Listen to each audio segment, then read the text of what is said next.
Herodotus Book 7, Polymnia Herodotus Book 8, Urania Herodotus Book 9, Calliope, Herodotus Book I, Clio. This is the showing forth of the inquiry of Herodotus of Halicarnassus, to the end that neither the deeds of men may be forgotten by lapse of time, nor the works great and marvellous, which have been produced some by Hellenes and some by barbarians, may lose their renown, and especially that the causes may be remembered for which these waged war with one another.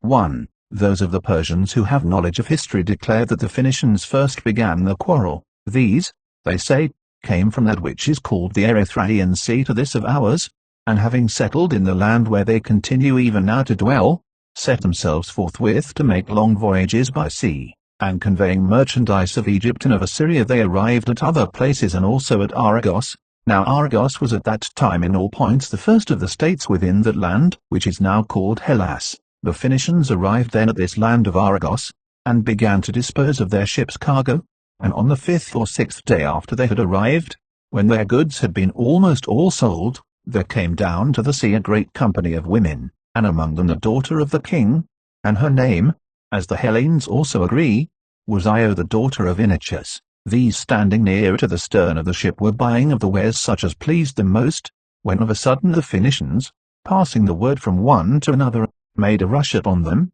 and the greater part of the women escaped by flight, but Io and certain others were carried off. So they put them on board their ship, and forthwith departed, sailing away to Egypt too. In this manner the Persians report that Io came to Egypt, not agreeing therein with the Hellenes, and this they say was the first beginning of wrongs. Then after this, they say, certain Hellenes, but the name of the people they are not able to report, put into the city of Tyre in Phoenicia and carried off the king's daughter Europa. These would doubtless be Cretans, and so they were quits for the former injury. After this however the Hellenes, they say, were the authors of the second wrong, for they sailed into Aia of Colchis, and to the river Phasis with a ship of war, and from thence, after they had done the other business for which they came, they carried off the king's daughter Medea, and the king of Colchis sent a herald to the land of Hellas and demanded satisfaction for the rape and to have his daughter back, but they answered that, as the barbarians had given them no satisfaction for the rape of Io the Argive, so neither would they give satisfaction to the barbarians for this 3. In the next generation after this, they say, Alexander the son of Priam, having heard of these things, desired to get a wife for himself by violence from Hellas, being fully assured that he would not be compelled to give any satisfaction for this wrong, inasmuch as the Hellenes gave none for theirs. So he carried off Helen, and the Hellenes resolved to send messengers first and to demand her back with satisfaction for the rape, and when they put forth this demand, the others alleged to them the rape of Medea, saying that the Hellenes were now desiring satisfaction to be given to them by others, though they had given none themselves nor had surrendered the person when demand was made for. Up to this point, they say, nothing more happened than the carrying away of women on both sides, but after this the Hellenes were very greatly to blame, for they set the first example of war, making an expedition into Asia before the barbarians made any into Europe. Now they say that in their judgment, though it is an act of wrong to carry away women by force, it is a folly to set one's heart on taking vengeance for their rape, and the wise course is to pay no regard when they have been carried away, for it is evident that they would never be carried away, if they were not themselves willing to go.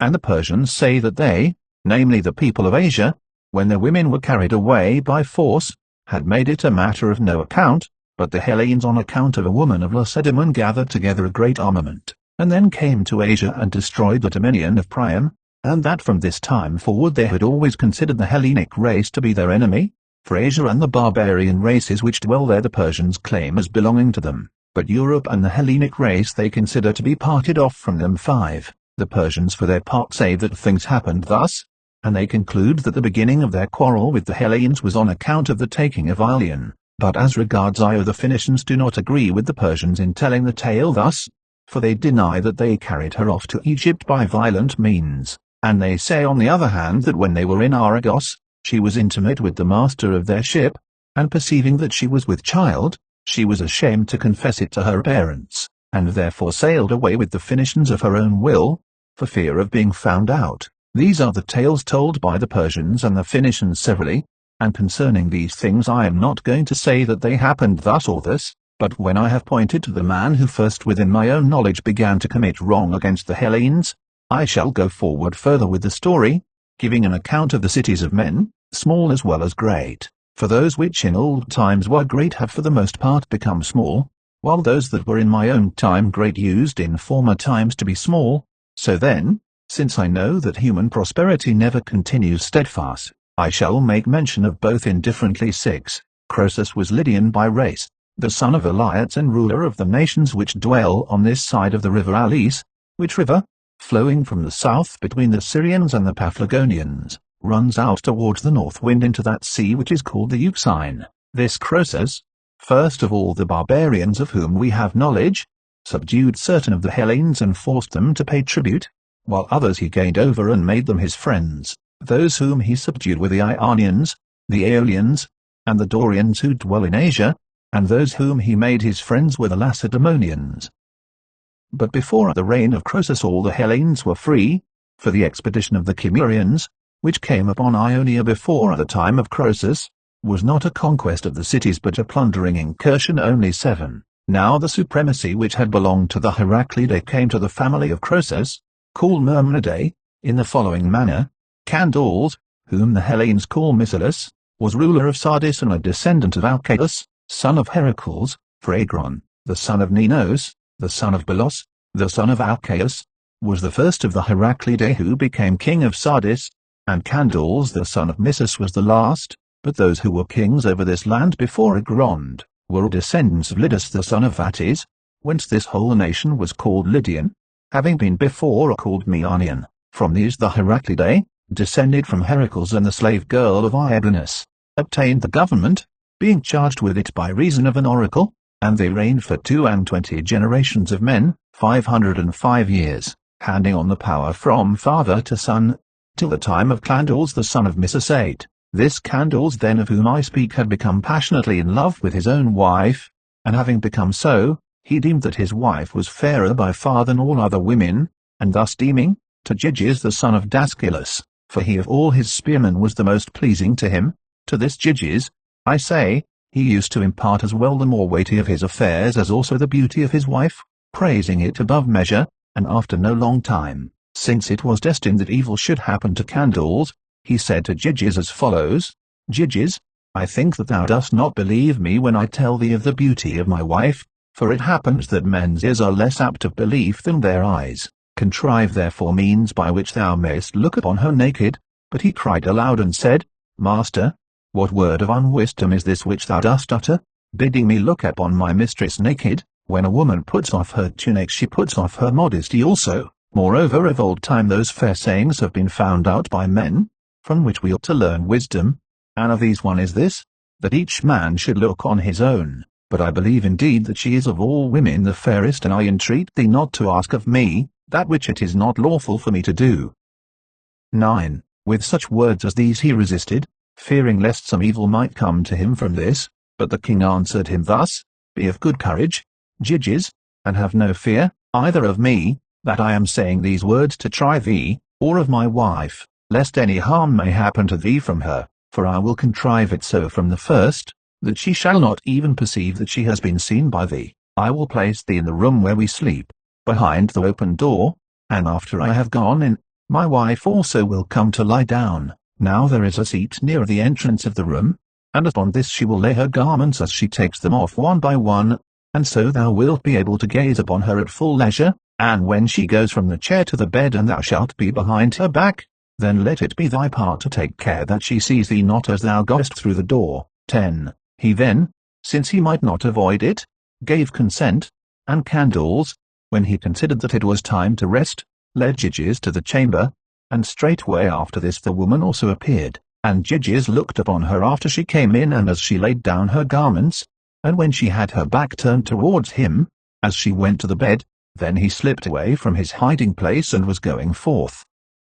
And as he went out, the woman caught sight of him, and perceiving that which had been done by her husband she did not cry out, though struck with shame, but she made as though she had not perceived the matter, meaning to avenge herself upon Candace, for among the Lydians as also among most other barbarians, it is a shame, even for a man to be seen naked. 11. At the time then she kept silence, as I say, and made no outward sign. But as soon as day had dawned, and she made ready those of the servants whom she perceived to be the most attached to her herself, and after that she sent to summon Gyges, he then, not supposing that anything of that which had been done was known to her, came upon her summons, for he had been accustomed before to go whenever the queen summoned him. And when Gyges was come, the woman said to him these words, There are now 2 ways open to thee, Gyges, and I give thee the choice which of the 2 thou wilt prefer to take. Either thou must slay Candles and possess both me and the kingdom of Lydia, or thou must thyself here on the spot be slain, so that thou mayest not in future, by obeying Candles in all things, see that which thou shouldest not. Either he must die who formed this design, or thou who hast looked upon me naked and done that which is not accounted lawful. For a time then Gyges was amazed at these words, and afterwards he began to entreat her that she would not bind him by necessity to make such a choice. Then however, as he could not prevail with her, but saw that necessity was in truth set before him, either to slay his master, or to be himself slain by others, he made the choice to live himself, and he inquired further as follows, Since thou dost compel me to take my master's life against my own will, let me hear from thee also what is the manner in which we shall lay hands upon him. And she answering said, From that same place shall the attempt be, where he displayed me naked, and we will lay hands upon him as he sleeps. 12. So after they had prepared the plot, when night came on, for Gyges was not let go nor was there any way of escape for him, but he must either be slain himself or slay Candles, he followed the woman to the bedchamber, and she gave him a dagger and concealed him behind that very same door. Then afterwards, while Candles was sleeping, Gyges came privily up to him and slew him, and he obtained both his wife and his kingdom. Of him moreover Archilochus the Parian, who lived about that time, made mention in a Trinitriambic verse 13. He obtained the kingdom however and was strengthened in it by means of the oracle at Delphi, for when the Lydians were angry because of the fate of Candles, and had risen in arms, a treaty was made between the followers of Gyges and the other Lydians to this effect, that if the oracle should give answer that he was to be king of the Lydians, he should be king, and if not, he should give back the power to the sons of Heracles. So the oracle gave answer, and Gyges accordingly became king. Yet the Pythian prophetess said this also, that vengeance for the Heraclidae should come upon the descendants of Gyges in the 5th generation. Of this oracle the Lydians and their kings made no account until it was in fact fulfilled. 14. Thus the Myrmidai obtained the government, having driven out from it the Heraclidae, and Gyges when he became ruler sent votive offerings to Delphi not a few, for of all the silver offerings at Delphi his are more in number than those of any other man, and besides the silver he offered a vast quantity of gold, and especially one offering which is more worthy of mention than the rest, namely 6 golden mixing bowls, which are dedicated there as his gift. Of these the weight is 30 talents, and they stand in the treasury of the Corinthians, though in truth this treasury does not belong to the state of the Corinthians, but is that of Cypselus the son of Urshan. This Gyges was the first of the barbarians within our knowledge who dedicated votive offerings at Delphi, except only Midas the son of Gordius king of Phrygia, who dedicated for an offering the royal throne on which he sat before all to decide causes, and this throne, a sight worth seeing, stands in the same place with the bowls of Gyges. This gold and silver which Gyges dedicated is called Gygian by the people of Delphi, after the name of him who offered it. Now Gyges also, as soon as he became king, led an army against Miletus and Smyrna, and he took the lower town of Colophon, but no other great deed did he do in his reign, which lasted 38 years. Therefore we will pass him by with no more mention than has already been made. 15. And I will speak now of Ades the son of Gyges, who became king after Gyges. He took Priene and made an invasion against Miletus, and while he was ruling over Sardis, the Cimmerians driven from their abodes by the nomad Scythians came to Asia, and took Sardis except the citadel. 16. Now when Ades had been king for 49 years, Sadiates his son succeeded to his kingdom, and reigned 12 years, and after him Eliates. This last made war against Cyaxares the descendant of Diox and against the Medes, and he drove the Cimmerians forth out of Asia, and he took Smyrna which had been founded from Colophon, and made an invasion against Clazomene. From this he returned not as he desired, but with great loss. During his reign however he performed other deeds very worthy of mention as follows. 17. He made war with those of Miletus, having received this war as an inheritance from his father, for he used to invade their land and besiege Miletus in the following manner: whenever there were ripe crops upon the land, then he led an army into their confines, making his march to the sound of pipes and harps and flutes both of male and female tone, and when he came to the Milesian land, he neither pulled down the houses that were in the fields, nor set fire to them nor tore off their doors, but let them stand as they were. The trees however and the crops that were upon the land he destroyed, and then departed by the way he came, for the men of Miletus had command of the sea, so that it was of no use for his army to blockade them, and he abstained from pulling down the houses to the end that the Milesians might have places to dwell in while they sowed and tilled the land, and by the means of their labor, he might have somewhat to destroy when he made his invasion. 18. Thus he continued to war with them for 11 years, and in the course of these years the Milesians suffered 2 great defeats, once when they fought a battle in the district of Limenian in their own land, and again in the plain of Maenda. Now for 6 of the 11 years Scythia the son of Ades was still ruler of the Lydians, the same who was wont to invade the land of Miletus at the times mentioned. For this Scythia was he who first began the war, but for the 5 years which followed these first 6 the war was carried on by Elias, the son of Scythia, who received it as an inheritance from his father, as I have already said, and applied himself to it earnestly, and none of the Ionians helped those of Miletus bear the burden of this war, except only the men of Chios.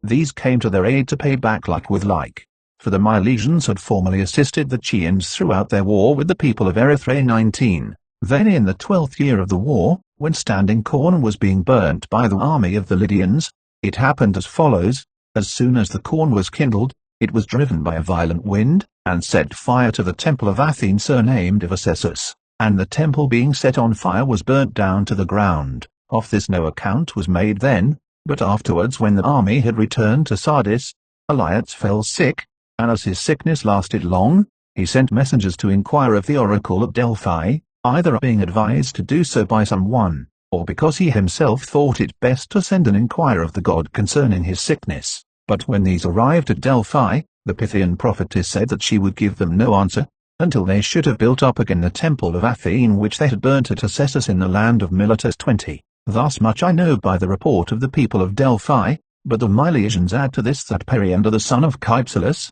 being a special guest friend of Thrasybulus the then despot of Miletus, heard of the oracle which had been given to Elias, and sending a messenger told Thrasybulus, in order that he might have knowledge of it beforehand, and take such counsel as the case required. This is the story told by the Milesians.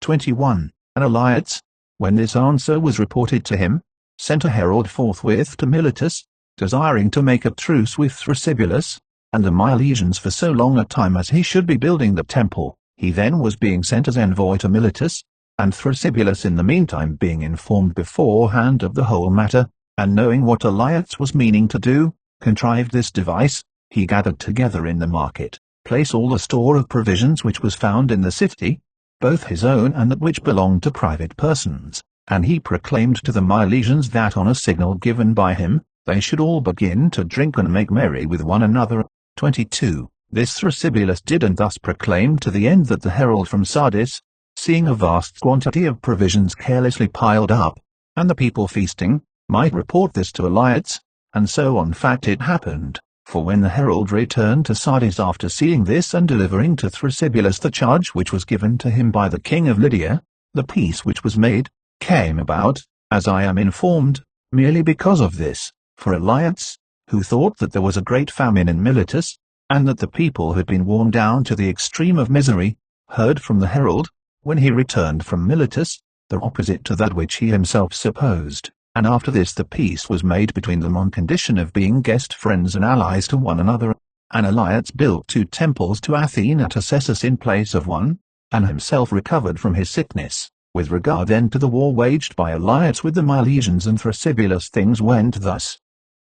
23. As for Periander, the man who gave information about the oracle to Thrasybulus, he was the son of Cypselus, and despot of Corinth. In his life, say the Corinthians, and with them agree the Lesbians, there happened to him a very great marvel, namely that Orion of Methymna was carried ashore at Tenaron upon a dolphin's back. This man was a harper second to none of those who then lived, and the first, so far as we know, who composed a dithyramb, naming it so and teaching it to a chorus of Corinth 24. This Orion, they say, who for the most part of his time stayed with Periander, conceived a desire to sail to Italy and Sicily, and after he had there acquired large sums of money, he wished to return again to Corinth. He set forth therefore from Taurus, and as he had faith in Corinthians more than in other men, he hired a ship with a crew of Corinthians. These, the story says, when out in open sea, formed a plot to cast Orion overboard and so possess his wealth, and he having obtained knowledge of this made entreaties to them, offering them his wealth and asking them to grant him his life. With this however he did not prevail upon them, but the men who were conveying him bade him either slay himself there, that he might receive burial on the land, or leap straightway into the sea. So Orion being driven to a strait entreated them that, since they were so minded, they would allow him to take his stand in full minstrel's garb upon the deck of the ship and sing, and he promised to put himself to death after he had sung. They then, well pleased to think that they should hear the best of all minstrels upon earth, drew back from the stern towards the middle of the ship, and he put on the full minstrel's garb and took his lyre, and standing on the deck performed the Orphean measure. Then as the measure ended, he threw himself into the sea just as he was, in his full minstrel's garb, and they went on sailing away to Corinth. But him, they say, a dolphin supported on its back and brought him to shore at Tenaron, and when he had come to land he proceeded to Corinth with his minstrel's garb. Thither having arrived he related all that had been done, and Periander doubting of his story kept Orion in guard and would let him go nowhere, while he kept careful watch for those who had conveyed him. When these came, he called them and inquired of them if they had any report to make of Orion, and when they said that he was safe in Italy, and that they had left him at Taurus faring well, Orion suddenly appeared before them in the same guise as when he made his leap from the ship, and they being struck with amazement were no longer able to deny when they were questioned. This is the tale told by the Corinthians and Lesbians alike, and there is at Tenaron a votive offering of Orion of no great size, namely a bronze figure of a man upon a dolphin's back 25. Alyattes the Lydian, when he had thus waged war against the Milesians, afterwards died, having reigned 57 years. This king, when he recovered from his sickness, dedicated a votive offering at Delphi, being the second of his house who had so done, namely a great mixing bowl of silver with a stand for it of iron welded together, which last is a sight worth seeing above all the offerings at Delphi and the work of Glaucus the Chian, who of all men first found out the art of welding iron. 26. After Alyattes was dead, Croesus the son of Alyattes received the kingdom in succession, being 35 years of age. He, as I said, fought against the Hellenes, and of them he attacked the Ephesians first. The Ephesians then, being besieged by him, dedicated their city to Artemis and tied a rope from the temple to the wall of the city. Now the distance between the ancient city, which was then being besieged, and the temple is 7 furlongs.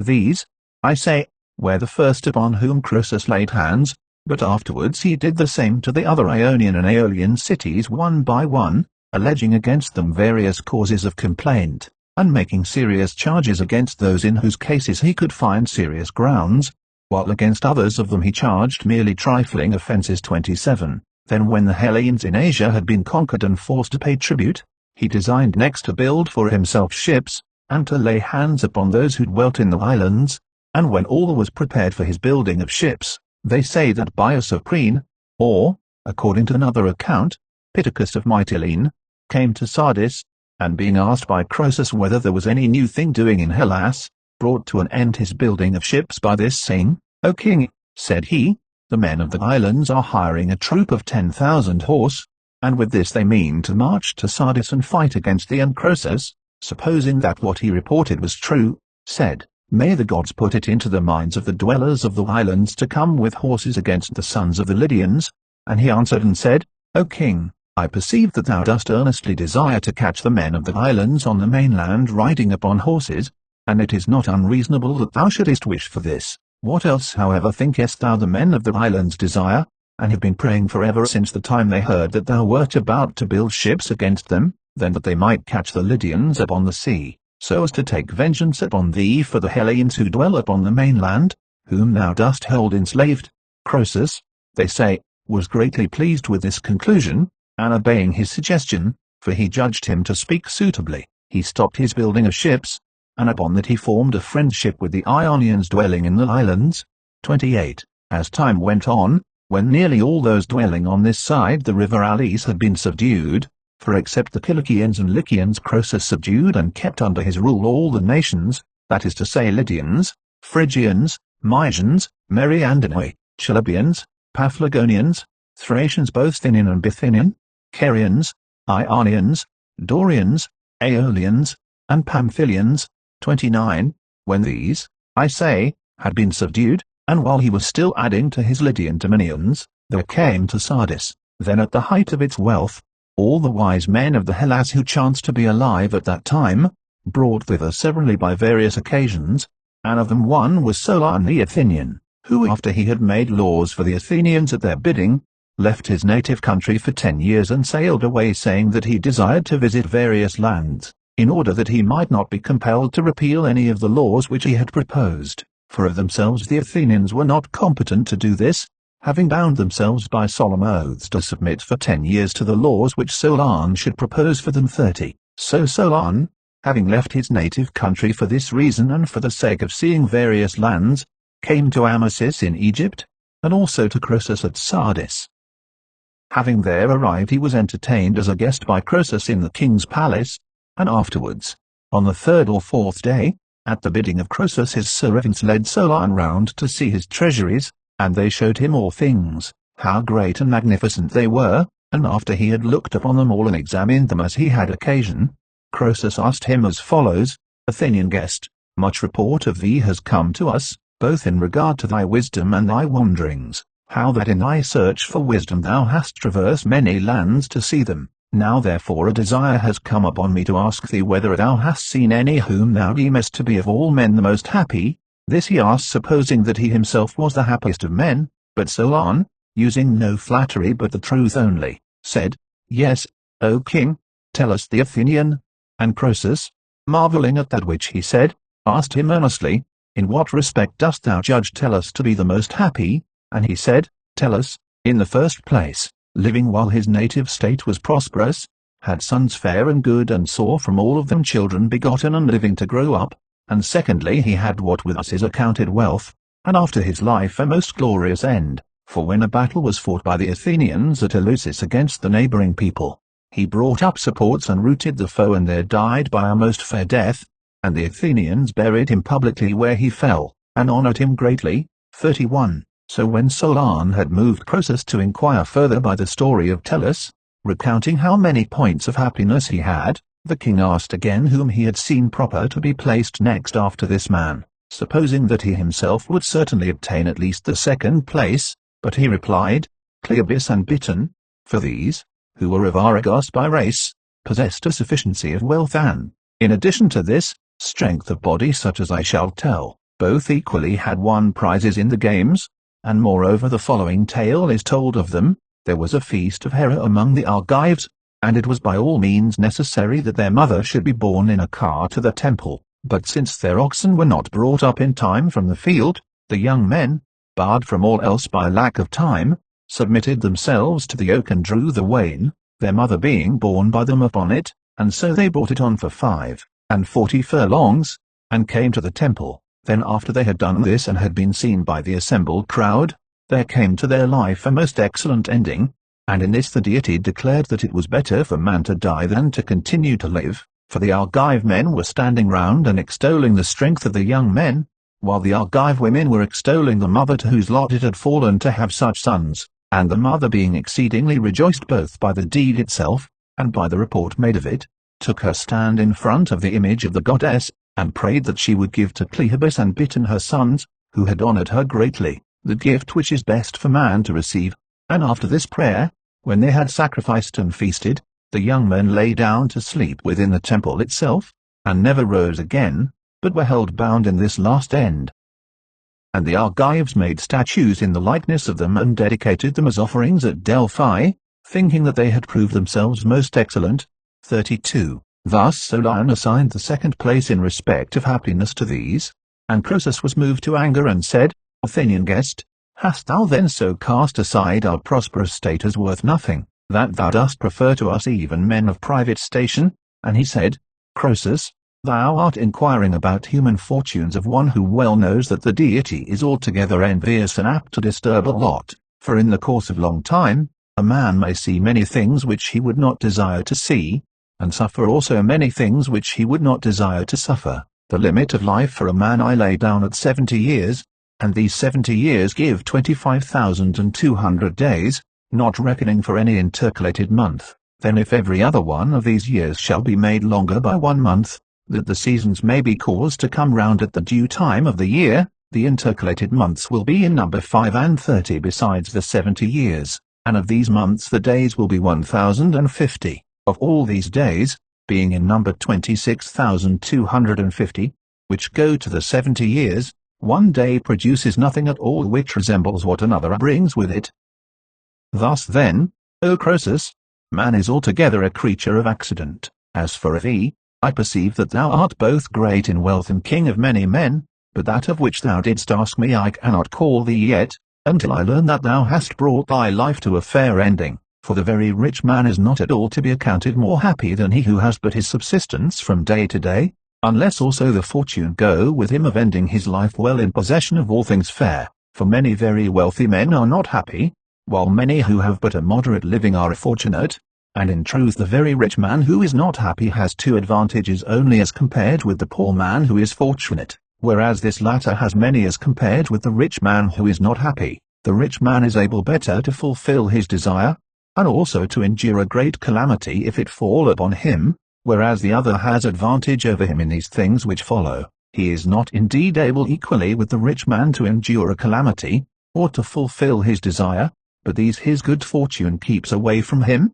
while he is sound of limb, free from disease, untouched by suffering, the father of fair children and himself of comely form, and if in addition to this he shall end his life well, he is worthy to be called that which thou seekest, namely a happy man. But before he comes to his end, it is well to hold back, and not to call him yet happy, but only fortunate. Now to possess all these things together is impossible for one who is mere man, just as no single land suffices to supply all things for itself, but one thing it has and another it lacks, and the land that has the greatest number of things is the best. So also in the case of a man, no single person is complete in himself, for one thing he has and another he lacks. But whosoever of men continues to the end in possession of the greatest number of these things, and then has a gracious ending of his life, he is by me accounted worthy, O king, to receive this name. But we must of everything examine the end, and how it will turn out at the last, for to many God shows but a glimpse of happiness,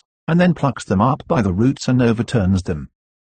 33. Thus saying he refused to gratify Croesus, who sent him away from his presence holding him in no esteem, and thinking him utterly senseless in that he passed over present good things, and bad men looked to the end of every matter. 34. After Solon had departed, a great retribution from God came upon Croesus, probably because he judged himself to be the happiest of all men. First there came and stood by him a dream, which showed to him the truth of the evils that were about to come to pass in respect of his son. Now Croesus had 2 sons, of whom one was deficient, seeing that he was deaf and dumb, while the other far surpassed his companions of the same age in all things, and the name of this last was Atys. As regards this Atys then, the dream signified to Croesus that he should lose him by the blow of an iron spear point, and when he rose up from sleep and considered the matter with himself, he was struck with fear on account of the dream, and first he took for his son a wife, and whereas his son had been wont to lead the armies of the Lydians,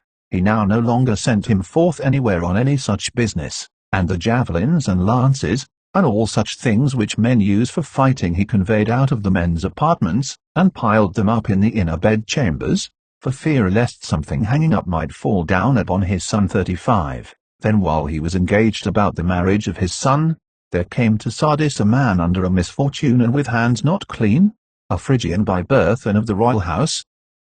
This man came to the house of Croesus, and according to the customs which prevail in that land made request that he might have cleansing, and Croesus gave him cleansing. Now the manner of cleansing among the Lydians is the same almost as that which the Hellenes use. So when Croesus had done that which was customary, he asked of him whence he came and who he was, saying as follows, Man, who art thou, and from what region of Phrygia didst thou come to sit upon my hearth, and whom of men or women didst thou slay? And he replied, O king, I am the son of Gordius, the son of Midas, and I am called Adrastus, and I slew my own brother against my will, and therefore am I here, having been driven forth by my father and deprived of all that I had. And Croesus answered thus, Thou art, as it chances, the offshoot of men who are our friends, and thou hast come to friends, among whom thou shalt want of nothing so long as thou shalt remain in our land, and thou wilt find it most for thy profit to bear this misfortune as lightly as may be.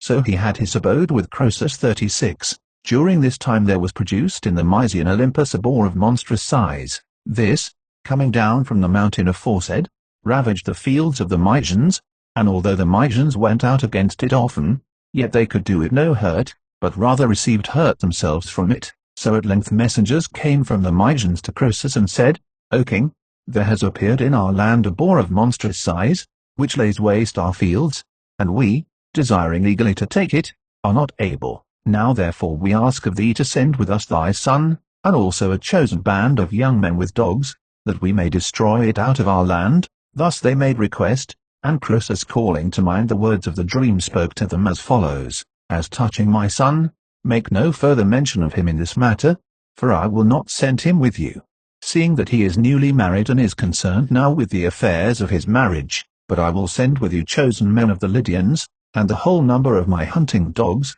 and I will give command to those who go, to be as zealous as may be in helping you to destroy the wild beast out of your land. 37. Thus he made reply, and while the Mysians were being contented with this answer, there came in also the son of Croesus, having heard of the request made by the Mysians, and when Croesus said that he would not send his son with them, the young man spoke as follows, My father, in times past the fairest and most noble part was allotted to us, to go out continually to wars and to the chase, and so have good repute, but now thou hast debarred me from both of these, although thou hast not observed in me any cowardly or faint-hearted spirit.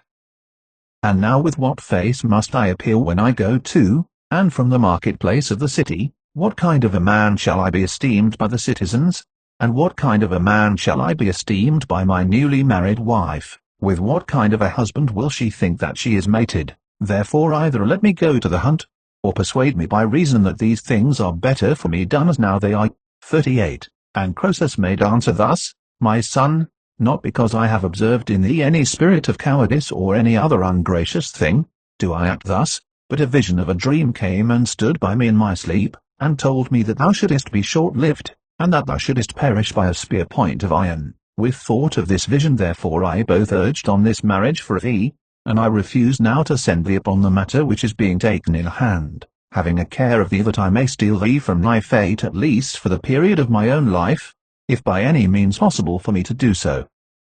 For thou art, as it chances, my only son, the other I do not reckon as one, seeing that he is deficient in hearing. 39. The young man made answer thus, It may well be forgiven in thee, O my father, that thou shouldest have a care of me after having seen such a vision, but that which thou dost not understand, and in which the meaning of the dream has escaped thee, it is right that I should expound to thee. Thou sayest the dream declared that I should end my life by means of a spear point of iron, but what hands has a boar, or what spear point of iron, of which thou art afraid? If the dream had told thee that I should end my life by a tusk, or any other thing which resembles that, it would be right for thee doubtless to do as thou art doing, but it said by a spear point. Since therefore our fight will not be with men, let me now go. 40. Croesus made answer, My son, thou dost partly prevail with me by declaring thy judgment about the dream, therefore, having been prevailed upon by thee, I change my resolution and allow thee to go to the chase. 41.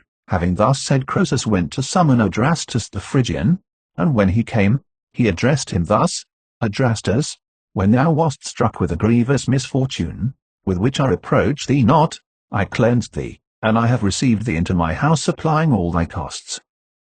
Now therefore, since having first received kindness from me thou art bound to requite me with kindness, I ask of thee to be the protector of my son who goes forth to the chase, lest any evil robbers come upon you by the way to do you harm. And besides this thou too oughtest to go where thou mayest become famous by thy deeds, for it belongs to thee as an inheritance from thy fathers so to do, and moreover thou hast strength for it. 42. Adrastus made answer, O king, But for this I should not have been going to any such contest of valor. For first, it is not fitting that one who is suffering such a great misfortune as mine should seek the company of his fellows who are in prosperity, and secondly, I have no desire for it, and for many reasons I should have kept myself away. But now, since thou art urgent with me, and I ought to gratify thee, for I am bound to requite thee with kindness, I am ready to do this. Expect therefore that thy son, whom thou commandest me to protect, will return home to thee unhurt, so far as his protector may avail to keep him safe. 43. When he had made answer to Croesus in words like these, they afterwards set forth provided with chosen young men and with dogs, and when they were come to Mount Olympus, they tracked the animal, and having found it and taken their stand round in a circle, they were hurling against it their spears. Then the guest, he who had been cleansed of manslaughter, whose name was Adrastus, hurling a spear at it missed the boar and struck the son of Croesus. So he being struck by the spear point fulfilled the saying of the dream, and one ran to report to Croesus that which had come to pass, and having come to Sardis he signified to him of the combat, and of the fate of his son. 44. And Croesus was very greatly disturbed by the death of his son, and was much the more moved to complaining by this, namely that his son was slain by the man whom he had himself cleansed of manslaughter, and being grievously troubled by the misfortune he called upon Zeus the cleanser, protesting to him that which he had suffered from his guest, and he called moreover upon the protector of suppliants and the guardian of friendship, naming still the same God, and calling upon him as the protector of suppliants because when he received the guest into his house, he had been fostering ignorantly the slayer of his son, and as the guardian of friendship, because having sent him as a protector he had found him the worst of foes. 45. After this the Lydians came bearing the corpse, and behind it followed the slayer, and he taking his stand before the corpse delivered himself up to Croesus,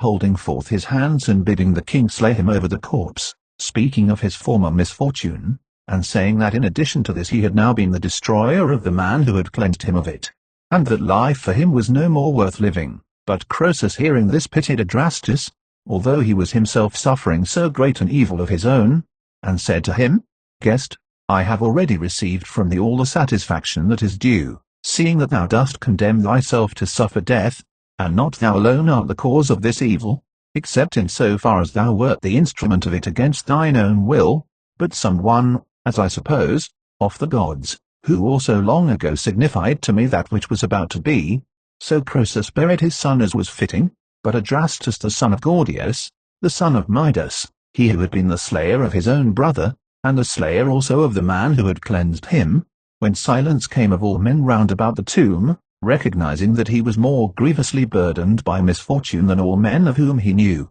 slew himself upon the grave.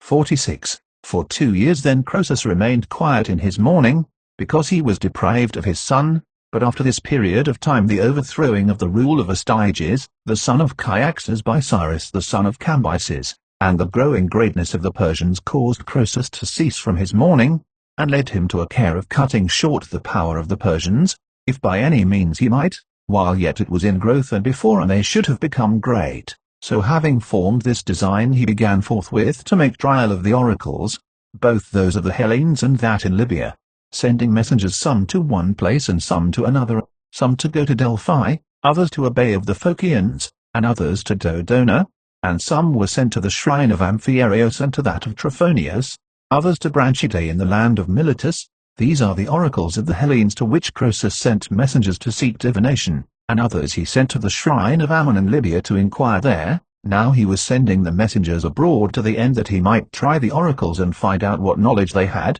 so that if they should be found to have knowledge of the truth, he might send and ask them secondly whether he should attempt to march against the Persians. 47. And to the Lydians whom he sent to make trial of the oracles, he gave charge as follows, that from the day on which they set out from Sardis, they should reckon up the number of the days following, and on the 100th day they should consult the oracles, asking what Croesus the son of Elaeus king of the Lydians chanced then to be doing, and whatever the oracles severally should prophesy, this they should cause to be written down and bear it back to him. Now what the other oracles prophesied is not by any reported, but at Delphi, so soon as the Lydians entered the sanctuary of the temple to consult the god, and asked that which they were commanded to ask, the Pythian prophetess spoke thus in hexameter measure, but the number of sand I know, and the measure of drops in the ocean, The dumb man I understand, and I hear the speech of the speechless, and there hath come to my soul the smell of a strong shell tortoise, boiling in cauldron of bronze, and the flesh of a lamb mingled with it,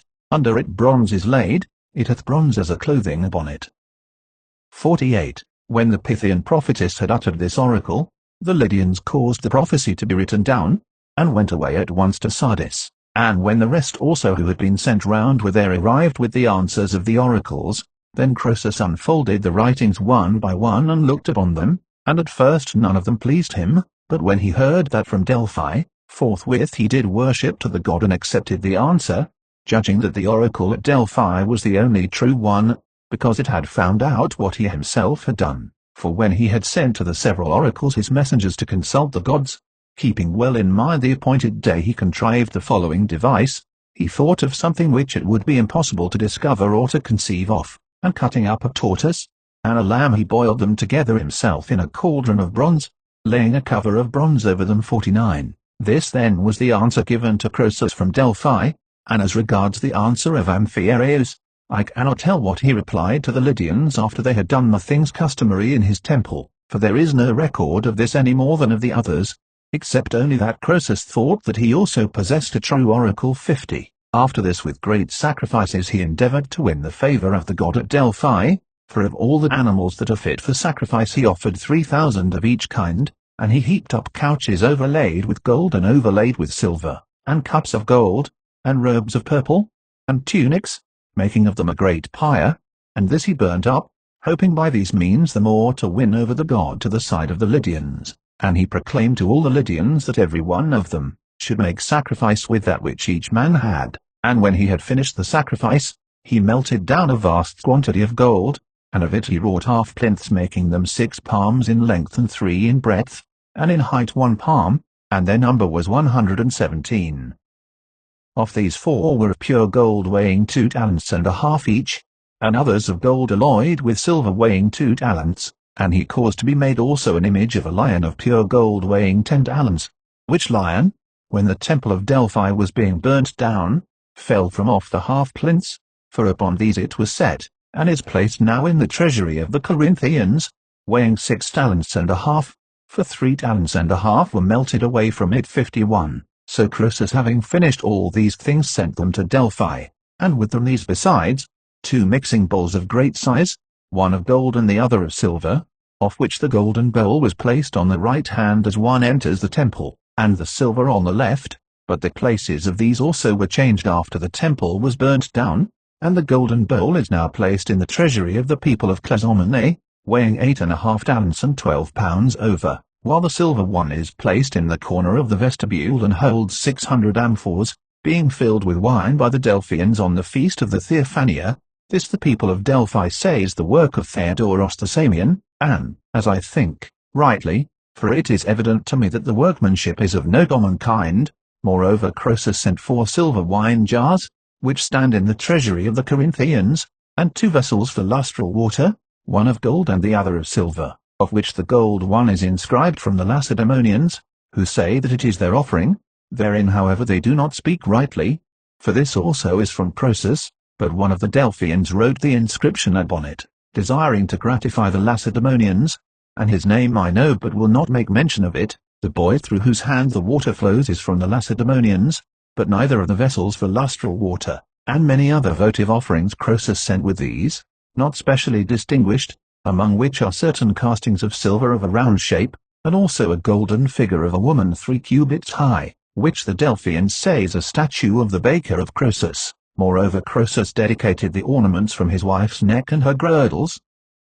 52. These are the things which he sent to Delphi, and to Amphiaraus. Having heard of his valor and of his evil fate, he dedicated a shield made altogether of gold throughout, and a spear all of solid gold, the shaft being of gold also as well as the 2 points, which offerings were both remaining even to my time at Thebes in the temple of Ismene in Apollo. 53. To the Lydians who were to carry these gifts to the temples Croesus gave charge that they should ask the oracles this question also, whether Croesus should march against the Persians, and if so, whether he should join with himself any army of men as his friends. And when the Lydians had arrived at the places to which they had been sent and had dedicated the votive offerings, they inquired of the oracles and said, Croesus, king of the Lydians and of other nations, considering that these are the only true oracles among men, presents to you gifts such as your revelations deserve, and asks you again now whether he shall march against the Persians, and if so, whether he shall join with himself any army of men as allies.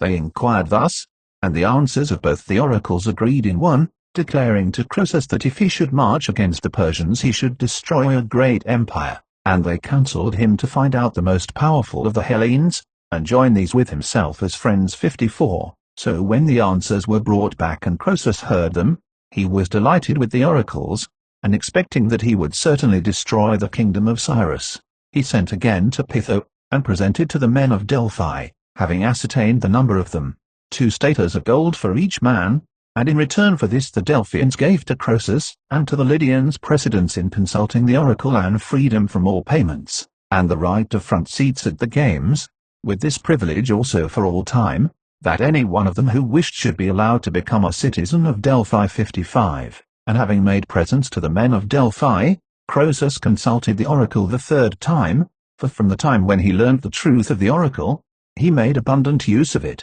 and consulting the oracle he inquired whether his monarchy would endure for a long time. And the Pythian prophetess answered him thus, But when it cometh to pass that a mule of the Medes shall be monarch, then by the pebbly Hermus, O Lydian delicate-footed, flee and stay not, and be not ashamed to be called a coward. 56. By these lines when they came to him Croesus was pleased more than by all the rest, for he supposed that a mule would never be ruler of the Medes instead of a man, and accordingly that he himself and his heirs would never cease from their rule. Then after this he gave thought to inquire which people of the Hellenes he should esteem the most powerful and gain over to himself as friends, and inquiring he found that the Lacedaemonians and the Athenians had the preeminence, the first of the Dorian and the others of the Ionian race, for these were the most eminent races in ancient time, the second being a Pelasgian and the first a Hellenic race, and the one never migrated from its place in any direction, while the other was very exceedingly given to wanderings, for in the reign of Deucalion this race dwelt in Thyatys, and in the time of Doros the son of Helen in the land lying below Ossa and Olympus,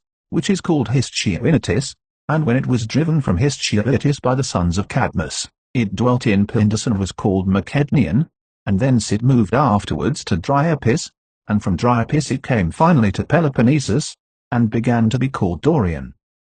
57. What language however the Pelasgians used to speak I am not able with certainty to say, but if one must pronounce judging by those that still remain of the Pelasgians who dwelt in the city of Creston above the Ticinians, and who were once neighbors of the race now called Dorian, dwelling then in the land which is now called Thessalotis, and also by those that remain of the Pelasgians who settled at Placia and Sky Lake in the region of the Hellespont, who before that had been settlers with the Athenians, and of the natives of the various other towns which are really Pelasgian, though they have lost the name, if one must pronounce judging by these, the Pelasgians used to speak a barbarian language. If therefore all the Pelasgian race was such as these, then the Attic race, being Pelasgian, at the same time when it changed and became Hellenic, unlearned also its language, for the people of Creston do not speak the same language with any of those who dwell about them, nor yet do the people of Phakia, but they speak the same language one as the other, and by this it is proved that they still keep unchanged the form of language,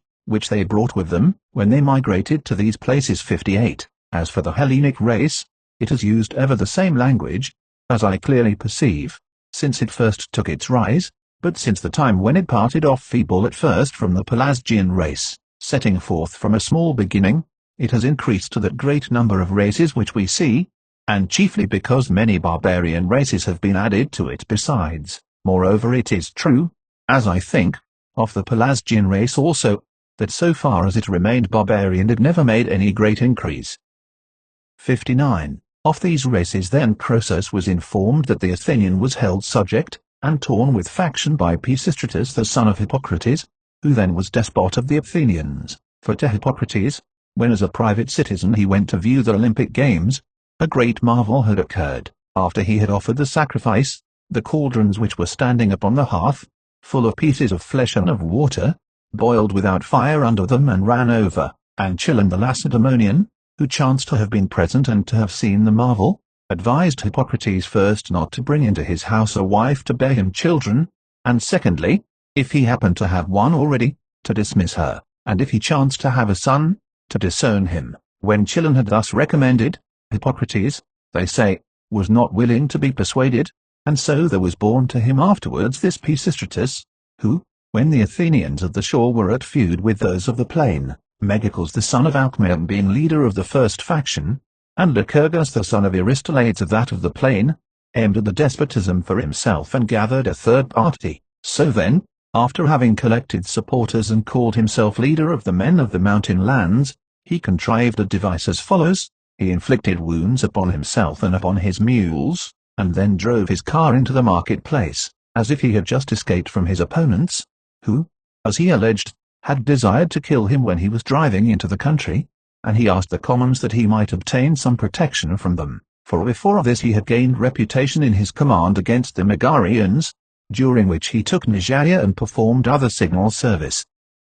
And the commons of the Athenians being deceived gave him those men chosen from the dwellers in the city, who became not indeed the spearmen of Pisistratus, but his club men, for they followed behind him bearing wooden clubs, and these made insurrection with Pisistratus and obtained possession of the Acropolis. Then Pisistratus was ruler of the Athenians, not having disturbed the existing magistrates nor changed the ancient laws, but he administered the state under that constitution of things which was already established, ordering it fairly in well 60. However, no long time after this the followers of Megacles and those of Lycurgus joined together and drove him forth. Thus Pisistratus had obtained possession of Athens for the first time, and thus he lost the power before he had it firmly rooted, but those who had driven out Pisistratus became afterwards at feud with one another again. And Megacles, harassed by the party strife, sent a message to Pisistratus asking whether he was willing to have his daughter to wife on condition of becoming despot. And Pisistratus having accepted the proposal and made an agreement on these terms, they contrived with a view to his return a device the most simple by far, as I think, that ever was practiced, considering at least that it was devised at a time when the Hellenic race had been long marked off from the barbarian as more skilful and further removed from foolish simplicity, and among the Athenians who are accounted the first of the Hellenes in ability. In the deme of Paeania there was a woman whose name was Fire, in height 4 cubits all but 3 fingers, and also fair of form. This woman they dressed in full armor and caused her to ascend a chariot, and showed her the bearing in which she might best beseem her part, and so they drove to the city, having sent on heralds to run before them, who, when they arrived at the city, spoke that which had been commanded them, saying as follows: O Athenians, receive with favor Pisistratus, whom Athene herself, honoring him most of all men, brings back to her Acropolis. So the heralds went about hither and thither saying this, and straightway there came to the Dems in the country round a report that Athene was bringing Pisistratus back, while at the same time the men of the city, persuaded that the woman was the very goddess herself, were paying worship to the human creature and receiving Pisistratus. 61. So having received back the despotism in the manner which has been said, Pisistratus according to the agreement made with Megacles married the daughter of Megacles, but as he had already sons who were young men, and as the descendants of Alcmaeon were said to be under a curse, therefore not desiring that children should be born to him from his newly married wife, he had commerce with her not in the accustomed manner, and at first the woman kept this secret, but afterwards she told her mother, whether in answer to her inquiry or not I cannot tell, and the mother told her husband Megacles. He then was very indignant that he should be dishonored by Pisistratus, and in his anger straightway he proceeded to compose his quarrel with the men of his faction, and when Pisistratus heard of that which was being done against himself, he departed wholly from the land and came to Eritrea, where he took counsel together with his sons, and the advice of Hippias having prevailed, that they should endeavor to win back the despotism, they began to gather gifts of money from those states which owed them obligations for favors received, and many contributed great sums, but the Thebans surpassed the rest in the giving of money. Then, not to make the story long, time elapsed and at last everything was prepared for their return, for certain Argives came as mercenaries from the Peloponnesus, and a man of Naxos had come to them of his own motion, whose name was Lygdamis, and showed very great zeal in providing both money and men. 62. So starting from Eritrea after the lapse of 10 years they returned back, and in Attica the first place of which they took possession was Marathon.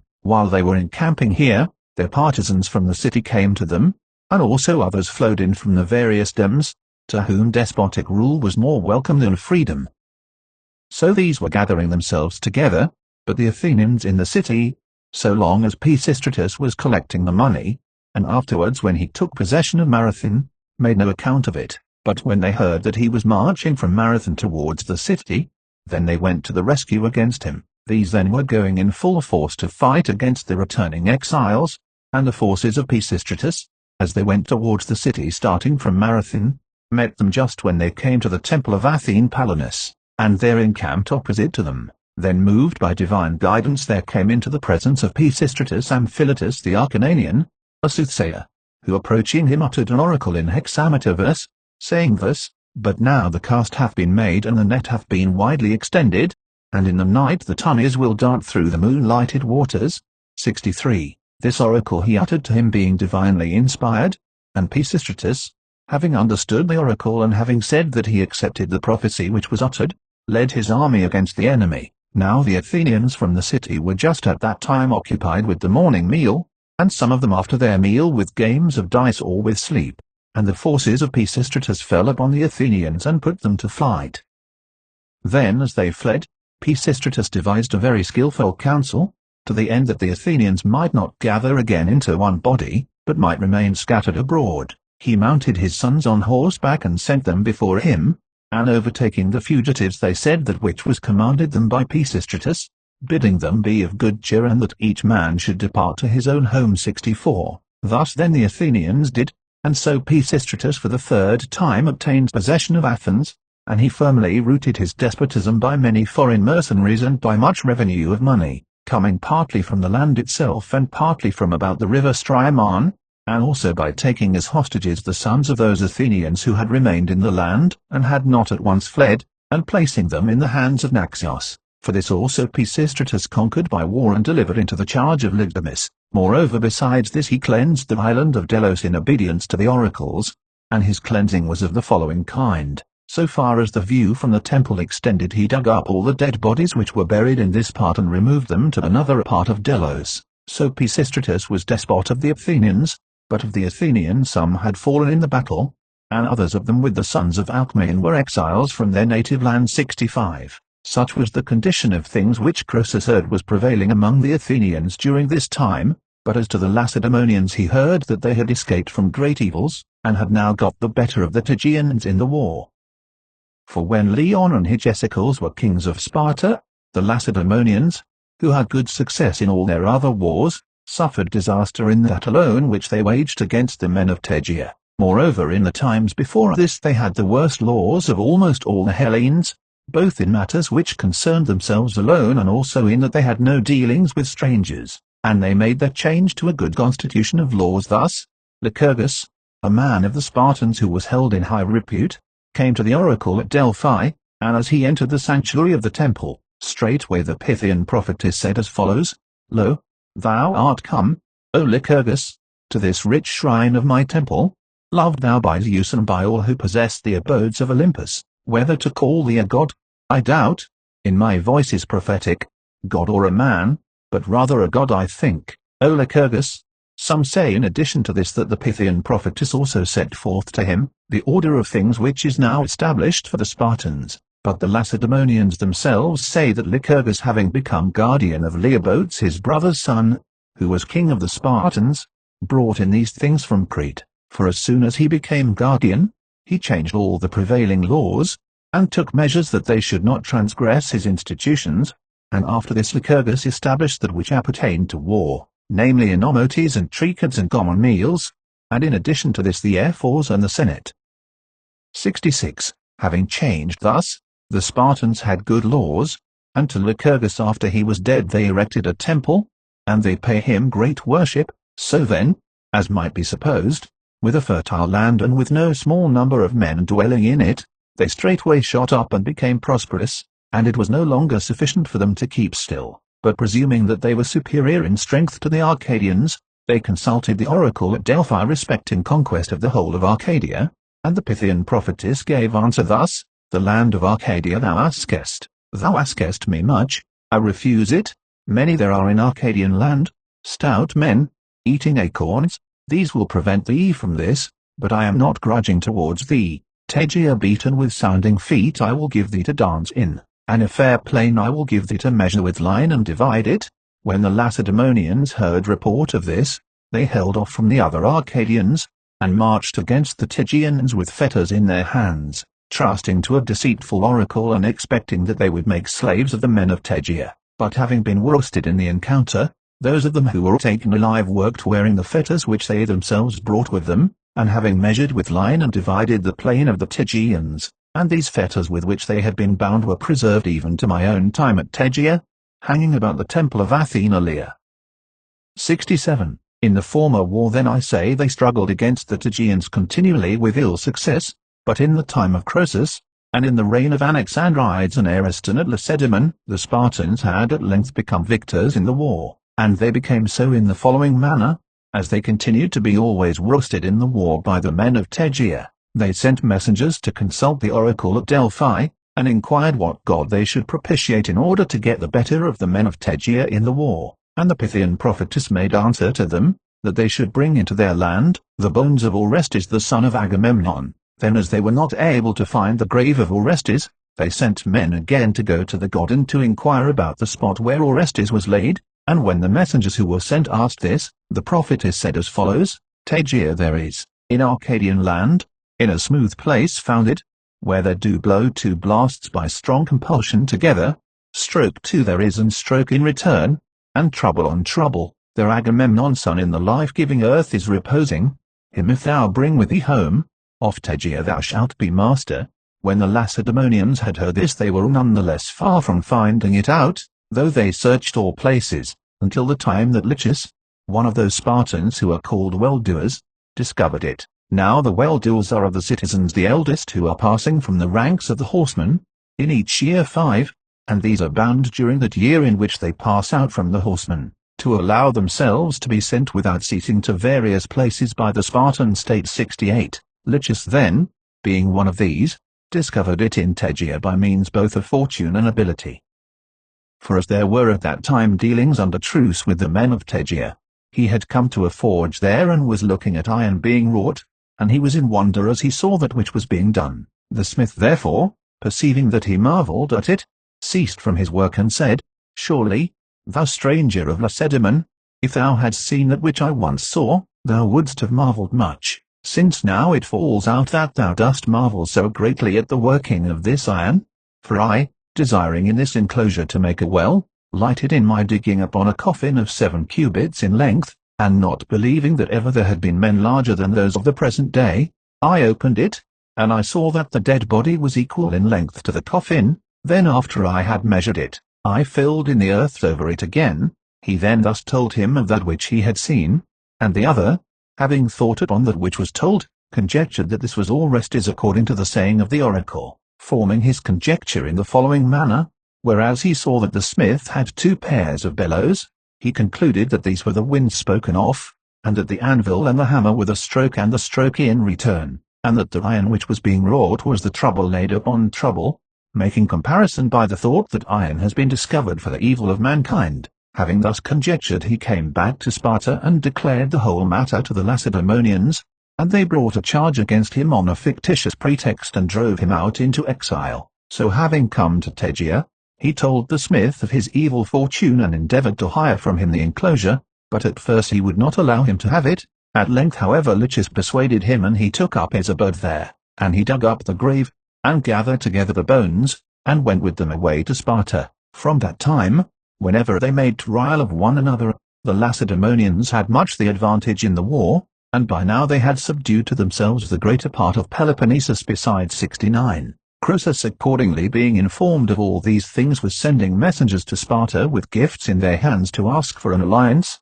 having commanded them what they ought to say, and they when they came said, Croesus king of the Lydians and also of other nations sent us hither and saith as follows: O Lacedaemonians, whereas the god by an oracle bade me join with myself the Hellene as a friend, therefore, since I am informed that ye are the chiefs of Hellas, I invite you according to the oracle, desiring to be your friend and your ally apart from all guile and deceit. Thus did Croesus announce to the Lacedaemonians through his messengers, and the Lacedaemonians, who themselves also had heard of the oracle given to Croesus, were pleased at the coming of the Lydians and exchanged oaths of friendship and alliance. for they were bound to Croesus also by some services rendered to them even before this time, since the Lacedaemonians had sent to Sardis, and were buying gold there with purpose of using it for the image of Apollo, which is now set up on Mount Thornex in the Lacedaemonian land, and Croesus, when they desired to buy it, gave it them as a gift.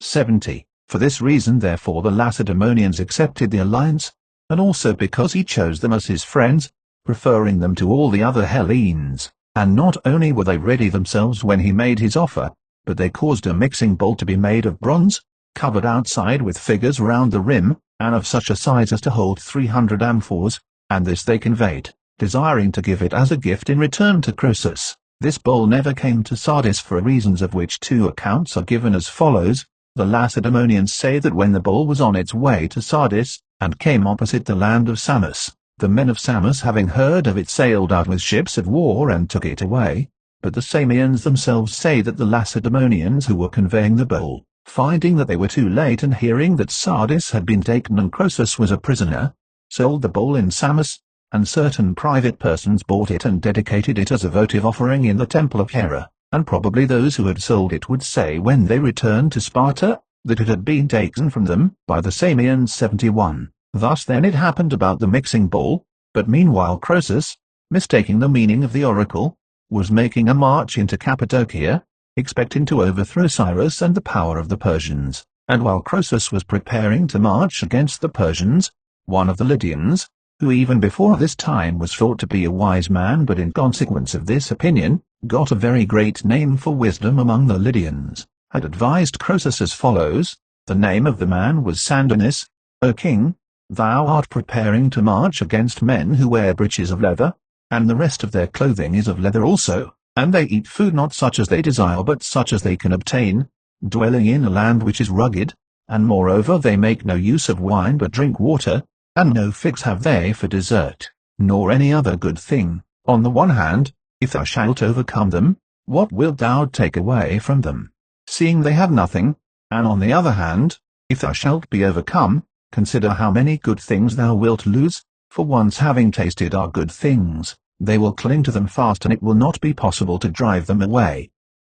I for my own part feel gratitude to the gods that they do not put it into the minds of the Persians to march against the Lydians. Thus he spoke not persuading Croesus, for it is true indeed that the Persians before they subdued the Lydians had no luxury, nor any good thing. 72. Now the Cappadocians are called by the Hellenes Syrians, and these Syrians, before the Persians had rule, were subjects of the Medes, but at this time they were subjects of Cyrus, for the boundary between the Median Empire and the Lydian was the river Alis, and this flows from the mountain land of Armenia through the Cilicians, and afterwards, as it flows, it has the Mycenaeans on the right hand and the Phrygians on the other side, then passing by these and flowing up towards the north wind, it bounds on the one side the Cappadocian Syrians and on the left hand the Paphlagonians. Thus the river Alis cuts off from the rest almost all the lower parts of Asia by a line extending from the sea, that is opposite Cyprus to the Euxine, and this tract is the neck of the whole peninsula, the distance of the journey being such that 5 days are spent on the way by a man without encumbrance. 73. Now for the following reasons Croesus was marching into Cappadocia. First, because he desired to acquire the land in addition to his own possessions, and then especially because he had confidence in the oracle, and wished to take vengeance on Cyrus for Astyages. For Cyrus the son of Cambyses had conquered Astyages and was keeping him in captivity, who was brother by marriage to Croesus and king of the Medes, and he had become the brother by marriage of Croesus in this manner. A horde of the nomad Scythians at feud with the rest withdrew and sought refuge in the land of the Medes, and at this time the ruler of the Medes was Cyaxares the son of Phrautes, the son of Deiox, who at first dealt well with the Scythians, being suppliants for his protection, and esteeming them very highly he delivered boys to them to learn their speech, and the art of shooting with the bow. Then time went by, and the Scythians used to go out continually to the chase and always brought back something, till once it happened that they took nothing, and when they returned with empty hands Cyaxares, being, as he showed on this occasion, not of an eminently good disposition, dealt with them very harshly and used insult towards them, and they, when they had received this treatment from Cyaxares, considering that they had suffered indignity, planned to kill and to cut up one of the boys who were being instructed among them. and having dressed his flesh as they had been wont to dress the wild animals, to bear it to Cyaxares and give it to him, pretending that it was game taken in hunting, and when they had given it, their design was to make their way as quickly as possible to Elias, the son of Sidiotes at Sardis. This then was done, and Cyaxares with the guests who ate at his table tasted of that meat, and the Scythians having so done became suppliants for the protection of Elias 74. After this, seeing that Elias would not give up the Scythians when Cyaxares demanded them, there had arisen war between the Lydians and the Medes lasting 5 years, in which years the Medes often discomfited the Lydians and the Lydians often discomfited the Medes, and among others they fought also a battle by night, and as they still carried on the war with equally balanced fortune. In the 6th year a battle took place in which it happened, when the fight had begun, that suddenly the day became night, and this change of the day Thales the Milesian had foretold to the Ionians, laying down as a limit this very year in which the change took place.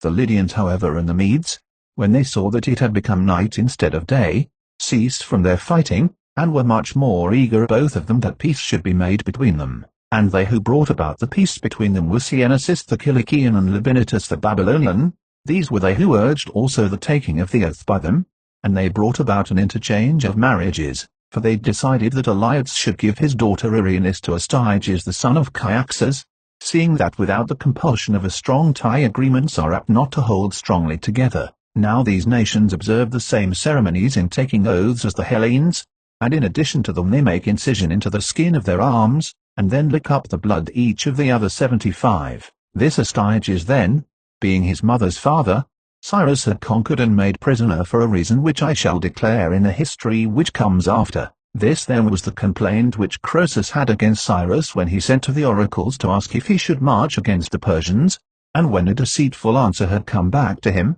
he marched into the dominion of the Persians, supposing that the answer was favorable to himself. And when Croesus came to the river Alys, then, according to my account, he passed his army across by the bridges which there were, but, according to the account which prevails among the Hellenes, Thales the Milesian enabled him to pass his army across.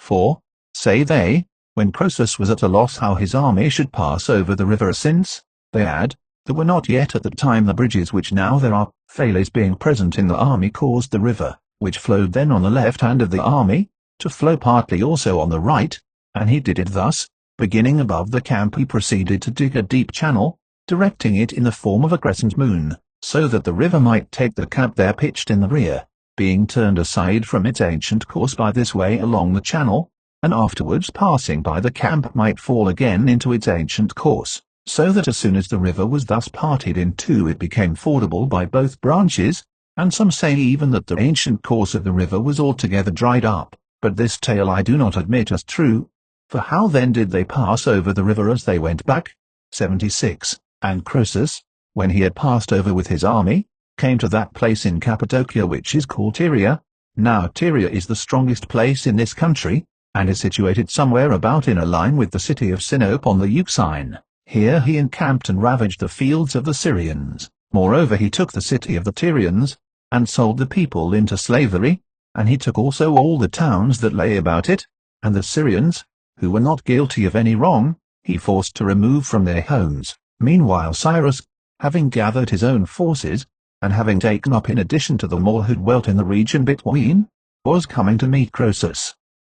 Before he began however to lead forth his army, he had sent heralds to the Ionians and tried to induce them to revolt from Croesus, but the Ionians would not do as he said. Then when Cyrus was come and had encamped over against Croesus, they made trial of one another by force of arms in the land of Tyria, and after hard fighting, when many had fallen on both sides, at length, night having come on, they parted from one the other with no victory on either side. 77. Thus the two armies contended with one another, and Croesus being ill satisfied with his own army in respect of number, for the army which he had when he fought was far smaller than that of Cyrus, being dissatisfied with it I say on this account, as Cyrus did not attempt to advance against him on the following day, marched back to Sardis, having it in his mind to call the Egyptians to his help according to the oath which they had taken, for he had made an alliance with Amasis king of Egypt, before he made the alliance with the Lacedaemonians, and to summon the Babylonians as well, for with these also an alliance had been concluded by him. Labynetus being at that time ruler of the Babylonians, and moreover to send a message to the Lacedaemonians bidding them appear at a fixed time, and then after he had got all these together and had gathered his own army, his design was to let the winter go by and at the coming of spring to march against the Persians. So with these thoughts in his mind, as soon as he came to Sardis he proceeded to send heralds to his several allies to give them notice that by the 5th month from that time they should assemble at Sardis. But the army which he had with him and which had fought with the Persians, an army which consisted of mercenary troops, he let go and disbanded altogether, never expecting that Cyrus, after having contended against him with such even fortune, would after all march upon Sardis. 78. When Croesus had these plans in his mind, the suburb of the city became of a sudden all full of serpents, and when these had appeared, the horses leaving off to feed in their pastures came constantly thither and devoured them. When Croesus saw this he deemed it to be a portent, as indeed it was, and forthwith he dispatched messengers to the dwelling of the Tilmessians, who interpret omens, and the messengers who were sent to consult arrived there and learnt from the Tilmessians what the portent meant to signify, but they did not succeed in reporting the answer to Croesus, for before they sailed back to Sardis Croesus had been taken prisoner. The Tilmessians however gave decision thus, that an army speaking a foreign tongue was to be looked for by Croesus to invade his land, and that this when it came would subdue the native inhabitants, for they said that the serpent was born of the soil, while the horse was an enemy and a stranger. The men of Tilmessus thus made answer to Croesus after he was already taken prisoner, not knowing as yet anything of the things which had happened to Sardis and to Croesus himself. 79. Cyrus, however, so soon as Croesus marched away after the battle which had been fought in Tyria, having learnt that Croesus meant after he had marched away to disband his army, took counsel with himself, and concluded that it was good for him to march as quickly as possible to Sardis, before the power of the Lydians should be again gathered together. So when he had resolved upon this, he did it without delay, for he marched his army into Lydia with such speed, that he was himself the first to announce his coming to Croesus. Then Croesus, although he had come to a great strait, since his affairs had fallen out altogether contrary to his own expectation, yet proceeded to lead forth the Lydians into battle. Now there was at this time no nation in Asia more courageous or more stout in battle than the Lydian, and they fought on horseback carrying long spears, the men being excellent in horsemanship. 80. So when the armies had met in that plain, which is in front of the city of Sardis, a plain wide and open, through which flow rivers, and especially the river Hyllus, all rushing down to join the largest called Hermus, which flows from the mountain sacred to the mother surnamed of Dindymus, and runs out into the sea by the city of Phasalia. Then Cyrus, when he saw the Lydians being arrayed for battle, fearing their horsemen, did on the suggestion of Harpagus made as follows: all the camels which were in the train of his army carrying provisions and baggage he gathered together, and he took off their burdens and set men upon them provided with the equipment of cavalry, and having thus furnished them forth he appointed them to go in front of the rest of the army towards the horsemen of Croesus, and after the camel troop he ordered the infantry to follow, and behind the infantry he placed his whole force of cavalry. Then when all his men had been placed in their several positions, he charged them to spare none of the other Lydians, slaying all who might come in their way, but Croesus himself they were not to slay, not even if he should make resistance when he was captured. Such was his charge, and he set the camels opposite the horsemen for this reason, because the horse has a fear of the camel and cannot endure either to see his form or to scent his smell. For this reason then the trick had been devised, in order that the cavalry of Croesus might be useless, that very force wherewith the Lydian king was expecting most to shine, and as they were coming together to the battle, so soon as the horses scented the camels and saw them they turned away back, and the hopes of Croesus were at once brought to naught. The Lydians however for their part did not upon that act as cowards, but when they perceived what was coming to pass they leapt from their horses and fought with the Persians on foot. At length, however, when many had fallen on either side, the Lydians turned to flight, and having been driven within the wall of their fortress they were besieged by the Persians. 81. By these then a siege had been established, but Croesus, supposing that the siege would last a long time, proceeded to send from the fortress other messengers to his allies, for the former messengers were sent round to give notice that they should assemble at Sardis by the 5th month, but these he was sending out to ask them to come to his assistance as quickly as possible, because Croesus was being besieged. 83. So then in sending to his other allies he sent also to Lacedaemon, but these two, the Spartans I mean, had themselves at this very time, for so it had fallen out, a quarrel in hand with the Argives about the district called Thyria. For this Thyria, being part of the Argive possessions, the Lacedaemonians had cut off and taken for themselves. Now the whole region towards the west extending as far down as Malaea was then possessed by the Argives, both the parts situated on the mainland and also the island of Cythera with the other islands. And when the Argives had come to the rescue to save their territory from being cut off from them, then the two sides came to a parley together and agreed that 300 should fight of each side, and whichever side had the better in the fight that nation should possess the disputed land. They agreed moreover that the main body of each army should withdraw to their own country, and not stand by while the contest was fought, for fear lest, if the armies were present, one side seeing their countrymen suffering defeat should come up to their support. Having made this agreement they withdrew, and chosen men of both sides were left behind and engaged in fight with one another. So they fought and proved themselves to be equally matched, and there were left at last of 600 men 3, on the side of the Argives Alcana and Chromius, and on the side of the Lacedaemonians Othryads. These were left alive when night came on. So then the two men of the Argives, supposing that they were the victors, set off to run to Argos, but the Lacedaemonian Othryads, after having stripped the corpses of the Argives and carried their arms to his own camp, remained in his place. On the next day both the two sides came thither to inquire about the result, and for some time both claimed the victory for themselves, the one side saying that of them more had remained alive, and the others declaring that these had fled away, whereas their own man had stood his ground and had stripped the corpses of the other party, and at length by reason of this dispute they fell upon one another and began to fight, and after many had fallen on both sides, the Lacedaemonians were the victors. The Argives then cut their hair short, whereas formerly they were compelled by law to wear it long, and they made a law with a curse attached to it, that from that time forth no man of the Argives should grow the hair long nor their women wear ornaments of gold, until they should have won back Thyria. The Lacedaemonians however laid down for themselves the opposite law to this, namely that they should wear long hair from that time forward, whereas before that time they had not their hair long, and they say that the one man who was left alive of the 300, namely Othryads, being ashamed to return to Sparta when all his comrades had been slain, slew himself there in Thyria 83. Such was the condition of things at Sparta, when the herald from Sardis arrived asking them to come to the assistance of Croesus, who was being besieged, and they notwithstanding their own difficulties, as soon as they heard the news from the herald, were eager to go to his assistance, but when they had completed their preparations and their ships were ready, there came another message reporting that the fortress of the Lydians had been taken, and that Croesus had been made prisoner. Then, and not before they ceased from their efforts, being grieved at the event as at a great calamity 84. Now the taking of Sardis came about as follows. When the 14th day came after Croesus began to be besieged, Cyrus made proclamation to his army, sending horsemen round to the several parts of it, that he would give gifts to the man who should first scale the wall.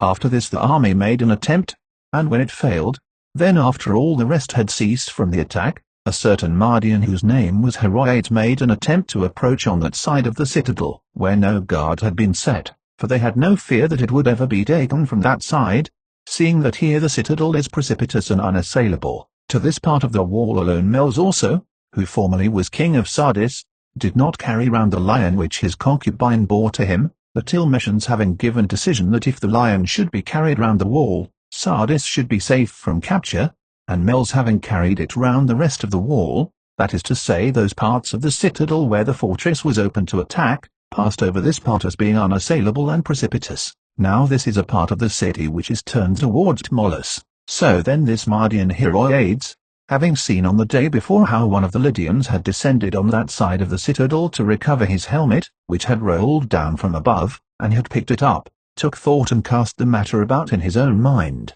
Then he himself ascended first, and after him came up others of the Persians, and many having thus made approach, Sardis was finally taken and the whole city was given up to plunder 85. Meanwhile to Croesus himself it happened thus. He had a son, of whom I made mention before, who was of good disposition enough but deprived of speech, Now in his former time of prosperity Croesus had done everything that was possible for him, and besides other things which he devised he had also sent messengers to Delphi to inquire concerning him.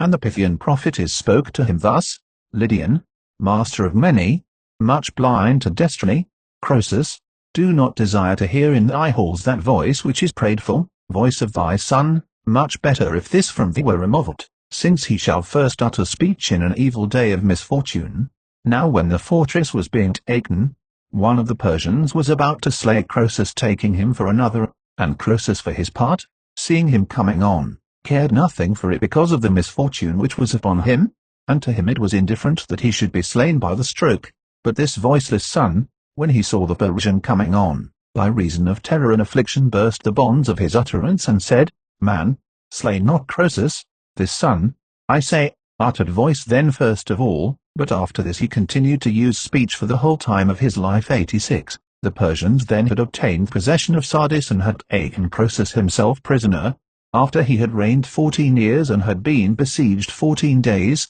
having fulfilled the oracle in that he had brought to an end his own great empire. So the Persians having taken him brought him into the presence of Cyrus, and he piled up a great pyre and caused Croesus to go up upon it bound in fetters, and along with him twice 7 sons of Lydians, whether it was that he meant to dedicate this offering as first fruits of his victory to some god, or whether he desired to fulfill a vow, or else had heard that Croesus was a god-fearing man, and so caused him to go up on the pyre because he wished to know if any one of the divine powers would save him, so that he should not be burnt alive. He, they say, did this, but to Croesus as he stood upon the pyre there came, although he was in such evil case, a memory of the saying of Solon, how he had said with divine inspiration that no one of the living might be called happy.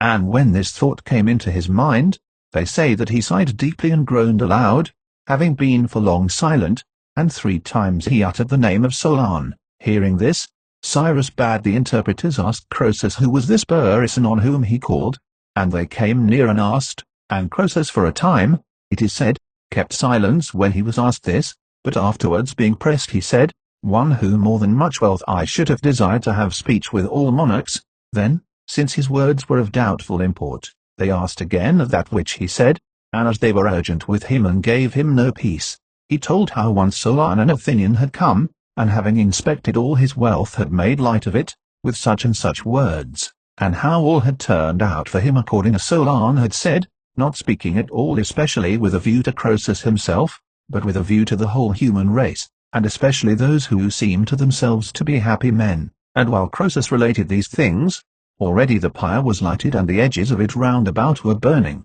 Then they say that Cyrus, hearing from the interpreters what Croesus had said, changed his purpose and considered that he himself also was but a man, and that he was delivering another a man, who had been not inferior to himself in felicity, alive to the fire, and moreover he feared the requital, and reflected that there was nothing of that which men possessed which was secure. Therefore, they say, he ordered them to extinguish as quickly as possible the fire that was burning, and to bring down Croesus and those who were with him from the pyre, and they using endeavors were not able now to get the mastery of the flames. 87. Then it is related by the Lydians that Croesus, having learned how Cyrus had changed his mind, and seeing that every one was trying to put out the fire, but that they were no longer able to check it, cried aloud entreating Apollo, that if any gift had ever been given by him which had been acceptable to the god, he would come to his aid and rescue him from the evil which was now upon him.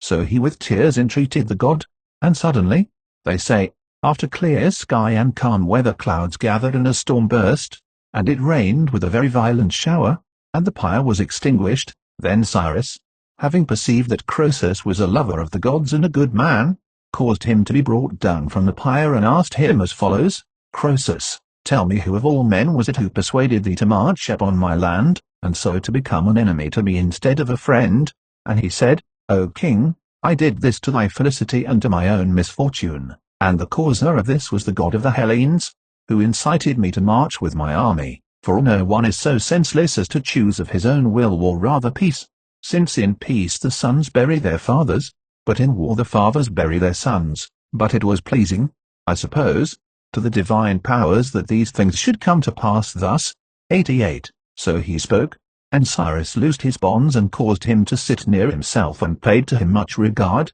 And he marveled both himself and all who were about him at the sight of Croesus. And Croesus, wrapped in thought, was silent. But after a time, turning round and seeing the Persians plundering the city of the Lydians, he said, O king, must I say to thee that which I chanced to have in my thought, or must I keep silent in this my present fortune? Then Cyrus bade him say boldly whatsoever he desired. And he asked him, saying, What is the business that this great multitude of men is doing with so much eagerness? And he said, They are plundering thy city and carrying away thy wealth. And Croesus answered, Neither is it my city that they are plundering, nor my wealth which they are carrying away, for I have no longer any property in these things, but it is thy wealth that they are carrying and driving away. 89. And Cyrus was concerned by that which Croesus had said, and he caused all the rest to withdraw, and asked Croesus what he discerned for his advantage as regards that which was being done. And he said, Since the gods gave me to thee as a slave, I think it right if I discern anything more than others to signify it to thee. The Persians, who are by nature unruly, are without wealth. If therefore thou shalt suffer them to carry off in plunder great wealth, and to take possession of it, then it is to be looked for that thou wilt experience this result. Thou must expect, namely, that whosoever gets possession of the largest share will make insurrection against thee. Now therefore, if that which I say is pleasing to thee, do this: set spearmen of thy guard to watch at all the gates, and let these take away the things, and say to the men who were bearing them out of the city, that they must first be tithed for Zeus, and thus thou on the one hand wilt not be hated by them for taking away the things by force, and they on the other will willingly let the things go, acknowledging within themselves that thou art doing that which is just. 90. Hearing this, Cyrus was above measure pleased, because he thought that Croesus advised well, and he commended him much and enjoined the spearmen of his guard to perform that which Croesus had advised. And after that he spoke to Croesus thus, Croesus, since thou art prepared, like a king as thou art, to do good deeds and speak good words, therefore ask me for a gift, whatsoever thou desirest to be given thee forthwith. And he said, Master, thou wilt most do me a pleasure if thou wilt permit me to send to the god of the Hellenes, whom I honour most of all gods, these fetters, and to ask him whether it is accounted by him right to deceive those who do well to him. Then Cyrus asked him what accusation he made against the god, that he thus requested, and Croesus repeated to him all that had been in his mind, and the answers of the oracles, and especially the votive offerings, and how he had been incited by the prophecy to march upon the Persians. And thus speaking, he came back again to the request that it might be permitted to him to make this reproach against the god. And Cyrus laughed and said, Not this only shalt thou obtain from me, Croesus, but also whatsoever thou mayst desire of me at any time. Hearing this, Croesus sent certain of the Lydians to Delphi, enjoining them to lay the fetters upon the threshold of the temple, and to ask the god whether he felt no shame that he had incited Croesus by his prophecies to march upon the Persians, persuading him that he should bring to an end the empire of Cyrus, seeing that these were the first fruits of spoil which he had won from it, at the same time displaying the fetters. This they were to ask, and moreover also whether it was thought right by the gods of the Hellenes to practice ingratitude. 91. When the Lydians came and repeated that which they were enjoined to say, it is related that the Pythian prophetess spoke as follows, The fated destiny it is impossible even for a god to escape, and Croesus paid the debt due for the sin of his fifth ancestor, who being one of the spearmen of the Heraclidae followed the treacherous device of a woman, and having slain his master took possession of his royal dignity, which belonged not to him of right. And although Loxias eagerly desired that the calamity of Sardis might come upon the sons of Croesus, and not upon Croesus himself, it was not possible for him to draw the destinies aside from their course, but so much as these granted he brought to pass, and gave it as a gift to Croesus, for he put off the taking of Sardis by 3 years, and let Croesus be assured that he was taken prisoner later by these years than the fated time. Moreover, secondly, he assisted him when he was about to be burnt. And as to the oracle which was given, Croesus finds fault with good ground, for Loxias told him beforehand that if he should march upon the Persians he should destroy a great empire, and he upon hearing this, if he wished to take counsel well, ought to have sent and asked further whether the god meant his own empire, or that of Cyrus, but as he did not comprehend that which was uttered and did not ask again, let him pronounce himself to be the cause of that which followed. To him also when he consulted the oracle for the last time, Loxias said that which he said concerning a mule, but this also he failed to comprehend, for Cyrus was in fact this mule, seeing that he was born of parents who were of two different races, his mother being of nobler descent and his father of less noble, for she was a Median woman, daughter of Astyages and king of the Medes, but he was a Persian, one of a race subject to the Medes, and being inferior in all respects he was the husband of one who was his royal mistress. Thus the Pythian prophetess replied to the Lydians, and they brought the answer back to Sardis and repeated it to Croesus, and he, when he heard it, acknowledged that the fault was his own and not that of the god. With regard then to the empire of Croesus and the first conquest of Ionia, it happened thus. 92. Now there are in Hellas many other votive offerings made by Croesus, and not only those which have been mentioned, for first at Thebes of the Boeotians there is a tripod of gold, which he dedicated to the Ismenian Apollo. Then at Ephesus there are the golden cows and the greater number of the pillars of the temple, and in the temple of Athene Pranea at Delphi a large golden shield. These were still remaining down to my own time, but others of his votive offerings have perished, and the votive offerings of Croesus at Branchidae of the Milesians were, as I am told, equal in weight and similar to those at Delphi. Now those which he sent to Delphi, and to the temple of Amphiaraus, he dedicated of his own goods, and as first fruits of the wealth inherited from his father, but the other offerings were made of the substance of a man who was his foe, who before Croesus became king had been factious against him, and had joined in endeavoring to make Pantaleon ruler of the Lydians. Now Pantaleon was a son of Elias and a brother of Croesus, but not by the same mother, for Croesus was born to Elias of a Carian woman, but Pantaleon of an Ionian. And when Croesus had gained possession of the kingdom by the gift of his father, he put to death the man who opposed him, drawing him upon the Cardincum, and his property, which even before that time he had vowed to dedicate, he then offered in the manner mentioned to those shrines which have been named. About his votive offerings let it suffice to have said so much.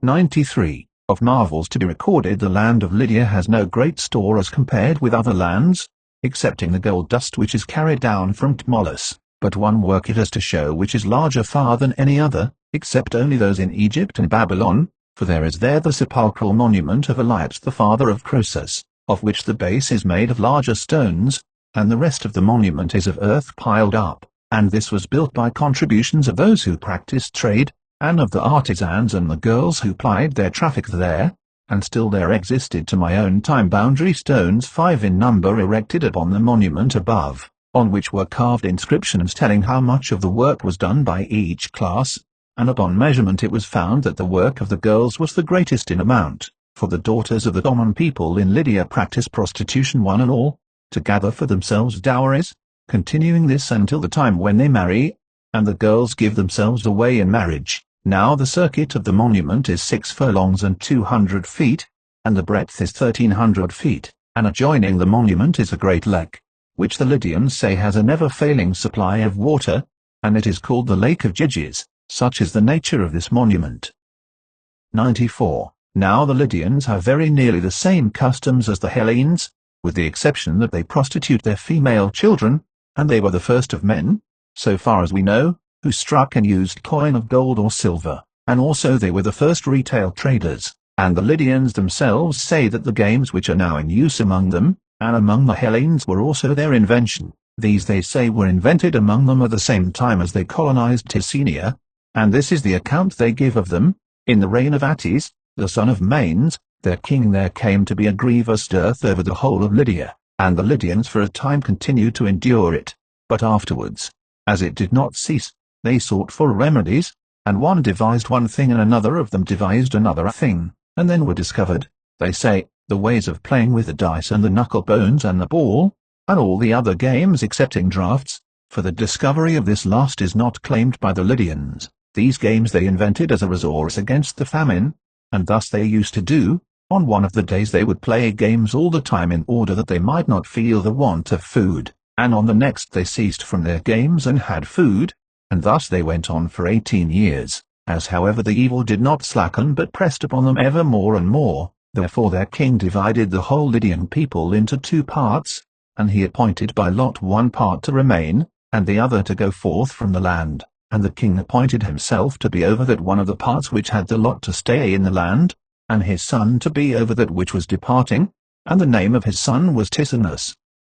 So the one party of them, having obtained the lot to go forth from the land, went down to the sea at Smyrna and built ships for themselves, wherein they placed all the movable goods which they had, and sailed away to seek for means of living in a land to dwell in, until after passing by many nations they came at last to the land of the Umbricans, and there they founded cities and dwell up to the present time, and changing their name they were called after the king's son who led them out from home, not Lydians but Ticinians, taking the name from him. The Lydians then had been made subject to the Persians, as I say, 95, and after this our history proceeds to inquire about Cyrus, who he was that destroyed the empire of Croesus, and about the Persians, in what manner they obtained the lead of Asia, following then the report of some of the Persians, those I mean who do not desire to glorify the history of Cyrus, but to speak that which is in fact true, according to their report. I say, I shall write, but I could set forth also the other forms of the story in three several ways. The Assyrians ruled Upper Asia for 520 years, and from them the Medes were the first who made revolt. These, having fought for their freedom with the Assyrians, proved themselves good men, and thus they pushed off the yoke of slavery from themselves and were set free, and after them the other nations also did the same as the Medes, and when all on the continent were thus independent, they returned again to despotic rule as follows.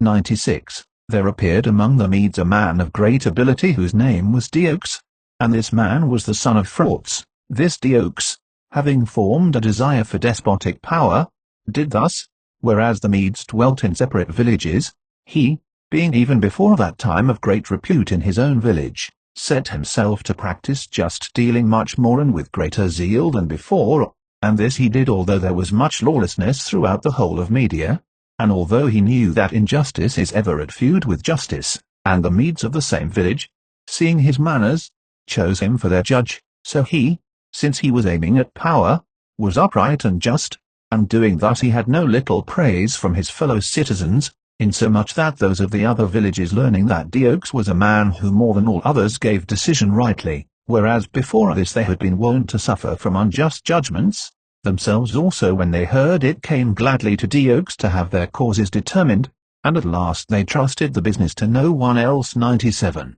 Then, as more and more continually kept coming to him, because men learnt that his decisions proved to be according to the truth, Diox, perceiving that everything was referred to himself, would no longer sit in the place where he used formerly to sit in public to determine causes, and said that he would determine causes no more, for it was not profitable for him to neglect his own affairs, and to determine causes for his neighbors all through the day. So then, since robbery and lawlessness prevailed even much more in the villages than they did before, the Medes having assembled together in one place considered with one another, and spoke about the state in which they were, and I suppose the friends of Diox spoke much to this effect, seeing that we are not able to dwell in the land under the present order of things, let us set up a king from among ourselves, and thus the land will be well governed, and we ourselves shall turn to labor, and shall not be ruined by lawlessness. By some such words as these they persuaded themselves to have a king. 98. And when they straightway proposed the question whom they should set up to be king, Diox was much put forward and commended by every one, until at last they agreed that he should be their king, and he bade them build for him a palace worthy of the royal dignity, and strengthen him with a guard of spearmen. And the Medes did so, for they built him a large and strong palace in that part of the land which he told them, and they allowed him to select spearmen from all the Medes, and when he had obtained the rule over them, he compelled the Medes to make one fortified city and pay chief attention to this, having less regard to the other cities, and as the Medes obeyed him in this also, he built large and strong walls, those which are now called Ecbatana, standing in circles one within the other, and this wall is so contrived that one circle is higher than the next by the height of the battlements alone. And to some extent, I suppose, the nature of the ground, seeing that it is on a hill, assists towards this end, but much more was it produced by art, since the circles are in all 7 in number, and within the last circle are the royal palace and the treasure houses. The largest of these walls is in size about equal to the circuit of the wall round Athens, and of the first circle the battlements are white, of the second black, of the third crimson, of the fourth blue, of the fifth red. Thus are the battlements of all the circles coloured with various tints, and the two last have their battlements, one of them overlaid with silver, and the other with gold 99. These walls then Diox built for himself and round his own palace, and the people he commanded to dwell round about the wall. And after all was built, Diox established the rule, which he was the first to establish, ordaining that none should enter into the presence of the king, but that they deal with him always through messengers, and that the king should be seen by no one, and moreover that to laugh or to spit in presence is unseemly, and this lasts for every one without exception. Now he surrounded himself with this state to the end that his fellows, who had been brought up with him, and were of no meaner family nor behind him in manly virtue, might not be grieved by seeing him and make plots against him, but that being unseen by them he might be thought to be of different mould. 100. Having set these things in order and strengthened himself in his despotism, he was severe in preserving justice, and the people used to write down their causes and send them into his presence, and he determined the questions which were brought into him and sent them out again. Thus he used to do about the judgment of causes, and he also took order for this, that is to say, if he heard that any one was behaving in an unruly manner, he sent for him and punished him according as each act of wrong deserved, and he had watchers and listeners about all the land over which he ruled. 101. Diox then united the Median race alone, and was ruler of this, and of the Medes there are the tribes which here follow, namely, Busai, Peritocunians, Struchets, Erizantians, Budians, Magians. The tribes of the Medes are so many in number 102. Now the son of Diox was Phrautes, who when Diox was dead, having been king for 53 years, received the power in succession, and having received it he was not satisfied to be ruler of the Medes alone,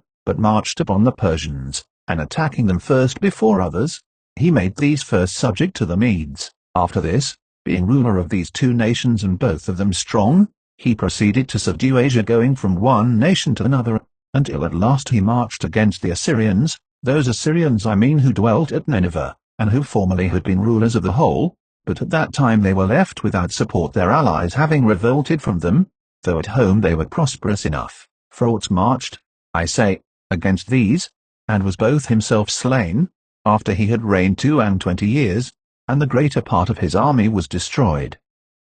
103. When Phrautes had brought his life to an end, Cyaxares the son of Phrautes, the son of Diox, received the power. This king is said to have been yet much more warlike than his forefathers, and he first banded the men of Asia into separate divisions, that is to say, he first arrayed apart from one another the spearmen and the archers and the horsemen, for before that time they were all mingled together without distinction. This was he who fought with the Lydians when the day became night as they fought, and who also united under his rule the whole of Asia above the river Alice, and having gathered together all his subjects he marched upon Nineveh to avenge his father, and also because he desired to conquer that city. And when he had fought a battle with the Assyrians and had defeated them, while he was sitting down before Nineveh there came upon him a great army of Scythians, and the leader of them was Madius the son of Protahias, king of the Scythians. These had invaded Asia after driving the Cimmerians out of Europe, and in pursuit of them as they fled they had come to the land of Media.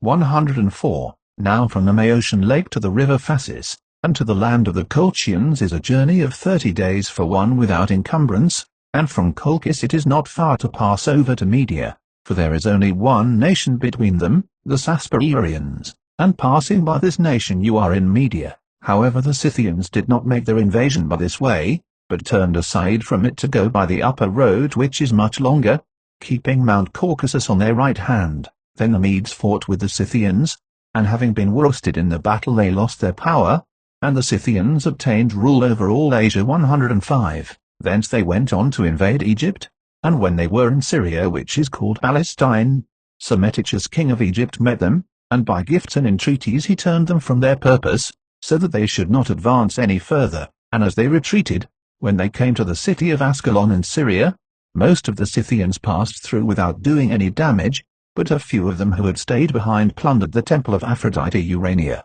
Now this temple, as I find by inquiry, is the most ancient of all the temples which belong to this goddess, for the temple in Cyprus was founded from this, as the people of Cyprus themselves report, and it was the Phoenicians who founded the temple in Kythera, coming from this land of Syria. So these Scythians who had plundered the temple at Ascalon, and their descendants forever, were smitten by the divinity with a disease which made them women instead of men, and the Scythians say that it was for this reason that they were diseased, and that for this reason travelers who visit Scythia now see among them the affection of those who by the Scythians are called Inerorus.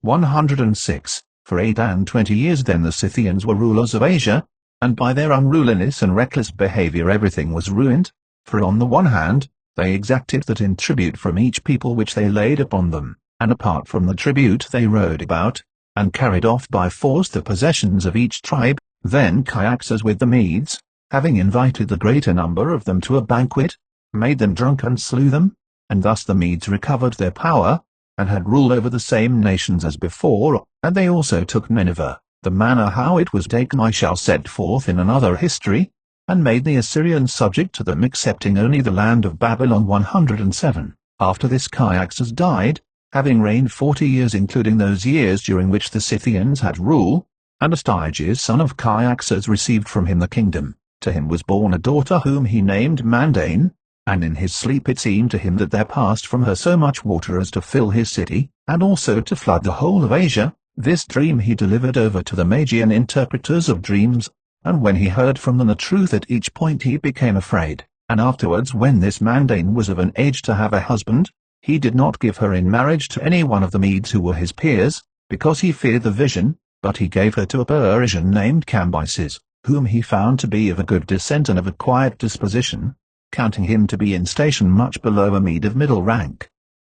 108. And when Mandane was married to Cambyses, in the first year Astyages saw another vision. It seemed to him that from the womb of this daughter a vine grew, and this vine overspread the whole of Asia. Having seen this vision and delivered it to the interpreters of dreams, he sent for his daughter, being then with child, to come from the land of the Persians, and when she had come he kept watch over her, desiring to destroy that which should be born of her, for the Magian interpreters of dreams signified to him that the offspring of his daughter should be king in his room. Astyages then desiring to guard against this, when Cyrus was born, called Harpagus, a man who was of kin near him and whom he trusted above all the other Medes, and had made him manager of all his affairs, and to him he said as follows, Neglect not by any means, Harpagus, the matter which I shall lay upon thee to do, and beware lest thou set me aside, and choosing the advantage of others instead, bring thyself afterwards to destruction. Take the child which Mandane bore, and carry it to thy house and slay it, and afterwards bury it in whatsoever manner thou thyself desirest. To this he made answer, O king, never yet in any past time didst thou discern in me an offence against thee, and I keep watch over myself also with a view to the time that comes after, that I may not commit any error towards thee. If it is indeed thy pleasure that this should so be done, my service at least must be fitly rendered. 109. Thus he made answer, and when the child had been delivered to him adorned as for death, Harpagus went weeping to his wife all the words which had been spoken by Astyages, and she said to him, Now, therefore, what is it in thy mind to do? And he made answer, Not according as Astyages enjoined, for not even if he shall come to be yet more out of his senses, and more mad than he now is, will I agree to his will or serve him in such a murder as this, and for many reasons I will not slay the child, first because he is akin to me, and then because Astyages is old and without male issue, and if after he is dead the power shall come through me, does not the greatest of dangers then await me, to secure me? This child must die, but one of the servants of Astyages must be the slayer of it, and not one of mine. 110. Thus he spoke, and straightway sent a messenger to that one of the herdsmen of Astyages, who he knew fed his herds on the pastures which were most suitable for his purpose, and on the mountains most haunted by wild beasts. The name of this man was Mithridates, and he was married to one who was his fellow slave, and the name of the woman to whom he was married was Kino in the tongue of the Hellenes, and in the Median tongue Spacco, for what the Hellenes call Kinna, bitch, the Medes call Spacca. Now, it was on the skirts of the mountains that this herdsman had his cattle pastures, from Ecbatana towards the north wind and towards the Euxine Sea, for here in the direction of the Sasparians the Median land is very mountainous and lofty and thickly covered with forests, but the rest of the land of Media is all level plain. So when this herdsman came, being summoned with much urgency, Harpagus said these words, Astyages bids thee take this child and place it on the most desolate part of the mountains, so that it may perish as quickly as possible. And he bade me to say that if thou do not kill it, but in any way shalt preserve it from death, he will slay thee by the most evil kind of destruction. And I have been appointed to see that the child is laid forth. 111. Having heard this and having taken up the child, the herdsman went back by the way he came, and arrived at his dwelling. And his wife also, as it seems, having been every day on the point of bearing a child, by a providential chance brought her child to birth just at that time, when the herdsman was gone to the city, and both were in anxiety, each for the other, the man having fear about the child-bearing of his wife, and the woman about the cause why Harpagus had sent to summon her husband, not having been wont to do so aforetime. So as soon as he returned and stood before her, the woman seeing him again beyond her hopes was the first to speak, and asked him for what purpose Harpagus had sent for him so urgently. And he said, Wife, when I came to the city I saw and heard that which I would I had not seen, and which I should wish had never chanced to those whom we serve. For the house of Harpagus was all full of mourning, and I being astonished thereat went within, and as soon as I entered I saw laid out of view an infant child gasping for breath and screaming, which was adorned with gold ornaments and embroidered clothing. And when Harpagus saw me he bade me forthwith to take up the child and carry it away, and lay it on that part of the mountains which is most haunted by wild beasts, saying that it was Astyages who laid this task upon me, and using to me many threats, if I should fail to do this. And I took it up and bore it away, supposing that it was the child of some one of the servants of the house, for never could I have supposed whence it really was, but I marveled to see it adorned with gold and raiment, and I marveled also because mourning was made for it openly in the house of Harpagus.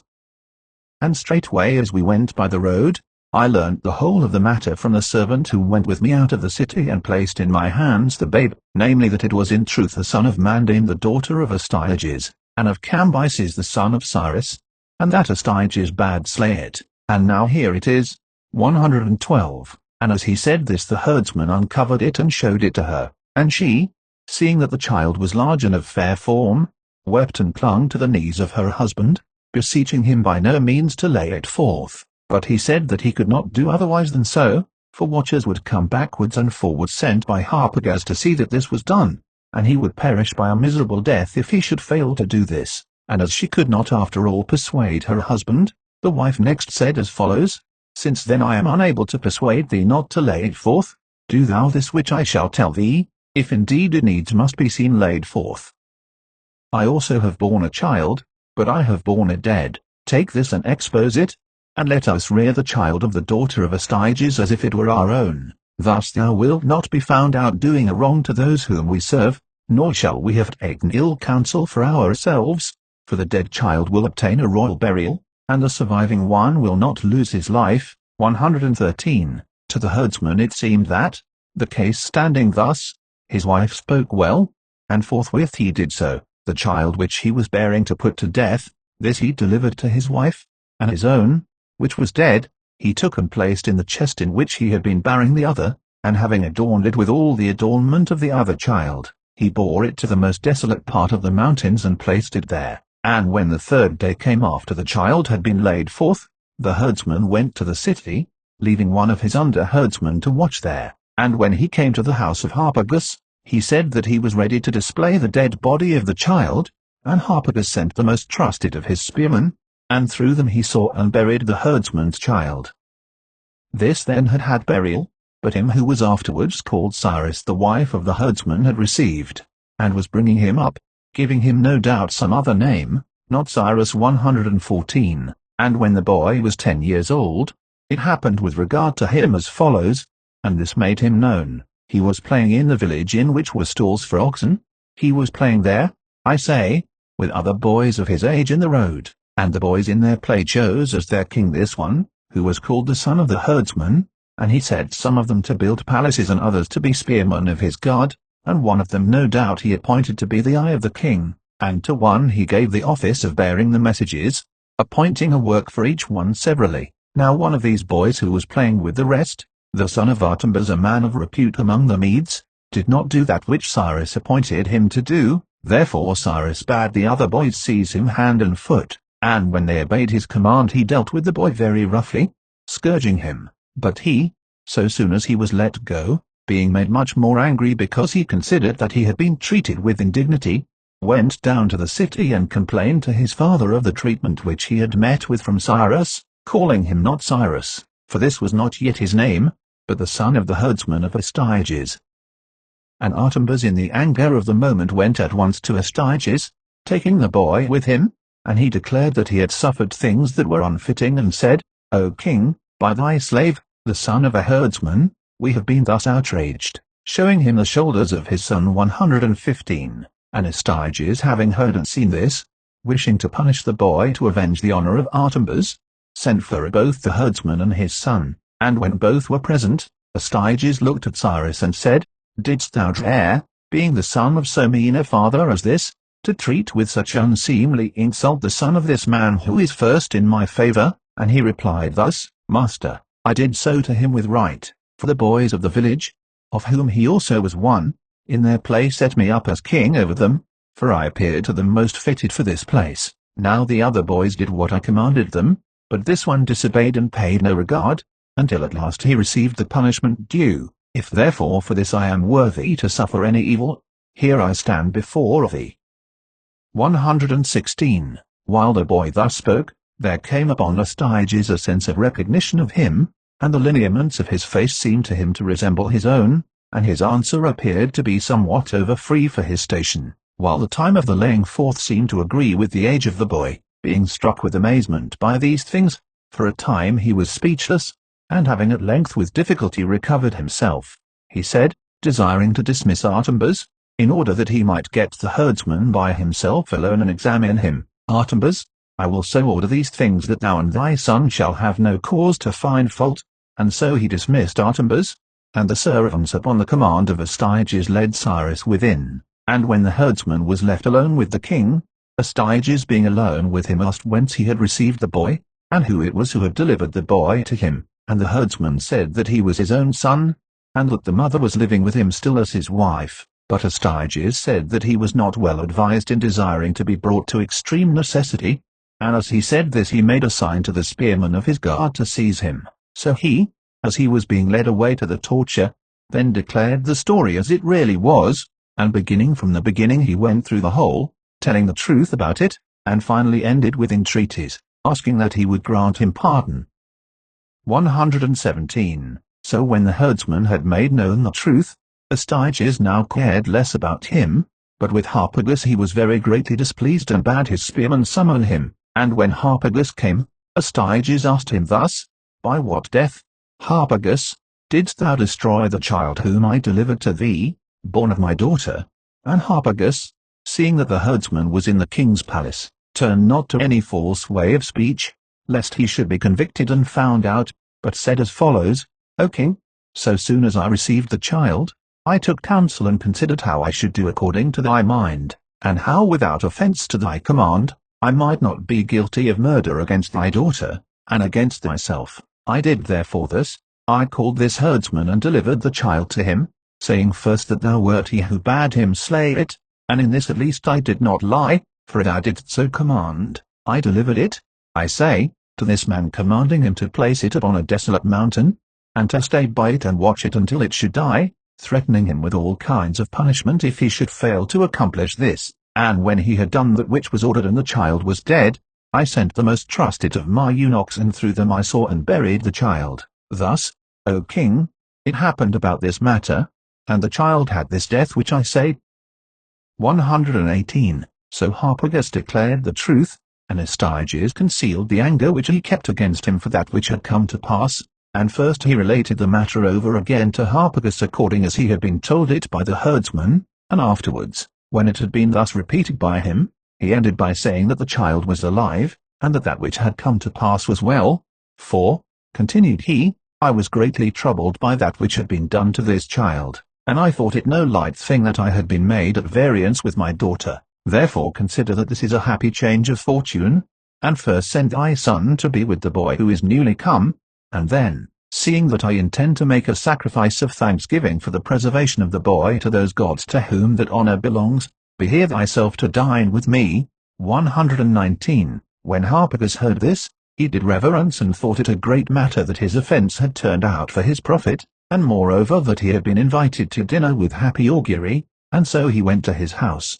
and having entered it straightway, he sent forth his son, for he had one only son of about 13 years old, bidding him go to the palace of Astyages and do whatsoever the king should command, and he himself being overjoyed told his wife that which had befallen him. But Astyages, when the son of Harpagus arrived, cut his throat and divided him limb from limb, and having roasted some pieces of the flesh and boiled others, he caused them to be dressed for eating and kept them ready. And when the time arrived for dinner and the other guests were present and also Harpagus, then before the other guests and before Astyages himself were placed tables covered with flesh of sheep, but before Harpagus was placed the flesh of his own son, all but the head and the hands and the feet, and these were laid aside covered up in a basket. Then when it seemed that Harpagus was satisfied with food, Astyages asked him whether he had been pleased with the banquet, and when Harpagus said that he had been very greatly pleased, they who had been commanded to do this brought to him the head of his son covered up, together with the hands and the feet, and standing near they bade Harpagus uncover and take of them that which he desired. So when Harpagus obeyed and uncovered, he saw the remains of his son, and seeing them he was not overcome with amazement but contained himself, and Astyages asked him whether he perceived of what animal he had been eating the flesh, and he said that he perceived, and that whatsoever the king might do was well pleasing to him. Thus having made answer and taking up the parts of the flesh which still remained he went to his house, and after that, I suppose, he would gather all the parts together and bury them 120. On Harpagus Astyages laid this penalty, and about Cyrus he took thought, and summoned the same men of the Magians who had given judgment about his dream in the manner which has been said, and when they came, Astyages asked how they had given judgment about his vision, and they spoke according to the same manner, saying that the child must have become king if he had lived on, and had not died before. He made answer to them thus, the child is alive and not dead, and while he was dwelling in the country, the boys of the village appointed him king, and he performed completely all those things which they do who are really kings, for he exercised rule, appointed to their places spearmen of the guard and doorkeepers and bearers of messages and all else. Now therefore, to what does it seem to you that these things tend? The Magians said, if the child is still alive and became king without any arrangement, be thou confident concerning him and have good courage, for he shall not be ruler again the second time, since some even of our oracles have had but small results, and that at least which has to do with dreams comes often in the end to a feeble accomplishment. Astyages made answer in these words, I myself also, O Magians, am most disposed to believe that this is so, namely that since the boy was named king, the dream has had its fulfillment, and that this boy is no longer a source of danger to me. Nevertheless give counsel to me, having well considered what is likely to be most safe both for my house and for you. Replying to this the Magian said, to us also, O king, it is of great consequence that thy rule should stand firm, for in the other case it is transferred to strangers, coming round to this boy who is a Persian, and we being Medes are made slaves and become of no account in the eyes of the Persians, seeing that we are of different race. But while thou art established as our king, who art one of our own nation, we both have our share of rule and receive great honours from thee. Thus then we must by all means have a care of thee and of thy rule. And now, if we saw in this anything to cause fear, we would declare all to thee beforehand, but as the dream has had its issue in the trifling manner, both we ourselves are of good cheer and we exhort thee to be so likewise, and as for this boy, send him away from before thine eyes to the Persians and to his parents. 121. When he heard this Astyages rejoiced, and calling Cyrus spoke to him thus,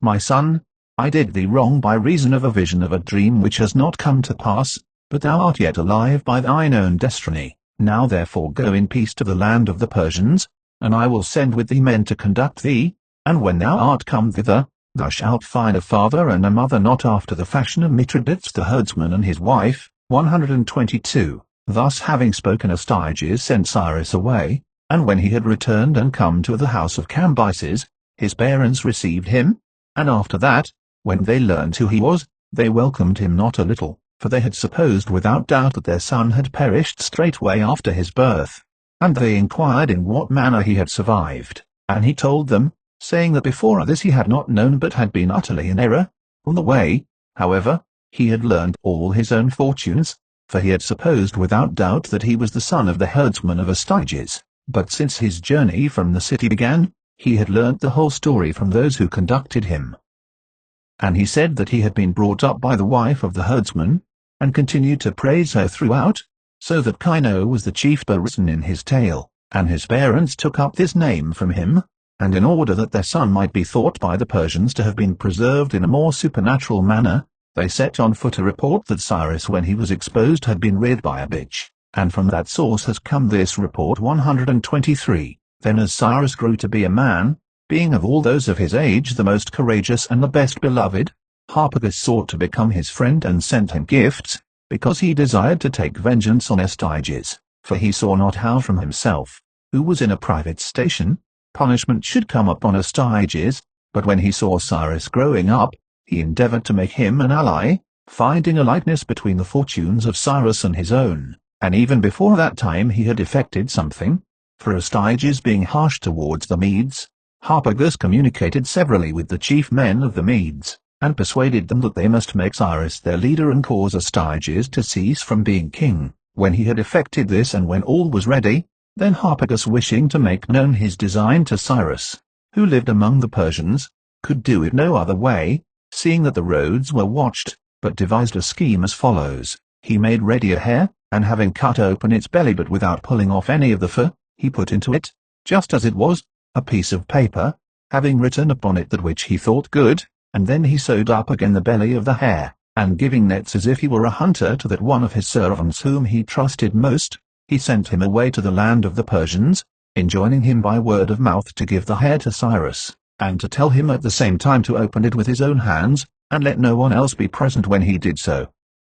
124. This then was accomplished, and Cyrus having received from him the hare, cut it open, and having found within it the paper he took and read it over, and the writing said this, Son of Cambyses, over thee the gods keep guard, for otherwise thou wouldst never have come to so much good fortune. Do thou therefore take vengeance on Astyages who is thy murderer, for so far as his will is concerned thou art dead, but by the care of the gods and of me thou art still alive, and this I think thou hast long ago learnt from first to last, both how it happened about thyself, and also what things I have suffered from Astyages, because I did not slay thee but gave thee to the herdsman. If therefore thou wilt be guided by me, thou shalt be ruler of all that land over which now Astyages is ruler. Persuade the Persians to revolt, and march any army against the Medes, and whether I shall be appointed leader of the army against thee, or any other of the Medes who are in repute, thou hast what thou desirest, for these will be the first to attempt to destroy Astyages, revolting from him and coming over to thy party. Consider then that here at least all is ready, and therefore do this and do it with speed. 125. Cyrus having heard this began to consider in what manner he might most skillfully persuade the Persians to revolt, and on consideration he found that this was the most convenient way, and so in fact he did. He wrote first on a paper that which he desired to write, and he made an assembly of the Persians. Then he unfolded the paper and reading from it said that Astyages appointed him commander of the Persians, and now, O Persians, he continued, I give you command to come to me each one with a reaping hook. Cyrus then proclaimed this command. Now there are of the Persians many tribes, and some of them Cyrus gathered together and persuaded to revolt from the Medes, namely those, upon which all the other Persians depend, the Pasargadae, the Merafians and the Maspians, and of these the Pasargadae are the most noble, of whom also the Achaemenidae are a clan, whence are sprung the Perseid kings. But other Persian tribes there are, as follows, the Panthalians, the Darusians and the Germanians. These are all tillers of the soil, and the rest are nomad tribes, namely the Daoi, Mardians, Dropicans and Sagartians. 126. Now there was a certain region of the Persian land which was overgrown with thorns, extending some 18 or 20 furlongs in each direction, and when all had come with that which they had been before commanded to bring, Cyrus bade them clear this region for cultivation within 1 day, and when the Persians had achieved the task proposed, then he bade them come to him on the next day bathed and clean. Meanwhile Cyrus, having gathered together in one place all the flocks of goats and sheep, and the herds of cattle belonging to his father, slaughtered them and prepared with them to entertain the host of the Persians, and moreover with wine and other provisions of the most agreeable kind. So when the Persians came on the next day, he made them recline in a meadow and feasted them, And when they had finished dinner, Cyrus asked them whether that which they had on the former day, or that which they had now seemed to them preferable. They said that the difference between them was great, for the former day had for them nothing but evil, and the present day nothing but good. Taking up this saying, Cyrus proceeded to lay bare his whole design, saying, Men of the Persians, thus it is with you. If you will do as I say, ye have these and 10,000 other good things, with no servile labor, but if you will not do as I say, ye have labors like that of yesterday innumerable. Now therefore do as I say and make yourselves free, for I seem to myself to have been born by providential fortune to take these matters in hand, and I think that ye are not worse men than the Medes, either in other matters or in those which have to do with war. Consider then that this is so, and make revolt from Astyages forthwith. 127. So the Persians, having obtained a leader, willingly attempted to set themselves free, since they had already for a long time been indignant to be ruled by the Medes. But when Astyages heard that Cyrus was acting thus, he sent a messenger and summoned him, and Cyrus bade the messenger report to Astyages, that he would be with him sooner than he would himself desire. So Astyages, hearing this, armed all the Medes, and blinded by divine providence he appointed Harpagus to be the leader of the army, forgetting what he had done to him. Then when the Medes had marched out and began to fight with the Persians, some of them continued the battle, namely those who had not been made partakers in the design, while others went over to the Persians, but the greater number were wilfully slack and fled. 128. So when the Median army had been shamefully dispersed, so soon as Astyages heard of it he said, threatening Cyrus, But not even so shall Cyrus at least escape punishment.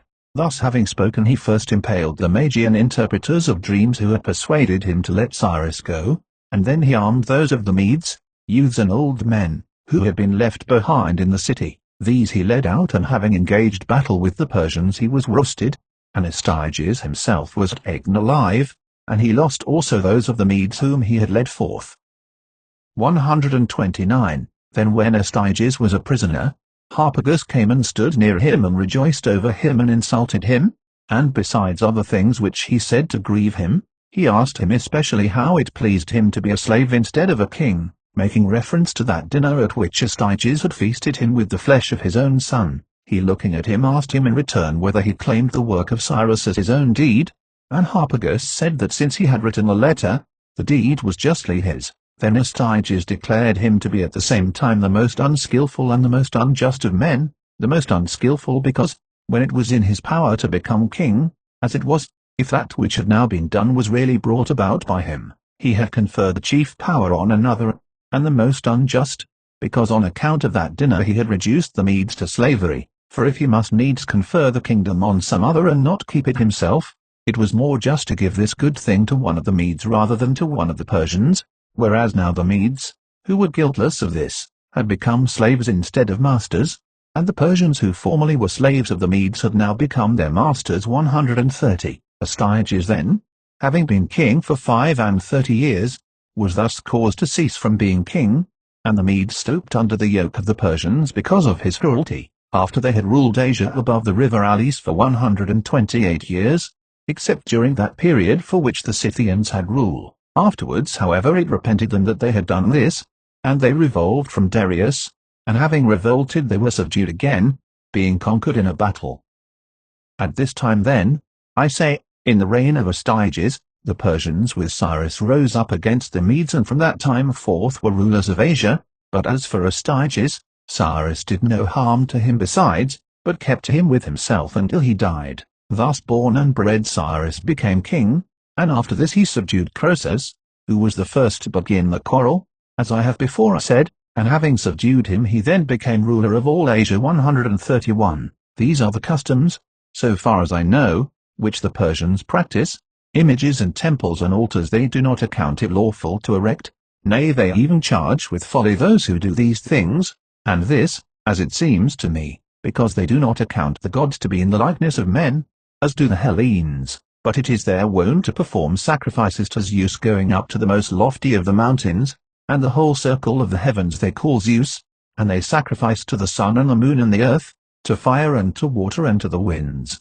These are the only gods to whom they have sacrificed ever from the first, but they have learnt also to sacrifice to Aphrodite Urania, having learnt it both from the Assyrians and the Arabians, and the Assyrians call Aphrodite Melita, the Arabians Alita, and the Persians Mitra 132. Now this is the manner of sacrifice for the gods aforesaid which is established among the Persians. They make no altars, neither do they kindle fire, and when they mean to sacrifice they use no libation nor music of the pipe, nor chaplets nor meal for sprinkling, but when a man wishes to sacrifice to any one of the gods, he leads the animal for sacrifice to an unpolluted place and calls upon the god, having his tiara wreathed round generally with a branch of myrtle. For himself alone separately the man who sacrifices may not request good things in his prayer, but he prays that it may be well with all the Persians and with the king, for he himself also is included of course in the whole body of Persians.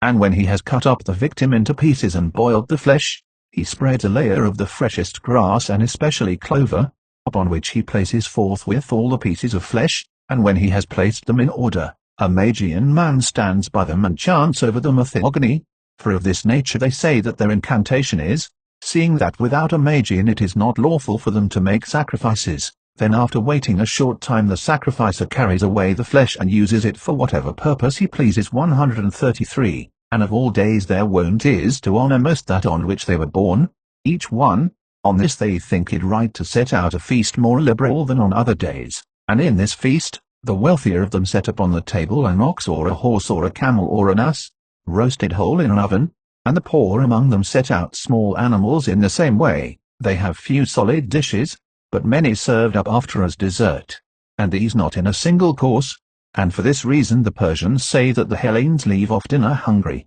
because after dinner they have nothing worth mentioning served up as dessert, whereas if any good dessert were served up they would not stop eating so soon. To wine drinking they are very much given, and it is not permitted for a man to vomit or to make water in presence of another. Thus do they provide against these things, and they are wont to deliberate when drinking hard about the most important of their affairs, and whatsoever conclusion has pleased them in their deliberation, this on the next day, when they are sober, the master of the house in which they happen to be when they deliberate lays before them for discussion, and if it pleases them when they are sober also, they adopt it, but if it does not please them, they let it go, and that on which they have had the first deliberation when they are sober, they consider again when they are drinking.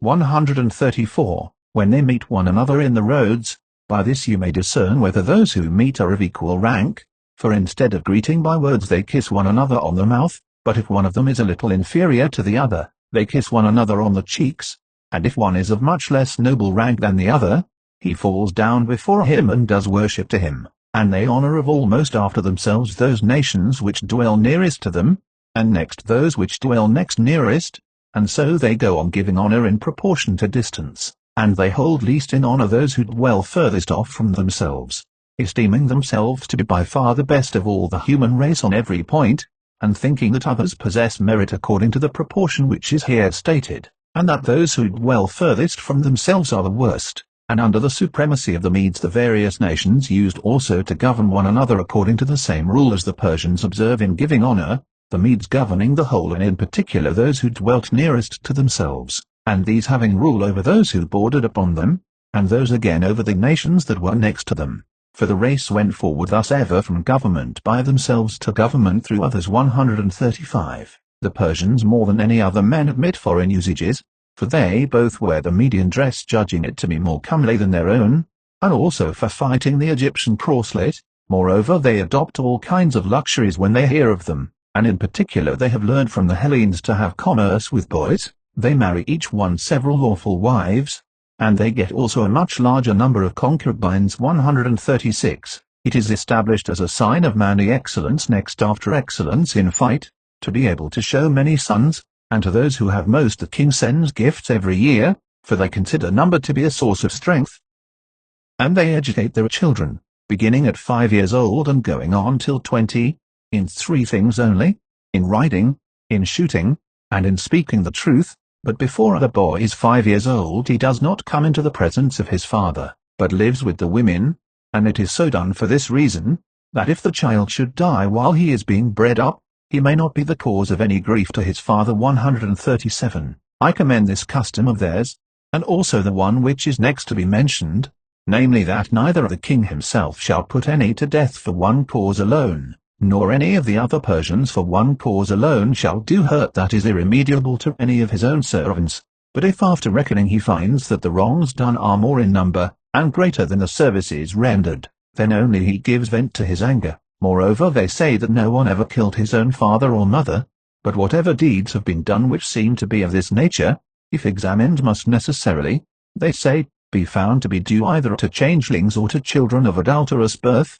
For, say they, it is not reasonable to suppose that the true parent would be killed by his own son. 138. Whatever things it is not lawful for them to do, these it is not lawful for them even to speak of, and the most disgraceful thing in their estimation is to tell and lie, and next to this to owe money. This last for many other reasons, but especially because it is necessary, they say, for him who owes money, also sometimes to tell lies, and whosoever of the men of the city has leprosy or whiteness of skin, he does not come into a city nor mingle with the other Persians, and they say that he has these diseases because he has offended in some way against the sun. But a stranger who is taken by these diseases, in many regions they drive out of the country altogether, and also white doves, alleging against them the same cause, and into a river they neither make water nor spit, neither do they wash their hands in it, nor allow any other to do these things, but they reverence rivers very greatly. 139. This moreover also has chanced to them, which the Persians have themselves failed to notice, but I have not failed to do so, their names, which are formed to correspond with their bodily shapes or their magnificence of station, end all with the same letter, that letter which the Dorians call San and the Ionians Sigma. With this you will find, if you examine the matter, that all the Persian names end, not some with this and others with other letters, but all alike. 140. So much I am able to say for certain from my own knowledge about them, but what follows is reported about their dead as a secret mystery and not with clearness, namely that the body of a Persian man is not buried, until it has been torn by a bird or a dog. The Magians I know for a certainty have this practice, for they do it openly. However that may be, the Persians cover the body with wax and then bury it in the earth. Now the Magians are distinguished in many ways from other men, as also from the priests in Egypt, for these last esteem it a matter of purity to kill no living creature, except the animals which they sacrifice, but the Magians kill with their own hands all creatures except dogs and men, and they even make this a great end to aim at, killing both ants and serpents and all other creeping and flying things. About this custom then be it as it was from the first established, and I return now to the former narrative. 141. The Ionians and Aeolians, as soon as the Lydians had been subdued by the Persians, sent messengers to Cyrus at Sardis, desiring to be his subjects on the same terms as they had been subjects of Croesus, and when he heard that which they proposed to him, he spoke to them a fable, saying that a certain player on the pipe saw fishes in the sea and played on his pipe, supposing that they would come out to land, but being deceived in his expectation, he took a casting net and enclosed a great multitude of the fishes, and drew them forth from the water, and when he saw them leaping about, he said to the fishes, Stop dancing I pray you now, seeing that ye would not come out and dance before when I piped. Cyrus spoke this fable to the Ionians and Aeolians for this reason, because the Ionians had refused to comply before, when Cyrus himself by a messenger requested them to revolt from Croesus, while now when the conquest had been made they were ready to submit to Cyrus. Thus he said to them in anger, and the Ionians, when they heard this answer, brought back to their cities, put walls round about them severally, and gathered together to the Panionian, all except the men of Miletus, for with these alone Cyrus had sworn an agreement on the same terms as the Lydians had granted. The rest of the Ionians resolved by common consent to send messengers to Sparta, to ask the Spartans to help the Ionians. 142. These Ionians to whom belongs the Panionian had the fortune to build their cities in the most favorable position for climate and seasons of any men whom we know, for in neither of the regions above Ionia nor those below, neither of those towards the east nor those towards the west, produce the same results as Ionia itself, the regions in the one direction being oppressed by cold and moisture, and those in the other by heat and drought, and these do not use all the same speech, but have 4 different variations of language. First of their cities on the side of the south lies Miletus, and next to it Myus and Priene. These are settlements made in Caria, and speak the same language with one another, and the following are in Lydia: Ephesus, Colophon, Lepidus, Teos, Clazomenae, Vaishya. These cities resemble not at all those mentioned before in the speech which they use, but they agree one with another. There remain besides 3 Ionian cities, of which 2 are established in the islands of Samos and Chios, and 1 is built upon the mainland, namely Erythrae. Now the men of Chios and of Erythrae use the same form of language, but the Samians have one for themselves alone. Thus there result 4 separate forms of language. 143. Of these Ionians then those of Miletus were sheltered from danger, since they had sworn an agreement, and those of them who lived in islands had no cause for fear, for the Phoenicians were not yet subjects of the Persians, and the Persians themselves were not seamen. Now these were parted off from the other Ionians for no other reason than this: the whole Hellenic nation was at the time weak, but of all its races the Ionian was much the weakest and of least account, except Athens. Indeed, it had no considerable city. Now the other Ionians, and among them the Athenians, avoided the name, not wishing to be called Ionians. Nay, even now I perceive that the greater number of them are ashamed of the name. But these 12 cities not only prided themselves on the name, but established a temple of their own, to which they gave the name of Panionion, and they made resolution not to grant a share in it to any other Ionians, nor indeed did any ask to share it except those of Smyrna. 144. Just as the Dorians of that district which is now called the 5 cities, but was formerly called the 6 cities, take care not to admit any of the neighboring Dorians to the temple of Triopion, and even exclude from sharing in it those of their own body, who commit any offence as regards the temple.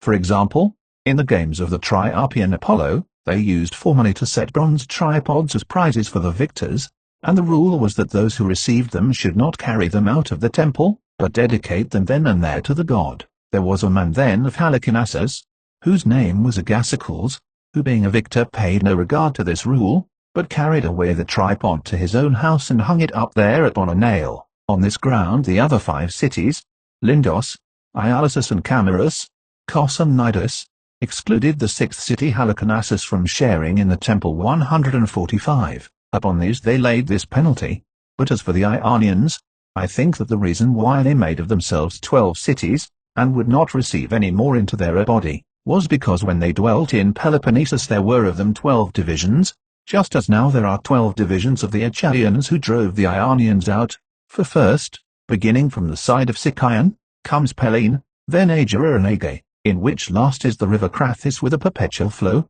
whence the river of the same name in Italy received its name, and Bura and Helice, to which the Ionians fled for refuge when they were worsted by the Achaians in fight, and Aegon and Ripes and Patris and Pheris and Olenus, where is the great river Pyrrhus, and Diamond Tritalis, of which the last alone has an inland position. These form now 12 divisions of the Achaians, and in former times they were divisions of the Ionians. 146. For this reason then the Ionians also made for themselves 12 cities, for at any rate to say that these are any more Ionians than the other Ionians, or have at all a nobler descent, is mere folly, considering that a large part of them are Abantians from Euboea, who have no share even in the name of Ionia, and Minae of Orchomenus have been mingled with them, and Cadmeians and Dryopians and Phocians, who seceded from their native state, and Molossians, and Pelasgians of Arcadia and Dorians of Epidaurus, and many other races have been mingled with them, and those of them who set forth to their settlements from the city hall of Athens, and who esteem themselves the most noble by descent of the Ionians, these, I say, brought no women with them to their settlement, but took Carian women, whose parents they slew, and on account of this slaughter these women laid down for themselves a rule, imposing oaths on one another, and handed it on to their daughters, that they should never eat with their husbands, nor should a wife call her own husband by name. For this reason, because the Ionians had slain their fathers and husbands and children, and then having done this had them to wife. This happened at Miletus. 147. Moreover some of them set Lycian kings over them, descendants of Glaucus and Hippolytus, while others were ruled by Corconians of Pylos, descendants of Codrus the son of Melanthus, and others again by princes of the 2 races combined. Since however these hold on to the name more than the other Ionians, let them be called, if they will, the Ionians of truly pure descent, but in fact all are Ionians who have their descent from Athens, and who keep the feast of Aperturia, and this all keep except the men of Ephesus and Colophon, for these alone of all the Ionians do not keep the Aperturia. and that on the ground of some murder committed 148. Now the Pani-Ionian is a sacred place on the north side of Mycale, set apart by common agreement of the Ionians for Poseidon of Hellike, and this Mycale is a promontory of the mainland running out westwards towards Samos, where the Ionians gathering together from their cities, used to hold a festival, which they called the Pani-Ionia, and not only the feasts of the Ionians, but also those of all the Hellenes equally are subject to this rule, that their names all end in the same letter, just like the names of the Persians. These then are the Ionian cities. 149, and those of Aeolia are as follows: Kyme, which is called Fricanus, Lerasae, Neontichus, Temnus, Killa, Notion, Aegirursa, Pitane, Agae, Myrina, Grynea. These are the ancient cities of the Aeolians, 11 in number, since 1, Smyrna, was severed from them by the Ionians. For these cities, that is those on the mainland, used also formerly to be 12 in number, and these Aeolians had the fortune to settle in a land, which is more fertile than that of the Ionians, but in respect of climate less favoured. 150. Now the Aeolians lost Smyrna in the following manner: certain men of Colophon, who had been roasted in party strife and had been driven from their native city, were received there for refuge, and after this the Colophonian exiles watched for a time when the men of Smyrna were celebrating a festival to Dionysus outside the walls, and then they closed the gates against them and got possession of the city. After this, when the whole body of Aeolians came to the rescue, they made an agreement that the Ionians should give up the movable goods, and that on this condition the Aeolians should abandon Smyrna. When the men of Smyrna had done this, the remaining 11 cities divided them amongst themselves and made them their own citizens. 151. These then are the Aeolian cities upon the mainland, with the exception of those situated on Mount Ida, for these are separate from the rest. And of those which are in the islands, there are 5 in Lesbos, for the 6th, which was situated in Lesbos, namely Erisba, was enslaved by the men of Mithymna, though its citizens were of the same race as they, and in Tenedos there is one city, and another in what are called the 100 Isles. Now the Lesbians and the men of Tenedos, like those Ionians who dwelt in the islands, had no cause for fear, but the remaining cities came to a common agreement to follow the Ionians whithersoever they should lead. 152. Now when the messengers from the Ionians and Aeolians came to Sparta, for this business was carried out with speed, they chose before all others to speak for them the Phocian, whose name was Pithermus. He then put upon him a purple cloak, in order that as many as possible of the Spartans might hear of it and come together, and having been introduced before the assembly he spoke at length, asking the Spartans to help them. The Lacedaemonians however would not listen to him, but resolved on the contrary not to help the Ionians. So they departed, and the Lacedaemonians, having dismissed the messengers of the Ionians, sent men notwithstanding in a ship of 50 oars, to find out, as I imagine, about the affairs of Cyrus and about Ionia. These when they came to Phocaea sent to Sardis the man of most repute among them, whose name was Lacrines, to report to Cyrus the saying of the Lacedaemonians, bidding him do hurt to no city of the Hellas, since they would not permit it. 153. When the herald had spoken thus, Cyrus is said to have asked those of the Hellenes whom he had with him, what men the Lacedaemonians were and how many in number, that they made this proclamation to him, and hearing their answer he said to the Spartan herald, never yet did I fear men such as these, who have a place appointed in the midst of their city, where they gather together and deceive one another by false oaths, and if I continue in good health, not the misfortunes of the Ionians will be for them a subject of talk, but rather their own. These words Cyrus threw out scornfully with reference to the Hellenes in general, because they have got for themselves markets and practice buying and selling there, for the Persians themselves are not wont to use markets, nor have they any market-place at all. After this he entrusted Sardis to Tabulus a Persian, and the gold both of Croesus, and of the other Lydians he gave to Pactyas a Lydian to take charge of, and himself marched away to Ecbatana, taking with him Croesus and making for the present no account of the Ionians, for Babylon stood in his way still, as also the Bactrian nation and the Saccans and the Egyptians, and against these he meant to make expeditions himself, while sending some other commander about the Ionians. 154. But when Cyrus had marched away from Sardis, Pactyas caused the Lydians to revolt from Tabulus and from Cyrus. This man went down to the sea, and having in his possession all the gold that there had been in Sardis, he hired for himself mercenaries and persuaded the men of the sea-coast to join his expedition. So he marched on Sardis and besieged Tabalus, having shut himself up in the citadel.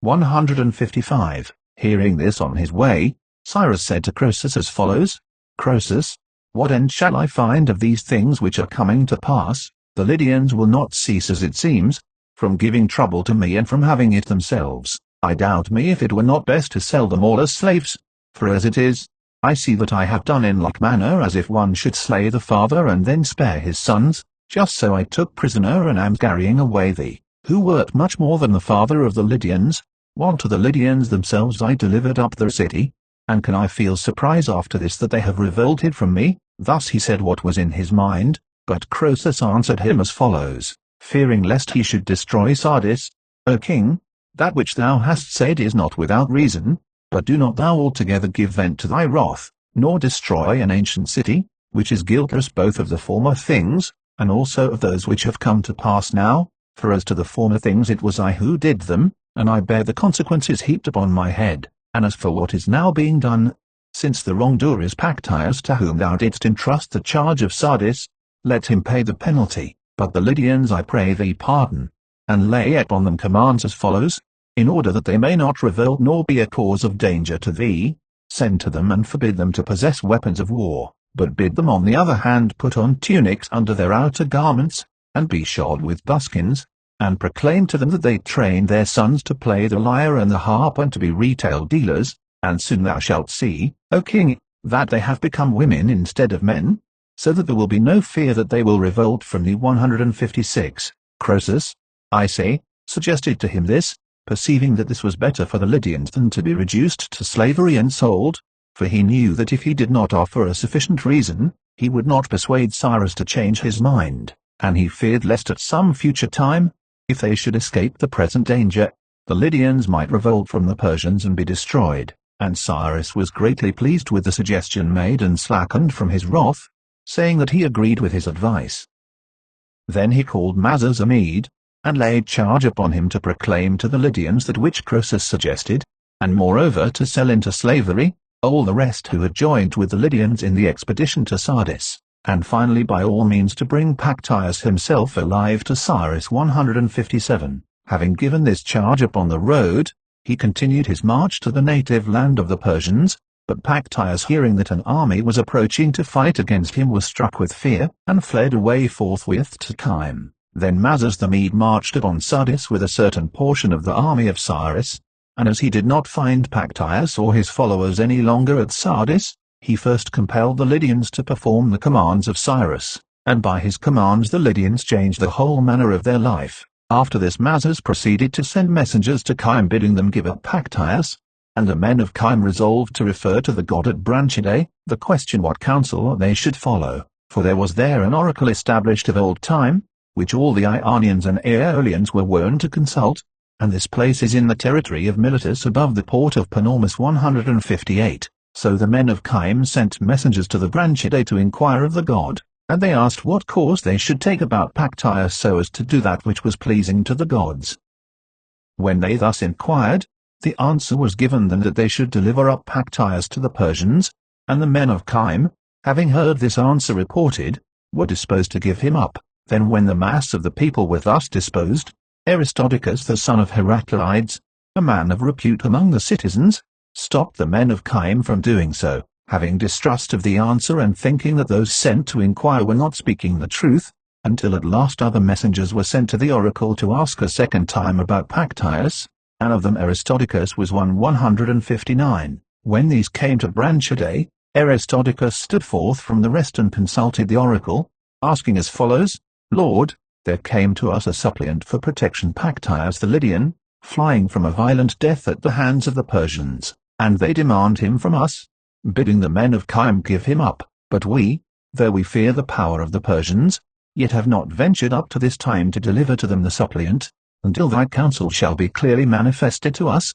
saying which of the two things we ought to do. He thus inquired, but the god again declared to them the same answer, bidding them deliver up Pactyas to the Persians. Upon this Aristodicus with deliberate purpose did as follows: he went all round the temple destroying the nests of the sparrows, and of all the other kinds of birds which had been hatched on the temple. And while he was doing this, it is said that a voice came from the inner shrine directed to Herodotus and speaking thus, "Thou most impious of men, why dost thou dare to do this? Dost thou carry away by force from my temple the suppliants for my protection?" And Herodotus, it is said, not being at all at a loss, replied to this, "Lord, dost thou thus come to the assistance of thy suppliants, and yet biddest the men of Kime deliver up theirs?" And the god answered him again thus, "Yea, I bid you do so, that ye may perish the more quickly for your impiety, so that ye may not at any future time come to the oracle to ask about delivering up of suppliants."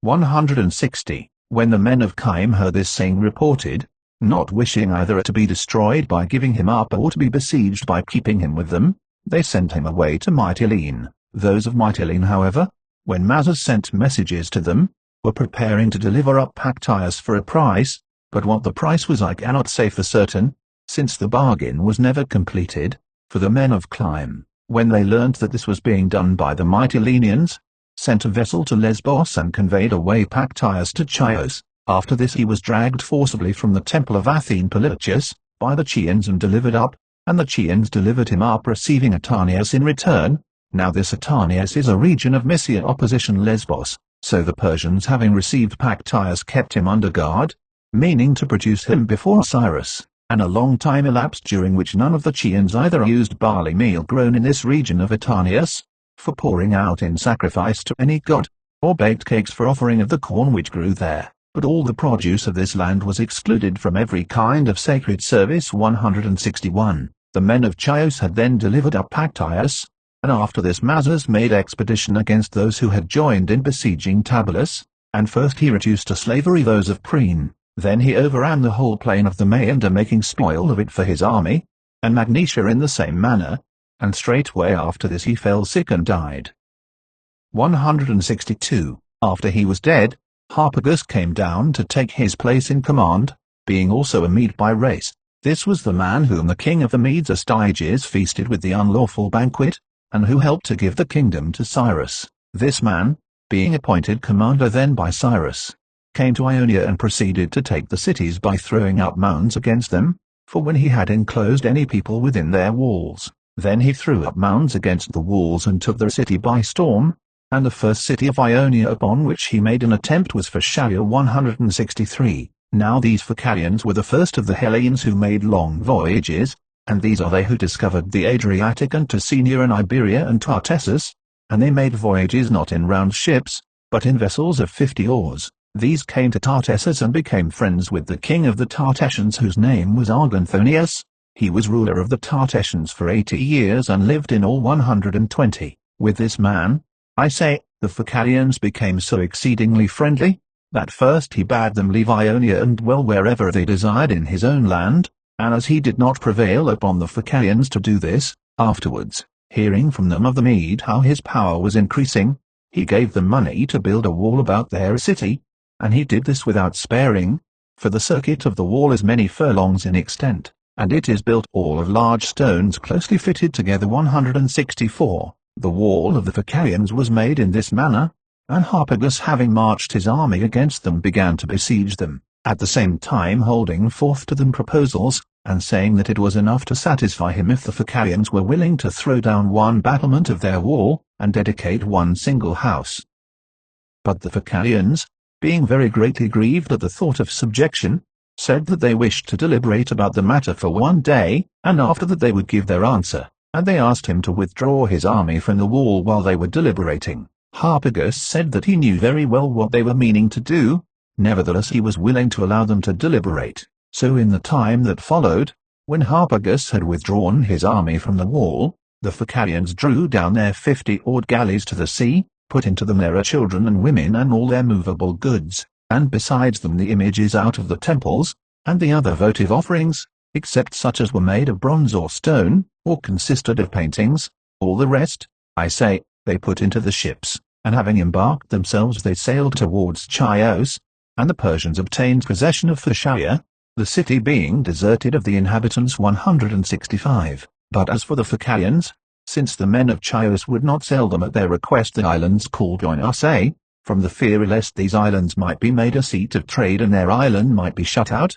Therefore they set out for Chinos, for in Chinos 20 years before this they had established a city named Eulalia, in accordance with an oracle. Now Arganthonius by that time was dead, and when they were setting out for Chinos they first sailed to Phasalia, and slaughtered the Persian garrison, to whose charge Harpagus had delivered the city. Then after they had achieved this they made solemn imprecations on any one of them, who should be left behind from their voyage, and moreover they sank a mass of iron in the sea, and swore that not until that mass should appear again on the surface, would they return to Phasalia. However, as they were setting forth to Chinos, more than half of the citizens were seized with yearning and regret for their city and for their native land, and they proved false to their oath and sailed back to Phasalia. But those of them who kept the oath still, weighed anchor from the islands of Oinosse and sailed 166. When these came to Chinos, for 5 years they dwelt together with those who had come thither before, and they founded temples there. Then, since they plundered the property of all their neighbors, the Tuscanians and Carthaginians made expedition against them by agreement with one another, each with 60 ships, and the Phocalians also manned their vessels, 60 in number, and came to meet the enemy in that which is called the Sardinian Sea, and when they encountered one another in the sea fight the Phocalians won a kind of Cadmean victory, for 40 of their ships were destroyed and the remaining 20 were disabled, having had their prows bent aside. So they sailed into Eulalia, and took up their children and their women and their other possessions as much as their ships proved capable of carrying, and then they left Chinos behind them and sailed to region 167. But as for the crews of the ships that were destroyed, the Carthaginians and Tuscanians obtained much the greater number of them, and these they brought to land and killed by stoning. After this the men of Agylla found that everything which passed by the spot where the Phocalians were laid after being stoned, became either distorted, or crippled, or paralyzed, both small cattle and beasts of burden and human creatures. So the men of Agylla sent to Delphi desiring to purge themselves of the offense, and the Pythian prophetess bade them do that which the men of Agylla still continue to perform, that is to say, they make great sacrifices in honor of the dead, and hold at the place a contest of athletics and horse racing. These then of the Phocalians had the fate which I have said, but those of them who took refuge at Rhegium started from thence and took possession of that city in the land of Oenotria, which now is called Hill. This they founded having learnt from a man of Posidonia, that the Pythian prophetess by her answer meant them to found a temple to Chinos, who was a hero, and not to found a settlement in the island of Chinos. 168. About Phasalia in Ionia it happened thus, and nearly the same thing also was done by the men of Teos, for as soon as Harpagus took their wall with a mound, they embarked in their ships and sailed straightway for Thrace, and there they founded the city of Abdera, which before them Timesius of Clazomenae founded and had no profit therefrom, but was driven out by the Thracians, and now he is honored as a hero by the Teans in Abdera. 169. These alone of all the Ionians left their native cities because they would not endure subjection, but the other Ionians except the Milesians did indeed contend in arms with Harpagus like those who left their homes, and proved themselves brave men, fighting each for his own native city, but when they were defeated and captured they remained all in their own place and performed that which was laid upon them. But the Milesians, as I have also said before, had made a sworn agreement with Cyrus himself and kept still. Thus for the second time Ionia had been reduced to subjection. And when Harpagus had conquered the Ionians on the mainland, then the Ionians who dwelt in the islands, being struck with fear by these things, gave themselves over to Cyrus. 170. When the Ionians had been thus evilly entreated, but were continuing still to hold their gatherings as before at the Panionion, Bias a man of Priene set forth to the Ionians, as I am informed, a most profitable counsel, by following which they might have been the most prosperous of all the Hellenes. He urged that the Ionians should set forth in one common expedition and sail to Sardinia, and after that found a single city for all the Ionians, and thus they would escape subjection and would be prosperous, inhabiting the largest of all islands and being rulers over others, whereas, if they remained in Ionia, he did not perceive, he said, that freedom would any longer exist for them. This was the counsel given by Bias of Priene after the Ionians had been ruined, but a good counsel too was given before the ruin of Ionia by Thales a man of Miletus, who was by descent of Phoenician race. He advised the Ionians to have one single seat of government, and that this should be at Teos. For Teos, he said, was in the center of Ionia, and that the other cities should be inhabited as before, but accounted just as if they were dems. These men set forth to them counsels of the kind which I have said. 171. But Harpagus, after subduing Ionia, proceeded to march against the Carians and Cornians and Lycians, taking also Ionians and Aeolians to help him. Of these the Carians came to the mainland from the islands, for being of old time subjects of Minos and being called Leleges, they used to dwell in the islands, paying no tribute, so far back as I am able to arrive by hearsay, but whenever Minos required it, they used to supply his ships with seamen, and as Minos subdued much land and was fortunate in his fighting, the Carian nation was of all nations by much the most famous at that time together with him, and they produced 3 inventions of which the Hellenes adopted the use, that is to say, the Carians were those who first set the fashion of fastening crests on helmets, and of making the devices which are put onto shields, and these also were the first who made handles for their shields, whereas up to that time all who were wont to use shields carried them without handles, and with leathern straps to guide them,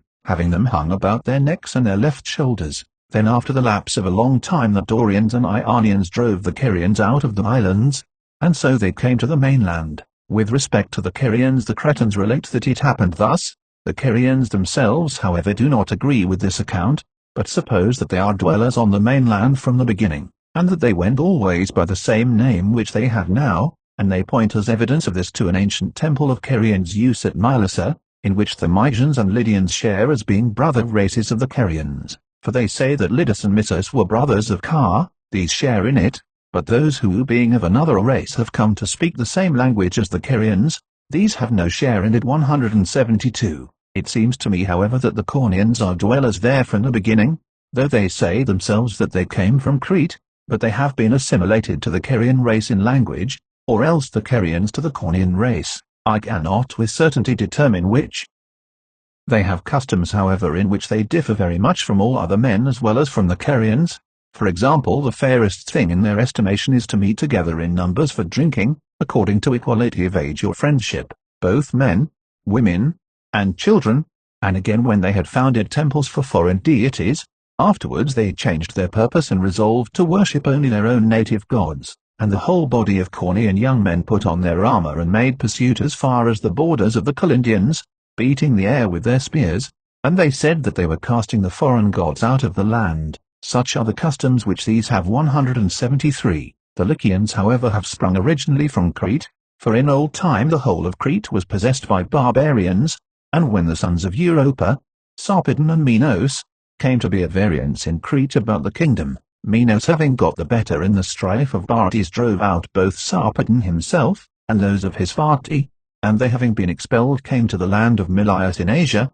for the land which now the Lycians inhabit was anciently called Mylias, and the Mylians were then called Solymoi. Now while Sarpedon reigned over them, they were called by the name which they had when they came thither, and by which the Lycians are even now called by the neighboring tribes, namely Termalae. But when from Athens Lycos the son of Pandion came to the land of the Termalae, and to Sarpedon, he too having been driven out by his brother namely Aegeus, then by the name Acon from Lygos they were called after a time Lycians. The customs which these have are partly Cretan and partly Carian, but one custom they have which is peculiar to them, and in which they agree with no other people, that is they call themselves by their mothers and not by their fathers, and if one asks his neighbor who he is, he will state his parentage on the mother's side and enumerate his mother's female ascendants, and if a woman who is a citizen marry a slave, the children are accounted to be of gentle birth, but if a man who is a citizen, though he were the first man among them, have a slave for wife or concubine, the children are without civil rights. 174. Now the Carians were reduced to subjection by Harpagus, without any brilliant deed displayed either by the Carians themselves, or by those of the Hellenes, who dwell in this land. Of these last there are besides others the men of Cnidus, settlers from Lacedaemon, whose land runs out into the sea, being in fact the region which is called Triarpian, beginning from the peninsula of Bybassus, and since all the land of Cnidus except a small part is washed by the sea, for the part of it which looks towards the north is bounded by the Gulf of Keramus, and that which looks to the south by the Sea of Simon Rhodes. Therefore the men of Cnidus began to dig through this small part, which is about 5 furlongs across, while Harpagus was subduing Ionia, desiring to make their land an island, and within the isthmus all was theirs, for where the territory of Cnidus ends in the direction of the mainland, here is the isthmus which they were digging across, and while the Medians were working at it with a great number of men, it was perceived that the men who worked suffered injury much more than might have been expected, and in a more supernatural manner, both in other parts of their bodies and especially in their eyes, when the rock was being broken up. So they sent men to ask the oracle at Delphi what the cause of the difficulty was, and the Pythian prophetess, as the men of Cnidus themselves report, gave them this reply in trimeter verse: "Fence not the place with towers, nor dig the isthmus through, Zeus would have made your land an island, had he willed." When the Pythian prophetess had given this oracle, the men of Cnidus not only ceased from their digging but delivered themselves to Harpagus without resistance, when he came against them with his army, 175. There were also the Pedassians, who dwelt in the inland country above Halicarnassus, and among these, whenever anything hurtful is about to happen either to themselves or to their neighbors, the priestess of Athene has a great beard. This befell them 3 times.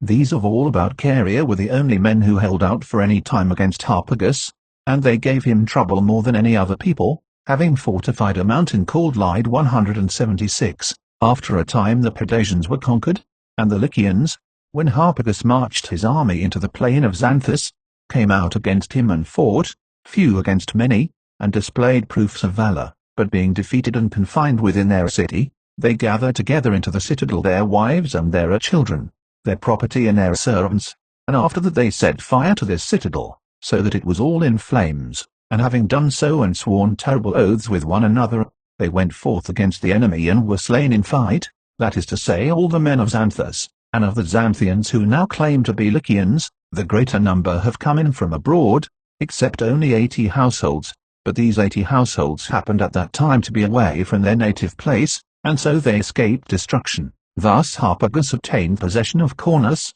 for the men of Cornus imitated in most respects the behavior of the Lycians. 177. So Harpagus was conquering the coast regions of Asia, and Cyrus himself meanwhile was doing the same in the upper parts of it, subduing every nation and passing over none. Now most of these actions I shall pass over in silence, but the undertakings which gave him trouble more than the rest and which are the most worthy of note, of these I shall make mention. 178. Cyrus, so soon as he had made subject to himself all other parts of the mainland, proceeded to attack the Assyrians. Now Assyria has doubtless many other great cities, but the most famous and the strongest, and the place where the seat of their monarchy had been established after Nineveh was destroyed, was Babylon, which was a city such as I shall say. It lies in a great plain, and in size it is such that each face measures 120 furlongs, the shape of the whole being square. Thus the furlongs of the circuit of the city amount in all to 480. Such is the size of the city of Babylon, and it had a magnificence greater than all other cities of which we have knowledge. First there runs round it a trench deep and broad and full of water, then a wall 50 royal cubits in thickness and 200 cubits in height. Now the royal cubit is larger by 3 fingers than the common cubit. 179. I must also tell in addition to this for what purpose the earth was used, which was taken out of the trench, and in what manner the wall was made. As they dug the trench, they made the earth which was carried out of the excavation into bricks, and having moulded enough bricks they baked them in kilns, and then afterwards, using hot asphalt for mortar and inserting reed mats at every 30 courses of brickwork, they built up first the edges of the trench, and then the wall itself in the same manner, and at the top of the wall along the edges they built chambers of 1 story facing one another, and between the rows of chambers they left space to drive a 4-horse chariot. In the circuit of the wall there are set 100 gates made of bronze throughout, and the gate posts and lintels likewise. Now there is another city distant from Babylon a space of 8 days' journey, of which the name is, and there is a river there of no great size, and the name of the river is also Is, and it sends its stream into the river Euphrates. This river is throws up together with its water lumps of asphalt in great abundance, and thence was brought the asphalt for the wall of Babylon. 180. Babylon then was walled in this manner, and there are 2 divisions of the city, for a river whose name is Euphrates parts it in the middle. This flows from the land of the Armenians and is large and deep and swift, and it flows out into the Erythraean Sea. The wall then on each side has its bends carried down to the river, and from this point the return walls stretch along each bank of the stream in the form of a rampart of baked bricks, and the city itself is full of houses of 3 and 4 stories, and the roads by which it is cut up run in straight lines, including the crossroads which led to the river, and opposite to each road there were set gates in the rampart which ran along the river, in many in number as the ways, and these also were of bronze and lead like the ways to the river itself. 181. This wall then which I have mentioned is as it were a cuirass for the town, and another wall runs round within it, not much weaker for defence than the first but enclosing a smaller space.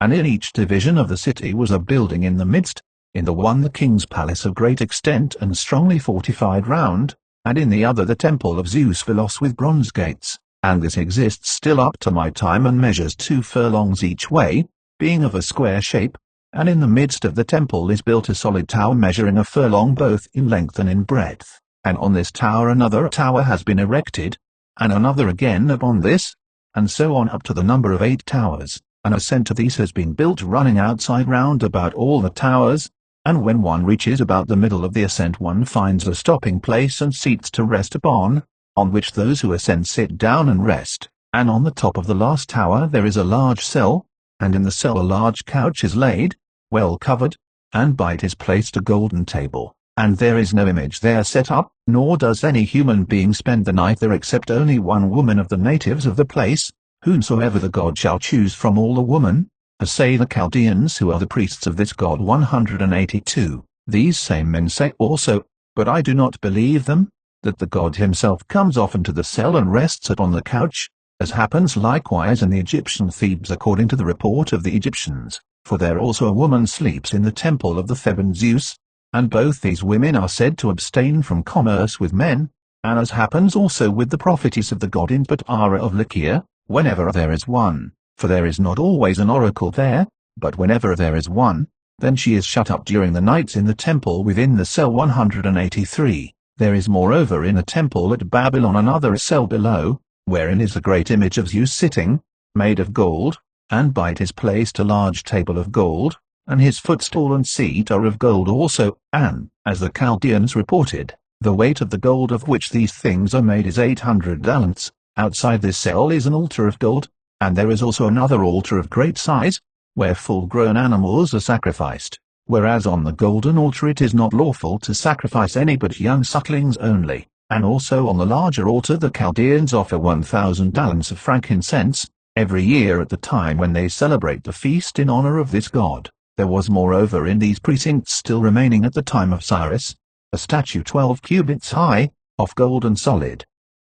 This I did not myself see, but that which is related by the Chaldeans I relate. Against this statue Darius the son of Hystaspes formed a design, but he did not venture to take it. It was taken however by Xerxes the son of Darius, who also killed the priest when he forbade him to meddle with the statue. This temple, then, is thus adorned with magnificence, and there are also many private votive offerings. 184. Of this Babylon, besides many other rulers, of whom I shall make mention in the Assyrian history, and who added improvement to the walls and temples, there were also 2 who were women. Of these, the one who ruled first, named Semiramis, who lived 5 generations before the other, produced banks of earth in the plain which are a sight worth seeing, and before this the river used to flood like a sea over the whole plain. 185. The queen who lived after her time, named Nitocris, was wiser than she who had reigned before, and in the first place she left behind her monuments which I shall tell of.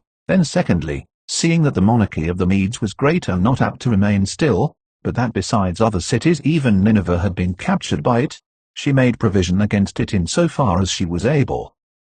First, as regards the river Euphrates which flows through the midst of their city, whereas before this it flowed straight, she by digging channels above made it so winding that it actually comes 3 times in its course to one of the villages in Assyria, and the name of the village to which the Euphrates comes is Ardareka. And at this day those who travel from this sea of ours to Babylon, in their voyage down the river Euphrates arrive 3 times at this same village, and on 3 separate days. This she did thus, and she also piled up a mound along each bank of the river, which is worthy to cause wonder for its size and height, and at a great distance above Babylon, she dug a basin for a lake, which she caused to extend along at a very small distance from the river, excavating it everywhere of such depth as to come to water, and making the extent such that the circuit of it measured 420 furlongs, and the earth which was dug out of this excavation, she used up by piling it in mounds along the banks of the river, and when this had been dug by her she brought stones and set them all round it as a facing wall.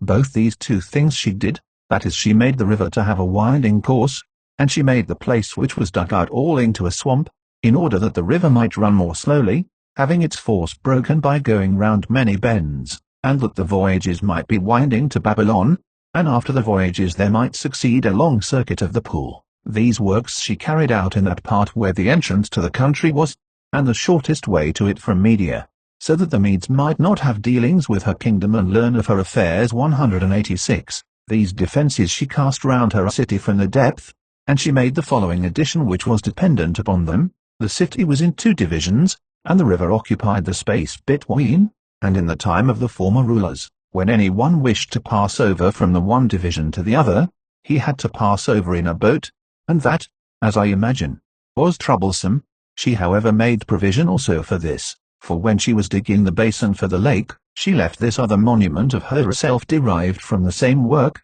that is, she caused stones to be cut a very great length, and when the stones were prepared for her and the place had been dug out, she turned aside the whole stream of the river into the place which she had been digging, and while this was being filled with water, the ancient bed of the river being dried up in the meantime, she both built up with baked bricks after the same fashion as the wall the edges of the river, where it flows through the city, and the places of descent leading from the small gateways to the river, and also about the middle of the city, as I judge. With the stones which she had caused to be dug out she proceeded to build a bridge, binding together the stones with iron and lead, and upon the top she laid squared timbers across, to remain there while it was daytime, over which the people of Babylon made the passage across, but at night they used to take away these timbers for this reason, namely that they might not go backwards and forwards by night and steal from one another. And when the place dug out had been made into a lake full of water by the river, and at the same time the bridge had been completed, then she conducted the Euphrates back into its ancient channel from the lake, and so the place dug out being made into a swamp was thought to have served a good purpose, and there had been a bridge set up for the men of the city. 187. This same queen also contrived a snare of the following kind. Over the gate of the city through which the greatest number of people passed she set up for herself a tomb above the very gate itself.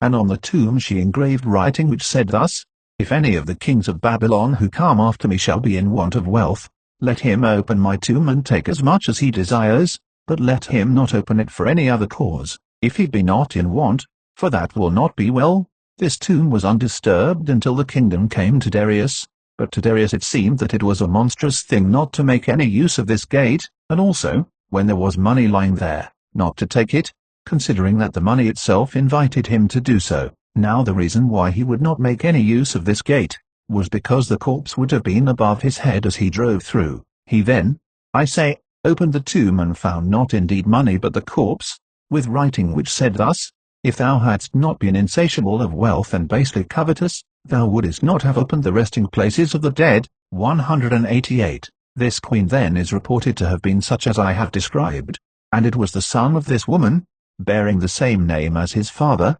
Herodotus, and being ruler over the Assyrians, against whom Cyrus was marching. Now the great king makes his marches not only well furnished from home with provisions for his table and with cattle, but also taking with him water from the river Chosps, which flows by Susa, of which alone and of no other river the king drinks, and of this water of the Chosps boiled, a very great number of wagons, 4-wheeled and drawn by mules, carry a supply in silver vessels, and go with him wherever he may march at any time. 189. Now when Cyrus on his way towards Babylon arrived at the river Gins, of which river the springs are in the mountains of the Machenians, and it flows through the Dardanians and runs into another river, the Tigris, which flowing by the city of Opis runs out into the Erythraean Sea, when Cyrus, I say, was endeavoring to cross this river Gins, which is a navigable stream, then one of his sacred white horses in high spirit and wantonness went into the river and endeavored to cross, but the stream swept it under water and carried it off forthwith.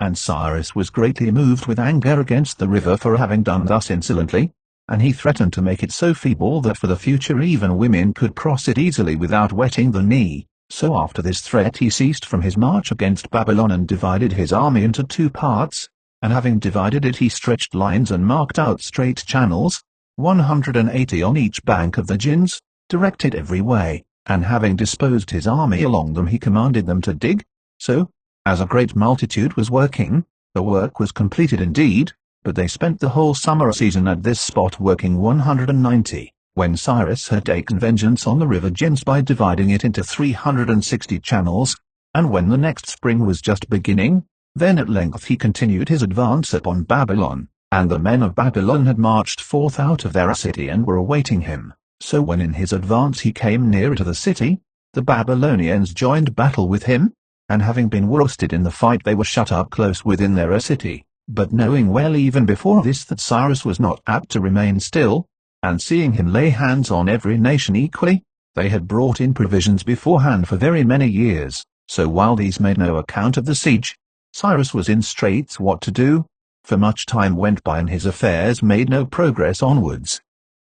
191. Therefore, whether it was some other man who suggested it to him, when he was in a strait what to do, or whether he of himself perceived what he ought to do, he did as follows. The main body of his army he posted at the place where the river runs into the city, and then again behind the city he set others, where the river issues forth from the city, and he proclaimed to his army, that so soon as they should see that the stream had become passable, they should enter by this way into the city. Having thus set them in their places, and in this manner exhorted them, he marched away himself with that part of his army, which was not fit for fighting, and when he came to the lake, Cyrus also did the same things which the queen of the Babylonians had done as regards the river and the lake, that is to say, he conducted the river by a channel into the lake, which was at that time a swamp, and so made the former course of the river passable by the sinking of the stream. When this had been done in such a manner, the Persians who had been posted for this very purpose entered by the bed of the river Euphrates into Babylon,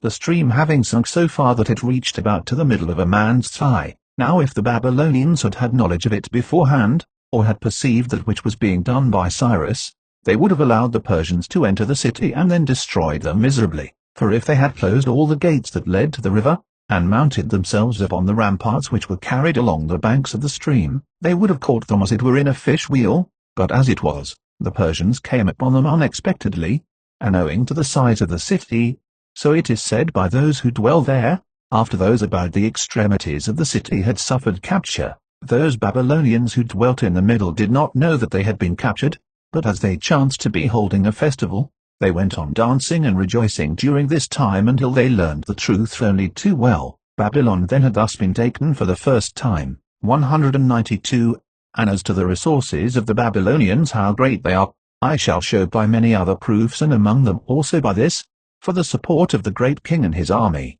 apart from the regular tribute, the whole land of which he is ruler has been distributed into portions. Now whereas 12 months go to make up the year, for 4 of these he has his support from the territory of Babylon, and for the remaining 8 months from the whole of the rest of Asia. Thus the Assyrian land is in regard to resources the third part of all Asia, and the government, or satrapy as it is called by the Persians, of this territory is of all the governments by far the best, seeing that when Tritontage son of Artabazus had this province from the king, there came into him every day an artab full of silver coin. Now the artab is a Persian measure, and holds more than the middleness of Attica by 3 Attic choinics, and of horses he had in this province as his private property, apart from the horses for use in war, 800 stallions and 16,000 mares. For each of these stallions served 20 mares. Of Indian hounds moreover such a vast number were kept that 4 large villages in the plain, being free from other contributions, had been appointed to provide food for the hounds. 193. Such was the wealth which belonged to the ruler of Babylon. Now the land of the Assyrians has but little rain, and this little gives nourishment to the root of the corn, but the crop is ripened, and the ear comes on by the help of watering from the river, not as in Egypt by the coming up of the river itself over the fields, but the crop is watered by hand or with swing buckets, for the whole Babylonian territory like the Egyptian is cut up into channels, and the largest of the channels is navigable for ships and runs in the direction of the sun rising in winter from the Euphrates to another river, namely the Tigris. along the bank of which lay the city of Nineveh. This territory is of all that we know the best by far for producing corn. As to trees, it does not even attempt to bear them, either a fig or vine or olive, but for producing corn it is so good that it returns as much as 200-fold for the average, and when it bears at its best it produces 300-fold. The leaves of the wheat and barley there grow to be full 4 fingers broad, and from millet and sesame seed how large a tree grows, I know myself but shall not record, being well aware that even what has already been said relating to the crops produced has been enough to cause disbelief in those who have not visited the Babylonian land. They use no oil of olives, but only that which they make of sesame seed, and they have date palms growing over all the plain, most of them fruit-bearing, of which they make both solid food and wine and honey, and to these they attend in the same manner as to fig trees, and in particular they take the fruit of those palms which the Hellenes call male palms, and tie them upon the date-bearing palms, so that their gall fly may enter into the date and ripen it, and that the fruit of the palm may not fall off, for the male palm produces gall flies in its fruit, just as the wild fig does. 194. But the greatest marvel of all the things in the land after the city itself, to my mind, is this which I am about to tell. Their boats, those I mean which go down the river to Babylon, are round and all of leather, for they make ribs for them of willow, which they cut in the land of the Armenians who dwell above the Assyrians, and round these they stretch hides which serve as a covering outside by way of hull, not making broad the stern nor gathering in the prow to a point, but making the boats round like a shield, and after that they stow the whole boat with straw, and suffer it to be carried down the stream full of cargo, and for the most part these boats bring down casks of palm wood filled with wine. The boat is kept straight by 2 steering oars and 2 men standing upright, and the man inside pulls his oar while the man outside pushes. These vessels are made both of very large size and also smaller, the largest of them having a burden of as much as 5,000 talents weight, and in each one there is a live ass, and in those of larger size several. So when they have arrived at Babylon in their voyage and have disposed of their cargo, they sell by auction the ribs of the boat and all the straw, but they pack the hides upon their asses and drive them off to Armenia, for up the stream of the river it is not possible by any means to sail, owing to the swiftness of the current, and for this reason they make their boats not of timber but of hides. Then when they have come back to the land of the Armenians, driving their asses with them, they make other boats in the same manner. 195. Such are their boats, and the following is the manner of dress which they use, namely a linen tunic reaching to the feet, and over this they put on another of wool, and then a white mantle thrown round, while they have shoes of a native fashion rather like the Boeotian slippers. They wear their hair long and bind their heads round with fillets, and they are anointed over the whole of their body with perfumes. Each man has a seal and a staff carved by hand, and on each staff is carved either an apple or a rose or a lily or an eagle or some other device, for it is not their custom to have a staff without a device upon it. 196. Such is the equipment of their bodies, and the customs which are established among them are as follows, the wisest in our opinion being this, which I am informed that the Enetoi in Illyria also have. In every village once in each year it was done as follows: when the maidens grew to the age for marriage, they gathered these all together and brought them in a body to one place, and round them stood a company of men, and the crier caused each one severally to stand up, and proceeded to sell them, first the most comely of all, and afterwards, when she had been sold and had fetched a large sum of money, he would put up another who was the most comely after her, and they were sold for marriage. Now all the wealthy men of the Babylonians, who were ready to marry, vied with one another in bidding for the most beautiful maidens. Those however of the common sort who were ready to marry did not require a fine form, but they would accept money together with less comely maidens. For when the crier had made an end of selling the most comely of the maidens, then he would cause to stand up that one who was least shapely, or any one of them who might be crippled in any way, and he would make proclamation of her, asking who was willing for least gold to have her in marriage, until she was assigned to him who was willing to accept least, and the gold would be got from the sale of the comely maidens, and so those of beautiful form provided dowries for those which were unshapely or crippled, but to give in marriage one's own daughter to whomsoever each man would, was not allowed, nor to carry off the maiden after buying her without a surety, for it was necessary for the man to provide sureties that he would marry her, before he took her away, and if they did not agree well together, the law was laid down that he should pay back the money. It was allowed also for anyone who wished it to come from another village and buy. This then was their most honorable custom. It does not however still exist at the present time, but they have found out of late another way, in order that the men may not ill-treat them or take them to another city. For since the time when being conquered they were oppressed and ruined, each one of the common people when he is in want of livelihood prostitutes his female children. 197. Next in wisdom to that, is this other custom which was established among them, they bear out the sick into the marketplace, for of physicians they make no use. So people come up to the sick man and give advice about his disease. If anyone himself has ever suffered anything like that which the sick man has, or saw any other who had suffered it, and coming near they advise and recommend those means by which they themselves got rid of a like disease, or seen some other get rid of it, and to pass by the sick man in silence is not permitted to them, nor until one has asked what disease he has. 198. They bury their dead in honey, and their modes of lamentation are similar to those used in Egypt. And whenever a Babylonian man has intercourse with his wife, he sits by incense offered, and his wife does the same on the other side, and when it is morning they wash themselves, both of them, for they will touch no vessel until they have washed themselves, and the Arabians do likewise in this matter. 199. Now the most shameful of the customs of the Babylonians is as follows. Every woman of the country must sit down in the precincts of Aphrodite once in her life, and have commerce with a man who is a stranger, and many women who do not deign to mingle with the rest, because they are made arrogant by wealth, drive to the temple with pairs of horses in covered carriages, and so take their place, and a large number of attendants follow after them. But the greater number do thus. In the sacred enclosure of Aphrodite sit great numbers of women with a wreath of cord about their heads. Some come and others go, and there are passages in straight lines going between the women in every direction, through which the strangers pass by and make their choice. Here when a woman takes her seat she does not depart again to her house, until one of the strangers has thrown a silver coin into her lap,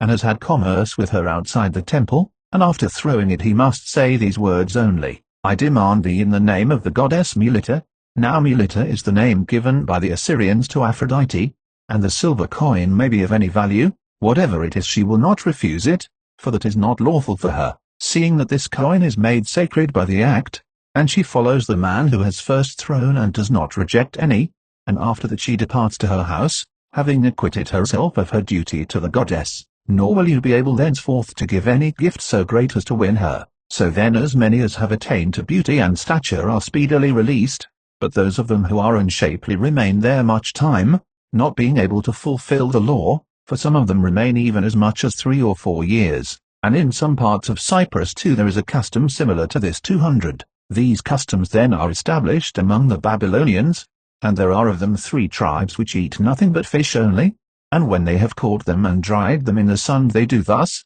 they throw them into brine, and then pound them with pestles and strain them through muslin, and they have them for food either kneaded into a soft cake, or baked like bread, according to their liking. 201. When this nation also had been subdued by Cyrus, he had a desire to bring the Massagetæ into subjection to himself. This nation is reputed to be both great and warlike, and to dwell towards the east and the sun rising, beyond the river Eryxis and over against the Isidonians, and some also say that this nation is of Scythian race. 202. Now the Eryxis is said by some to be larger, and by others to be smaller than the Ister, and they say that there are many islands in it about equal in size to Lesbos, and in them people dwelling who feed in the summer upon roots of all kinds which they dig up, and certain fruits from trees, which have been discovered by them for food, they store up, it is said, in the season when they are ripe, and feed upon them in the winter. Moreover, it is said that other trees have been discovered by them, which yield fruit of such a kind that when they have assembled together in companies in the same place, and lighted a fire, they sit round in a circle and throw some of it into the fire, and they smell the fruit which is thrown on, as it burns, and are intoxicated by the scent as the Hellenes are with wine, and when more of the fruit is thrown on they become more intoxicated, until at last they rise up to dance and begin to sing. This is said to be their manner of living. And as to the river Eryxis, it flows from the land of the Mycenaeans, whence flows the Gins which Cyrus divided into the 360 channels, and it discharges itself by 40 branches, of which all except one end in swamps and shallow pools, and among them they say that men dwell who feed on fish eaten raw, and who are wont to use as clothing the skins of seals, but the one remaining branch of the Eryxes flows with unimpeded course into the Caspian Sea. 203. Now the Caspian Sea is apart by itself, not having connection with the other sea, for all that sea which the Hellenes navigate, and the sea beyond the Pillars, which is called Atlantis, and the Erythraean Sea are in fact all one, but the Caspian is separate and lies apart by itself. In length it is a voyage of 15 days if one uses oars, and in breadth, where it is broadest, a voyage of 8 days. On the side towards the west of this sea the Caucasus runs along by it, which is of all mountain ranges both the greatest in extent and the loftiest, and the Caucasus has many various races of men dwelling in it, living for the most part on the wild produce of the forests, and among them there are said to be trees which produce leaves of such a kind that by pounding them and mixing water with them they paint figures upon their garments, and the figures do not wash out, but grow old with the woolen stuff as if they had been woven into it at the first, and men say that the sexual intercourse of these people is open like that of cattle. 204. On the west then of this sea which is called Caspian the Caucasus is the boundary, while towards the east and the rising sun a plain succeeds which is of limitless extent to the view. Of this great plain then the Massagetae occupy a large part, against whom Cyrus had become eager to march, for there were many strong reasons which incited him to it and urged him onwards. First, the manner of his birth, that is to say the opinion held of him, that he was more than a mere mortal man,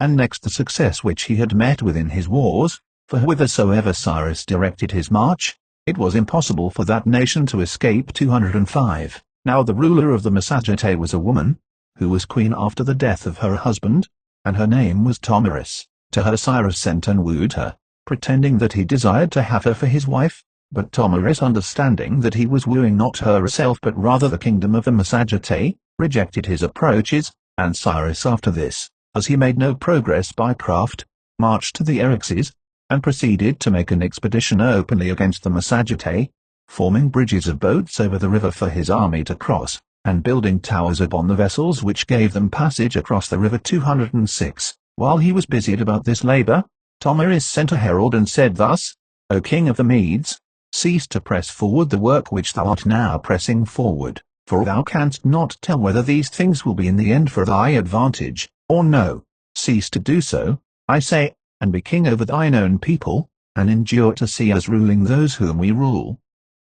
Since however I know that thou wilt not be willing to receive this counsel, but dost choose anything rather than to be at rest, therefore if thou art greatly anxious to make trial of the Massagetae in fight, come now, leave that labour which thou hast in yoking together the banks of the river, and cross over into our land, when we have first withdrawn 3 days' journey from the river, or if thou desirest rather to receive us into your land, do thou this same thing thyself. Having heard this Cyrus called together the first men among the Persians, and having gathered these together he laid the matter before them for discussion, asking their advice as to which of the two things he should do, and their opinions all agreed in one, bidding him receive Tomarus and her army into his country. 207. But Croesus the Lydian, being present and finding fault with this opinion, declared an opinion opposite to that which had been set forth, saying as follows, O king, I told thee in former time also, that since Zeus had given me over to thee, I would avert according to my power,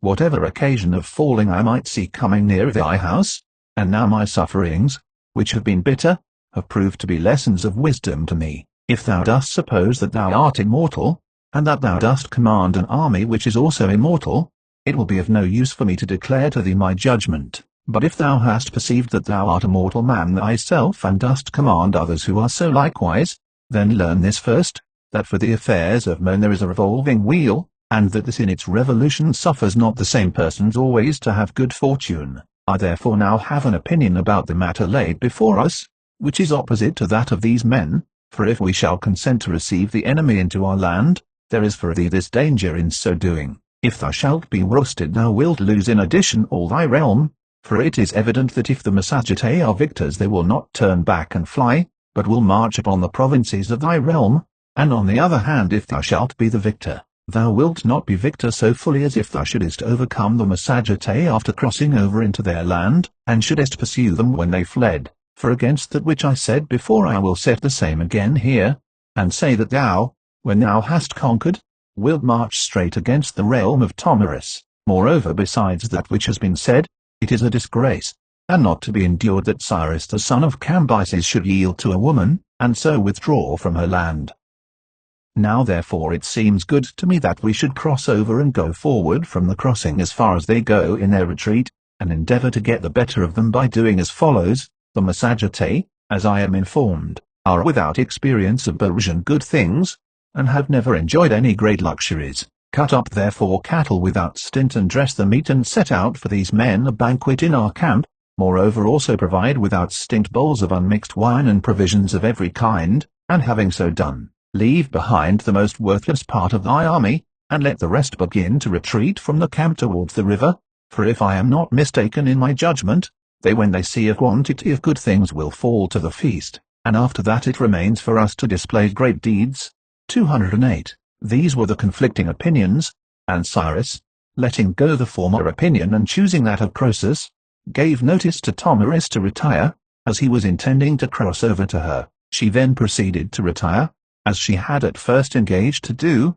but Cyrus delivered Croesus into the hands of his son Cambyses, to whom he meant to give the kingdom, and gave him charge earnestly to honor him and to treat him well, if the crossing over to go against the Massagetae should not be prosperous. Having thus charged him and sent these away to the land of the Persians, he crossed over the river, both himself and his army. 209. And when he had passed over the Eryxes, night having come on, he saw a vision in his sleep in the land of the Massagetae, as follows. In his sleep it seemed to Cyrus that he saw the eldest of the sons of Hystaspes having upon his shoulders wings, and that with the one of these he overshadowed Asia, and with the other Europe.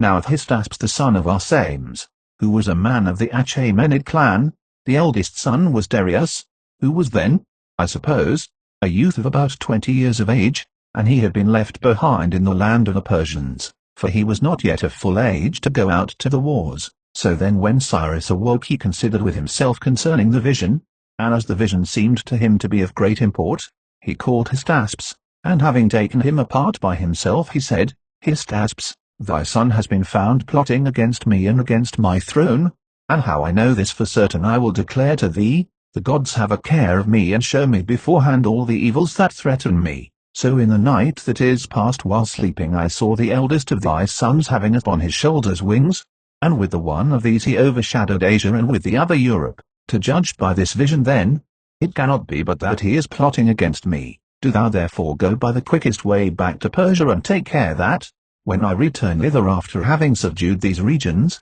thou set thy son before me to be examined. 210. Cyrus said thus, supposing that Darius was plotting against him, but in fact the divine powers were showing him beforehand that he was destined to find his end there, and that his kingdom was coming about to Darius.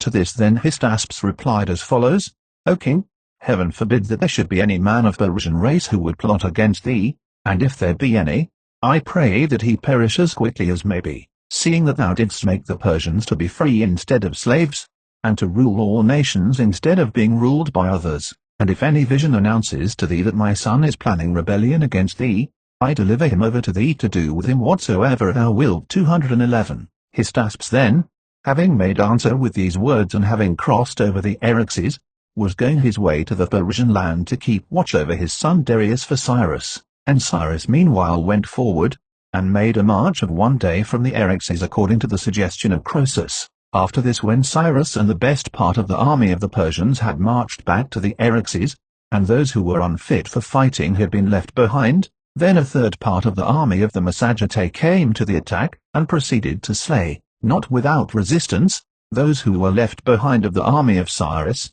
And seeing the feast that was set forth, when they had overcome their enemies, they lay down and feasted, and being satiated with food and wine they went to sleep. Then the Persians came upon them and slew many of them, and took alive many more even than they slew, and among these the son of the queen Tomarus, who was leading the army of the Massagetae, and his name was Spargapises. 212. She then, when she heard that which had come to pass concerning the army, and also the things concerning her son, sent a herald to Cyrus and said as follows. Cyrus, insatiable of blood, be not elated with pride by this which has come to pass, namely because with that fruit of the vine, with which ye fill yourselves and become so mad that as the wine descends into your bodies, evil words float up upon its stream, because setting a snare, I say, with such a drug as this thou didst overcome my son, and not by valor in fight.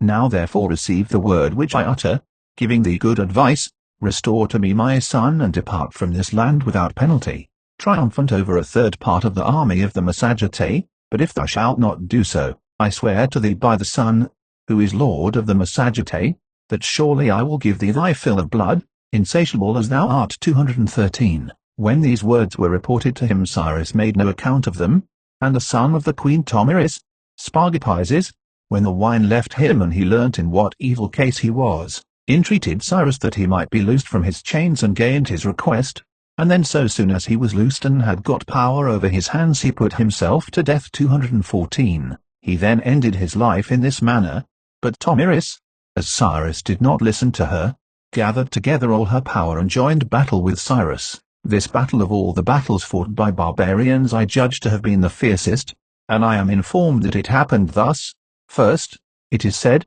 they stood apart and shot at one another, and afterwards when their arrows were all shot away, they fell upon one another and engaged in close combat with their spears and daggers, and so they continued to be in conflict with one another for a long time, and neither side would flee, but at last the Massagetae got the better in the fight, and the greater part of the Persian army was destroyed there on the spot, and Cyrus himself brought his life to an end there, after he had reigned in all 30 years wanting one. Then Tomiris filled a skin with human blood, and had search made among the Persian dead for the corpse of Cyrus, and when she found it, she let his head down into the skin, and doing outrage to the corpse, she said at the same time, this, though I yet live and have overcome thee in fight, nevertheless thou didst undo me by taking my son with craft, but I according to my threat will give thee thy fill of blood. Now as regards the end of the life of Cyrus there are many tales told, but this which I have related, is to my mind, the most worthy of belief. 215. As to the Massagetae, they wear a dress which is similar to that of the Scythians, and they have a manner of life which is also like theirs, and there are of them horsemen and also men who do not ride on horses, for they have both fashions, and moreover there are both archers and spearmen, and their custom it is to carry battle-axes, and for everything they use either gold or bronze, for in all that has to do with spear points or arrow-heads, or battle-axes, they use bronze, but for head-dresses and girdles and belts round the armpits they employ gold as ornament, and in like manner as regards their horses, they put breastplates of bronze about their chests, but on their bridles and bits and cheek pieces they employ gold. Iron however and silver they use not at all, for they have them not in their land, but gold and bronze in abundance. 216. These are the customs which they have. Each marries a wife, but they have their wives in common, for that which the Hellenes say that the Scythians do, is not in fact done by the Scythians but by the Massagetae, that is to say, whatever a woman or man of the Massagetae may desire he hangs up his quiver in front of the wagon, and has commerce with her freely. They have no precise limit of age laid down for their life, but when a man becomes very old, his nearest of kin come together and slaughter him solemnly, and cattle also with him, and then after that they boil the flesh and banquet upon it. This is considered by them the happiest lot, but him who has ended his life by disease they do not eat, but cover him up in the earth, counting it a misfortune that he did not attain to being slaughtered. They sow no crops but live on cattle and on fish, which last they get in abundance from the river Eryxes. Moreover they are drinkers of milk, of gods they reverence the sun alone,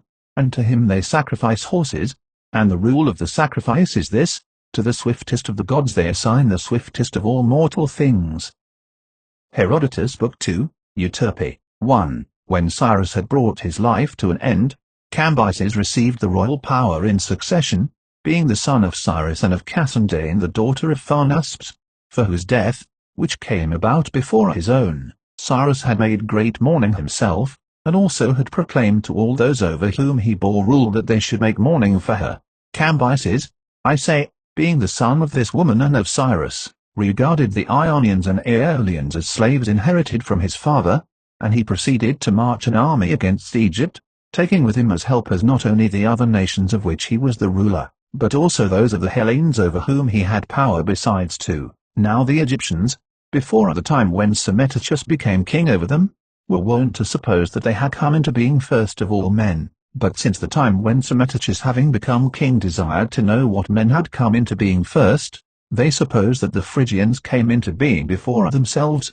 but they themselves before all other men. Now Psammetichus, when he was not able by inquiry to find out any means of knowing who had come into being first of all men, contrived a device of the following kind: taking 2 new-born children belonging to persons of the common sort, he gave them to a shepherd to bring up at the place where his flocks were, with a manner of bringing up such as I shall say, charging him namely that no man should utter any word in their presence, and that they should be placed by themselves in a room where none might come, and at the proper time he should bring to them she-goats, and when he had satisfied them with milk he should do for them whatever else was needed. These things Psammetichus did, and gave him this charge, wishing to hear what word the children would let break forth first, after they had ceased from wailings without sense.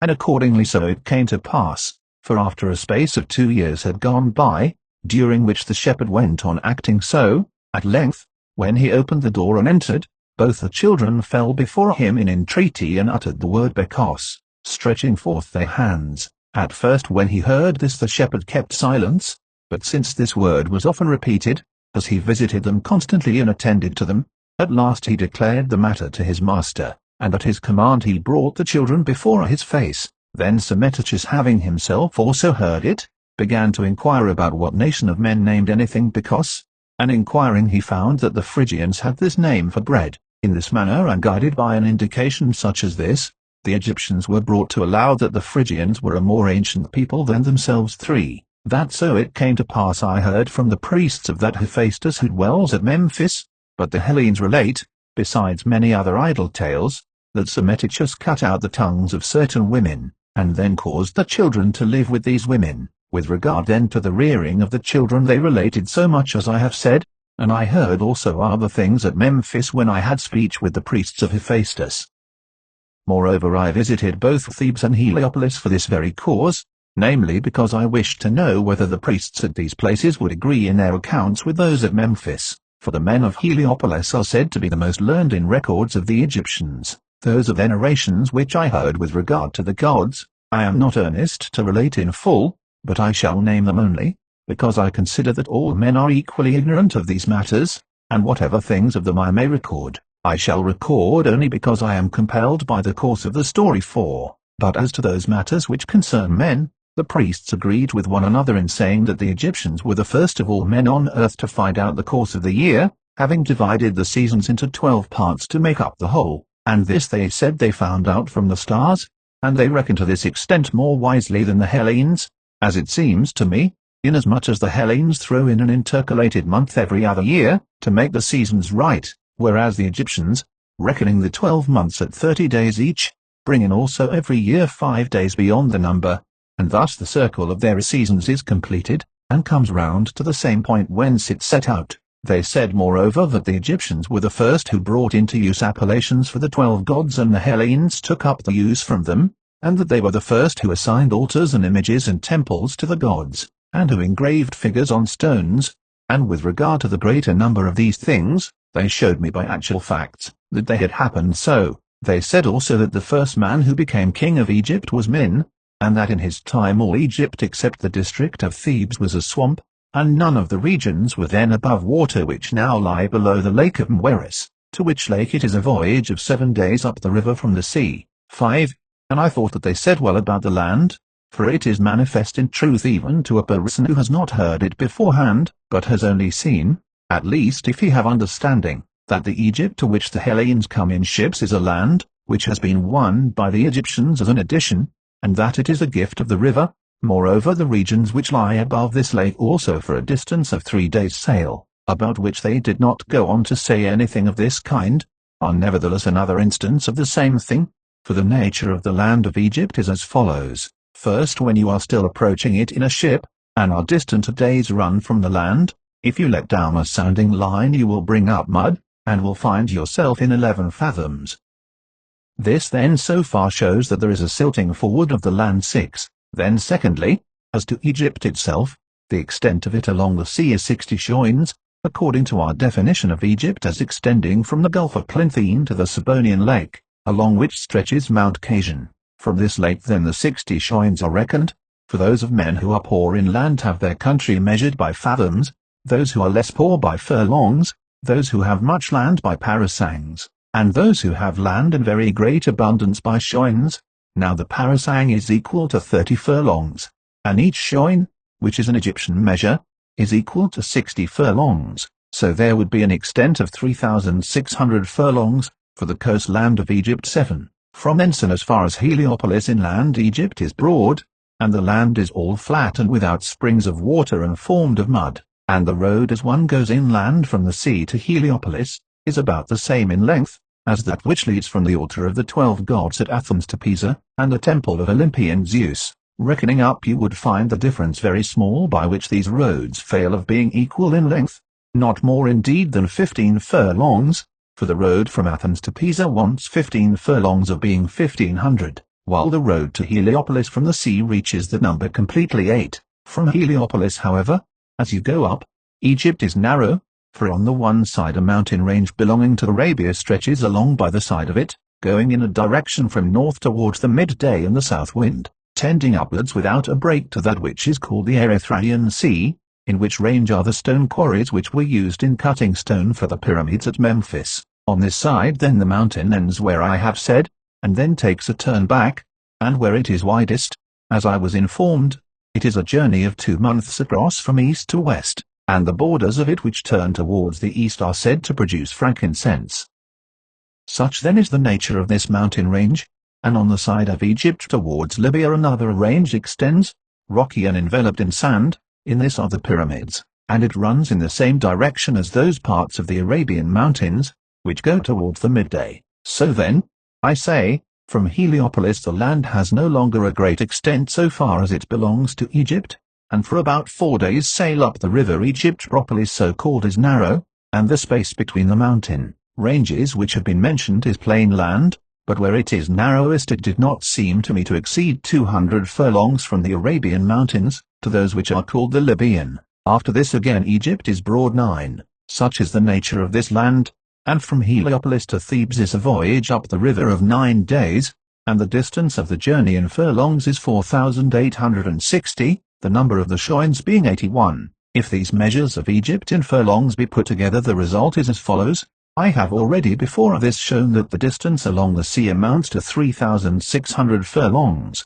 and I will now declare what the distance is inland from the sea to Thebes, namely 6,120 furlongs, and again the distance from Thebes to the city called Elephantine is 1,800 furlongs 10. Of this land then, concerning which I have spoken, it seemed to myself also, according as the priests said, that the greater part had been won as an addition by the Egyptians, for it was evident to me that the space between the aforesaid mountain ranges, which lie above the city of Memphis, once was a gulf of the sea, like the regions about Ilion and Teuthrania and Ephesus and the plain of the Maeander, if it be permitted to compare small things with great, and small these are in comparison, for of the rivers which heaped up the soil in those regions none is worthy to be compared in volume with a single one of the mouths of the Nile, which has 5 mouths. Moreover there are other rivers also, not in size at all equal to the Nile, which have performed great feats, of which I can mention the names of several, and especially the Achelorus, which flowing through Acarnania, and so issuing out into the sea has already made half of the Echinades from islands into mainland. 11. Now there is in the land of Arabia, not far from Egypt, a gulf of the sea running in from that which is called the Erythraean Sea, very long and narrow, as I am about to tell, with respect to the length of the voyage along it. One who set out from the innermost point to sail out through it into the open sea, would spend 40 days upon the voyage, using oars, and with respect to breadth, where the gulf is broadest it is half a day's sail across, and there is in it an ebb and flow of tide every day. Just such another gulf I suppose that Egypt was, and that the one ran in towards Ethiopia from the northern sea, and the other, the Arabian, of which I am about to speak, tended from the south towards Syria, the gulfs boring in so as almost to meet at their extreme points, and passing by one another with but a small space left between. If then the stream of the Nile should turn aside into this Arabian Gulf, what would hinder the gulf from being filled up with silt as the river continued to flow, at all events within a period of 20,000 years? Indeed, for my part, I am of opinion that it would be filled up, even within 10,000 years.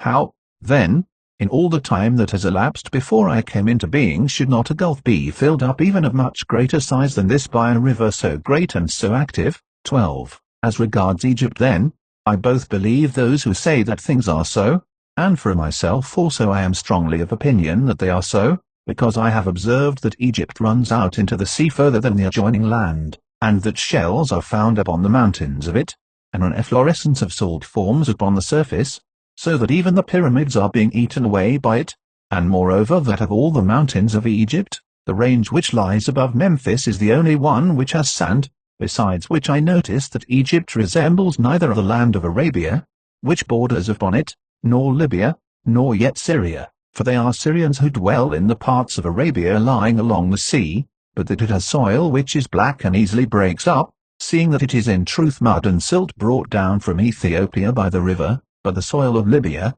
we know, is reddish in color and rather sandy, while that of Arabia and Syria is somewhat clay and rocky. 13. The priests also gave me a strong proof concerning this land as follows, namely that in the reign of King Meres, whenever the river reached a height of at least 8 cubits it watered Egypt below Memphis, and not yet 900 years had gone by since the death of Meres, when I heard these things from the priests. Now however, unless the river rises to 16 cubits, or 15 at the least, it does not go over the land. I think too that those Egyptians who dwell below the lake of Meres, and especially in that region which is called the Delta, if that land continues to grow in height according to this proportion, and to increase similarly in extent, will suffer for all remaining time, from the Nile not overflowing their land, that same thing which they themselves said that the Hellenes would at some time suffer, for hearing that the whole land of the Hellenes has rain, and is not watered by rivers as theirs is, they said that the Hellenes would at some time be disappointed of a great hope,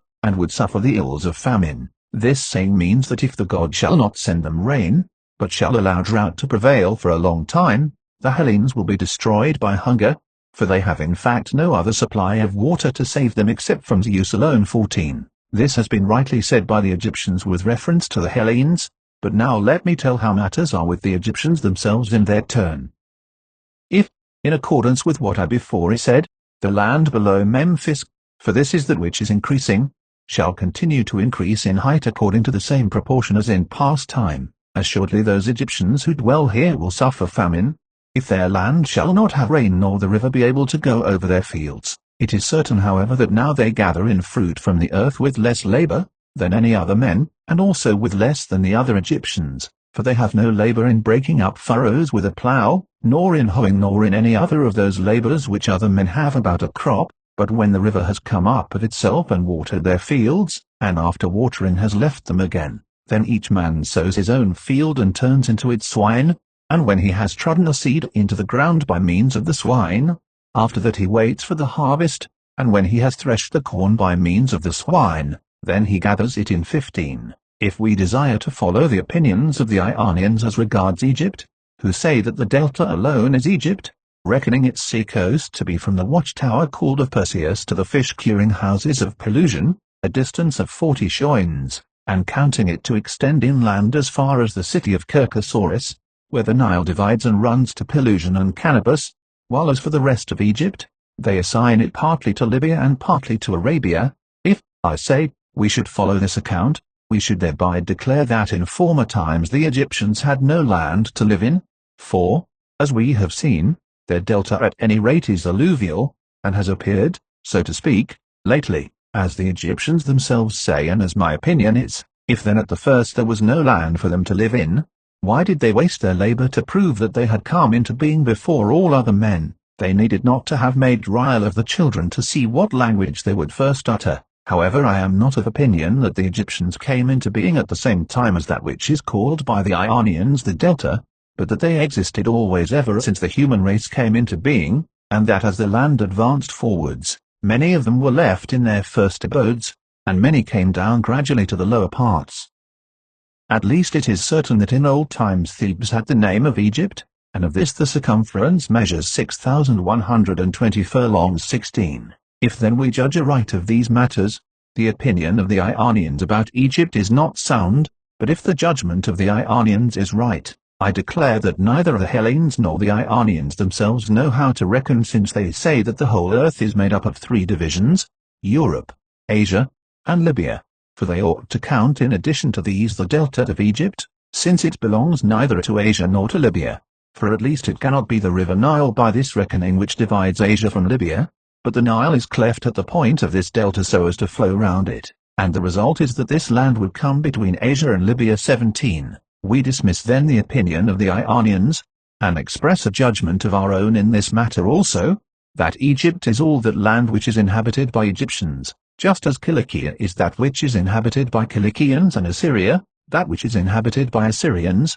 and we know of no boundary properly speaking between Asia and Libya except the borders of Egypt. If however we shall adopt the opinion which is commonly held by the Hellenes, we shall suppose that the whole of Egypt, beginning from the cataract and the city of Elephantine, is divided into two parts, and that it thus partakes of both the names, since one side will thus belong to Libya and the other to Asia, for the Nile from the cataract onwards flows to the sea cutting Egypt through the midst, and as far as the city of Kirkosaurus the Nile flows in one single stream, but from this city onwards it is parted into three ways, and one, which is called the Pelusian mouth, turns towards the east, the second of the ways goes towards the west, and this is called the Canobic mouth, but that one of the ways which is straight runs thus: when the river in its course downwards comes to the point of the delta, then it cuts the delta through the midst and so issues out to the sea. In this we have a portion of the water of the river, which is not the smallest nor the least famous, and it is called the Sebennytic mouth.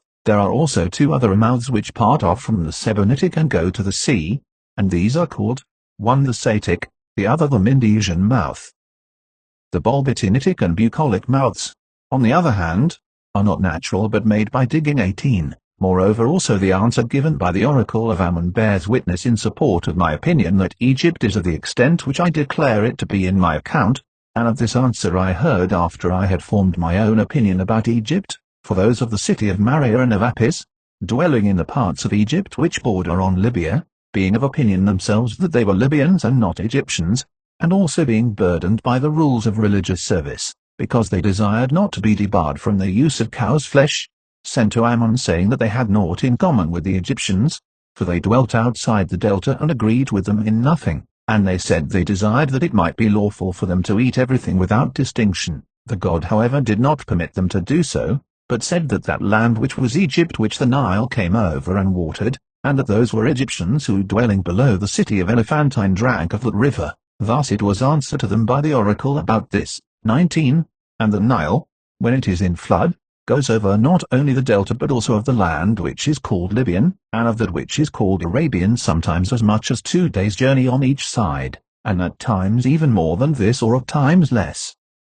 As regards the nature of the river, neither from the priests nor yet from any other man was I able to obtain any knowledge, and I was desirous especially to learn from them about these matters, namely why the Nile comes down increasing in volume from the summer solstice onwards for 100 days, and then, when it has reached the number of these days, turns and goes back, failing in its stream, so that through the whole wintry season it continues to be low, and until the summer solstice returns. Of none of these things was I able to receive any account from the Egyptians, when I inquired of them what power the Nile has whereby it is of a nature opposite to that of other rivers, and I made inquiry, desiring to know both this which I say and also why, unlike all other rivers, it does not give rise to any breezes blowing from it. 20. However, some of the Hellenes who desired to gain distinction for cleverness have given an account of this water in 3 different ways. 2 of these I do not think it worthwhile even to speak of except only to indicate their nature, of which the one says that the Etesian winds are the cause that makes the river rise,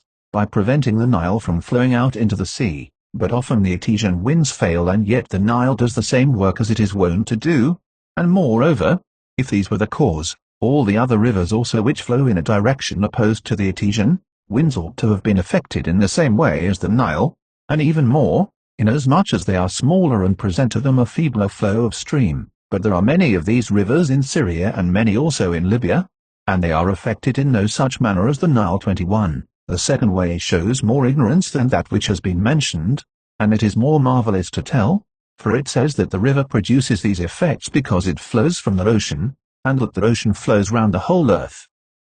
22. The third of the ways is much the most specious, but nevertheless it is the most mistaken of all, for indeed this way has no more truth in it than the rest, alleging as it does that the Nile flows from melting snow, whereas it flows out of Libya through the midst of the Ethiopians, and so comes out into Egypt. How then should it flow from snow, when it flows from the hottest parts to those which are cooler? And indeed most of the facts are such as to convince a man, one at least who is capable of reasoning about such matters, that it is not at all likely that it flows from snow. The first and greatest evidence is afforded by the winds, which blow hot from these regions. The second is that the land is rainless always and without frost, whereas after snow has fallen rain must necessarily come within 5 days, so that if it snowed in those parts rain would fall there. The third evidence is afforded by the people dwelling there, who are of a black color by reason of the burning heat. Moreover, kites and swallows remain there through the year and do not leave the land, and cranes flying from the cold weather which comes on in the region of Scythia come regularly to these parts for wintering. If then it snowed ever so little in that land through which the Nile flows, and in which it has its rise, none of these things would take place, as necessity compels us to admit. 23. As for him who talked about the ocean, he carried his tale into the region of the unknown, and so he need not be refuted, since I for my part know of no river ocean existing. But I think that Homer or one of the poets who were before him invented the name, and introduced it into his verse. 24. If however after I have found fault with the opinions proposed, I am bound to declare an opinion of my own about the matters which are in doubt, I will tell what to my mind is the reason why the Nile increases in the summer. In the wintry season the sun, being driven away from his former path through the heaven by the stormy winds, comes to the upper parts of Libya. If one would set forth the matter in the shortest way, all has now been said, for whatever a region this god approaches most and stands directly above, this it may reasonably be supposed is most in want of water, and its native streams of rivers are dried up most. 25. However, to set it forth at greater length, thus it is, the sun passing in his course by the upper parts of Libya, does thus, that is to say, since at all times the air in those parts is clear and the country is warm, because there are no cold winds, in passing through it the sun does just as he was wont to do in the summer, when going through the midst of the heaven, that is he draws to himself the water, and having drawn it he drives it away to the upper parts of the country, and the winds take it up and scattering it abroad melt it into rain. So it is natural that the winds which blow from this region, namely the south and southwest winds, should be much the most rainy of all the winds. I think however that the sun does not send away from himself all the water of the Nile of each year, but that he also lets some remain behind with himself. Then when the winter becomes milder, the sun returns back again to the midst of the heaven, and from that time onwards he draws equally from all rivers, but in the meanwhile they flow in large volume, since water of rain mingles with them in great quantity, because their country receives rain then and is filled with torrent streams. In summer however they are weak, since not only the showers of rain fail then, but also they are drawn by the sun. The Nile however, alone of all rivers, not having rain and being drawn by the sun, naturally flows during this time of winter in much less than its proper volume, that is much less than in summer, for then it is drawn equally with all the other waters, but in winter it bears the burden alone. Thus I suppose the sun to be the cause of these things. 26. He is also the cause in my opinion that the air in these parts is dry, since he makes it so by scorching up his path through the heaven. Thus summer prevails always in the upper parts of Libya. If however the station of the seasons had been changed, and where now in the heaven are placed the north wind and winter, there was the station of the south wind and of the midday, and where now is placed the south wind, there was the north. If this had been so, the sun being driven from the midst of the heaven by the winter, and the north wind would go to the upper parts of Europe, just as now he comes to the upper parts of Libya, and passing in his course throughout the whole of Europe, I suppose that he would do to the Ister, that which he now works upon the Nile. 27. As to the breeze, why none blows from the river, my opinion is that from very hot places it is not natural that anything should blow, and that a breeze is wont to blow from something cold. 28. Let these matters then be as they are and as they were at the first, but as to the sources of the Nile, not one either of the Egyptians or of the Libyans or of the Hellenes, who came to speech with me, professed to know anything, except the scribe of the sacred treasury of Athene at the city of Sais in Egypt. To me however this man seemed not to be speaking seriously when he said that he had certain knowledge of it, and he said as follows, namely that there were 2 mountains of which the tops ran up to a sharp point, situated between the city of Syene, which is in the district of Thebes, and Elephantine, and the names of the mountains were, of the one Crophi and of the other Mophi. From the middle between these two mountains flowed, he said, the sources of the Nile, which were fathomless in depth, and half of the water flowed to Egypt and, towards the north wind, the other half to Ethiopia and the south wind. As for the fathomless depth of the source, he said that Psammetichus king of Egypt came to a trial of this matter, for he had a rope twisted of many thousands of fathoms, and let it down in this place, and it found no bottom. By this the scribe, if this which he told me was really as he said, gave me to understand that there were certain strong eddies there and a backward flow, and that since the water dashed against the mountains, therefore the sounding line could not come to any bottom when it was let down. 29. From no other person was I able to learn anything about this matter, but for the rest I learnt so much as here follows by the most diligent inquiry, for I went myself as an eye-witness as far as the city of Elephantine, and from that point onwards, I gathered knowledge by report.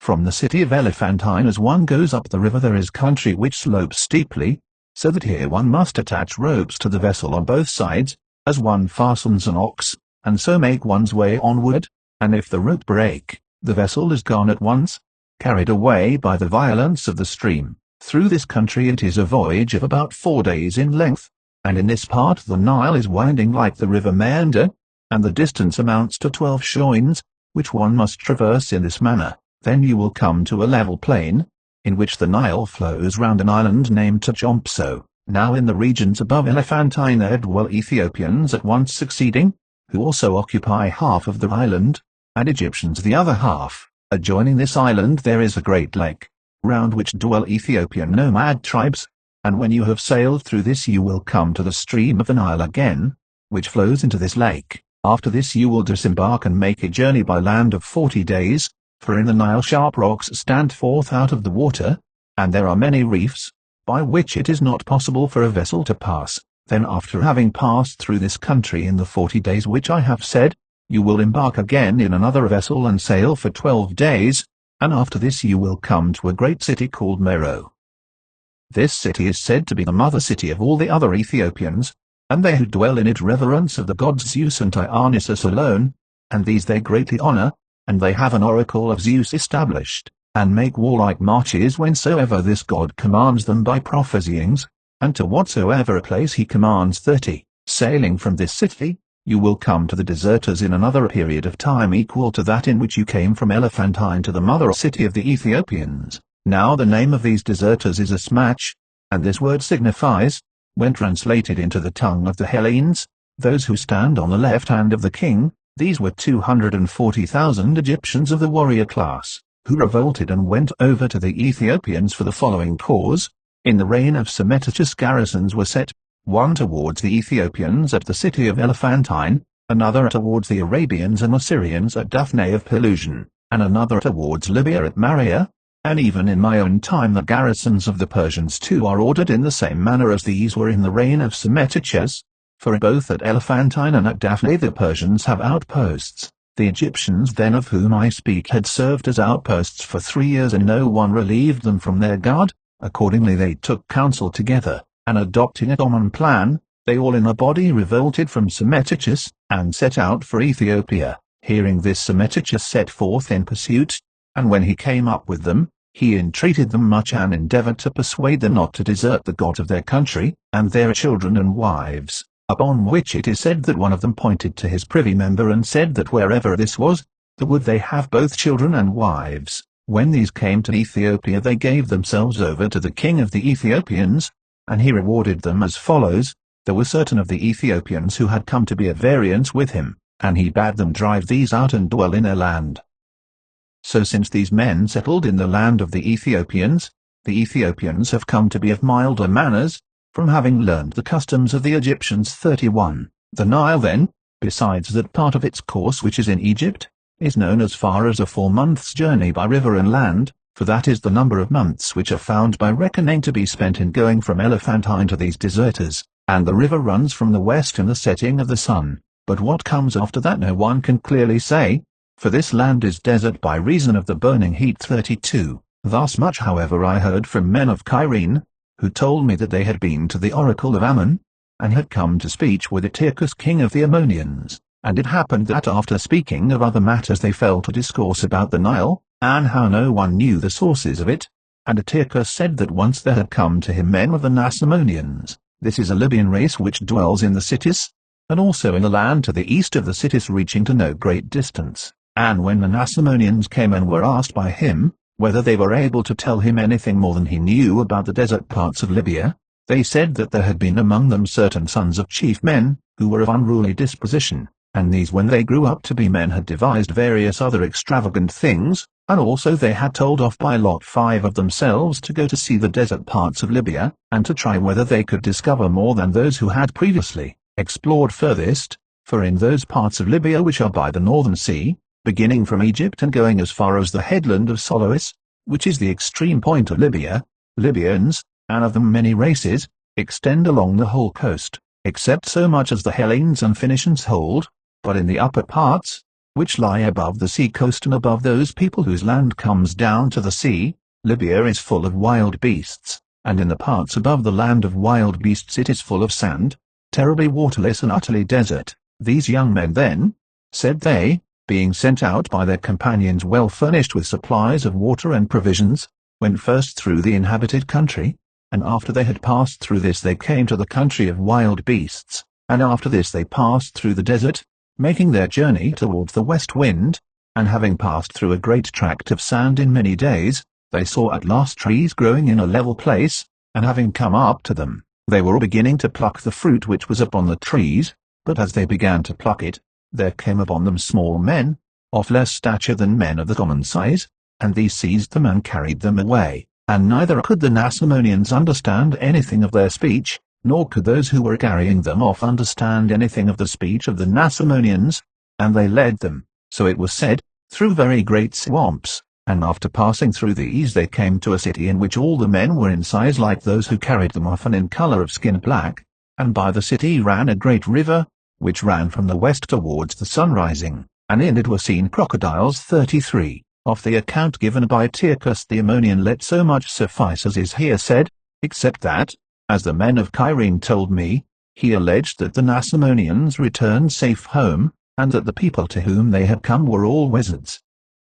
Now this river which ran by the city, Antiochus conjectured to be the Nile, and moreover a reason compels us to think so, for the Nile flows from Libya and cuts Libya through in the midst, and as I conjecture, judging of what is not known by that which is evident to the view, it starts at a distance from its mouth equal to that of the Ister, for the river Ister begins from the Keltoi, and the city of Pyrene, and so runs that it divides Europe in the midst. Now the Keltoi are outside the pillars of Heracles and border upon the Cynesians, who dwell furthest towards the sunset of all those who have their dwelling in Europe, and the Ister ends, having its course through the whole of Europe, by flowing into the Euxine Sea at the place where the Milesians have their settlement of Istra 34. Now the Ister, since it flows through land which is inhabited, is known by the reports of many, but of the sources of the Nile no one can give an account, for the part of Libya through which it flows is uninhabited and desert. About its course however so much as it was possible to learn by the most diligent inquiry has been told,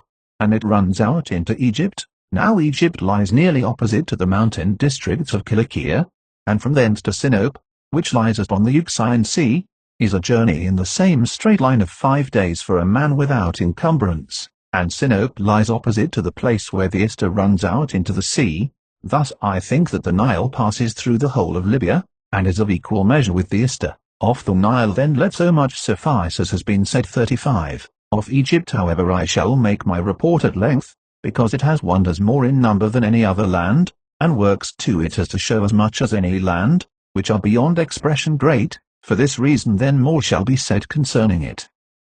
The Egyptians in agreement with their climate, which is unlike any other, and with the river, which shows a nature different from all other rivers, established for themselves manners and customs in a way opposite to other men in almost all matters, for among them the women frequent the market and carry on trade, while the men remain at home and weave, and whereas others weave pushing the wood upwards, the Egyptians push it downwards. The men carry their burdens upon their heads and the women upon their shoulders. The women make water standing up and the men crouching down. They ease themselves in their houses and they eat without in the streets. alleging as reason for this that it is right to do secretly the things that are unseemly though necessary, but those which are not unseemly, in public. No woman is a minister either of male or female divinity, but men of all, both male and female, to support their parents. The sons are in no way compelled, if they do not desire to do so, but the daughters are forced to do so, be they never so unwilling. 36. The priests of the gods in other lands wear long hair, but in Egypt they shave their heads. Among other men the custom is that in mourning those whom the matter concerns most nearly have their hair cut short, but the Egyptians, when deaths occur, let their hair grow long, both that on the head and that on the chin, having before been close shaven. Other men have their daily living separated from beasts, but the Egyptians have theirs together with beasts. Other men live on wheat and barley, but to any one of the Egyptians who makes his living on these it is a great reproach. They make their bread of maize, which some call spelt. They knead dough with their feet and clay with their hands, with which also they gather up young, and whereas other men, except such as have learnt otherwise from the Egyptians, have their members as nature made them, the Egyptians practice circumcision. As to garments, the men wear two each and the women but one, and whereas others make fast the rings and ropes of the sails outside the ship, the Egyptians do this inside. Finally, in the writing of characters and reckoning with pebbles, while the Hellenes carry the hand from the left to the right, the Egyptians do this from the right to the left, and doing so they say that they do it themselves rightwise and the Hellenes leftwise, and they use two kinds of characters for writing, of which the one kind is called sacred and the other common. 37. They are religious excessively beyond all other men, and with regard to this they have customs as follows. They drink from cups of bronze and rinse them out every day, and not some only do this but all. They wear garments of linen always newly washed, and this they make a special point of practice. They circumcise themselves for the sake of cleanliness, preferring to be clean rather than comely. The priests shave themselves all over their body every other day, so that no lice or any other foul thing may come to be upon them when they minister to the gods. And the priests wear garments of linen only and sandals of papyrus, and any other garment they may not take nor other sandals. These wash themselves in cold water twice in the day and twice again in the night, and other religious services they perform, one may almost say, of infinite number. They enjoy also good things not a few, for they do not consume or spend anything of their own substance, but there is sacred bread baked for them, and they have each great quantity of flesh of oxen and geese coming into them each day, and also wine of grapes is given to them, but it is not permitted to them to taste of fish. Beans moreover the Egyptians do not at all sow in their land, and those which grow they neither eat raw nor boil for food. Nay, the priests do not endure even to look upon them, thinking this to be an unclean kind of pulse. And there is not one priest only for each of the gods but many, and of them one is chief priest, and whenever a priest dies his son is appointed to his place. 38. The males of the ox kind they consider to belong to Epaphras, and on account of him they test them in the following manner. If the priest sees one single black hair upon the beast, he counts it not clean for sacrifice, and one of the priests who is appointed for the purpose makes investigation of these matters, both when the beast is standing upright and when it is lying on its back,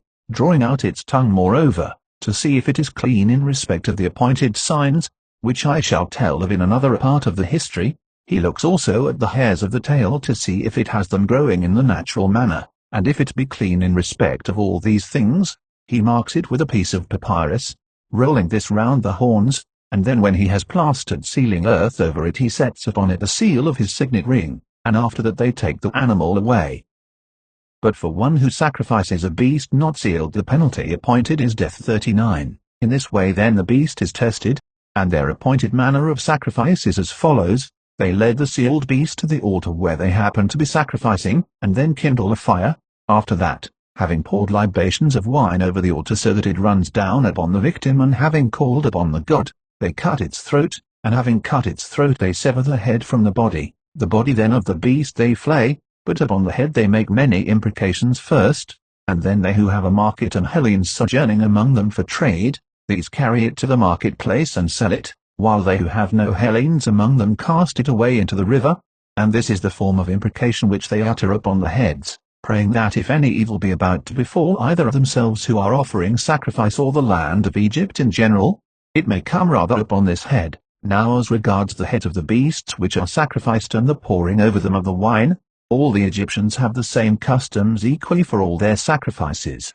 and by reason of this custom none of the Egyptians eat of the head, either of this or of any other kind of animal. 40. But the manner of disemboweling the victims and of burning them is appointed among them differently for different sacrifices. I shall speak however of the sacrifices to the goddess whom they regard as the greatest of all, and to whom they celebrate the greatest feast. When they have flayed the bullock and made imprecation, they take out the whole of its lower entrails, but leave in the body the upper entrails and the fat, and they sever from it the legs and the end of the loin and the shoulders and the neck. And this done, they fill the rest of the body of the animal with consecrated loaves and honey and raisins and figs and frankincense and myrrh, and every other kind of spices, and having filled it with these they offer it, pouring over it great abundance of oil. They make their sacrifice after fasting, and while the offerings are being burnt, they all beat themselves for mourning, and when they have finished beating themselves they set forth as a feast that which they left unburnt of the sacrifice. 41. The clean males then of the ox kind, both full-grown animals and calves, are sacrificed by all the Egyptians. The females however they may not sacrifice, but these are sacred to Isis, for the figure of Isis is in the form of a woman with cow's horns, just as the Hellenes present Io in pictures, and all the Egyptians without distinction reverence cows far more than any other kind of cattle, for which reason neither a man nor a woman of Egyptian race will kiss a man who is a Hellene on the mouth, nor will they use a knife for roasting spits or a cauldron belonging to a Hellene, nor taste of the flesh even of a clean animal, if it has been cut with the knife of a Hellene. And the cattle of this kind which die they bury in the following manner: the females they cast into the river, but the males they bury, each people in the suburb of their town, with one of the horns, or sometimes both, protruding to mark the place. And when the bodies have rotted away and the appointed time comes on, then to each city comes a boat from that which is called the island of Prosopitis. This is in the delta, and the extent of its circuit is 9 shoins. In this island of Prosopitis is situated, besides many other cities, that one from which the boats come to take up the bones of the oxen, and the name of the city is Atarbaches, and in it there is set up a holy temple of Aphrodite. From this city many go abroad in various directions, some to one city and others to another, and when they have dug up the bones of the oxen they carry them off, and coming together they bury them in one single place. In the same manner as they bury the oxen they bury also their other cattle when they die, for about them also they have the same law laid down, and these also they abstain from killing. 42. Now all who have a temple set up to the Theban Zeus, or who are of the district of Thebes, these, I say, all sacrifice goats and abstain from sheep, for not all the Egyptians equally reverence the same gods, except only Isis and Osiris, who they say is Dionysus. These they all reverence alike, but they who have a temple of Mendes or belong to the Mendesian district, these abstain from goats and sacrifice sheep. Now the men of Thebes and those who after their example abstain from sheep, say that this custom was established among them for the cause which follows. Heracles, they say, had an earnest desire to see Zeus, and Zeus did not desire to be seen of him, and at last when Heracles was urgent in entreaty Zeus contrived this device, that is to say, he flayed a ram, and held in front of him the head of the ram, which he had cut off, and he put on over him the fleece and then showed himself to him. Hence the Egyptians make the image of Zeus into the face of a ram, and the Ammonians do so also after their example, being settlers both from the Egyptians and from the Ethiopians, and using a language which is a medley of both tongues, and in my opinion it is from this god that the Ammonians took the name which they have, for the Egyptians call Zeus Amun. The Thebans then do not sacrifice rams but hold them sacred for this reason. On one day however in the year, on the feast of Zeus, they cut up in the same manner and flay one single ram and cover with its skin the image of Zeus, and then they bring up to it another image of Heracles. This done, all who are in the temple beat themselves in lamentation for the ram, and then they bury it in a sacred tomb. 43. About Heracles I heard the account given that he was of the number of the 12 gods, but of the other Heracles whom the Hellenes know I was not able to hear in any part of Egypt, and moreover to prove that the Egyptians did not take the name of Heracles from the Hellenes, but rather the Hellenes from the Egyptians, that is to say those of the Hellenes, who gave the name Heracles to the son of Amphitryon. Of that, I say, besides many other evidences there is chiefly this, namely that the parents of this Heracles, Amphitryon and Alcmene, were both of Egypt by descent, and also that the Egyptians say that they do not know the names either of Poseidon, or of the Dioscuri, nor have these been accepted by them as gods among the other gods, whereas if they had received from the Hellenes the name of any divinity, they would naturally have preserved the memory of these most of all, assuming that in those times as now some of the Hellenes were wont to make voyages, and were seafaring folk, as I suppose and as my judgment compels me to think, so that the Egyptians would have learnt the names of these gods, even more than that of Heracles. In fact, however, Heracles is a very ancient Egyptian god, and, as they say themselves, it is 17,000 years to the beginning of the reign of Amasis from the time when the 12 gods, of whom they count that Heracles is one, were begotten of the 8 gods.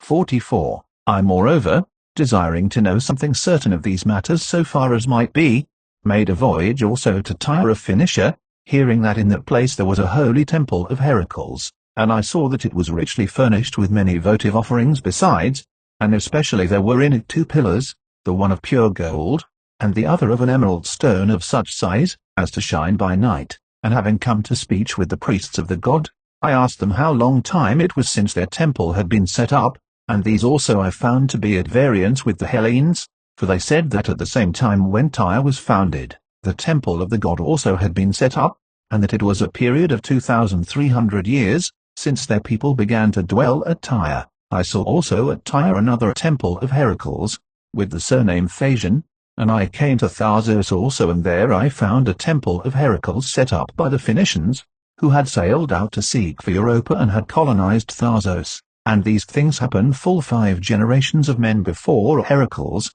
the son of Amphitryon, was born in Hellas. So then my inquiries show clearly that Heracles is an ancient god, and those of the Hellenes seem to me to act most rightly who have 2 temples of Heracles set up, and who sacrifice to the one as an immortal god and with the title Olympian, and make offerings of the dead to the other as a hero. 45. Moreover, besides many other stories which the Hellenes tell without due consideration, this tale is especially foolish which they tell about Heracles, namely that when he came to Egypt, the Egyptians put on him wreaths and led him forth in procession to sacrifice him to Zeus, and he for some time kept quiet, but when they were beginning the sacrifice of him at the altar, he betook himself to prowess and slew them all. I for my part am of opinion that the Hellenes, when they tell this tale, are altogether without knowledge of the nature and customs of the Egyptians, for how should they, for whom it is not lawful to sacrifice even beasts, except swine and the males of oxen and calves, such of them as are clean, and geese, how should these sacrifice human beings? Besides this, how is it in nature possible that Heracles, being one person only and moreover a man, as they assert, should slay many myriads? Having said so much of these matters, we pray that we may have grace from both the gods and the heroes for our speech. 46. Now the reason why those of the Egyptians whom I have mentioned do not sacrifice goats, female or male, is this: the Mindesians count Pan to be one of the 8 gods. Now these 8 gods, they say, came into being before the 12 gods, and the painters and image makers represent in painting and in sculpture the figure of Pan, just as the Hellenes do, with goat's face and legs, not supposing him to be really like this but to resemble the other gods. The cause, however, why they represent him in this form I prefer not to say. The Mindesians then reverence all goats and the males more than the females, and the goatherds too have greater honor than other herdsmen, but of the goats one especially is reverenced, and when he dies there is great mourning in all the Mindesian district, and both the goat and Pan are called in the Egyptian tongue Mendes. Moreover, in my lifetime there happened in that district this marvel, that is to say, a he-goat had intercourse with a woman publicly, and this was so done that all men might have evidence of it. 47. The pig is accounted by the Egyptians an abominable animal, and first, if any of them in passing by touch a pig, he goes into the river and dips himself forthwith in the water together with his garments, and then 2 swineherds, though they be native Egyptians, unlike all others, do not enter any of the temples in Egypt, nor is anyone willing to give his daughter in marriage to one of them, or to take a wife from among them, but the swineherds both give in marriage to one another and take from one another. Now to the other gods the Egyptians do not think it right to sacrifice swine, but to the moon and to Dionysus alone at the same time, and on the same full moon they sacrifice swine, and then eat their flesh. And as to the reason why, when they abominate swine at all their other feasts, they sacrifice them at this, there is a story told by the Egyptians, and this story I know, but it is not a seemly one for me to tell. Now the sacrifice of the swine to the moon is performed as follows. When the priest has slain the victim, he puts together the end of the tail and the spleen and the caul, and covers them up with the whole of the fat of the animal, which is about the paunch, and then he offers them with fire, and the rest of the flesh they eat on that day of full moon upon which they have held the sacrifice, but on any day after this they will not taste of it. The poor however among them by reason of the scantiness of their means shape pigs of dough, and having baked them they offer these as a sacrifice. 48. Then for Dionysus on the eve of the festival each one kills a pig by cutting its throat before his own doors, and after that he gives the pig to the swineherd who sold it to him, to carry away again. And the rest of the feast of Dionysus is celebrated by the Egyptians in the same way as by the Hellenes in almost all things except choral dances, but instead of the phallus they have invented another contrivance, namely figures of about a cubit in height worked by strings, which women carry about the villages, with the privy member made to move, and not much less in size than the rest of the body, and a flute goes before and they follow singing the praises of Dionysus. As to the reason why the figure has this member larger than is natural and moves it, though it moves no other part of the body, about this there is a sacred story told. 49. Now I think that Melampus the son of Amithion was not without knowledge of these rites of sacrifice, but was acquainted with them, for Melampus is he who first set forth to the Hellenes the name of Dionysus, and the manner of sacrifice, and the procession of the phallus. Strictly speaking indeed, he when he made it known did not take in the whole, but those wise men who came after him made it known more at large. Melampus then is he who taught of the phallus which is carried in procession for Dionysus, and from him the Hellenes learned to do that which they do.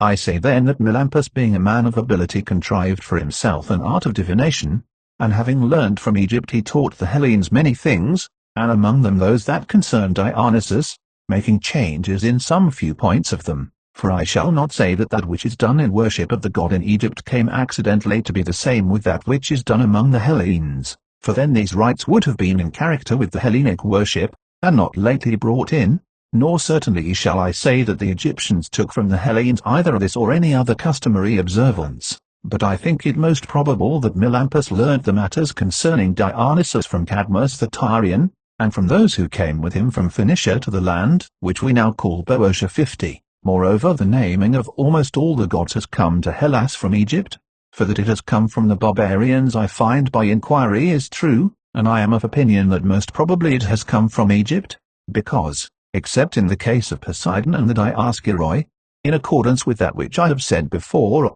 and also of Hera and Hestia and Themis and the Cherites and Nereids, the Egyptians have had the names of all the other gods in their country for all time. What I say here is that which the Egyptians think themselves, but as for the gods whose names they profess that they do not know, these I think received their naming from the Pelasgians, except Poseidon, but about this god the Hellenes learned from the Libyans, for no people except the Libyans have had the name of Poseidon from the first, and have paid honor to this god always. Nor, it may be added, have the Egyptians any custom of worshipping heroes. 51. These observances then, and others besides these which I shall mention, the Hellenes have adopted from the Egyptians, but to make, as they do, the images of Hermes with the phallus they have learned not from the Egyptians, but from the Pelasgians, the custom having been received by the Athenians first of all the Hellenes and from these by the rest, for just at the time when the Athenians were beginning to rank among the Hellenes, the Pelasgians became dwellers with them in their land, and from this very cause it was that they began to be counted as Hellenes. Whosoever has been initiated in the mysteries of the Cabaroi, which the Samothracians perform having received them from the Pelasgians, that man knows the meaning of my speech, for these very Pelasgians who became dwellers with the Athenians used to dwell before that time in Samothrace, and from them the Samothracians received their mysteries. So then the Athenians were the first of the Hellenes, who made the images of Hermes with the phallus, having learned from the Pelasgians, and the Pelasgians told a sacred story about it, which is set forth in the mysteries in Samothrace. 52. Now the Pelasgians formerly were wont to make all their sacrifices calling upon the gods in prayer, as I know from that which I heard at Dodona, but they gave no title or name to any of them, for they had not yet heard any, but they called them gods from some such notion as this, that they had set in order all things and so had the distribution of everything. Afterwards, when much time had elapsed, they learned from Egypt the names of the gods, all except Dionysus, for his name they learned long afterwards, and after a time the Pelasgians consulted the oracle at Dodona about the names, for this prophetic seat is accounted to be the most ancient of the oracles which are among the Hellenes, and at that time it was the only one. So when the Pelasgians asked the oracle of Dodona whether they should adopt the names which had come from the barbarians,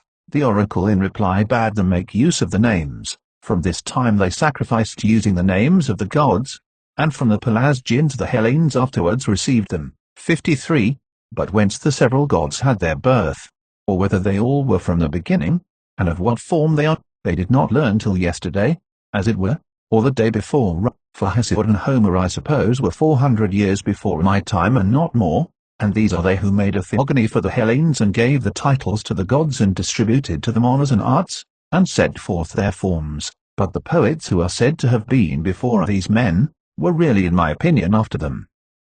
Of these things the first are said by the priestesses of Dodona, and the latter things, those namely which have regard to Hesiod and Homer, by myself. 54. As regards the oracles both that among the Hellenes and that in Libya, the Egyptians tell the following tale. The priests of the Theban Zeus told me that 2 women in the service of the temple had been carried away from Thebes by Phoenicians, and that they had heard that one of them had been sold to go into Libya, and the other to the Hellenes. And these women, they said, were they who first founded the prophetic seats among the nations which have been named, and when I inquired whence they knew so perfectly of this tale which they told, they said in reply that a great search had been made by the priests after these women, and that they had not been able to find them, but they had heard afterwards this tale about them which they were telling. 55. This I heard from the priests at Thebes, and what follows is said by the prophetesses of Dodona. They say that 2 black doves flew from Thebes to Egypt, and came one of them to Libya and the other to their land,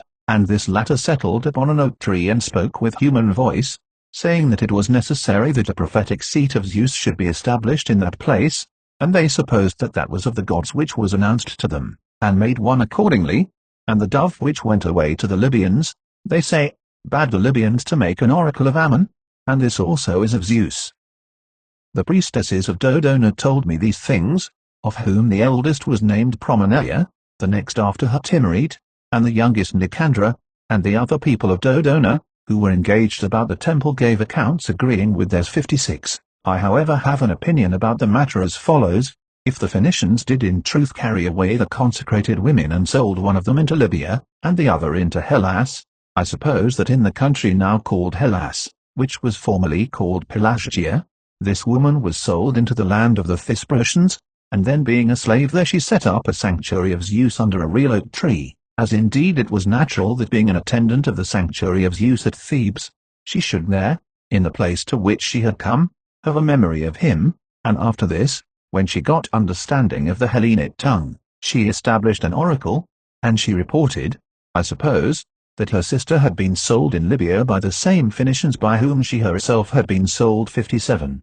Moreover, I think that the women were called doves by the people of Dodona for the reason that they were barbarians and because it seemed to them that they uttered voice like birds, but after a time, they say, the dove spoke with human voice. That is when the woman began to speak so that they could understand, but so long as she spoke a barbarian tongue, she seemed to them to be uttering voice like a bird, for had it been really a dove, how could it speak with human voice? And in saying that the dove was black, they indicate that the woman was Egyptian. The ways of delivering oracles to at Thebes in Egypt and at Dodona closely resemble one another, as it happens, and also the method of divination by victims has come from Egypt. 58. Moreover, it is true also that the Egyptians were the first of men who made solemn assemblies and processions and approaches to the temples, and from them the Hellenes have learned them, and my evidence for this is that the Egyptian celebrations of these have been held from a very ancient time, whereas the Hellenic were introduced but lately.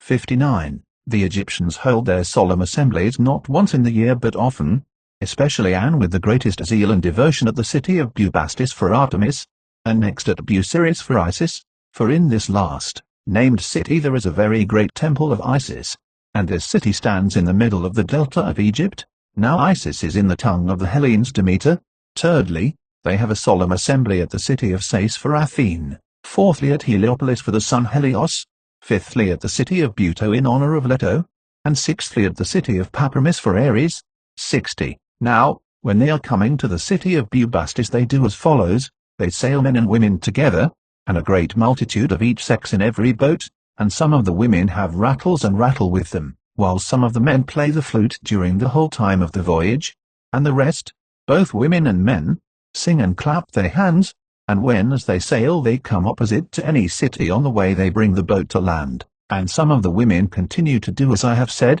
others cry aloud and jeer at the women in that city, some dance, and some stand up and pull up their garments. This they do by every city along the river bank, and when they come to Bubastis they hold festivals celebrating great sacrifices, and more wine of grapes is consumed upon that festival than during the whole of the rest of the year. To this place, so say the natives, they come together year by year even to the number of 70 myriads of men and women, besides children. 61. Thus it is done here, and how they celebrate the festival in honor of Isis at the city of Busiris has been told by me before, for, as I said, they beat themselves in mourning after the sacrifice, all of them both men and women, very many myriads of people, but for whom they beat themselves it is not permitted to me by religion to say, and so many as there are of the Carians dwelling in Egypt, do this even more than the Egyptians themselves, inasmuch as they cut their foreheads also with knives, and by this it is manifested that they are strangers and not Egyptians. 62. At the times when they gather together at the city of Sais for their sacrifices, on a certain night they all kindle lamps many in number in the open air round about the houses. Now the lamps are saucers full of salt and oil mixed, and the wick floats by itself on the surface, and this burns during the whole night, and to the festival is given the name Lichtnasharia, the lighting of the lamps.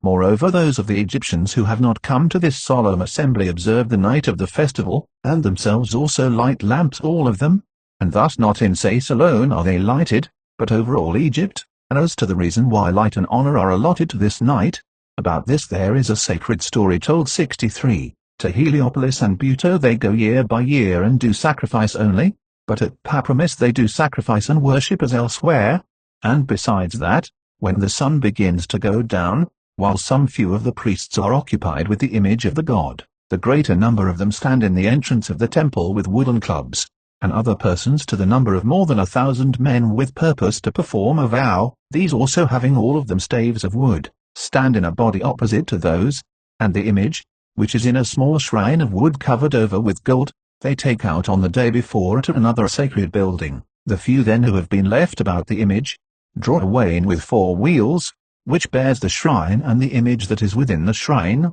and the other priests standing in the gateway try to prevent it from entering, and the men who are under a vow come to the assistance of the god and strike them, while the others defend themselves. Then there comes to be a hard fight with staves, and they break one another's heads, and I am of opinion that many even die of the wounds they receive. The Egyptians however told me that no one died. This solemn assembly the people of the place say that they established for the following reason: the mother of Ares, they say, used to dwell in this temple, and Ares, having been brought up away from her, when he grew up came thither desiring to visit his mother, and the attendants of his mother's temple, not having seen him before, did not permit him to pass in, but kept him away, and he brought men to help him from another city, and handled roughly the attendants of the temple, and entered to visit his mother. Hence, they say, this exchange of blows has become the custom in honor of Ares upon his festival.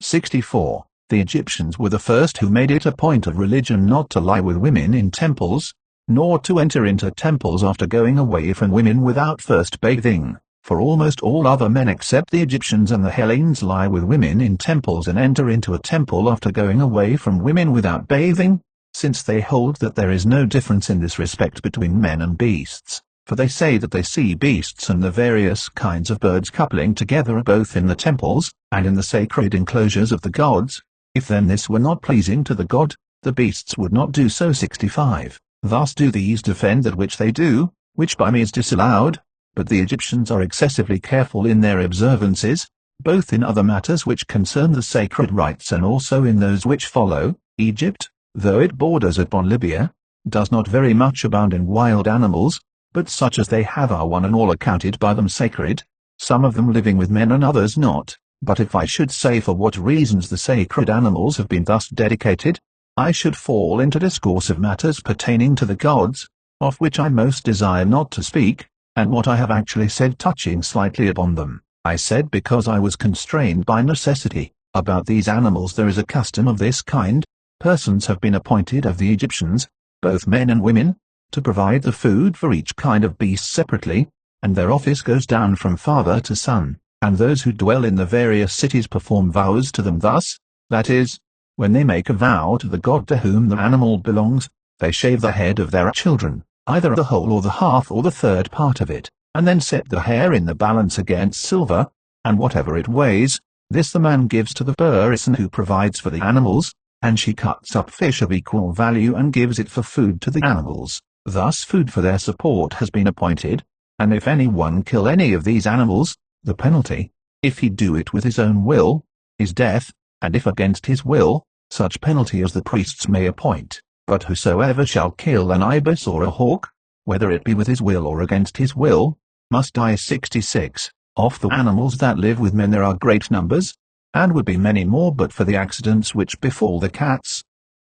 For when the females have produced young, they are no longer in the habit of going to the males, and these seeking to be united with them are not able. To this end then they contrive as follows: they either take away by force or remove secretly the young from the females and kill them, but after killing they do not eat them, and the females being deprived of their young and desiring more, therefore come to the males, for it is a creature that is fond of its young. Moreover, when a fire occurs, the cats seem to be divinely possessed, for while the Egyptians stand at intervals and look after the cats, not taking any care to extinguish the fire, the cats slipping through or leaping over the men, jump into the fire, and when this happens, great mourning comes upon the Egyptians, and in whatever houses a cat has died by a natural death, all those who dwell in this house shave their eyebrows only, but those in whose houses a dog has died shave their whole body, and also their head. 67. The cats when they are dead are carried away to sacred buildings in the city of Bubastis, where after being embalmed they are buried, but the dogs they bury each people in their own city in sacred tombs, and the ichneumons are buried just in the same way as the dogs. The shrew mice however and the hawks they carry away to the city of Buto, and the ibises to Hermopolis, the bears, which are not commonly seen, and the wolves, not much larger in size than foxes, they bury on the spot where they are found lying.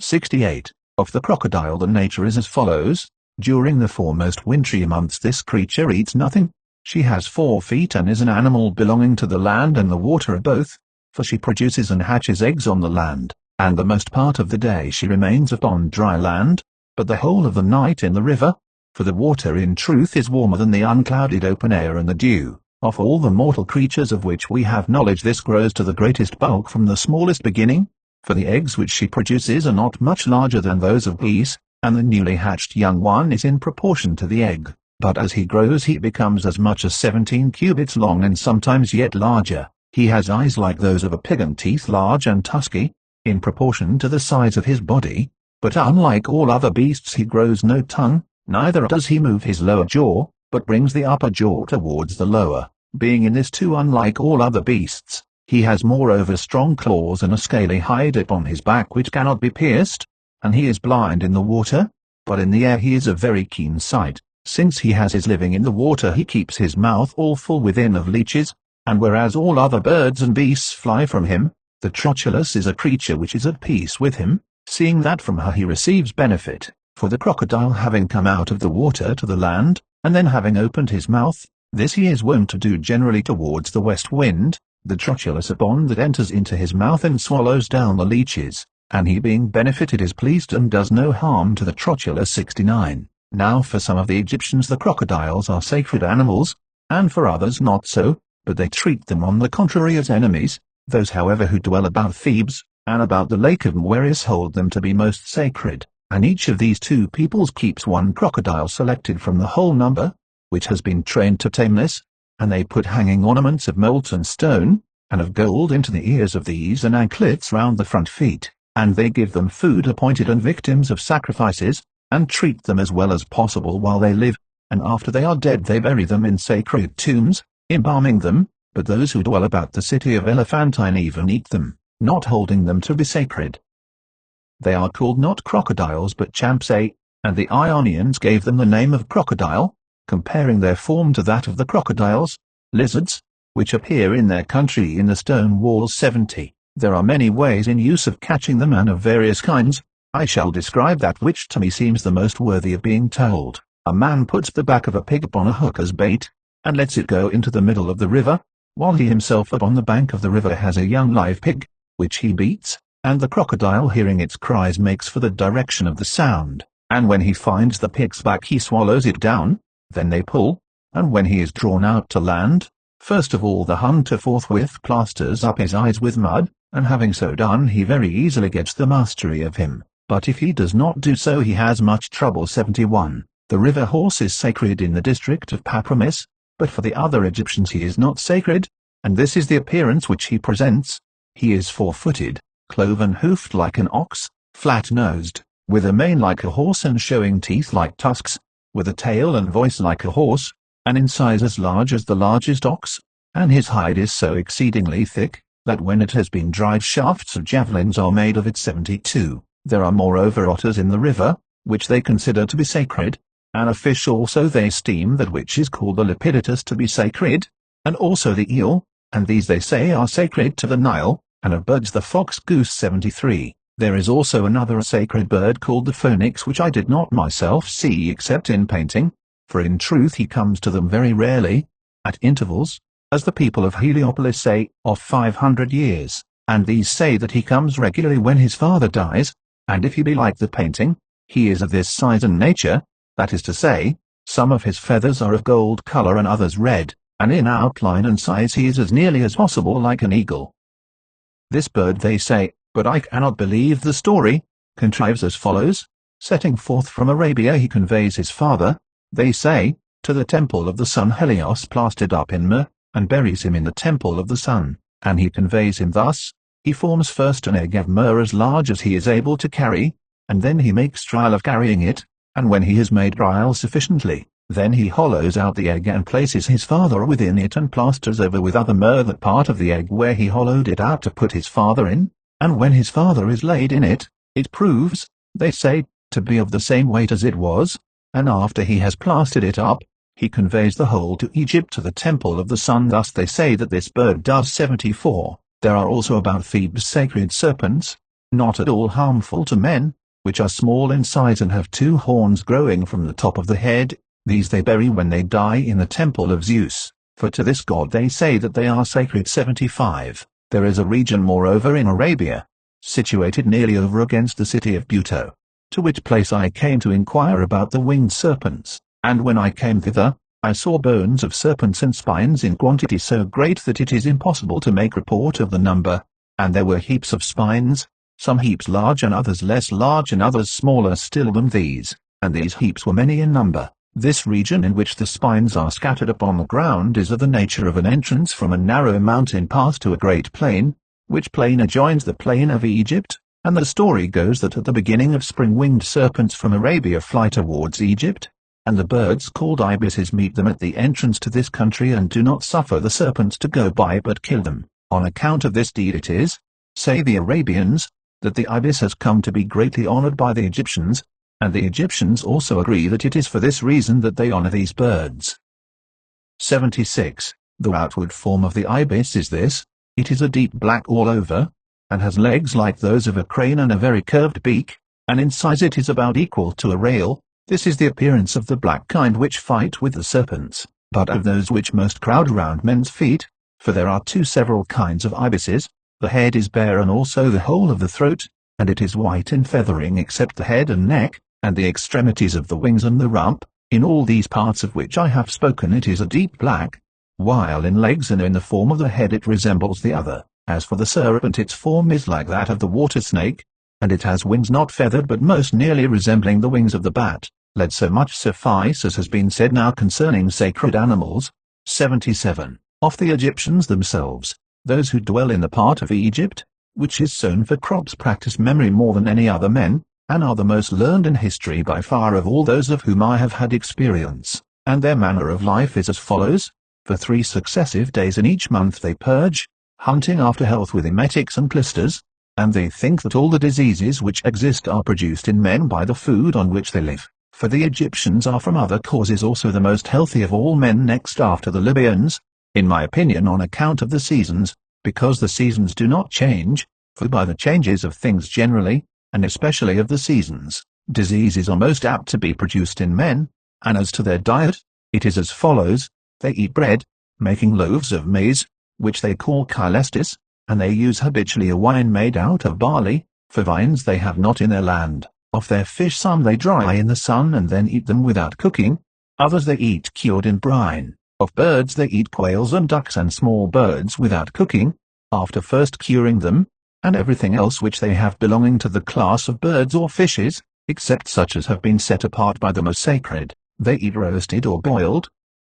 78. In the entertainments of the rich among them, when they have finished eating, a man bears round a wooden figure of a dead body in a coffin, made as like the reality as may be both by painting and carving, and measuring about a cubit or 2 cubits each way, and this he shows to each of those who are drinking together, saying, When thou lookest upon this, drink and be merry, for thou shalt be such as this when thou art dead. Thus they do at their carousals. 79. The customs which they practice are derived from their fathers, and they do not acquire others in addition, but besides other customary things among them which are worthy of mention, they have one song, that of Linus, the same who is sung of both in Phoenicia and in Cyprus and elsewhere, having however a name different according to the various nations. This song agrees exactly with that which the Hellenes sing calling on the name of Linus, so that besides many other things about which I wonder among those matters which concern Egypt, I wonder especially about this, namely whence they got the song of Linus. It is evident however that they have sung this song from immemorial time, and in the Egyptian tongue Linus is called Maneros. The Egyptians told me that he was the only son of him, who first became king of Egypt, and that he died before his time and was honored with these lamentations by the Egyptians, and that this was their first and only song. 80. In another respect the Egyptians are in agreement with some of the Hellenes, namely with the Lacedaemonians, but not with the rest, that is to say, the younger of them when they meet the elder give way and move out of the path, and when their elders approach they rise out of their seat. In this which follows however they are not in agreement with any of the Hellenes. Instead of addressing one another in the roads they do reverence, lowering their hand down to their knee. 81. They wear tunics of linen about their legs with fringes, which they call calaceris. Above these they have garments of white wool thrown over. Woolen garments however are not taken into the temples, nor are they buried with them, for this is not permitted by religion. In these points they are in agreement with the observances called Orphic and Bacchic, which are really Egyptian, and also with those of the Pythagoreans, for one who takes part in these mysteries is also forbidden by religious rule to be buried in woolen garments, and about this there is a sacred story told. 82. Besides these things the Egyptians have found out also to what god each month and each day belongs, and what fortunes a man will meet with who is born on any particular day, and how he will die, and what kind of a man he will be. And these inventions were taken up by those of the Hellenes who occupied themselves about poesy. Portents too have been found out by them more than by all other men besides, for when a portent has happened, they observe and write down the event which comes of it, and if ever afterwards anything resembling this happens, they believe that the event which comes of it will be similar. 83. Their divination is ordered thus: the art is assigned not to any man, but to certain of the gods, for there are in their land oracles of Heracles, of Apollo, of Athene, of Artemis, of Ares, and of Zeus, and moreover that which they hold most in honor of all, namely the oracle of Leto which is in the city of Buto. The manner of divination however is not yet established among them according to the same fashion everywhere, but is different in different places. 84. The art of medicine among them is distributed thus: each physician is a physician of one disease and of no more, and the whole country is full of physicians, for some profess themselves to be physicians of the eyes, others of the head, others of the teeth, others of the affections of the stomach, and others of the more obscure ailments. 85. Their fashions of mourning and of burial are these: whenever any household has lost a man who is of any regard amongst them, the whole number of women of that house forthwith plaster over their heads, or even their faces with mud. Then leaving the corpse within the house they go themselves to and fro about the city and beat themselves, with their garments bound up by a girdle and their breasts exposed, and with them go all the women who are related to the dead man, and on the other side the men beat themselves, they too having their garments bound up by a girdle, and when they have done this, they then convey the body to the embalming. 86. In this occupation certain persons employ themselves regularly and inherit this as a craft. These, whenever a corpse is conveyed to them, show to those who brought it wooden models of corpses made like reality by painting, And the best of the ways of embalming they say is that of him whose name I think it impiety to mention when speaking of a matter of such a kind. The second which they show is less good than this and also less expensive, and the third is the least expensive of all. Having told them about this, they inquire of them in which way they desire the corpse of their friend to be prepared. Then they, after they have agreed for a certain price, depart out of the way, and the others being left behind in the buildings, embalm according to the best of these ways thus. First, with a crooked iron tool they draw out the brain through the nostrils, extracting it partly thus and partly by pouring in drugs, and after this with a sharp stone of Ethiopia, they make a cut along the side and take out the whole contents of the belly, and when they have cleared out the cavity and cleansed it with palm wine, they cleanse it again with spices pounded up. Then they fill the belly with pure myrrh pounded up, and with cassia and other spices except frankincense, and sew it together again. Having so done they keep it for embalming covered up in natron for 70 days, but for a longer time than this it is not permitted to embalm it, and when the 70 days are past, they wash the corpse and roll its whole body up in fine linen cut into bands, smearing these beneath with gum, which the Egyptians use generally instead of glue. Then the kinsfolk receive it from them, and have a wooden figure made in the shape of a man, and when they have had this made they enclose the corpse, and having shut it up within, they store it then in a sepulchral chamber, setting it to stand upright against the wall. 87. Thus they deal with the corpses which are prepared in the most costly way, but for those who desire the middle way and wish to avoid great cost they prepare the corpse as follows, having filled their syringes with the oil which is got from cedar wood. With this they forthwith fill the belly of the corpse, and this they do without having either cut it open or taken out the bowels, but they inject the oil by the breech, and having stopped the drench from returning back they keep it then the appointed number of days for embalming, and on the last of the days they let the cedar oil come out from the belly, which they before it put in, and it has such power that it brings out with it the bowels and interior organs of the body dissolved, and the natron dissolves the flesh, so that there is left of the corpse only the skin and the bones. When they have done this they give back the corpse at once in that condition without working upon it any more.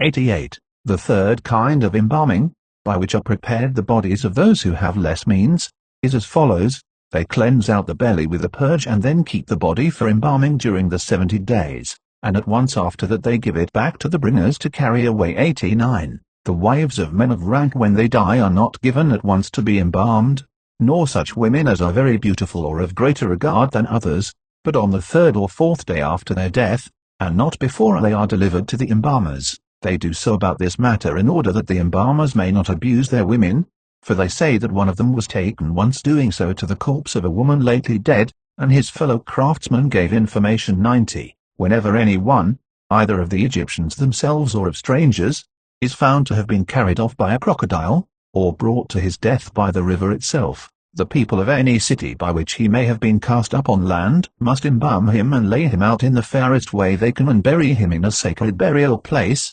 nor may any of his relations or friends besides touch him, but the priests of the Nile themselves handle the corpse, and bury it as that of one who was something more than man. 91. Hellenic usages they will by no means follow, and to speak generally they follow those of no other men whatever. This rule is observed by most of the Egyptians, but there is a large city named Chemis in the Theban district near Neapolis, and in this city there is a temple of Perseus the son of Danae which is of a square shape, and round it grow date palms. The gateway of the temple is built of stone and of very great size, and at the entrance of it stand 2 great statues of stone. Within this enclosure is a temple house and in it stands an image of Perseus. These people of Chemis say that Perseus is wont often to appear in their land, and often within the temple, and that a sandal which has been worn by him is found sometimes, being in length 2 cubits, and whenever this appears all Egypt prospers. This they say, and they do in honor of Perseus after Hellenic fashion. Thus, they hold an athletic contest, which includes the whole list of games, and they offer in prizes cattle and cloaks and skins. And when I inquired why to them alone Perseus was wont to appear, and wherefore they were separated from all the other Egyptians in that they held an athletic contest, they said that Perseus had been born of their city, for Danaeus and Lynceus were men of Chemis and had sailed to Hellas, and from them they traced a descent and came down to Perseus, and they told me that he had come to Egypt for the reason which the Hellenes also say, namely to bring from Libya the Gorgon's head, and had then visited them also and recognized all his kinsfolk, and they said that he had well learned the name of Chemis before he came to Egypt, since he had heard it from his mother, and that they celebrated an athletic contest for him by his own command. 92. All these are customs practiced by the Egyptians who dwell above the fens, and those who are settled in the fenland have the same customs for the most part as the other Egyptians, both in other matters and also in that they live each with one wife only, as do the Hellenes, but for economy in respect of food they have invented these things. Besides, when the river has become full and the plains have been flooded, there grow in the water great numbers of lilies, which the Egyptians call lotus. These they cut with a sickle and dry in the sun, and then they pound that which grows in the middle of the lotus, and which is like the head of a poppy, and they make of it loaves baked with fire. The root also of this lotus is edible and has a rather sweet taste. It is round in shape and about the size of an apple. There are other lilies too, in flower resembling roses, which also grow in the river, and from them the fruit is produced in a separate vessel springing from the root by the side of the plant itself,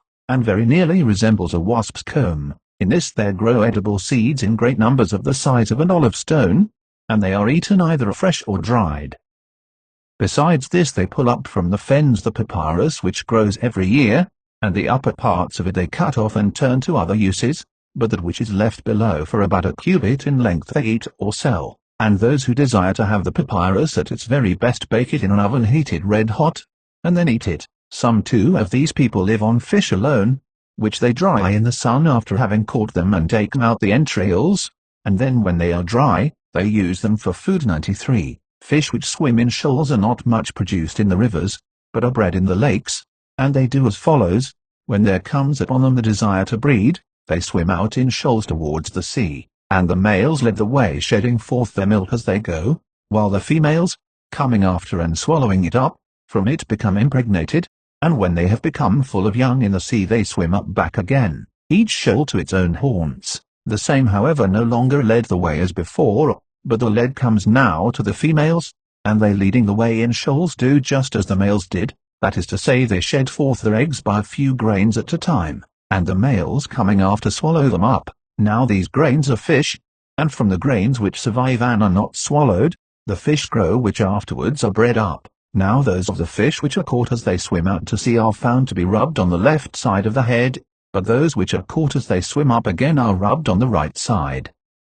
This happens to them because as they swim down to the sea, they keep close to the land on the left side of the river, and again as they swim up they keep to the same side, approaching and touching the bank as much as they can, for fear doubtless of straying from their course by reason of the stream. When the Nile begins to swell, the hollow places of the land, and the depressions by the side of the river first begin to fill, as the water soaks through from the river, and so soon as they become full of water, at once they are all filled with little fishes, and whence these are in all likelihood produced, I think that I perceive, in the preceding year, when the Nile goes down, the fish first lay eggs in the mud, and then retire with the last of the retreating waters, and when the time comes round again, and the water once more comes over the land, from these eggs forthwith are produced the fishes of which I speak. 94. Thus it is as regards the fish, and for anointing those of the Egyptians who dwell in the fens use oil from the castor berry, which oil the Egyptians call kiki, and thus they do, they sow along the banks of the rivers and pools these plants, which in a wild form grow of themselves in the land of the Hellenes. These are sown in Egypt and produce berries in great quantity but of an evil smell, and when they have gathered these, some cut them up and press the oil from them, others again roast them first and then boil them down, and collect that which runs away from them. The oil is fat and not less suitable for burning than olive oil, but it gives forth a disagreeable smell.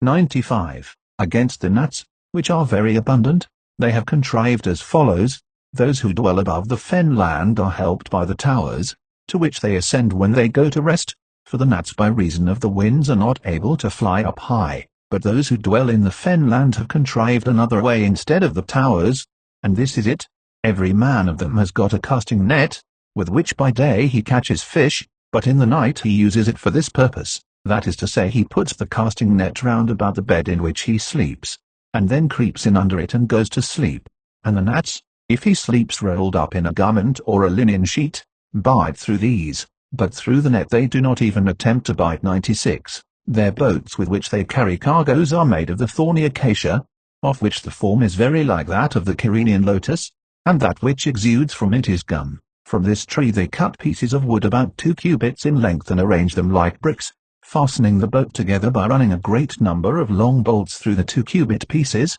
and when they have thus fastened the boat together, they lay cross pieces over the top, using no ribs for the sides, and within they cork the seams with papyrus. They make one steering oar for it, which is passed through the bottom of the boat, and they have a mast of acacia and sails of papyrus. These boats cannot sail up the river unless there be a very fresh wind blowing, but are towed from the shore. Downstream however they travel as follows. They have a door-shaped crate made of tamarisk wood and reed mats sewn together, and also a stone of about 2 talents weight bored with a hole, and of these the boatman lets the crate float on in front of the boat, fastened with a rope, and the stone dragged behind by another rope. The crate then, as the force of the stream presses upon it, goes on swiftly and draws on the barris, for so these boats are called, while the stone dragging after it behind and sunk deep in the water keeps its course straight.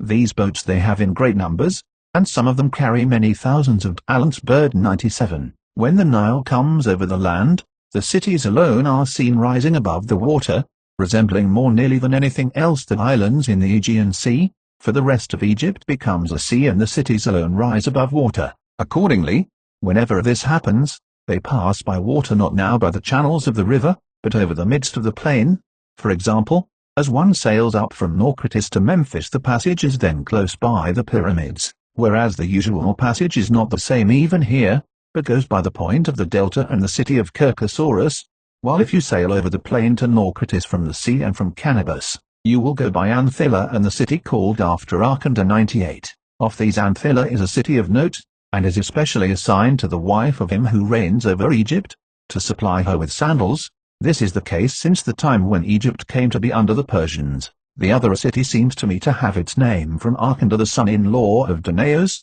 who was the son of Thias, the son of Achaeus, for it is called the city of Arcanda. There might indeed be another Arcanda, but in any case the name is not Egyptian. 99. Hitherto my own observation and judgment and inquiry are the vouchers for that which I have said, but from this point onwards, I am about to tell the history of Egypt, according to that which I heard, to which will be added also something of that which I have myself seen. Of Min, who first became king of Egypt, the priest said that on the one hand he banked off the site of Memphis from the river, for the whole stream of the river used to flow along by the sandy mountain range on the side of Libya, but Min formed by embankments that bend of the river, which lies to the south about 100 furlongs above Memphis, and thus he dried up the old stream and conducted the river, so that it flowed in the middle between the mountains. And even now this bend of the Nile is by the Persians kept under very careful watch, that it may flow in the channel to which it is confined, and the bank is repaired every year, for if the river should break through and overflow in this direction, Memphis would be in danger of being overwhelmed by a flood. When this Min, who first became king, had made into dry land the part which was dammed off, on the one hand, I say, he founded in it that city which is now called Memphis, for in Memphis too is in the narrow part of Egypt, and outside the city he dug round it on the north and west a lake communicating with the river, for the side towards the east is barred by the Nile itself.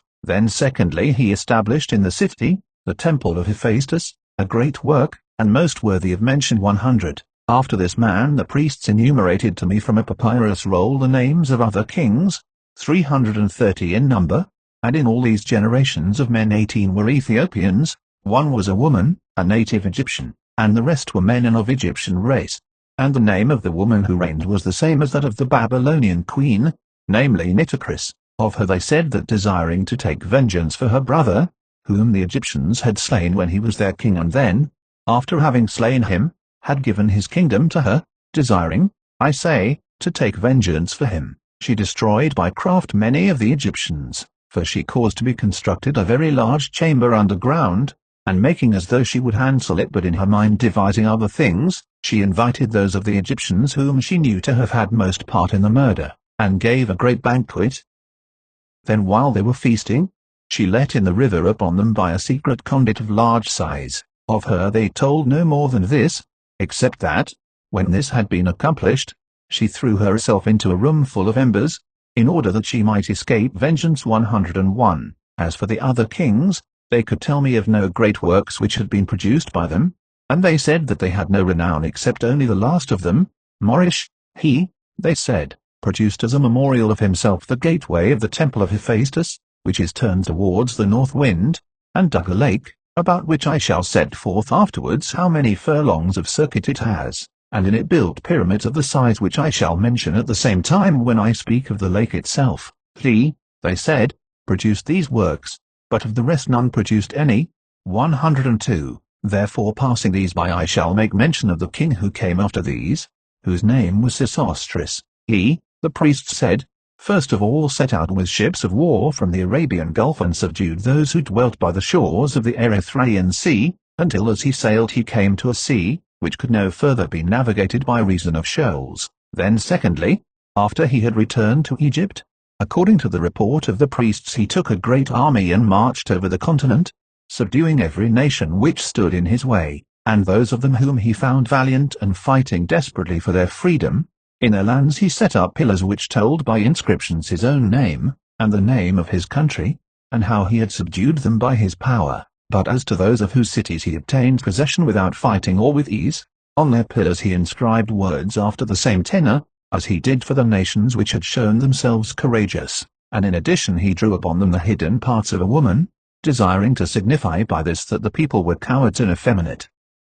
103. Thus doing he traversed the continent, until at last he passed over to Europe from Asia, and subdued the Scythians and also the Thracians. These, I am of opinion, were the furthest people to which the Egyptian army came, for in their country the pillars are found to have been set up, but in the land beyond this they are no longer found. From this point he turned and began to go back, and when he came to the river Phasis, what happened then I cannot say for certain, whether the king Sesostris himself divided off a certain portion of his army, and left the men there as settlers in the land, or whether some of his soldiers were wearied by his distant marches and remained by the river Phasis. 104. For the people of Colchis are evidently Egyptian, and this I perceived for myself before I heard it from others. So when I had come to consider the matter I asked them both, and the Colchians had remembrance of the Egyptians more than the Egyptians of the Colchians, but the Egyptians said they believed that the Colchians were a portion of the army of Sesostris. That this was so I conjectured myself, not only because they are dark-skinned and have curly hair, this of itself amounts to nothing, for there are other races which are so, but also still more because the Colchians, Egyptians, and Ethiopians alone of all the races of men have practiced circumcision from the first. The Phoenicians and the Syrians who dwell in Palestine confess themselves that they have learnt it from the Egyptians, and the Syrians about the river Thermodon and the river Parthenius, and the Macronians, who are their neighbors, say that they have learnt it lately from the Colchians. These are the only races of men who practice circumcision, and these evidently practice it in the same manner as the Egyptians. Of the Egyptians themselves, however, and the Ethiopians, I am not able to say which learnt from the other, for undoubtedly it is a most ancient custom, but that the other nations learnt it by intercourse with the Egyptians. This among others is to me a strong proof, namely that those of the Phoenicians who have intercourse with Hellas cease to follow the example of the Egyptians in this matter, and do not circumcise their children. 105. Now let me tell another thing about the Colchians to show how they resemble the Egyptians. They alone work flax in the same fashion as the Egyptians, and the two nations are like one another in their whole manner of living, and also in their language. Now the linen of Colchis is called by the Hellenes Sardonic, whereas that from Egypt is called Egyptian. 106. The pillars which Sesostris of Egypt set up in the various countries, are for the most part no longer to be seen extant, but in Syria Palestine, I myself saw them existing with the inscription upon them, which I have mentioned, and the emblem. Moreover, in Ionia there are two figures of this man carved upon rocks, one on the road by which one goes from the land of Ephesus to Phocaea, and the other on the road from Sardis to Smyrna.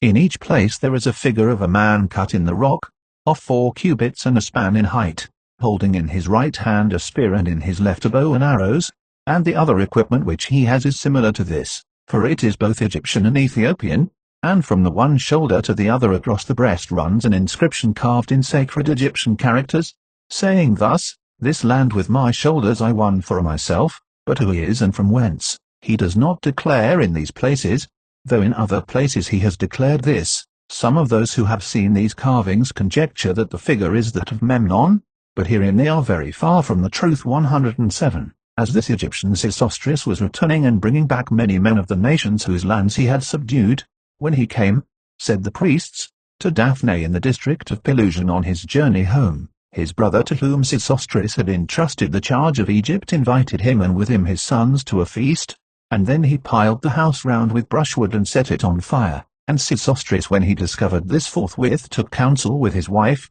for he was bringing with him, they said, his wife also, and she counselled him to lay out upon the pyre 2 of his sons, which were 6 in number, and so to make a bridge over the burning mass, and that they passing over their bodies should thus escape. This, they said, Sesostris did, and 2 of his sons were burnt to death in this manner, but the rest got away safe with their father. 108. Then Sesostris, having returned to Egypt and having taken vengeance on his brother, employed the multitude which he had brought in of those whose lands he had subdued, as follows. These were they who drew the stones which in the reign of this king were brought to the temple of Hephaestus, being of very great size, and also these were compelled to dig all the channels which now are in Egypt, and thus having no such purpose, they caused Egypt, which before was all fit for riding and driving, to be no longer fit for this from thenceforth, for from that time forward Egypt, though it is plain land, has become all unfit for riding and driving, and the cause has been these channels, which are many and run in all directions. But the reason why the king cut up the land was this, namely because those of the Egyptians who had their cities not on the river, but in the middle of the country, being in want of water when the river went down from them, found their drink brackish because they had it from wells. 109. For this reason Egypt was cut up, and they said that this king distributed the land to all the Egyptians, giving an equal square portion to each man, and from this he made his revenue, having appointed them to pay a certain rent every year, and if the river should take away anything from any man's portion, he would come to the king and declare that which had happened, and the king used to send men to examine, and to find out by measurement how much less the piece of land had become, in order that for the future the man might pay less, in proportion to the rent appointed, and I think that thus the art of geometry was found out, and afterwards came into Hellas also, for as touching the sundial and the gnomon and the 12 divisions of the day, they were learned by the Hellenes from the Babylonians. 110. He moreover alone of all the Egyptian kings had rule over Ethiopia, and he left as memorials of himself in front of the temple of Hephaestus 2 stone statues of 30 cubits each, representing himself and his wife, and others of 20 cubits each representing his 4 sons, and long afterwards the priest of Hephaestus refused to permit Darius the Persian to set up a statue of himself in front of them, saying that deeds had not been done by him equal to those which were done by Sesostris the Egyptian, for Sesostris had subdued other nations besides, not fewer than he, and also the Scythians, but Darius had not been able to conquer the Scythians, wherefore it was not just that he should set up a statue in front of those which Sesostris had dedicated, if he did not surpass him in his deeds, which speech, they say, Darius took in good part. 111. Now after Sesostris had brought his life to an end, his son Pheres, they told me, received in succession the kingdom, and he made no warlike expedition, and moreover it chanced to him to become blind by reason of the following accident. When the river had come down in flood rising to a height of 18 cubits, higher than ever before at that time, and had gone over the fields, a wind fell upon it and the river became agitated by waves, and this king, they say, moved by presumptuous folly took a spear, and cast it into the midst of the eddies of the stream, and immediately upon this he had a disease of the eyes and was by it made blind. For 10 years then he was blind, and in the 11th year there came to him an oracle from the city of Buto saying that the time of his punishment had expired, and that he should see again if he washed his eyes with the water of a woman who had accompanied with her own husband only and had not knowledge of other men, and first he made trial of his own wife, and then, as he continued blind, he went on to try all the women in turn, and when he had at last regained his sight he gathered together all the women of whom he had made trial, excepting her by whose means he had regained his sight, to one city which now is named Erythrablus, and having gathered them to this he consumed them all by fire, as well as the city itself, but as for her by whose means he had regained his sight, he had her himself to wife. Then after he had escaped the malady of his eyes, he dedicated offerings at each one of the temples which were of renown, and especially, to mention only that which is most worthy of mention, he dedicated at the temple of the sun works which are worth seeing, namely 2 obelisks of stone, each of a single block, measuring in length 100 cubits each one and in breadth 8 cubits 112. After him, they said, there succeeded to the throne a man of Memphis, whose name in the tongue of the Hellenes was Proteus, for whom there is now a sacred enclosure at Memphis, very fair and well ordered, lying on that side of the temple of Hephaestus which faces the north wind. Round about this enclosure dwell Phoenicians of Tyre, and this whole region is called the camp of the Tyrians. Within the enclosure of Proteus there is a temple called the Temple of the Foreign Aphrodite, which temple I conjecture to be one of Helen the daughter of Tyndareus, not only because I have heard the tale how Helen dwelt with Proteus, but also especially because it is called by the name of the Foreign Aphrodite, for the other temples of Aphrodite, which there are, have none of them the addition of the word foreign to the name 113. And the priests told me, when I inquired, that the things concerning Helen happened thus. Alexander, having carried off Helen, was sailing away from Sparta to his own land, and when he had come to the Aegean Sea, contrary winds drove him from his course to the Sea of Egypt, and after that, since the blasts did not cease to blow, he came to Egypt itself, and in Egypt, to that which is now named the Canobic mouth of the Nile, and to Taricheae. Now there was upon the shore, as still there is now, a temple of Heracles, in which if any man's slave take refuge and have the sacred marks set upon him, giving himself over to the god, it is not lawful to lay hands upon him, and this custom has continued still unchanged from the beginning down to my own time. Accordingly the attendants of Alexander, having heard of the custom which existed about the temple, ran away from him, and sitting down as suppliants of the god, accused Alexander, because they desired to do him hurt, telling the whole tale how things were about Helen and about the wrong done to Menelaus, and this accusation they made not only to the priests but also to the warden of this river mouth, whose name was Thonis 114. Thonis then, having heard their tale, sent forthwith a message to Proteus at Memphis, which said as follows, There hath come a stranger, a Teucrian by race, who hath done in Hellas an unholy deed, for he hath deceived the wife of his own host, and is come hither bringing with him this woman herself and very much wealth, having been carried out of his way by winds to thy land. Shall we then allow him to sail out unharmed, or shall we first take away from him that which he brought with him? In reply to this Proteus sent back a messenger who said thus, Seize this man, whosoever he may be, who has done impiety to his own host, and bring him away into my presence, that I may know what he will find to say. 115. Hearing this, Thonis seized Alexander and detained his ships, and after that he brought the man himself up to Memphis, and with him Helen and the wealth he had, and also in addition to them the suppliants. So when all had been conveyed up thither, Proteus began to ask Alexander who he was and from whence he was voyaging, and he both recounted to him his descent and told him the name of his native land, and moreover related of his voyage, from whence he was sailing. After this Proteus asked him whence he had taken Helen, and when Alexander went astray in his account and did not speak the truth, those who had become suppliants convicted him of falsehood, relating in full the whole tale of the wrong done. At length Proteus declared to them this sentence, saying, Were it not that I count it a matter of great moment not to slay any of those strangers who being driven from their course by winds have come to my land hitherto, I should have taken vengeance on thee on behalf of the man of Hellas, seeing that thou, most base of men, having received from him hospitality, didst work against him a most impious deed, for thou didst go into the wife of thine own host, and even this was not enough for thee, but thou didst stir her up with desire and hast gone away with her like a thief. Moreover, not even this by itself was enough for thee, but thou art come hither with plunder taken from the house of thy host. Now therefore depart, seeing that I have counted it of great moment not to be a slayer of strangers. This woman indeed and the wealth which thou hast I will not allow thee to carry away, but I shall keep them safe for the Hellene who was thy host, until he come himself and desire to carry them off to his home. To thyself however and thy fellow voyagers I proclaim that ye depart from your anchoring within 3 days and go from my land to some other, and if not, that ye will be dealt with as enemies. 116. This the priest said was the manner of Helen's coming to Proteus, and I suppose that Homer also had heard this story, but since it was not so suitable to the composition of his poem as the other which he followed, he dismissed it finally, making it clear at the same time that he was acquainted with that story also, and according to the manner in which he described the wanderings of Alexander in the Iliad, nor did he elsewhere retract that which he had said. It is clear that when he brought Helen he was carried out of his course, wandering to various lands, and that he came among other places to Sidon in Phoenicia.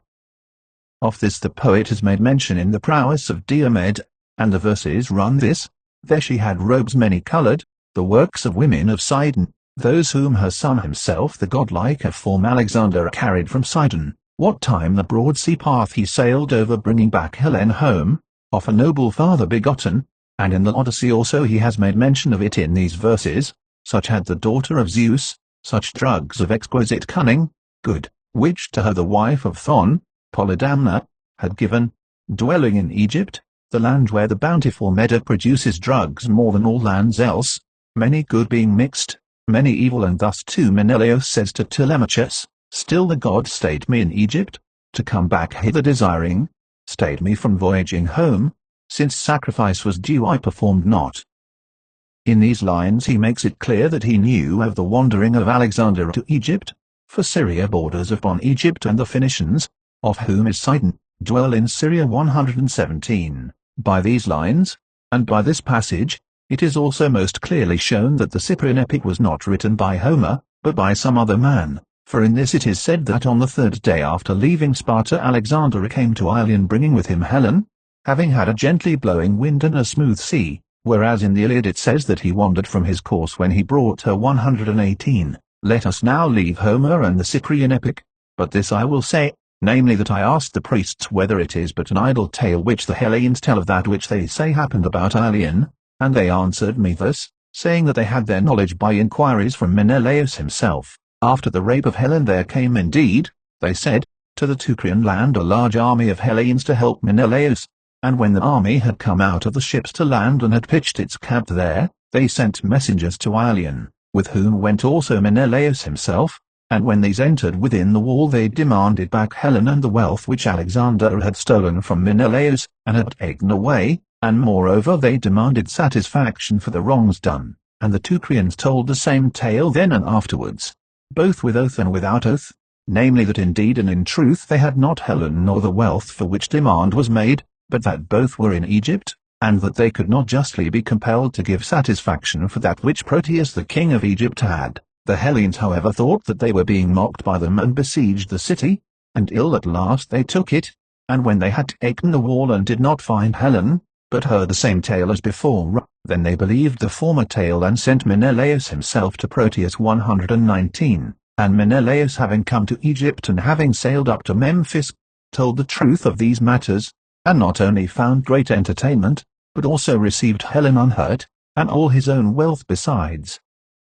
Then, however, after he had been thus dealt with, Menelaus showed himself ungrateful to the Egyptians, for when he set forth to sail away, contrary winds detained him, and as this condition of things lasted long, he devised an impious deed, for he took 2 children of natives and made sacrifice of them. After this, when it was known that he had done so, he became abhorred, and being pursued he escaped and got away in his ships to Libya, but whither he went besides after this, the Egyptians were not able to tell. Of these things they said that they found out part by inquiries, and the rest, namely that which happened in their own land, they related from shore and certain knowledge 120. Thus the priests of the Egyptians told me, and I myself also agree with the story which was told of Helen, adding this consideration, namely that if Helen had been in Ilion she would have been given up to the Hellenes, whether Alexander consented or no, for Priam assuredly was not so mad, nor yet the others of his house, that they were desirous to run risk of ruin for themselves and their children and their city,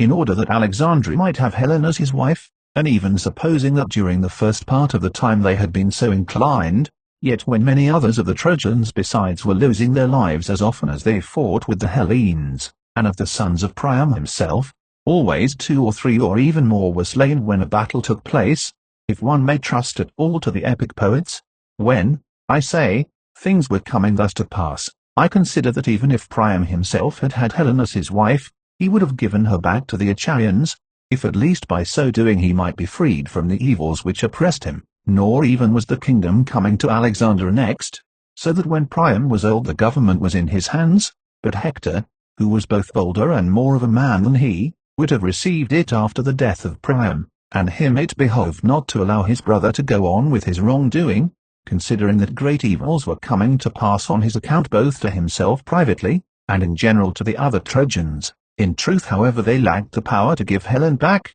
and the Hellenes did not believe them, though they spoke the truth, because, as I declare my opinion, the divine power was purposing to cause them utterly to perish, and so make it evident to men, that for great wrongs great also are the chastisements which come from the gods.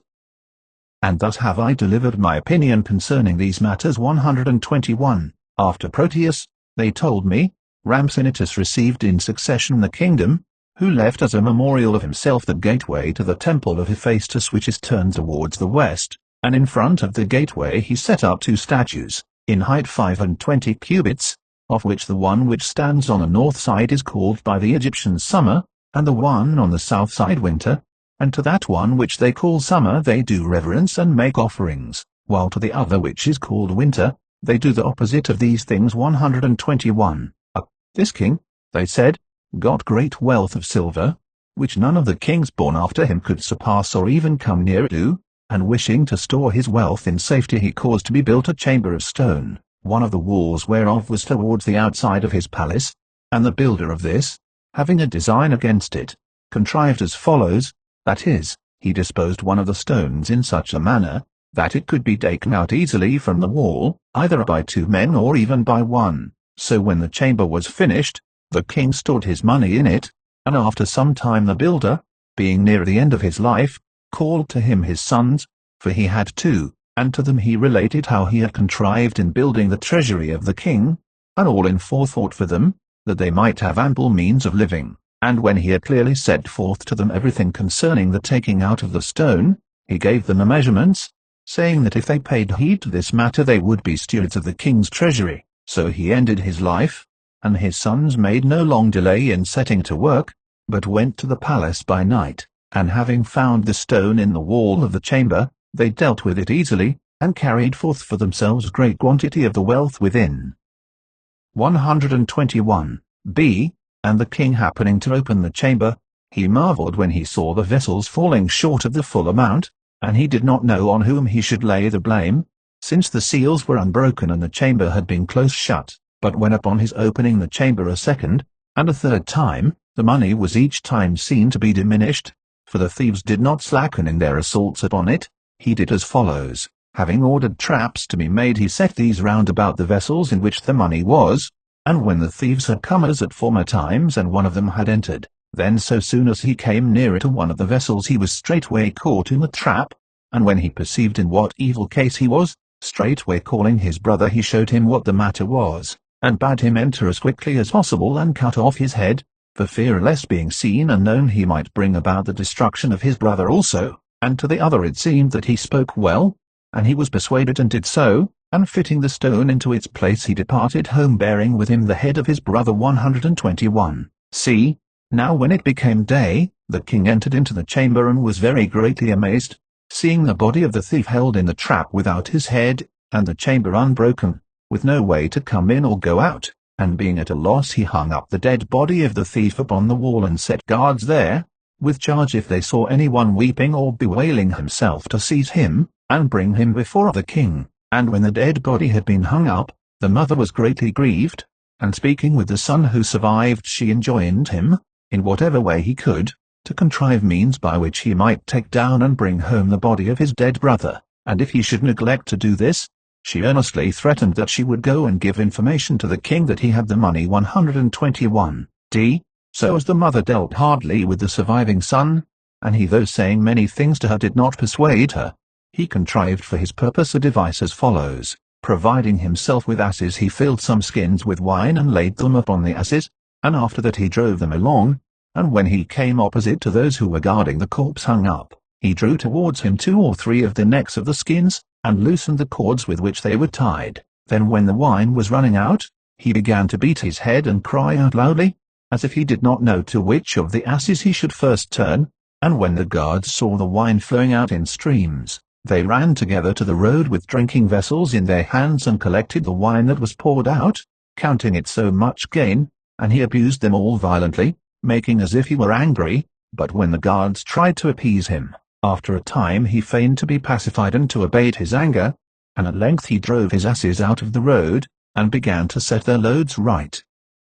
Then more talk arose among them, and one or two of them made jests at him and brought him to laugh with them, and in the end, he made them a present of one of the skins in addition to what they had. Upon that they lay down there without more ado, being minded to drink, and they took him into their company and invited him to remain with them and join them in their drinking. So he, as may be supposed, was persuaded and stayed. Then as they in their drinking bade him welcome in a friendly manner, he made a present to them also of another of the skins, and so at length having drunk liberally the guards became completely intoxicated, and being overcome by sleep they went to bed on the spot where they had been drinking. He then, as it was now far on in the night, first took down the body of his brother, and then in mockery shaved the right cheeks of all the guards, and after that he put the dead body upon the asses and drove them away home, having accomplished that which was enjoined him by his mother. 121. Upon this the king, when it was reported to him that the dead body of the thief had been stolen away, displayed great anger, and desiring by all means that it should be found out who it might be who devised these things, did this. So at least they said, but I do not believe the account. He caused his own daughter to sit in the stews, and enjoined her to receive all equally, and before having commerce with any one to compel him to tell her what was the most cunning, and what the most unholy deed which had been done by him in all his lifetime, and whosoever should relate that which had happened about the thief, him she must seize and not let him go out. Then as she was doing that which was enjoined by her father, the thief, hearing for what purpose this was done and having a desire to get the better of the king in resource, did thus. From the body of one lately dead, he cut off the arm at the shoulder and went with it under his mantle, and having gone into the daughter of the king, and being asked that which the others also were asked, he related that he had done the most unholy deed when he cut off the head of his brother, who had been caught in a trap in the king's treasure chamber, and the most cunning deed in that he made drunk the guards and took down the dead body of his brother hanging up, and she when she heard it tried to take hold of him, but the thief held out to her in the darkness the arm of the corpse, which she grasped and held, thinking that she was holding the arm of the man himself, but the thief left it in her hands and departed, escaping through the door. 121. Now when this also was reported to the king, he was at first amazed at the ready invention and daring of the fellow, and then afterwards he sent round to all the cities and made proclamation granting a free pardon to the thief, and also promising a great reward if he would come into his presence. The thief accordingly trusting to the proclamation came to the king, and Rhampsinitus greatly marvelled at him, and gave him this daughter of his to wife, counting him to be the most knowing of all men, for as the Egyptians were distinguished from all other men, so was he from the other Egyptians. 122. After these things they said this king went down alive to that place which by the Hellenes is called Hades, and there played at dice with Demeter, and in some throws he overcame her and in others he was overcome by her, and he came back again having as a gift from her a handkerchief of gold, and they told me that because of the going down of Rhampsinitus the Egyptians after he came back celebrated a feast, which I know of my own knowledge also that they still observe even to my time, but whether it is for this cause that they keep the feast or for some other,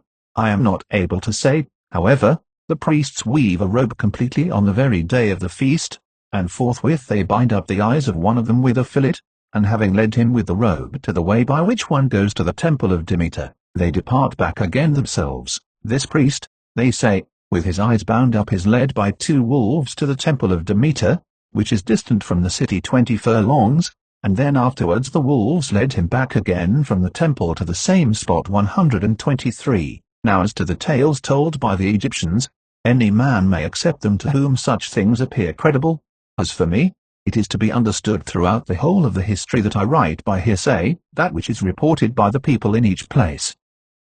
The Egyptians say that Demeter and Dionysus are rulers of the world below, and the Egyptians are also the first who reported the doctrine that the soul of man is immortal, and that when the body dies, the soul enters into another creature which chances then to be coming to the birth, and when it has gone the round of all the creatures of land and sea and of the air, it enters again into a human body as it comes to the birth, and that it makes this round in the period of 3,000 years. This doctrine certain Hellenes adopted, some earlier and some later, as if it were of their own invention, and of these men I know the names, but I abstain from recording them. 124. Down to the time when Ramsinitus was king, they told me there was in Egypt nothing but orderly rule, and Egypt prospered greatly, but after him Cheops became king over them and brought them to every kind of evil, for he shut up all the temples, and having first kept them from sacrificing there, he then bade all the Egyptians work for him. So some were appointed to draw stones from the stone quarries in the Arabian mountains to the Nile,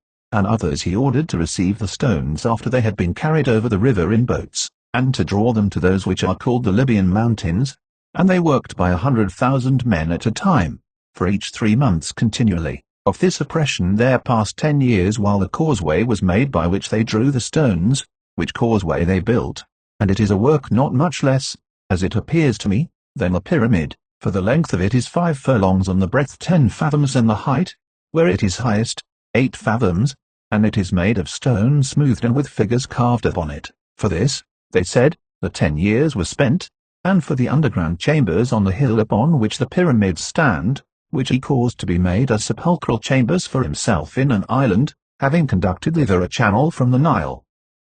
For the making of the pyramid itself there passed a period of 20 years, and the pyramid is square, each side measuring 800 feet, and the height of it is the same. It is built of stone smoothed and fitted together in the most perfect manner, not one of the stones being less than 30 feet in length. 125. This pyramid was made after the manner of steps, which some call rows and others bases, and when they had first made it thus, they raised the remaining stones with machines made of short pieces of timber, raising them first from the ground to the first stage of the steps, and when the stone got up to this it was placed upon another machine standing on the first stage, and so from this it was drawn to the second upon another machine. For as many as were the courses of the steps, so many machines there were also, or perhaps they transferred one and the same machine, made so as easily to be carried, to each stage successively, in order that they might take up the stones. For let it be told in both ways, according as it is reported, however that may be, the highest parts of it were finished first, and afterwards they proceeded to finish that which came next to them, and lastly they finished the parts of it nearer the ground and the lowest ranges. On the pyramid it is declared in Egyptian writing, how much was spent on radishes and onions and leeks for the workmen, and if I rightly remember that which the interpreter said in reading to me this inscription, a sum of 1,600 talents of silver was spent, and if this is so, how much besides is likely to have been expended upon the iron with which they worked, and upon bread and clothing for the workmen, seeing that they were building the works for the time which has been mentioned and were occupied for no small time besides, as I suppose, in the cutting and bringing of the stones and in working at the excavation under the ground. 126. Cheops moreover came, they said, to such a pitch of wickedness, that being in want of money he caused his own daughter to sit in the stews, and ordered her to obtain from those who came a certain amount of money, how much it was they did not tell me, but she not only obtained the sum appointed by her father, but also she formed a design for herself privately to leave behind her a memorial, and she requested each man who came in to her to give her 1 stone upon her building, and of these stones, they told me, the pyramid was built which stands in front of the great pyramid in the middle of the 3, each side being 150 feet in length. 127. This Cheops, the Egyptians said, reigned 50 years, and after he was dead his brother Chephren succeeded to the kingdom. This king followed the same manner as the other, both in all the rest and also in that he made a pyramid, not indeed attaining to the measurements of that which was built by the former, this I know, having myself also measured it, and moreover there are no underground chambers beneath, nor does a channel come from the Nile flowing to this one, as to the other, in which the water coming through a conduit built for it flows round an island within, where they say that Cheops himself is laid, but for a basement he built the first course of Ethiopian stone of divers colours, and this pyramid he made 40 feet lower than the other as regards size, building it close to the great pyramid. These stand both upon the same hill, which is about 100 feet high, and Chephren they said reigned 56 years. 128. Here then they reckon 106 years, during which they say that there was nothing but evil for the Egyptians, and the temples were kept closed and not opened during all that time. These kings the Egyptians by reason of their hatred of them are not very willing to name, nay, they even call the pyramids after the name of Philitis the shepherd, who at that time pastured flocks in those regions. 129. After him, they said, Mycerinus became king over Egypt, who was the son of Cheops, and to him his father's deeds were displeasing, and he both opened the temples and gave liberty to the people, who were ground down to the last extremity of evil, to return to their own business and to their sacrifices. Also he gave decisions of their causes juster than those of all the other kings besides. In regard to this then they commend this king more than all the other kings who had arisen in Egypt before him, for he not only gave good decisions, but also when a man complained of the decision, he gave him recompense from his own goods and thus satisfied his desire. But while Mycerinus was acting mercifully to his subjects and practicing this conduct which has been said, calamities befell him, of which the first was this, namely that his daughter died, the only child whom he had in his house, and being above measure grieved by that which had befallen him, and desiring to bury his daughter in a manner more remarkable than others, he made a cow of wood, which he covered over with gold, and then within it he buried this daughter who, as I said, had died 130. This cow was not covered up in the ground, but it might be seen even down to my own time in the city of Sais, placed within the royal palace in a chamber which was greatly adorned, and they offer incense of all kinds before it every day, and each night a lamp burns beside it all through the night. Near this cow in another chamber stand images of the concubines of Mycerinus, as the priests at Sais told me, for there are in fact colossal wooden statues, in number about 20, made with naked bodies, but who they are I am not able to say, except only that which is reported 131. Some however tell about this cow and the colossal statues the following tale, namely that Mycerinus was enamored of his own daughter and afterwards ravished her, and upon this they say that the girl strangled herself for grief, and he buried her in this cow, and her mother cut off the hands of the maids who had betrayed the daughter to her father, wherefore now the images of them have suffered that which the maids suffered in their life. In thus saying they speak idly, as it seems to me, especially in what they say about the hands of the statues, for as to this, even we ourselves saw that their hands had dropped off from lapse of time, and they were to be seen still lying at their feet, even down to my time 132. The cow is covered up with a crimson robe, except only the head and the neck, which are seen, overlaid with gold very thickly, and between the horns there is the disk of the sun figured in gold. The cow is not standing up but kneeling, and in size it is equal to a large living cow. Every year it is carried forth from the chamber. At those times, I say, the Egyptians beat themselves for the god whom I will not name upon occasion of such a matter. At these times, I say, they also carry forth the cow to the light of day, for they say that she asked of her father Mycerinus, when she was dying, that she might look upon the sun once in the year 133. After the misfortune of his daughter it happened, they said,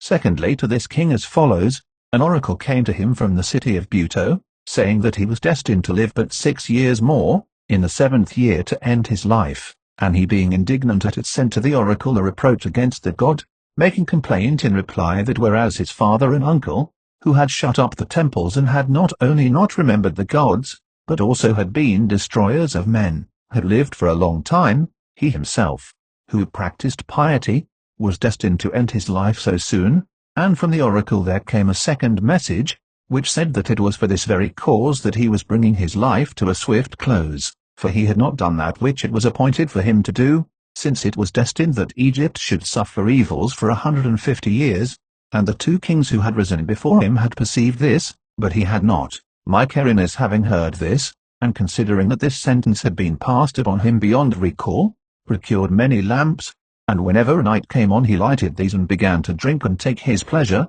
ceasing neither by day nor by night, and he went about to the fen country, and to the woods, and wherever he heard there were the most suitable places for enjoyment. This he devised having a mind to prove that the oracle spoke falsely, in order that he might have 12 years of life instead of 6, the nights being turned into days 134. This king also left behind him a pyramid, much smaller than that of his father, of a square shape and measuring on each side 300 feet lac in 20, built moreover of Ethiopian stone up to half the height. This pyramid some of the Hellenes say was built by the courtesan Herodotus, not therein speaking rightly, and besides this it is evident to me, that they who speak thus do not even know who Herodotus was, for otherwise they would not have attributed to her the building of a pyramid like this, on which have been spent, so to speak, innumerable thousands of talents. Moreover, they do not know that Rhodopis flourished in the reign of Amasis, and not in this king's reign, for Rhodopis lived very many years later than the kings who left behind the pyramids. By descent she was of Thrace, and she was a slave of Iadmon the son of Hephaestopolis a Samian, and a fellow slave of Aesop the maker of fables, for he too was once the slave of Iadmon, as was proved especially in this fact, namely that when the people of Delphi repeatedly made proclamation in accordance with an oracle, to find someone who would take up the blood money for the death of Aesop, no one else appeared, but at length the grandson of Iadmon, called Iadmon also, took it up, and thus it is shown that Aesop too was the slave of Iadmon 135. As for Rhodopis, she came to Egypt brought by Xanthus the Samian, and having come thither to exercise her calling she was redeemed from slavery for a great sum by a man of Mytilene, Chryxus son of Scamandronomus and brother of Sappho the lyric poet. Thus was Rhodopis set free, and she remained in Egypt, and by her beauty won so much liking that she made great gain of money for one like Rhodopis, though not enough to suffice for the cost of such a pyramid as this. In truth there is no need to ascribe to her very great riches, considering that the tithe of her wealth may still be seen even to this time by any one who desires it, for Rhodopis wished to leave behind her a memorial of herself in Hellas, namely to cause a thing to be made such as happens not to have been thought of or dedicated in the temple by any besides, and to dedicate this at Delphi as a memorial of herself. Accordingly with the tithe of her wealth, she caused to be made spits of iron of size large enough to pierce a whole ox, and many in number, going as far therein as her tithe allowed her, and she sent them to Delphi. These are even at the present time lying there, heaped all together behind the altar which the Chians dedicated, and just opposite to the cell of the temple. Now at Naucratis, as it happens, the courtesans are rather apt to win credit, for this woman first, about whom the story to which I refer is told, became so famous that all the Hellenes without exception come to know the name of Rhodopis, and then after her one whose name was Archidish became a subject of song over all Hellas, though she was less talked of than the other. As for Chryxus, when after redeeming Rhodopis he returned back to Mytilene, Sappho in an ode violently abused him. Of Rhodopis then I shall say no more. 136. After Mycerinus the priest Herodotus became king of Egypt, and he made for Hephaestus the temple gateway which is towards the sun rising, by far the most beautiful and the largest of the gateways, for while they all have figures carved upon them and innumerable ornaments of building besides, this has them very much more than the rest. In this king's reign they told me that, as the circulation of money was very slow, a law was made for the Egyptians that a man might have that money lent to him which he needed, by offering as security the dead body of his father, and there was added moreover to this law another, namely that he who lent the money should have a claim also to the whole sepulchral chamber, belonging to him who received it, and that the man who offered that security should be subject to this penalty, if he refused to pay back the debt, namely that neither the man himself should be allowed to have burial when he died, either in that family burial place or in any other, nor should he be allowed to bury any one of his kinsmen whom he lost by death. This king, desiring to surpass the kings of Egypt, who had arisen before him, left as a memorial of himself a pyramid which he made of bricks, and on it there is an inscription carved in stone and saying thus, "Despise not me in comparison with the pyramids of stone, seeing that I excel them as much as Zeus excels the other gods, for with a pole they struck into the lake, and whatever of the mud attached itself to the pole, this they gathered up and made bricks, and in such manner they finished me." Such were the deeds which this king performed. 137. And after him reigned a blind man of the city of Enesis, whose name was Enesis. In his reign the Ethiopians and Sabacus, the king of the Ethiopians, marched upon Egypt with a great host of men. So this blind man departed, flying to the fen country, and the Ethiopian was king over Egypt for 50 years, during which he performed deeds as follows. Whenever any man of the Egyptians committed any transgression, he would never put him to death, but he gave sentence upon each man according to the greatness of the wrongdoing, appointing them work at throwing up an embankment before that city from whence each man came of those who committed wrong. Thus the cities were made higher still than before, for they were embanked first by those who dug the channels in the reign of Sesostris, and then secondly in the reign of the Ethiopian, and thus they were made very high. And while other cities in Egypt also stood high, I think in the town at Bubastis especially the earth was piled up.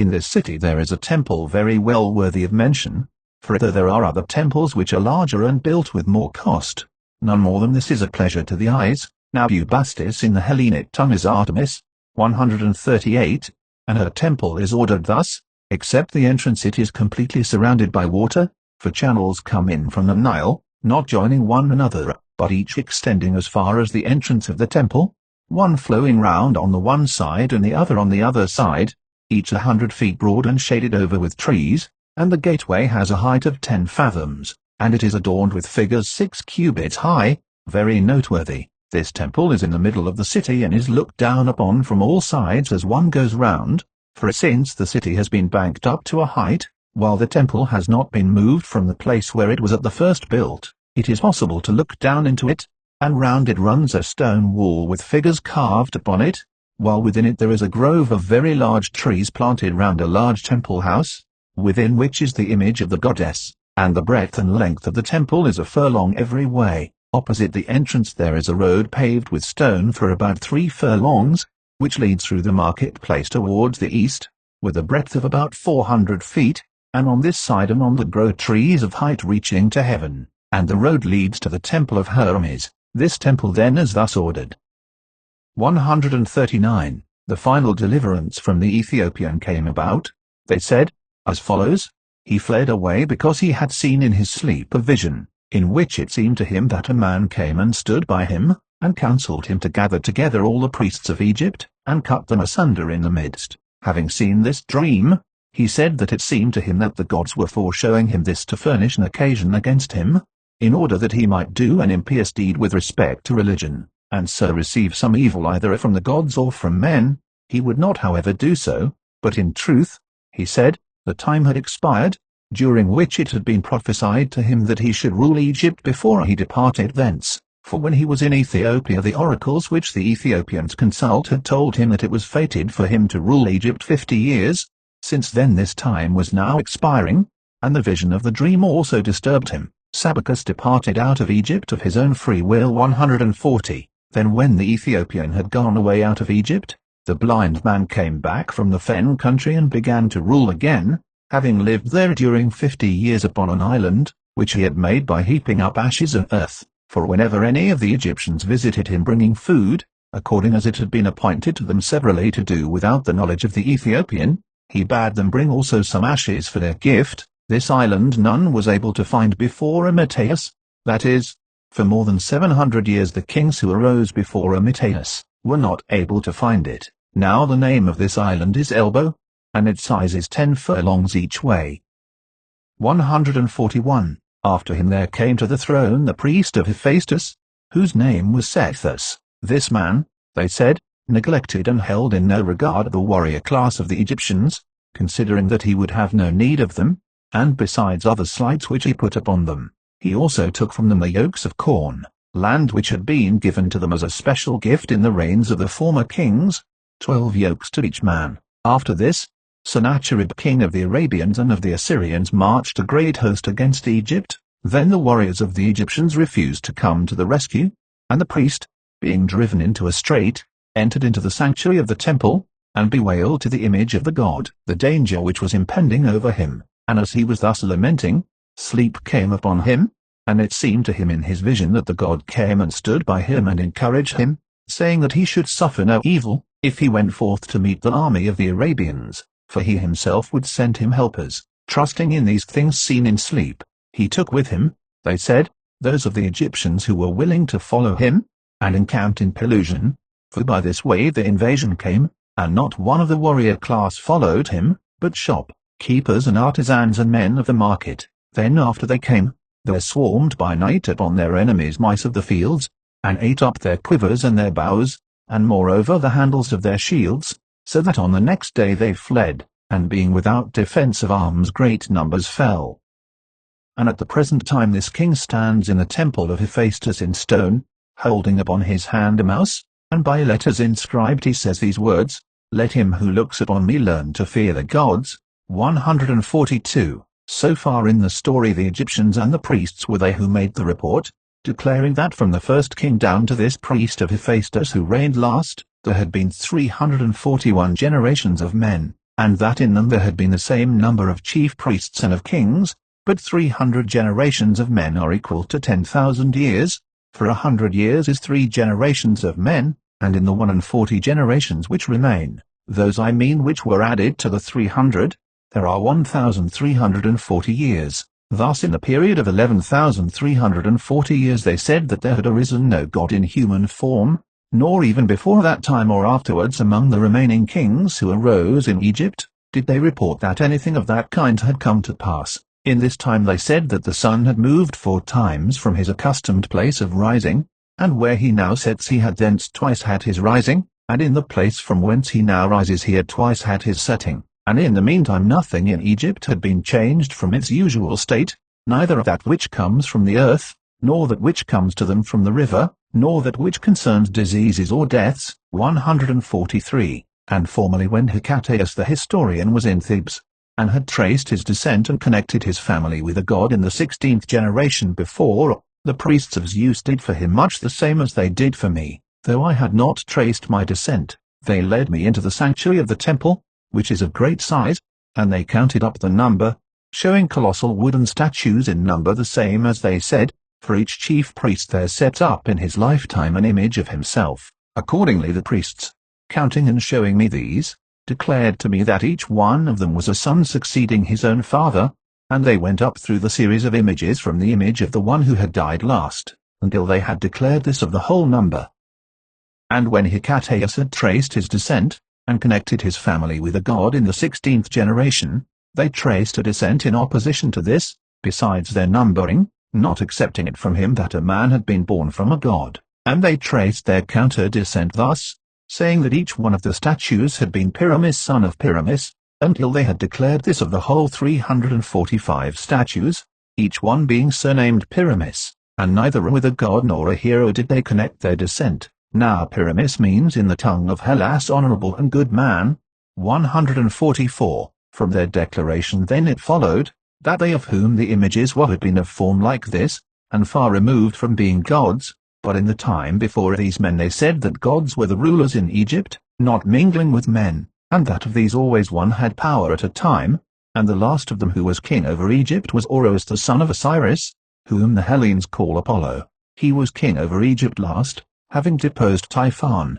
Now Osiris in the tongue of Hellas is Dionysus. 145. Among the Hellenes Heracles and Dionysus and Pan are accounted the latest born of the gods, but with the Egyptians Pan is a very ancient god, and he is one of those which are called the 8 gods, while Heracles is of the 2nd rank, who are called the 12 gods, and Dionysus is of the 3rd rank, namely of those who were born of the 12 gods. Now as to Heracles I have shown already how many years old he is according to the Egyptians themselves, reckoning down to the reign of Amasis, and Pan is said to have existed for yet more years than these, and Dionysus for the smallest number of years as compared with the others, and even for this last they reckon down to the reign of Amasis 15,000 years.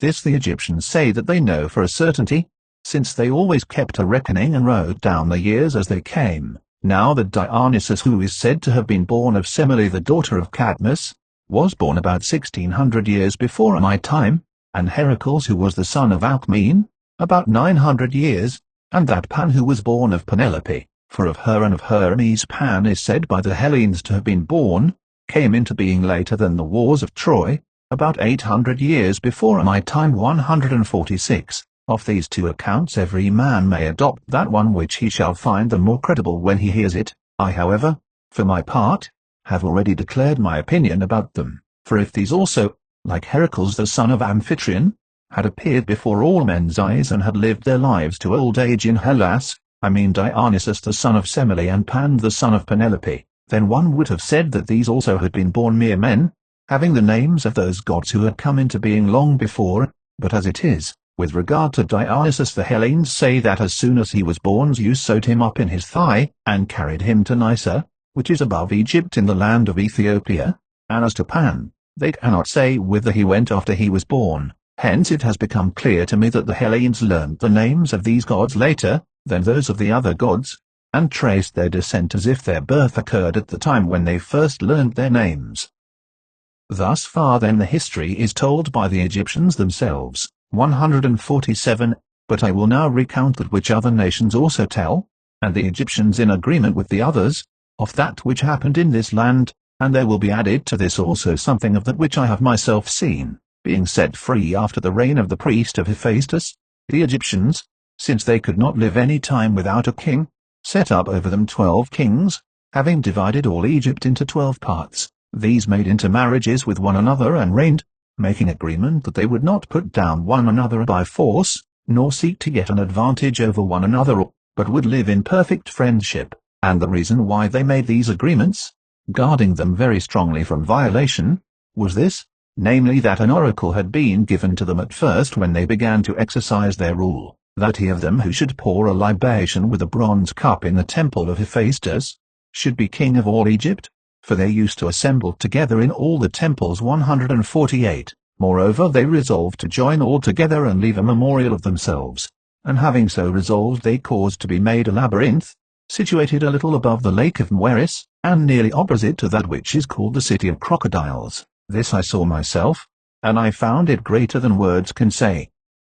For if one should put together and reckon up all the buildings, and all the great works produced by the Hellenes, they would prove to be inferior in labor and expense to this labyrinth, though it is true that both the temple at Ephesus, and that at Samos, are works worthy of note. The pyramids also were greater than words can say, and each one of them is equal to many works of the Hellenes, great as they may be, but the labyrinth surpasses even the pyramids. It has 12 courts covered in, with gates facing one another, 6 upon the north side and 6 upon the south, joining on one to another, and the same wall surrounds them all outside, and there are in it 2 kinds of chambers, the one kind below the ground and the other above upon these, 3,000 in number, of each kind 1,500. The upper set of chambers we ourselves saw, going through them, and we tell of them having looked upon them with our own eyes, but the chambers underground we heard about only, for the Egyptians who had charge of them were not willing on any account to show them,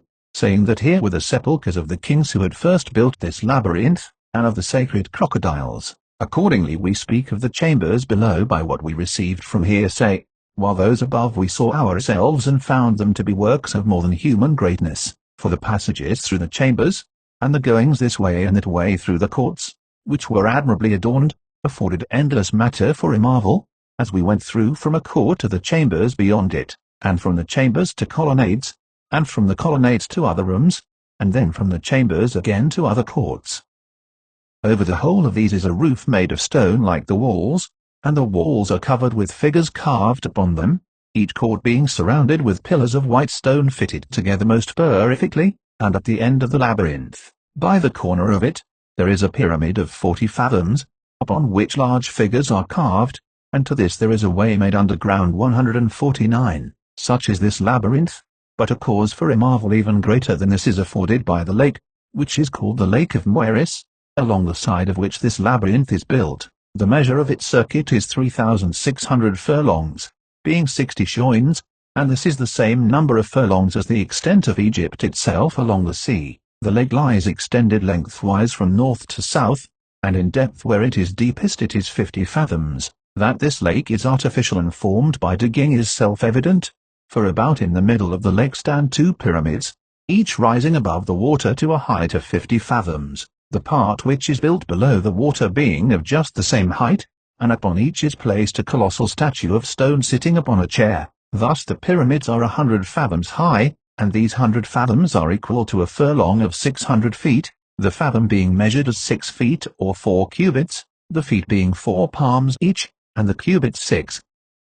The water in the lake does not come from the place where it is, for the country there is very deficient in water, but it has been brought thither from the Nile by a canal, and for 6 months the water flows into the lake, and for 6 months out into the Nile again, and whenever it flows out, then for the 6 months it brings into the royal treasury a talent of silver a day from the fish which are caught, and 20 pounds when the water comes in 150. The natives of the place moreover said that this lake had an outlet underground to the Citis which is in Libya, turning towards the interior of the continent upon the western side, and running along by the mountain which is above Memphis. Now since I did not see anywhere existing the earth dug out of this excavation, for that was a matter which drew my attention, I asked those who dwelt nearest to the lake where the earth was which had been dug out. These told me to what place it had been carried away, and I readily believed them. For I knew by report that a similar thing had been done at Nineveh, the city of the Assyrians.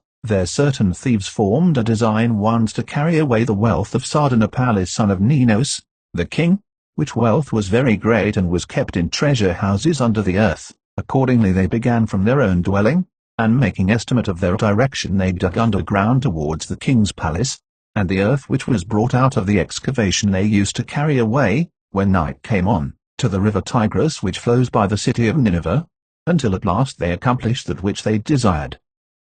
Similarly, as I heard, the digging of the lake in Egypt was effected, except that it was done not by night but during the day, for as they dug the Egyptians carried to the Nile the earth which was dug out, and the river, when it received it, would naturally bear it away and disperse it. Thus is this lake said to have been dug out 151. Now the 12 kings continued to rule justly, but in course of time it happened thus: after sacrifice in the temple of Hephaestus, they were about to make libation on the last day of the feast, and the chief priest, in bringing out for them the golden cups with which they had been wont to pour libations, missed his reckoning and brought 11 only for the 12 kings. Then that one of them who was standing last in order, namely Psammetichus, since he had no cup, took off from his head his helmet, which was of bronze, and having held it out to receive the wine he proceeded to make libation. Likewise all the other kings were wont to wear helmets, and they happened to have them then. Now Psammetichus held out his helmet with no treacherous meaning, but they taking note of that which had been done by Psammetichus and of the oracle, namely how it had been declared to them that whosoever of them should make libation with a bronze cup should be sole king of Egypt, recollecting, I say, the saying of the oracle, they did not indeed deem it right to slay Psammetichus, since they found by examination that he had not done it with any forethought, but they determined to strip him of almost all his power, and to drive him away into the fen country, and that from the fen country he should not hold any dealings with the rest of Egypt. 152. This Psammetichus had formerly been a fugitive from the Ethiopian Sabicus who had killed his father Necus. From him, I say, he had then been a fugitive in Syria, and when the Ethiopian had departed in consequence of the vision of the dream, the Egyptians who were of the district of Sais brought him back to his own country. Then afterwards, when he was king, it was his fate to be a fugitive a second time on account of the helmet, being driven by the 11 kings into the fen country. So then, holding that he had been grievously wronged by them, he thought how he might take vengeance on those who had driven him out, and when he had sent to the oracle of Leto in the city of Buto, where the Egyptians have their most truthful oracle, there was given to him the reply that vengeance would come when men of bronze appeared from the sea, and he was strongly disposed not to believe that bronze men would come to help him. But after no long time he had passed, certain Ionians and Carians, who had sailed forth for plunder, were compelled to come to shore in Egypt, and they having landed and being clad in bronze armor, one of the Egyptians, not having before seen men clad in bronze armor, came to the fen land and brought a report to Psammetichus, that bronze men had come from the sea, and were plundering the plain. So he, perceiving that the saying of the oracle was coming to pass, dealt in a friendly manner with the Ionians and Carians, and with large promises he persuaded them to take his part. Then when he had persuaded them, with the help of those Egyptians who favoured his cause, and of these foreign mercenaries, he overthrew the kings 153. Having thus got power over all Egypt, Psammetichus made for Hephaestus the gateway of the temple at Memphis, which is turned towards the south wind, and he built a court for Apis, in which Apis is kept when he appears, opposite to the gateway of the temple, surrounded all with pillars and covered with figures, and instead of columns there stand to support the roof of the court colossal statues 12 cubits high. Now Apis is in the tongue of the Hellenes. Epiphus 154. To the Ionians and to the Carians who had helped him Psammetichus granted portions of land to dwell in, opposite to one another with the river Nile between, and these were called encampments. These portions of land he gave them, and he paid them besides all that he had promised. Moreover he placed with them Egyptian boys to have them taught the Hellenic tongue, and from these, who learnt the language thoroughly, are descended the present class of interpreters in Egypt. Now the Ionians and Carians occupied these portions of land for a long time, and they are towards the sea a little below the city of Bubastis, on that which is called the Pelusian mouth of the Nile. These men King Amasis afterwards removed from thence and established them at Memphis, making them into a guard for himself against the Egyptians, and they being settled in Egypt, We who are Hellenes know by intercourse with them the certainty of all that which happened in Egypt, beginning from King Psammetichus and afterwards, for these were the first men of foreign tongue who settled in Egypt, and in the land from which they were removed there still remained down to my time the sheds where their ships were drawn up, and the ruins of their houses. Thus then Psammetichus obtained Egypt. 155, and of the oracle which is in Egypt I have made mention often before this, and now I will give an account of it, seeing that it is worthy to be described. This oracle which is in Egypt is sacred to Leto, and it is established in a great city near the mouth of the Nile which is called Sebennytic, as one sails up the river from the sea, and the name of this city where the oracle is found is Buto, as I have said before in mentioning it. In this Buto there is a temple of Apollo and Artemis, and the temple house of Leto, in which the oracle is both great in itself and has a gateway of the height of 10 fathoms, but that which caused me most to marvel of the things to be seen there, I will now tell. There is in this sacred enclosure, a house of Leto made of one single stone as regards both height and length, and of which all the walls are in these two directions equal, each being 40 cubits, and for the covering in of the roof there lies another stone upon the top, the cornice measuring 4 cubits 156. This house then of all the things that were to be seen by me in that temple is the most marvelous, and among those which come next is the island called Chemis. This is situated in a deep and broad lake by the side of the temple at Buto, and it is said by the Egyptians that this island is a floating island. I myself did not see it either floating about or moved from its place, and I feel surprise at hearing of it, wondering if it be indeed a floating island. In this island of which I speak there is a great temple house of Apollo, and 3 several altars are set up within, and there are planted in the island many palm trees and other trees, both bearing fruit and not bearing fruit, and the Egyptians, when they say that it is floating, add this story, namely that in this island, which formerly was not floating, Leto, being one of the 8 gods who came into existence first, and dwelling in the city of Buto where she has this oracle, received Apollo from Isis as a charge and preserved him, concealing him in the island which is said now to be a floating island. At that time when Typhon came after him, seeking everywhere, and desiring to find the son of Osiris, now they say that Apollo and Artemis are children of Dionysus and of Isis, and that Leto became their nurse and preserver, and in the Egyptian tongue Apollo is Oros, Demeter is Isis, and Artemis is Bubastis. From this story, and from no other Aeschylus the son of Euphorion took this which I shall say, wherein he differs from all the preceding poets. He represented namely that Artemis was the daughter of Demeter. For this reason then, they say, it became a floating island. Such is the story which they tell. 157. But as for Psammetichus, he was king over Egypt for 54 years, of which for 30 years save one he was sitting before Azotus, a great city of Syria, besieging it, until at last he took it, and this Azotus of all cities about which we have knowledge held out for the longest time under a siege. 158. The son of Psammetichus was Necus, and he became king of Egypt. This man was the first who attempted the channel leading to the Erythraean Sea, which Darius the Persian afterwards completed. The length of this is a voyage of 4 days, and in breadth it was so dug that 2 triremes could go side by side driven by oars, and the water is brought into it from the Nile. The channel is conducted a little above the city of Bubastis by Ptomus the Arabian city, and runs into the Erythraean Sea, and it is dug first along those parts of the plain of Egypt which lie towards Arabia, just above which run the mountains which extend opposite Memphis, where are the stone quarries. Along the base of these mountains, the channel is conducted from west to east for a great way, and after that it is directed towards a break in the hills, and tends from these mountains towards the noonday, and the south wind to the Arabian Gulf. Now in the place where the journey is least and shortest from the northern to the southern sea, which is also called Erythraean, that is from Mount Cashan, which is the boundary between Egypt and Syria, the distance is exactly 1,000 furlongs to the Arabian Gulf, but the channel is much longer, since it is more winding, and in the reign of Necus there perished while digging it 12 myriads of the Egyptians. Now Necus ceased in the midst of his digging, because the utterance of an oracle impeded him, which was to the effect that he was working for the barbarian, and the Egyptians call all men barbarians who do not agree with them in speech.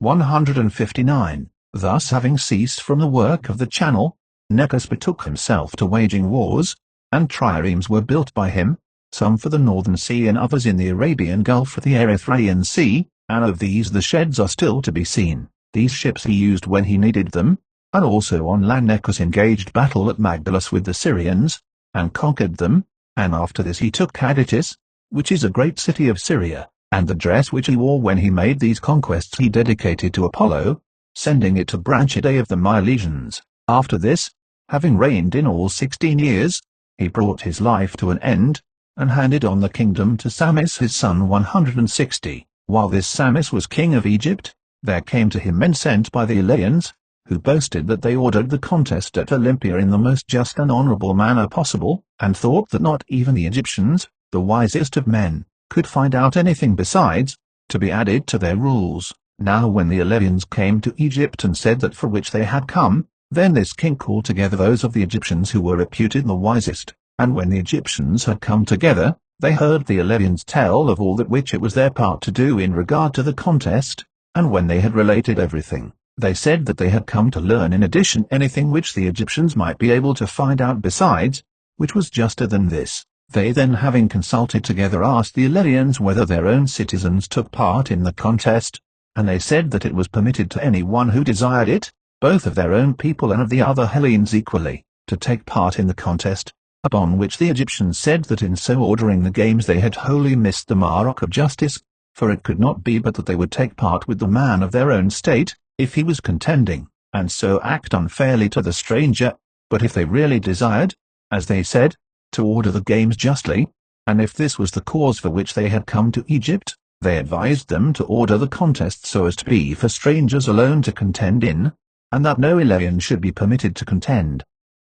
Such was the suggestion made by the Egyptians to the Eleans 161, when Samis had been king of Egypt for only 6 years and had made an expedition to Ethiopia, and immediately afterwards had ended his life. Apries the son of Samis received the kingdom in succession. This man came to be the most prosperous of all the kings up to that time except only his forefather Psammetichus, and he reigned 25 years, during which he led an army against Sidon, and fought a sea fight with the king of Tyre. Since however it was fated that evil should come upon him, it came by occasion of a matter which I shall relate at greater length in the Libyan history, and at present but shortly. Apries having sent a great expedition against the Cyrenians, met with correspondingly great disaster, and the Egyptians considering him to blame for this revolted from him, supposing that Apries had with forethought sent them out to evident calamity, in order, as they said, that there might be a slaughter of them, and he might the more securely rule over the other Egyptians.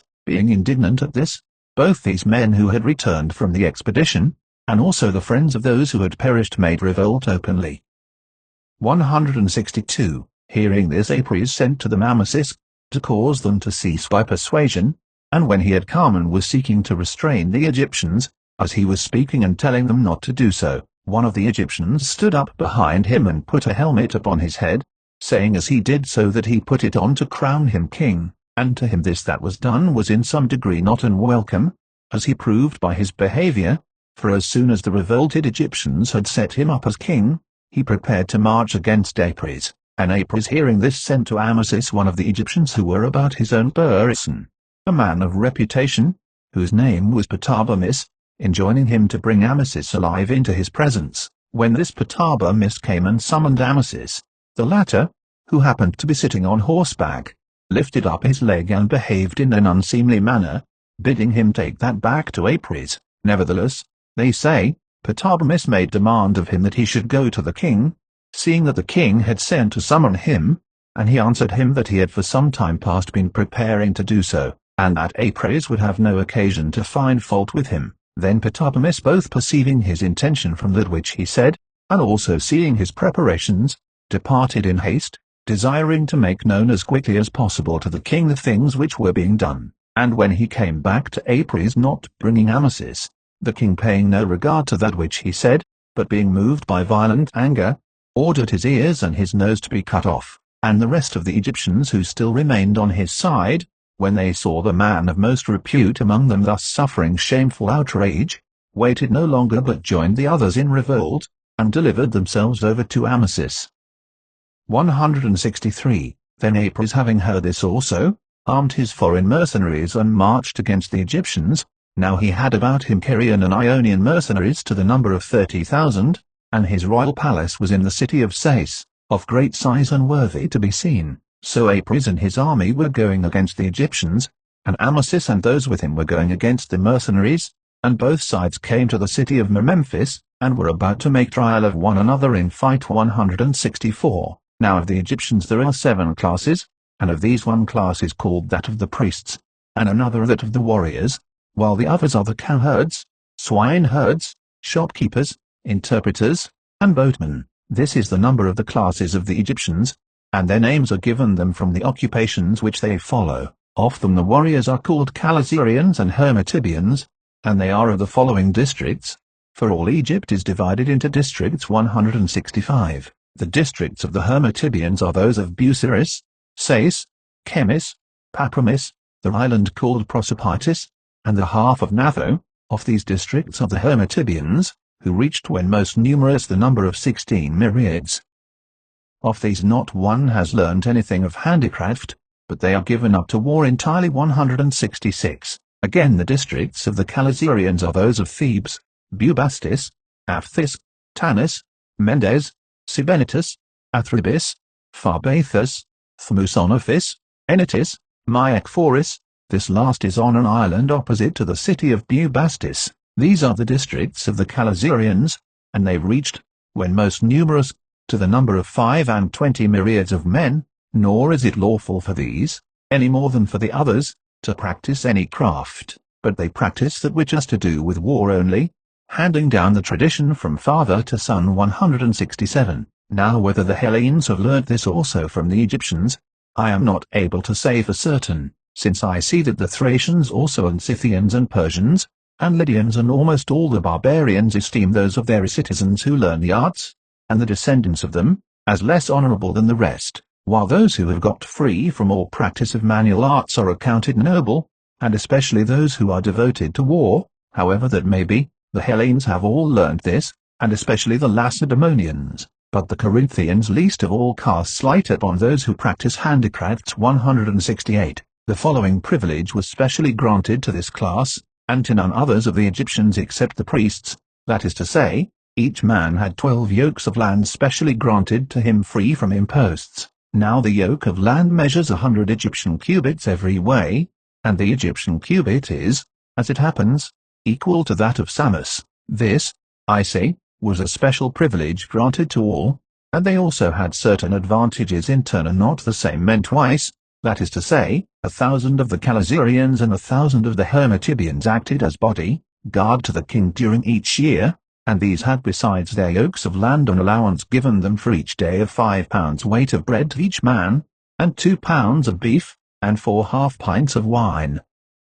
This was the allowance given to those who were serving as the king's bodyguard for the time being. 169. So when Apries leading his foreign mercenaries, and Amasis at the head of the whole body of the Egyptians, in their approach to one another had come to the city of Memphis, they engaged battle, and although the foreign troops fought well, yet being much inferior in number they were roasted by reason of this. But Apries is said to have supposed that not even a god would be able to cause him to cease from his rule, so firmly did he think that it was established. In that battle then, I say, he was roasted, and being taken alive was brought away to the city of Sais, to that which had formerly been his own dwelling, but from thenceforth was the palace of Amasis. There for some time he was kept in the palace, and Amasis dealt well with him, but at last, since the Egyptians blamed him, saying that he acted not rightly in keeping alive him, who was the greatest foe both to themselves and to him, therefore he delivered Apries over to the Egyptians, and they strangled him, and after that buried him in the burial place of his fathers. This is in the temple of Athene, close to the sanctuary, on the left hand as you enter. Now the men of Sais buried all those of this district who had been kings, within the temple, for the tomb of Amasis also, though it is further from the sanctuary than that of Apries and his forefathers, yet this too is within the court of the temple, and it consists of a colonnade of stone of great size, with pillars carved to imitate date palms, and otherwise sumptuously adorned, and within the colonnade are double doors, and inside the doors a sepulchral chamber. 170. Also at Sais, there is the burial place of him, whom I account it not pious to name in connection with such a matter, which is in the temple of Athene behind the house of the goddess, stretching along the whole wall of it, and in the sacred enclosure stand great obelisks of stone, and near them is a lake adorned with an edging of stone and fairly made in a circle, being in size, as it seemed to me, equal to that which is called the Round Pool in Delos 171. On this lake they perform by night the show of his sufferings, and this the Egyptians call mysteries. Of these things I know more fully in detail how they take place, but I shall leave this unspoken, and of the mystic rites of Demeter, which the Hellenes call Thesmophoria, of these also, although I know, I shall leave unspoken all except so much as piety permits me to tell. The daughters of Danaos were they who brought this rite out of Egypt, and taught it to the women of the Pelasgians. Then afterwards, when all the inhabitants of Peloponnese were driven out by the Dorians, the rite was lost, and only those who were left behind of the Peloponnesians and not driven out, that is to say the Arcadians, preserved it. 172. Apries having thus been overthrown, Amasis became king, being of the district of Sais, and the name of the city whence he was is Scythia. Now at the first the Egyptians despised Amasis and held him in no great regard, because he had been a man of the people and was of no distinguished family, but afterwards Amasis won them over to himself by wisdom and not wilfulness. Among innumerable other things of price which he had, there was a foot basin of gold in which both Amasis himself, and all his guests were wont always to wash their feet. This he broke up, and of it he caused to be made the image of a god, and set it up in the city, where it was most convenient, and the Egyptians went continually to visit the image and did great reverence to it. Then Amasis, having learnt that which was done by the men of the city, called together the Egyptians and made known to them the matter, saying that the image had been produced from the foot basin, into which formerly the Egyptians used to vomit and make water, and in which they washed their feet, whereas now they did to it great reverence, and just so, he continued, had he himself now fared, as the foot basin, for although formerly he was a man of the people, yet now he was their king, and he bade them accordingly honor him and have regard for him. 173. In such manner he won the Egyptians to himself, so that they consented to be his subjects, and his ordering of affairs was thus: in the early morning, and until the time of the filling of the market, he did with a good will the business which was brought before him, but after this he passed the time in drinking and in jesting at his boon companions, and was frivolous and playful, and his friends being troubled at it admonished him in some such words as these: O king, thou dost not rightly govern thyself in thus letting thyself descend to behaviour so trifling, for thou oughtest rather to have been sitting throughout the day stately upon a stately throne, and administering thy business, and so the Egyptians would have been assured that they were ruled by a great man, and thou wouldest have had a better report. But as it is, thou art acting by no means in a kingly fashion. And he answered them thus: They who have bows stretch them at such time as they wish to use them, and when they have finished using them they loose them again, for if they were stretched tight always they would break, so that the men would not be able to use them when they needed them. So also is the state of man, if he should always be in earnest and not relax himself for sport at the due time, he would either go mad or be struck with stupor before he was aware, and knowing this well, I distribute a portion of the time to each of the two ways of living. Thus he replied to his friends.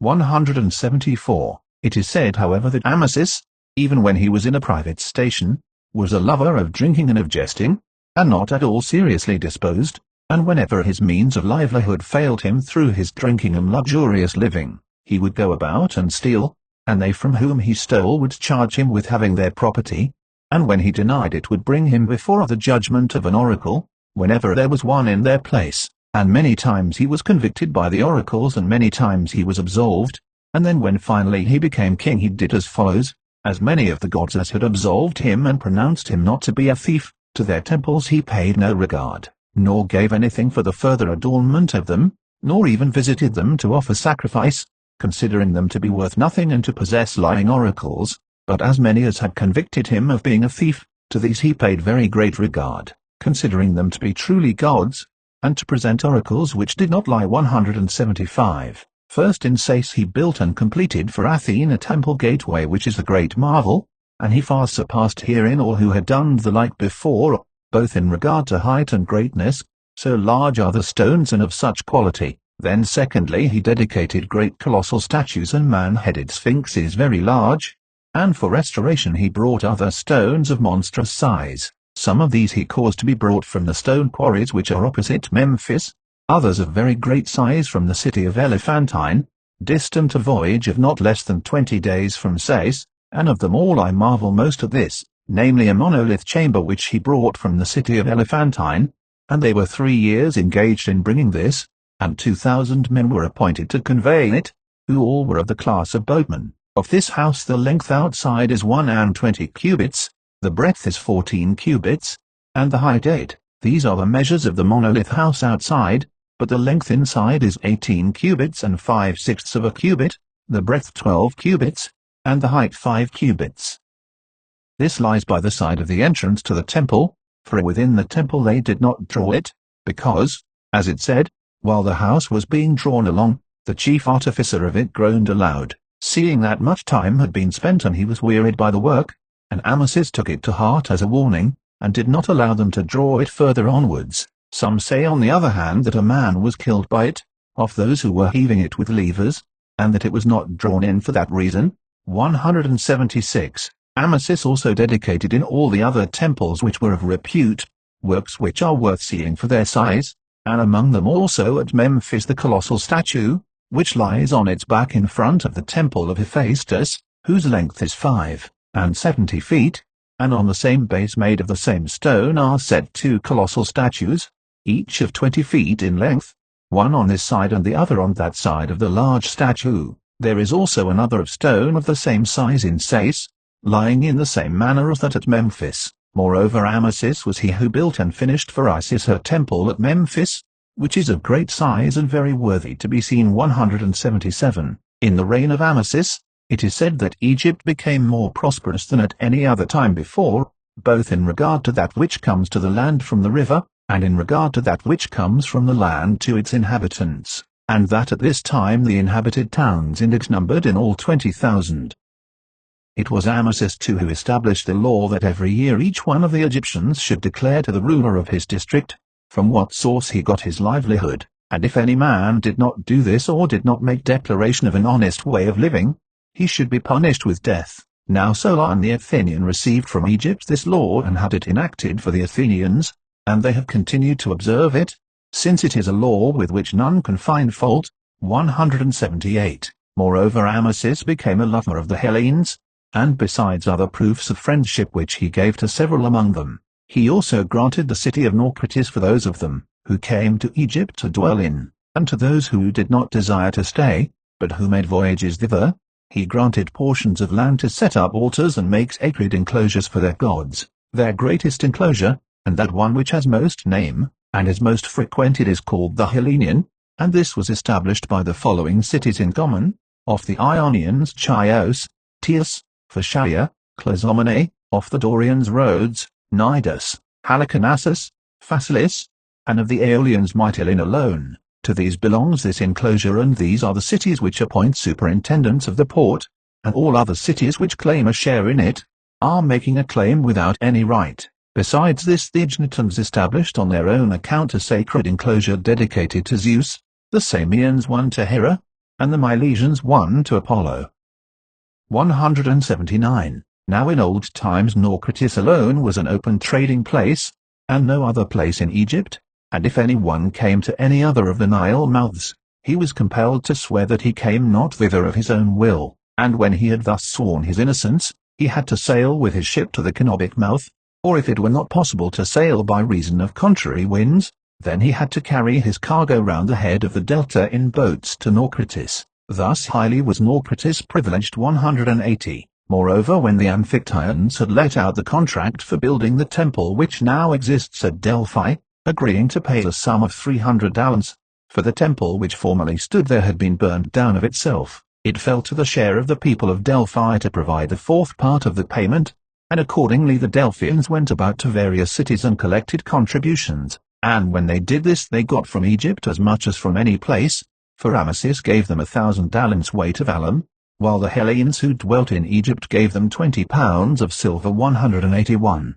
Also with the people of Cyrene Amasis made an agreement for a friendship and alliance, and he resolved to marry a wife from thence, whether because he desired to have a wife of Hellenic race, or apart from that, on account of friendship for the people of Cyrene, However that may be, he married, some say the daughter of Battus, others of Arcesilaus, and others of Critobulus, a man of repute among the citizens, and her name was Laodice. Now whenever Amasis lay with her he found himself unable to have intercourse, but with his other wives he associated as he was wont, and as this happened repeatedly, Amasis said to his wife, whose name was Laodice, Woman, thou hast given me drugs, and thou shalt surely perish more miserably than any other woman. Then Laodice, when by her denials Amasis was not at all appeased in his anger against her, made a vow in her soul to Aphrodite, that if Amasis on the night had intercourse with her, seeing that this was the remedy for her danger, she would send an image to be dedicated to her at Cyrene,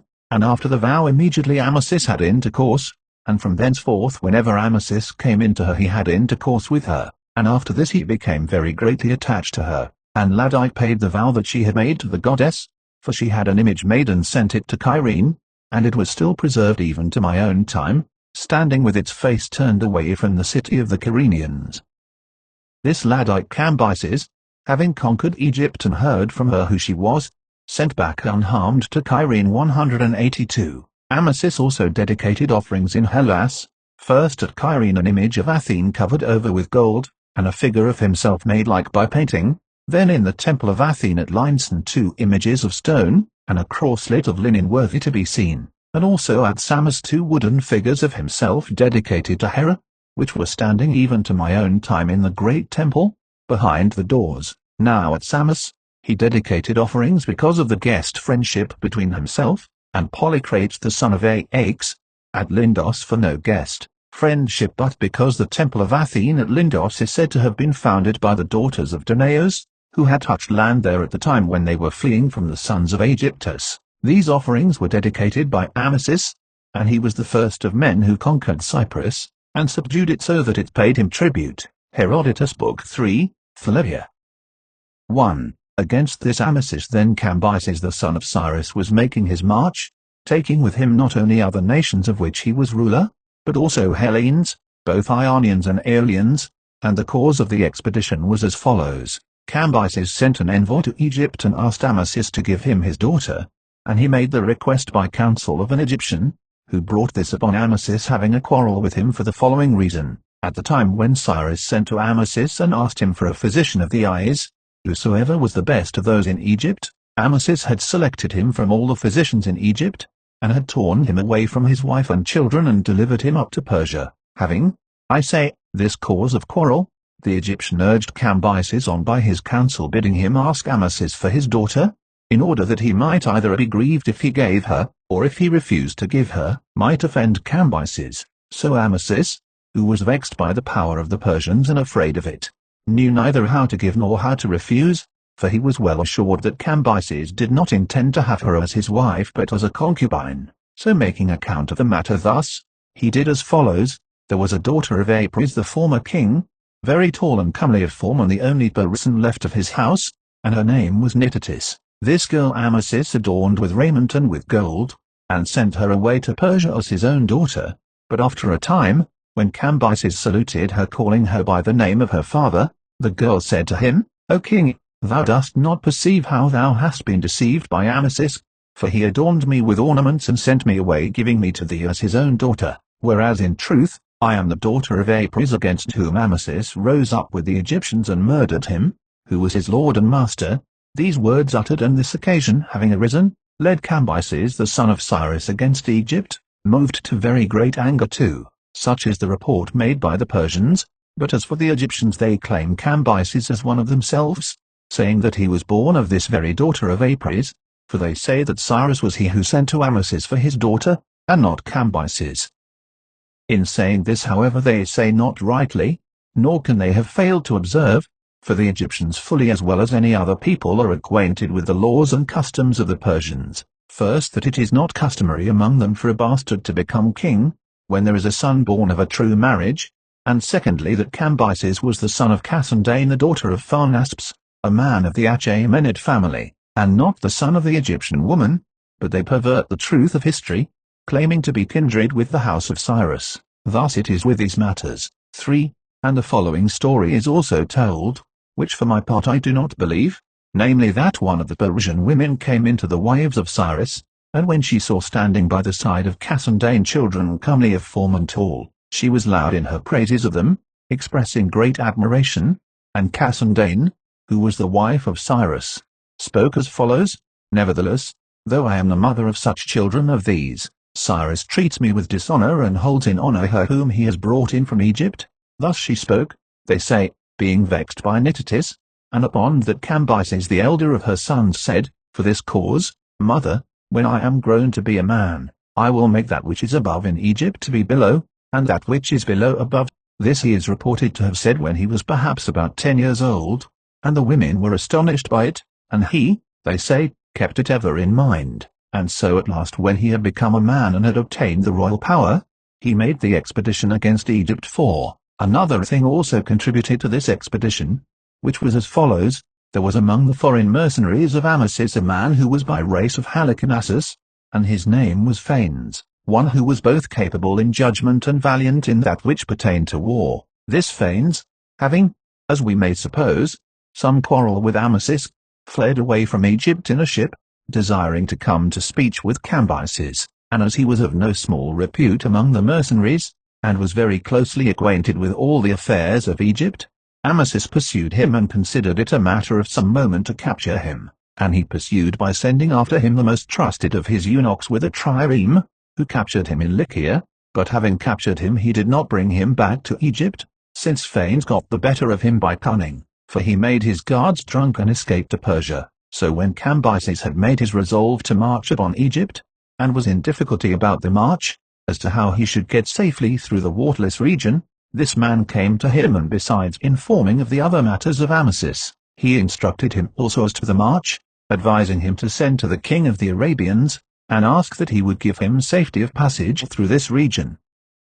5. Now by this way only is there a known entrance to Egypt, for from Phoenicia to the borders of the city of Caditis belongs to the Syrians who are called of Palestine, and from Caditis, which is a city I suppose not much less than Sardis, from this city the trading stations on the sea coast, as far as the city of Enissus belong to the king of Arabia, and then from Enissus again the country belongs to the Syrians as far as the Sabonian lake, along the side of which Mount Casion extends towards the sea. After that, from the Sabonian lake, in which the story goes that Typhon is concealed, from this point onwards the land is Egypt. Now the region which lies between the city of Enissus on the one hand, and Mount Casion, and the Sabonian lake on the other, which is of no small extent but as much as a 3 days' journey, is grievously destitute of water. 6. And one thing I shall tell of, which few of those who go in ships to Egypt have observed, and it is this: into Egypt from all parts of Hellas, and also from Phoenicia are brought twice every year earthenware jars full of wine,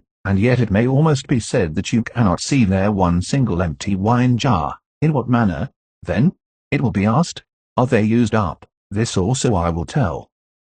The head man of each place must collect all the earthenware jars from his own town, and convey them to Memphis, and those at Memphis must fill them with water, and convey them to these same waterless regions of Syria. This the jars which come regularly to Egypt and are emptied there, are carried to Syria to be added to that which has come before. 7. It was the Persians who thus prepared this approach to Egypt, furnishing it with water in the manner which has been said, from the time when they first took possession of Egypt, but at the time of which I speak, seeing that water was not yet provided, Cambyses, in accordance with what he was told by his Halicarnassian guest, sent envoys to the Arabian king and from him asked and obtained the safe passage, having given him pledges of friendship and received them from him in return. 8. Now the Arabians have respect for pledges of friendship as much as those men in all the world who regard them most, and they give them in the following manner: a man different from those who desire to give the pledges to one another, standing in the midst between the two,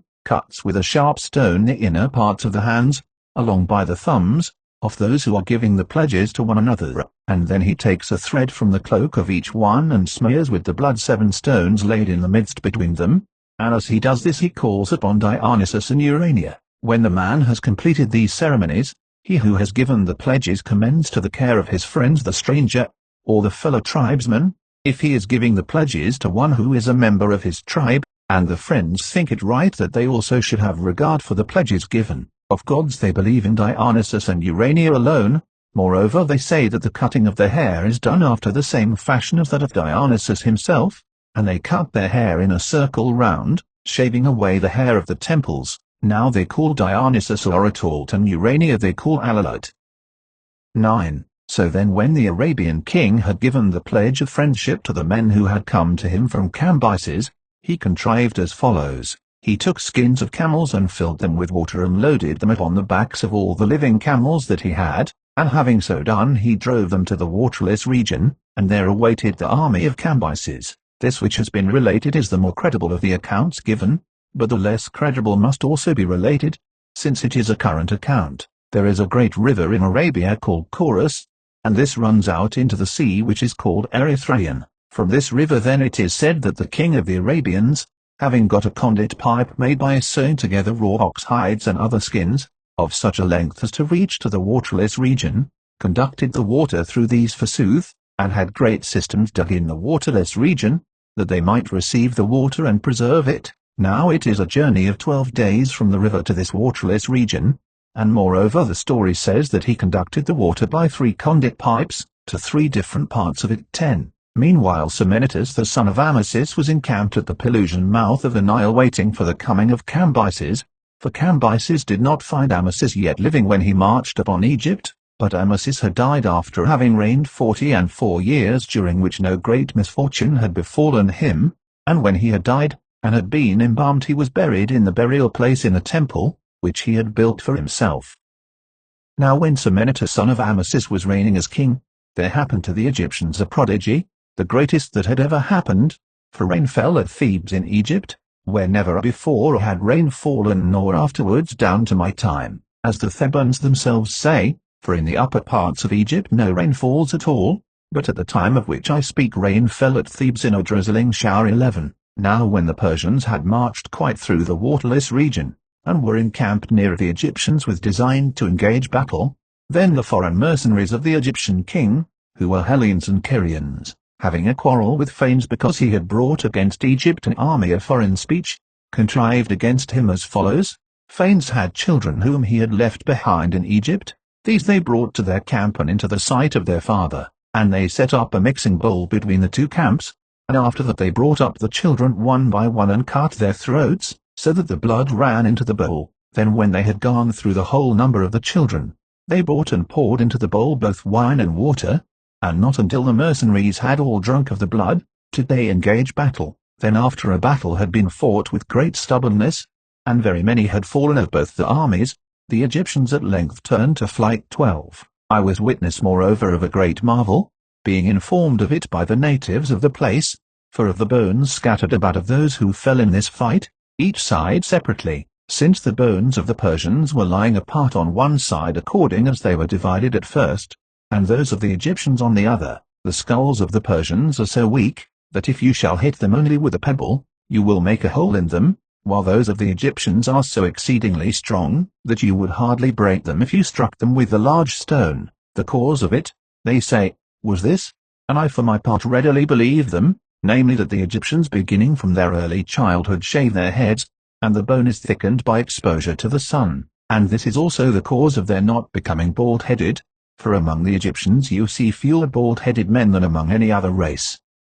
This then is the reason why these have their skulls strong, and the reason why the Persians have theirs weak, is that they keep them delicately in the shade from the first by wearing tiaras, that is felt caps. So far of this, and I saw also a similar thing to this at Papramis, in the case of those who were slain together with Achaemenes the son of Darius, by Inrus the Libyan. 13. The Egyptians when they turned to flight from the battle fled in disorder, and they being shut up in Memphis, Cambyses sent a ship of Mytilene up the river bearing a Persian herald, to summon the Egyptians to make terms of surrender, but they, when they saw the ship had entered into Memphis, pouring forth in a body from the fortress, both destroyed the ship, and also tore the men in it limb from limb, and so bore them into the fortress. After this the Egyptians being besieged, in course of time surrendered themselves, and the Libyans who dwell on the borders of Egypt, being struck with terror by that which had happened to Egypt, delivered themselves up without resistance, and they both laid on themselves a tribute and sent presents, likewise also those of Cyrene and Barca, being struck with terror equally with the Libyans, acted in a similar manner. and Cambyses accepted graciously the gifts which came from the Libyans, but as for those which came from the men of Cyrene, finding fault with them, as I suppose, because they were too small in amount, for the Cyrenians sent in fact 500 pounds weight of silver, he took the silver by handfuls and scattered it with his own hand among his soldiers. 14. On the 10th day after that on which he received the surrender of the fortress of Memphis, Cambyses set the king of the Egyptians Semenitus, who had been king for 6 months, to sit in the suburb of the city, to do him dishonor. Him I say with other Egyptians he set there, and he proceeded to make trial of his spirit as follows. Having arrayed his daughter in the clothing of a slave, he sent her forth with a pitcher to fetch water, and with her he sent also other maidens chosen from the daughters of the chief men, arrayed as was the daughter of the king, and as the maidens were passing by their fathers with cries and lamentation,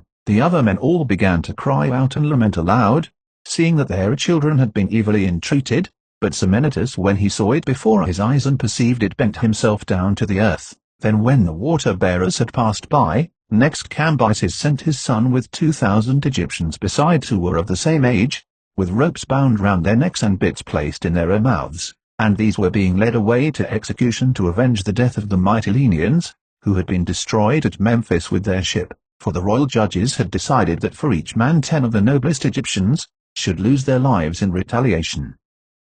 He then, when he saw them passing out by him and perceived that his son was leading the way to die, did the same as he had done with respect to his daughter, while the other Egyptians who sat round him were lamenting and showing signs of grief. When these also had passed by, it chanced that a man of his table companions, advanced in years, who had been deprived of all his possessions, and had nothing except such things as a beggar possesses, and was asking alms from the soldiers, passed by Semenitus, the son of Amasis, and the Egyptians who were sitting in the suburb of the city, and when Semenitus saw him he uttered a great cry of lamentation, and he called his companion by name and beat himself upon the head. Now there was, it seems, men set to watch him, who made known to Cambyses all that he did on the occasion of each going forth, and Cambyses marvelled at that which he did, and he sent a messenger and asked him thus, Semenitus, thy master Cambyses asks thee for what reason, when thou sawest thy daughter evilly entreated and thy son go to death, thou didst not cry aloud nor lament for them, whereas thou didst honor with these signs of grief the beggar who, as he hears from others, is not in any way related to thee. Thus he asked, and the other answered as follows, O son of Cyrus, my own troubles were too great for me to lament them aloud, but the trouble of my companion was such as called for tears, seeing that he has been deprived of great wealth, and has come to a beggary upon the threshold of old age. When this saying was reported by the messenger, it seemed to them that it was well spoken, and, as is reported by the Egyptians, Croesus shed tears, for he also, as fortune would have it, had accompanied Cambyses to Egypt, and the Persians who were present shed tears also, and there entered some pity into Cambyses himself, and forthwith he bade them save the life of the son of Semenitus, from among those who were being put to death. And also he bade them raise Semenitus himself from his place in the suburb of the city and bring him into his own presence. 15. As for the son,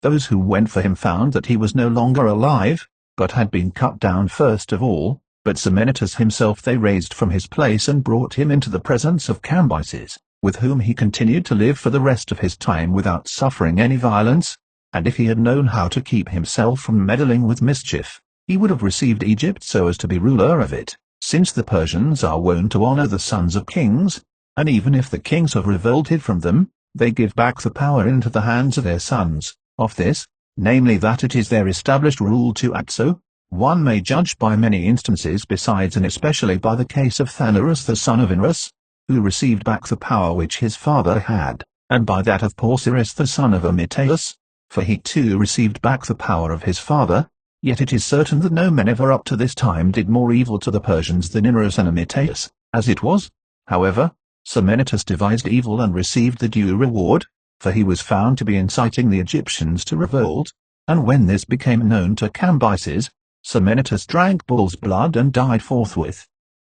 Thus he came to his end. 16. From Memphis Cambyses came to the city of Sais, with the purpose of doing that which in fact he did. For when he had entered into the palace of Amasis, he forthwith gave command to bring the corpse of Amasis forth out of his burial place, and when this had been accomplished, he gave command to scourge it and pluck out the hair and stab it, and to do to it dishonor in every possible way besides, and when they had done this too until they were wearied out, for the corpse being embalmed held out against the violence, and did not fall to pieces in any part, Cambyses gave command to consume it with fire, enjoining thereby a thing which was not permitted by religion, for the Persians hold fire to be a god. To consume corpses with fire then is by no means according to the custom of either people, of the Persians for the reason which has been mentioned, since they say that it is not right to give the dead body of a man to a god, while the Egyptians have the belief established that fire is a living wild beast, and that it devours everything which it catches,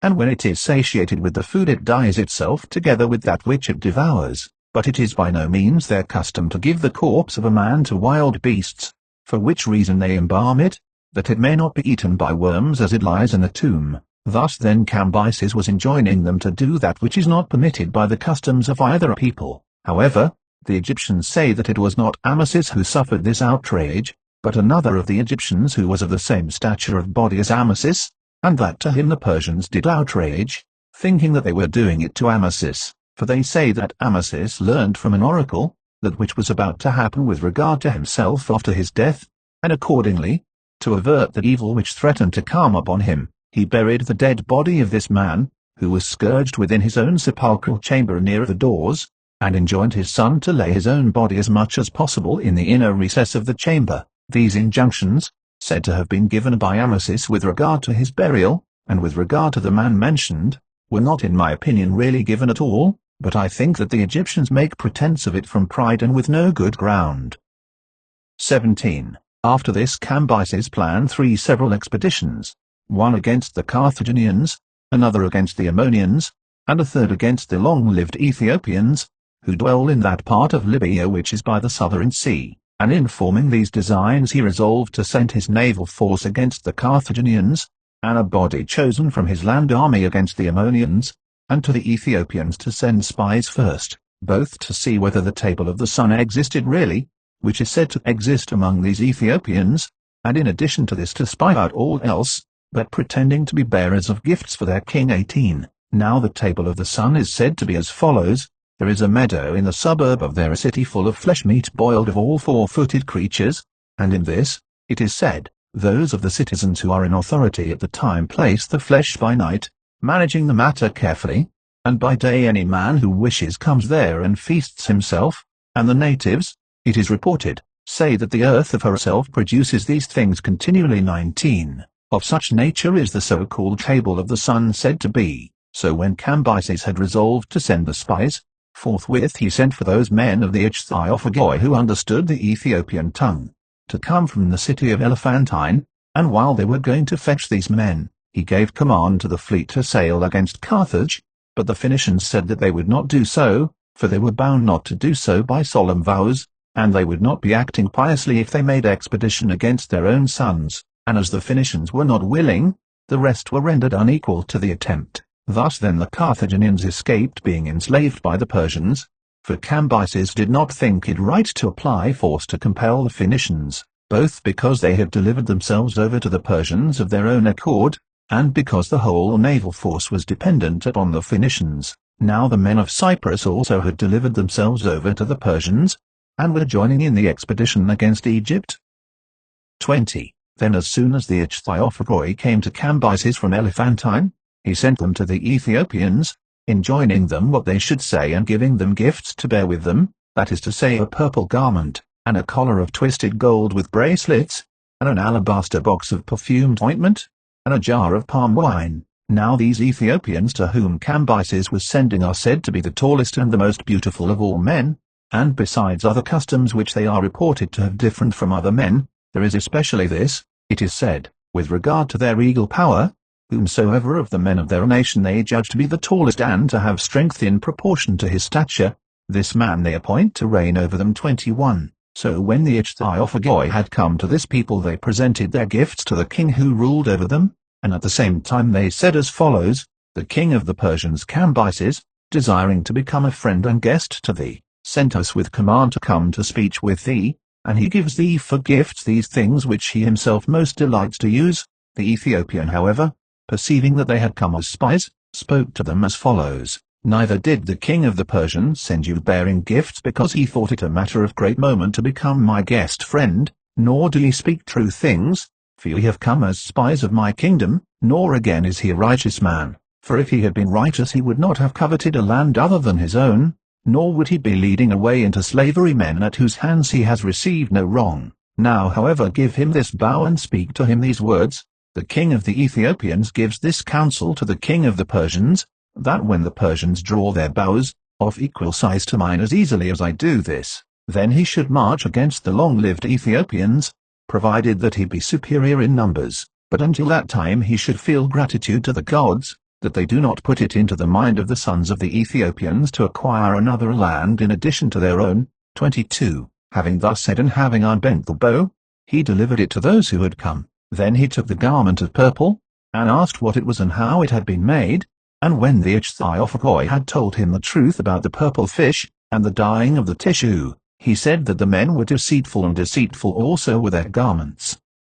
Then secondly he asked concerning the twisted gold of the collar and the bracelets, and when the Ethiophagoi were setting forth to him the manner in which it was fashioned, the king broke into a laugh and said, supposing them to be fetters, that they had stronger fetters than those in their country. Thirdly he asked about the perfumed ointment, and when they had told him of the manner of its making and of the anointing with it, he said the same as he had said before about the garment. Then when he came to the wine, and he had learned about the manner of its making, being exceedingly delighted with the taste of the drink, he asked besides what food the king ate, and what was the longest time that a Persian man lived. They told him that he ate bread, explaining to him first the manner of growing the wheat, and they said that 80 years was the longest term of life appointed for a Persian man. In answer to this the Ethiopian said that he did not wonder that they lived but a few years, when they fed upon young, for indeed they would not be able to live even so many years as this, if they did not renew their vigor with the drink,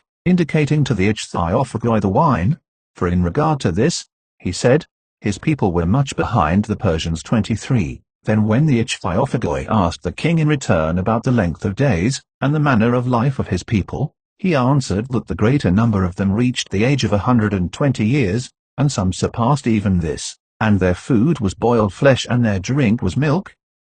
And when the spies marveled at the number of years, he conducted them to a certain spring, in the water of which they washed and became more sleek of skin, as if it were a spring of oil, and from it there came a scent as it were of violets. And the water of this spring, said the spies, was so exceedingly weak that it was not possible for anything to float upon it, either a wood or any of those things which are lighter than wood, but they all went to the bottom. If this water which they have be really such as it is said to be, it would doubtless be the cause why the people are long-lived, as making use of it for all the purposes of life. Then when they departed from this spring, he led them to a prison house for men, and there all were bound in fetters of gold. Now among these Ethiopians bronze is the rarest and most precious of all things. Then when they had seen the prison house, they saw also the so-called table of the sun. 24. And after this they saw last of all their receptacles of dead bodies, which are said to be made of crystal in the following manner: when they have dried the corpse, whether it be after the Egyptian fashion or in some other way, they cover it over completely with plaster and then adorn it with painting, making the figure as far as possible like the living man. After this they put about it a block of crystal hollowed out, for this they dig up in great quantity and it is very easy to work, and the dead body being in the middle of the block is visible through it, but produces no unpleasant smell nor any other effect which is unseemly, and it has all its parts visible like the dead body itself. For a year then they who are most nearly related to the man keep the block in their house, giving to the dead man the first share of everything and offering to him sacrifices, and after this period they carry it out and set it up round about the city. 25. After they had seen all, the spies departed to go back, and when they reported these things, forthwith Cambyses was enraged and proceeded to march his army against the Ethiopians, not having ordered any provision of food, nor considered with himself that he was intending to march an army to the furthest extremities of the earth, but as one who is mad and not in his right senses. When he heard the report of the Ethiophagoi he began the march, ordering those of the Hellenes who were present to remain behind in Egypt, and taking with him his whole land force, and when in the course of his march he had arrived at Thebes, he divided off about 50,000 of his army, and these he enjoined to make slaves of the Ammonians, and to set fire to the seat of the oracle of Zeus, but he himself with the remainder of his army went on against the Ethiopians. But before the army had passed over the fifth part of the way, all that they had of provisions came to an end completely, and then after the provisions the beasts of burden also were eaten up, and came to an end. Now if Cambyses when he perceived this had changed his plan and led his army back, he would have been a wise man in spite of his first mistake. As it was, however, he paid no regard, but went on forward without stopping. The soldiers accordingly, so long as they were able to get anything from the ground, prolonged their lives by eating grass, but when they came to the sand, some did a fearful deed, that is to say, out of each company of 10 they selected by lot one of themselves and devoured him, and Cambyses, when he heard it, being alarmed by this eating of one another gave up the expedition against the Ethiopians and set forth to go back again, and he arrived at Thebes having suffered loss of a great number of his army.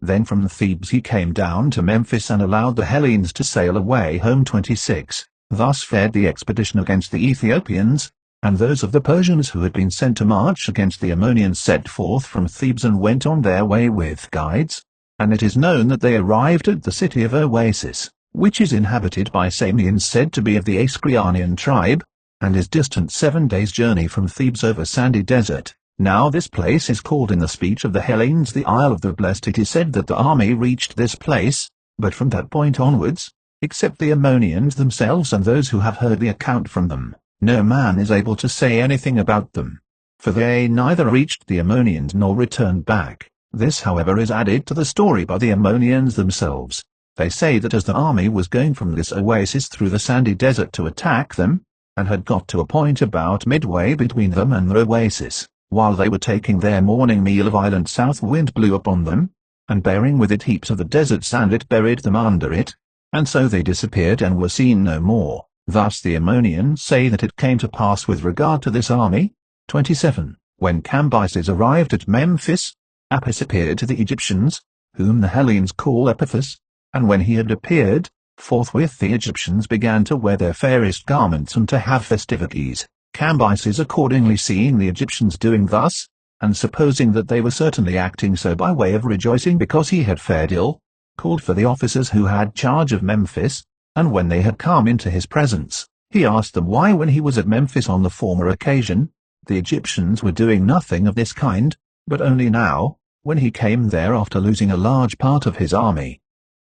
They said that a god had appeared to them, who was wont to appear at intervals of long time, and that whenever he appeared, then all the Egyptians rejoiced and kept festival. Hearing this Cambyses said that they were lying, and as liars he condemned them to death. 28. Having put these to death, next he called the priests into his presence, and when the priests answered him after the same manner, he said that it should not be without his knowledge if a tame god had come to the Egyptians, and having so said he bade the priests bring Apis away into his presence, so they went to bring him. Now this Apis Epiphas is a calf born of a cow, who after this is not permitted to conceive any other offspring, and the Egyptians say that a flash of light comes down from heaven upon this cow, and of this she produces Apis. This calf which is called Apis is black and has the following signs, namely a white square upon the forehead, and on the back the likeness of an eagle, and in the tail the hairs are double, and on the tongue there is a mark like a beetle. 29. When the priests had brought Apis,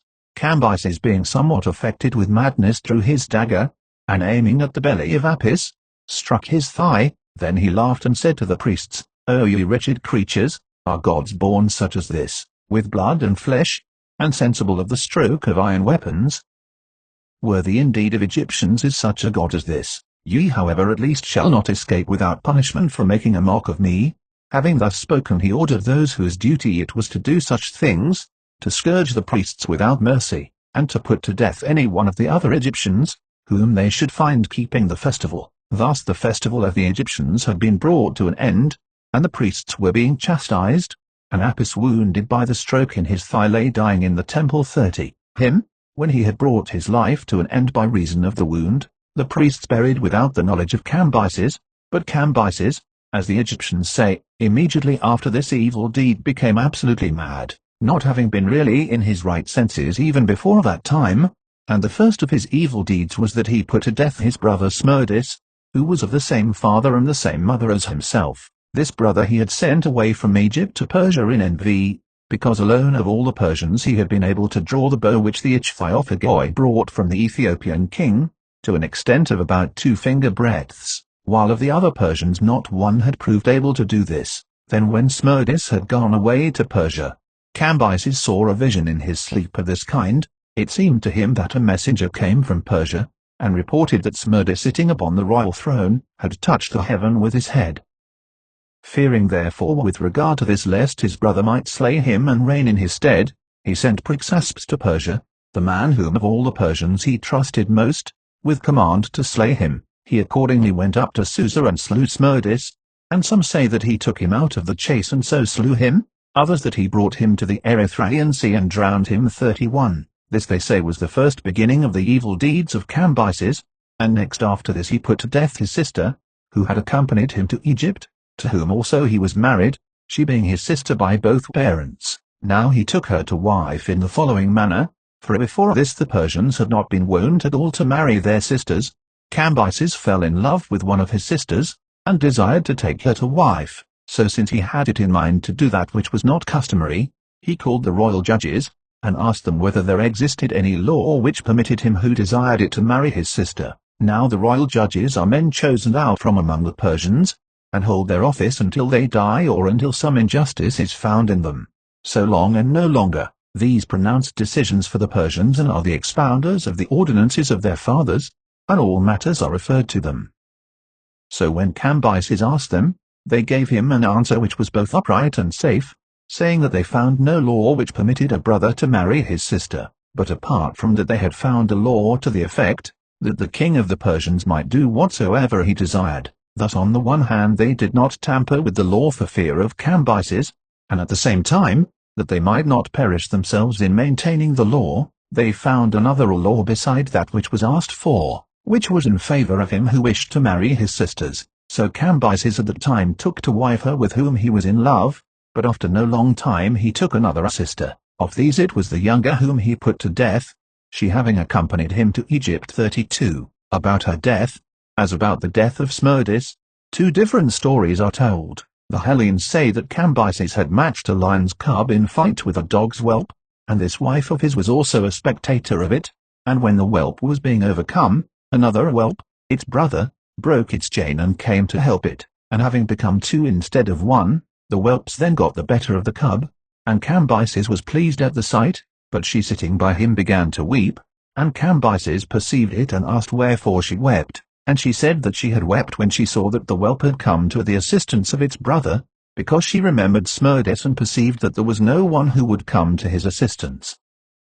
The Hellenes say that it was for this saying that she was killed by Cambyses, but the Egyptians say that as they were sitting round at table, the wife took a lettuce and pulled off the leaves all round, and then asked her husband whether the lettuce was fairer when thus plucked round or when covered with leaves, and he said when covered with leaves. She then spoke thus, Nevertheless thou didst once produce the likeness of this lettuce, when thou didst strip bare the house of Cyrus, and he moved to anger leapt upon her, being with child, and she miscarried and died. 33. These were the acts of madness done by Cambyses towards those of his own family. Whether the madness was produced really on account of Apis or from some other cause, as many ills are wont to seize upon men, for it is said moreover that Cambyses had from his birth a certain grievous malady, that which is called by some a sacred disease, and it was certainly nothing strange that when the body was suffering from a grievous malady, the mind should not be sound either. 34. The following also are acts of madness which he did to the other Persians, to Prixaspes, the man whom he honored most and who used to bear his messages. His son also was cupbearer to Cambyses, and this too was no small honor. To him it is said that he spoke as follows: Prixaspes, what kind of a man do the Persians esteem me to be? And what speech do they hold concerning me? And he said, Master, in all other respects thou art greatly commended, but they say that thou art overmuch given to love of wine. Thus he spoke concerning the Persians, and upon that Cambyses was roused to anger, and answered thus: It appears then that the Persians say I am given to wine, and that therefore I am beside myself and not in my right mind, and their former speech then was not sincere, for before this time, it seems, when the Persians and Croesus were sitting with him in council, Cambyses asked what kind of a man they thought he was as compared with his father Cyrus, and they answered that he was better than his father, for he not only possessed all that his father had possessed, but also in addition to this had acquired Egypt and the sea. Thus the Persians spoke, but Croesus, who was present and was not satisfied with their judgment, spoke thus to Cambyses, "To me, O son of Cyrus, thou dost not appear to be equal to thy father, for not yet hast thou a son such as he left behind him in you." Hearing this, Cambyses was pleased, and commended the judgment of Croesus 35. So calling to mind this, he said in anger to Pryxaspes, "Learn then now for thyself whether the Persians speak truly, or whether when they say this they are themselves out of their senses. For if I, shooting at thy son there standing before the entrance of the chamber, hit him in the very middle of the heart, the Persians will be proved to be speaking falsely, but if I miss, then thou mayest say that the Persians are speaking the truth, and that I am not in my right mind." Having thus said, he drew his bow and hit the boy, and when the boy had fallen down, it is said that he ordered them to cut open his body, and examine the place where he was hit, and as the arrow was found to be sticking in the heart, he laughed and was delighted, and said to the father of the boy, "Pryxaspes, it has now been made evident, as thou sayest, that I am not mad, but that it is the Persians who are out of their senses. And now tell me, whom of all men didst thou ever see before this time hit the mark so well in shooting?" Then Pryxaspes, seeing that the man was not in his right senses and fearing for himself, said, "Master, I think that not even God himself could have hit the mark so fairly." Thus he did at that time, and at another time he condemned 12 of the Persians, men equal to the best, on a charge of no moment, and buried them alive with the head downwards. 36. When he was doing these things, Croesus the Lydian judged it right to admonish him in the following words, "O king, do not thou indulge the heat of thy youth and passion in all things, but retain and hold thyself back. It is a good thing to be prudent, and forethought is wise. Thou however art putting to death men who are of thine own people, condemning them on charges of no moment, and thou art putting to death men's sons also. If thou do many such things, beware lest the Persians make revolt from thee. As for me, thy father Cyrus gave me charge, earnestly bidding me to admonish thee, and suggest to thee that which I should find to be good." Thus he counselled him, manifesting goodwill towards him, but Cambyses answered, "Dost thou venture to counsel me, who excellently well didst rule thine own country, and well didst counsel my father, bidding him pass over the river Eryxes and go against the Massagetae, when they were willing to pass over into a land, and so didst utterly ruin thyself by ill government of thine own land, and didst utterly ruin Cyrus, who followed thy counsel. However, thou shalt not escape punishment now, for know that before this I had very long been desiring to find some occasion against thee." Thus having said, he took his bow, meaning to shoot him, but Croesus started up and ran out,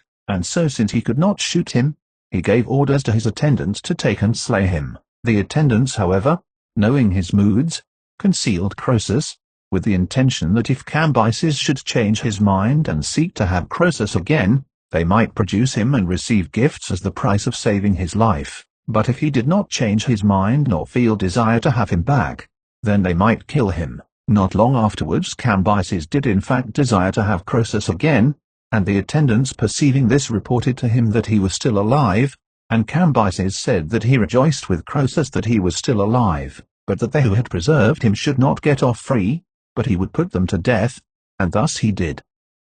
37. Many such acts of madness did he both to Persians and allies, remaining at Memphis and opening ancient tombs and examining the dead bodies. Likewise also he entered into the temple of Hephaestus, and very much derided the image of the god. For the image of Hephaestus very nearly resembles the Phoenician patekoi, which the Phoenicians carry about on the prows of their triremes, and for him who has not seen these, I will indicate its nature. It is the likeness of a dwarfish man. He entered also into the temple of the Cabaroi, into which it is not lawful for any one to enter except the priest only, and the images there he even set on fire, after much mockery of them. Now these also are like the images of Hephaestus, and it is said that they are the children of the god. 38. It is clear to me therefore by every kind of proof that Cambyses was mad exceedingly, for otherwise he would not have attempted to deride religious rites and customary observances. For if one should propose to all men a choice, bidding them select the best customs from all the customs that there are, each race of men, after examining them all, would select those of his own people. Thus all think that their own customs are by far the best, and so it is not likely that any but a madman would make a jest of such things.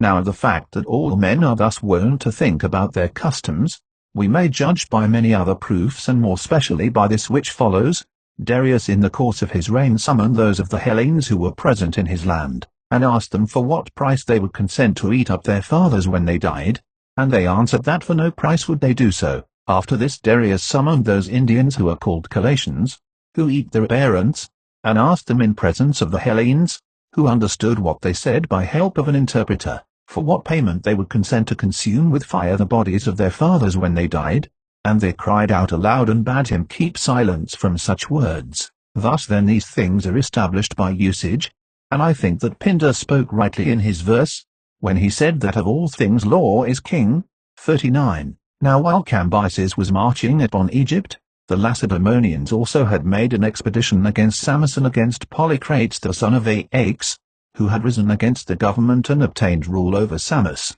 At first he had divided the state into 3 parts, and had given a share to his brothers Pantagnatus and Silicon, but afterwards he put to death one of these, and the younger, namely Silicon, he drove out, and so obtained possession of the whole of Samos. Then, being in possession, he made a guest friendship with Amasis the king of Egypt, sending him gifts and receiving gifts in return from him. After this straightway within a short period of time the power of Polycrates increased rapidly, and there was much fame of it not only in Ionia, but also over the rest of Hellas, for to whatever part he directed his forces, everything went fortunately for him, and he had got for himself 150 oared galleys and 1,000 archers, and he plundered from all, making no distinction of any, for it was his wont to say that he would win more gratitude from his friend by giving back to him that which he had taken, than by not taking at all. So he had conquered many of the islands and also many cities of the continent, and besides other things he gained the victory in a sea fight over the Lesbians, as they were coming to help the Milesians with their forces, and conquered them. These men dug the whole trench round the wall of the city of Samos, working in chains 40. Now Amasis, as may be supposed, did not fail to perceive that Polycrates was very greatly fortunate, and it was to him an object of concern, and as much more good fortune yet continued to come to Polycrates. He wrote upon a paper these words and sent them to Samos. Amasis to Polycrates thus saith, It is a pleasant thing indeed to hear that one who is a friend and guest is faring well, yet to me thy great good fortune is not pleasing, since I know that the divinity is jealous, and I think that I desire, both for myself and for those about whom I have care, that in some of our affairs we should be prosperous and in others should fail, and thus go through life alternately faring well and ill, rather than that we should be prosperous in all things, for never yet did I hear tell of any one who was prosperous in all things, and did not come to an utterly evil end at the last. Now therefore do thou follow my counsel, and act as I shall say with respect to thy prosperous fortunes. Take thought and consider, and that which thou findest to be the most valued by thee, and for the loss of which thou wilt most be vexed in thy soul, that take and cast away in such a manner, that it shall never again come to the sight of men. And if in future from that time forward good fortune does not befall thee in alternation with calamities, apply remedies in the manner by me suggested. 41. Polycrates, having read this and having perceived by reflection that Amasis suggested to him good counsel, sought to find which one of his treasures he would be most afflicted in his soul to lose, and seeking he found this which I shall say. He had a signet which he used to wear, enchased in gold and made of an emerald stone, and it was the work of Theodoros the son of Telecles of Samos. Seeing then that he thought it good to cast this away, he did thus. He manned a 50-oared galley with sailors and went on board of it himself, and then he bade them put out into the deep sea, and when he had got to a distance from the island, he took off the signet ring, and in the sight of all who were with him in the ship, he threw it into the sea. Thus having done he sailed home, and when he came to his house he mourned for his loss. 42. But on the 5th or 6th day after these things it happened to him as follows. A fisherman having caught a large and beautiful fish, thought it right that this should be given as a gift to Polycrates. He bore it therefore to the door of the palace, and said that he desired to come into the presence of Polycrates, and when he had obtained this he gave him the fish, saying, O king, having taken this fish I did not think fit to bear it to the market, although I am one who lives by the labor of his hands, but it seemed to me that it was worthy of thee and of thy monarchy, therefore I bring it and present it to thee. He then, being pleased at the words spoken, answered thus, Thou didst exceedingly well, and double thanks are due to thee, for thy words and also for thy gift, and we invite thee to come to a dinner. The fisherman then, thinking this a great thing, went away to this house, and the servants as they were cutting up the fish found in its belly the signet ring of Polycrates. Then as soon as they had seen it and taken it up, they bore it rejoicing to Polycrates, and giving him the signet ring they told him in what manner it had been found, and he perceiving that the matter was of God, wrote upon paper all that he had done and all that had happened to him, and having written he dispatched it to Egypt.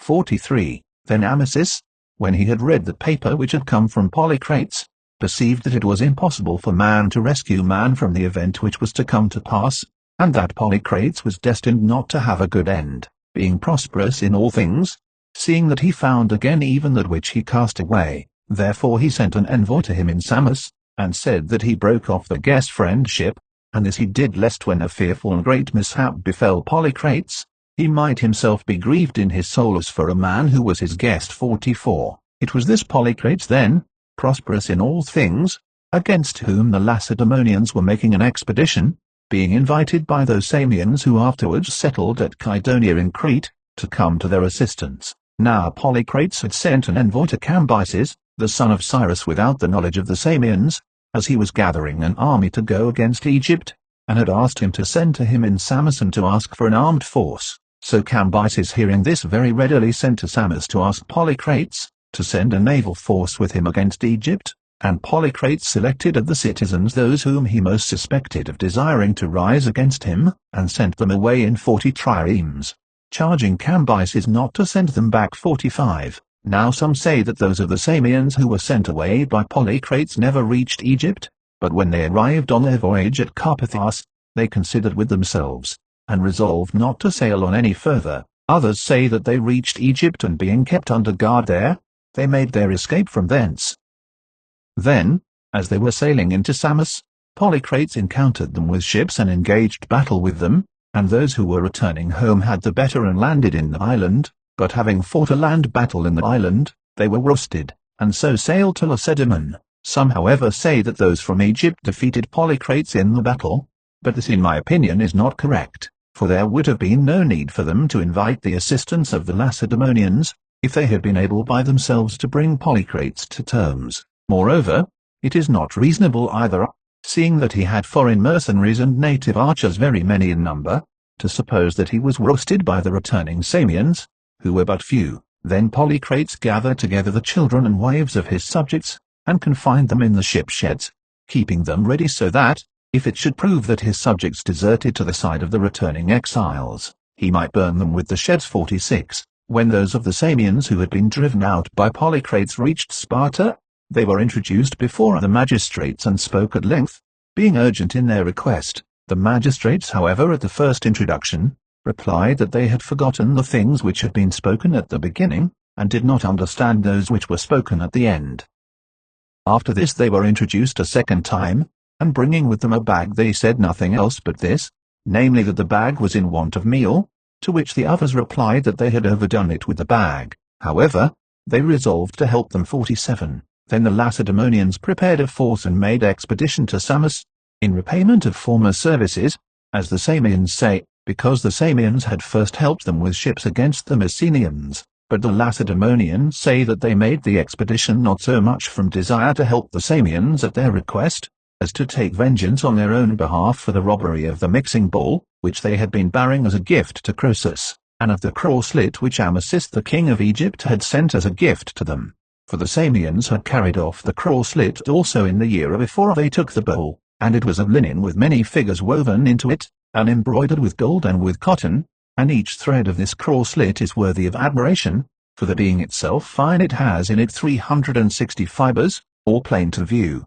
Such another as this moreover is that which Amasis dedicated as an offering to Athene at Lindos. 48. The Corinthians also took part with zeal in this expedition against Samos, that it might be carried out, for there had been an offence perpetrated against them also by the Samians a generation before the time of this expedition, and about the same time as the robbery of the bowl. Periander the son of Cypselus had dispatched 300 sons of the chief men of Corcyra to Elaps at Sardis to be made eunuchs, and when the Corinthians who were conducting the boys had put in to Samos, the Samians, being informed of the story and for what purpose they were being conducted to Sardis, first instructed the boys to lay hold of the temple of Artemis, and then they refused to permit the Corinthians to drag the suppliants away from the temple, and as the Corinthians cut the boys off from supplies of food, the Samians made a festival, which they celebrate even to the present time in the same manner. For when night came on, as long as the boys were suppliants they arranged dances of maidens and youths,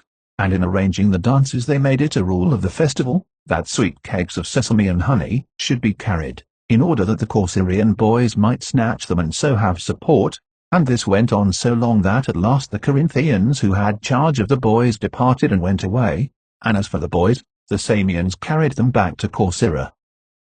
49. Now, if after the death of Periander the Corinthians had been on friendly terms with the Corcyrians, they would not have joined in the expedition against Samos for the cause which has been mentioned, but as it is, they have been ever at variance with one another since they first colonized the island. This then was the cause why the Corinthians had a grudge against the Samians. 50. Now Periander had chosen out the sons of the chief men of Corcyra, and was sending them to Sardis to be made eunuchs, in order that he might have revenge, since the Corcyrians had first begun the offense, and had done to him a deed of reckless wrong. For after Periander had killed his wife Melissa, it chanced to him to experience another misfortune in addition to that which had happened to him already, and this was as follows. He had by Melissa 2 sons, the one of 17 and the other of 18 years. These sons their mother's father Procles, who was despot of Epidaurus, sent for to himself and kindly entertained, as was to be expected seeing that they were the sons of his own daughter, and when he was sending them back, he said in taking leave of them, "Do you know, boys, who it was that killed your mother?" Of this saying the elder of them took no account, but the younger, whose name was Lycophron, was grieved so greatly at hearing it, that when he reached Corinth again he would neither address his father, nor speak to him when his father would have conversed with him, nor give any reply when he asked questions regarding him as the murderer of his mother. At length Periander being enraged with his son drove him forth out of his house.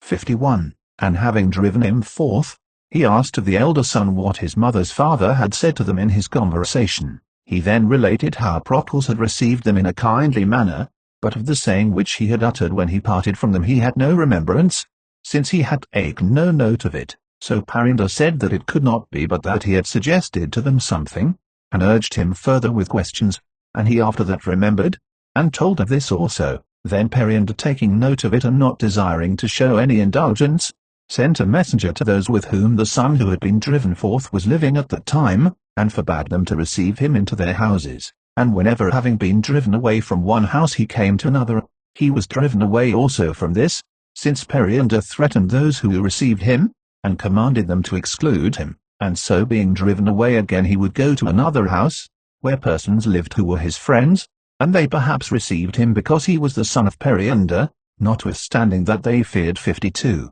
At last Periander made a proclamation that whosoever should either receive him into their houses or converse with him, should be bound to pay a fine to Apollo, stating the amount that it should be. Accordingly, by reason of this proclamation no one was willing either to converse with him, or to receive him into their house, and moreover even he himself did not think it fit to attempt it, since it had been forbidden, but he lay about in the porticos enduring exposure, and on the 4th day after this, Periander seeing him fallen into squalid misery and starvation felt pity for him, and abating his anger he approached him and began to say, "Son, which of these 2 is to be preferred, the fortune which thou dost now experience and possess, or to inherit the power and wealth which I possess now, by being submissive to thy father's will?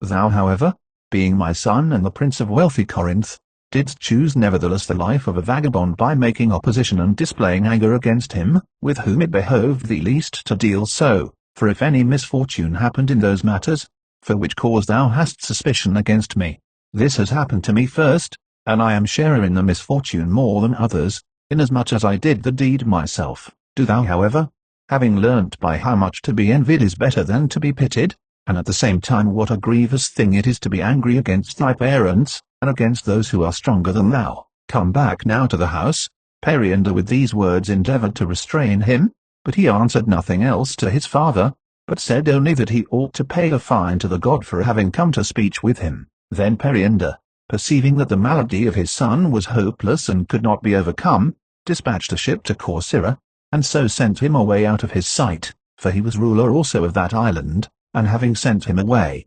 Periander proceeded to make war against his father-in-law Procles, esteeming him most to blame for the condition in which he was, and he took Epidaurus and took also Procles himself and made him a prisoner 53. When however, as time went on, Periander had passed his prime and perceived within himself that he was no longer able to overlook and manage the government of the state, he sent to Corcyra and summoned Lycophron to come back and take the supreme power, for in the elder of his sons he did not see the required capacity, but perceived clearly that he was of wits too dull. Lycophron however did not deign even to give an answer to the bearer of his message. Then Periander, clinging still in affection to the youth, sent to him next his own daughter, the sister of Lycophron, supposing that he would yield to her persuasion more than to that of others, and she arrived there and spoke to him thus: Boy, dost thou desire that both the despotism should fall to others, and also the substance of thy father, carried off as plunder, rather than that thou shouldest return back and possess them?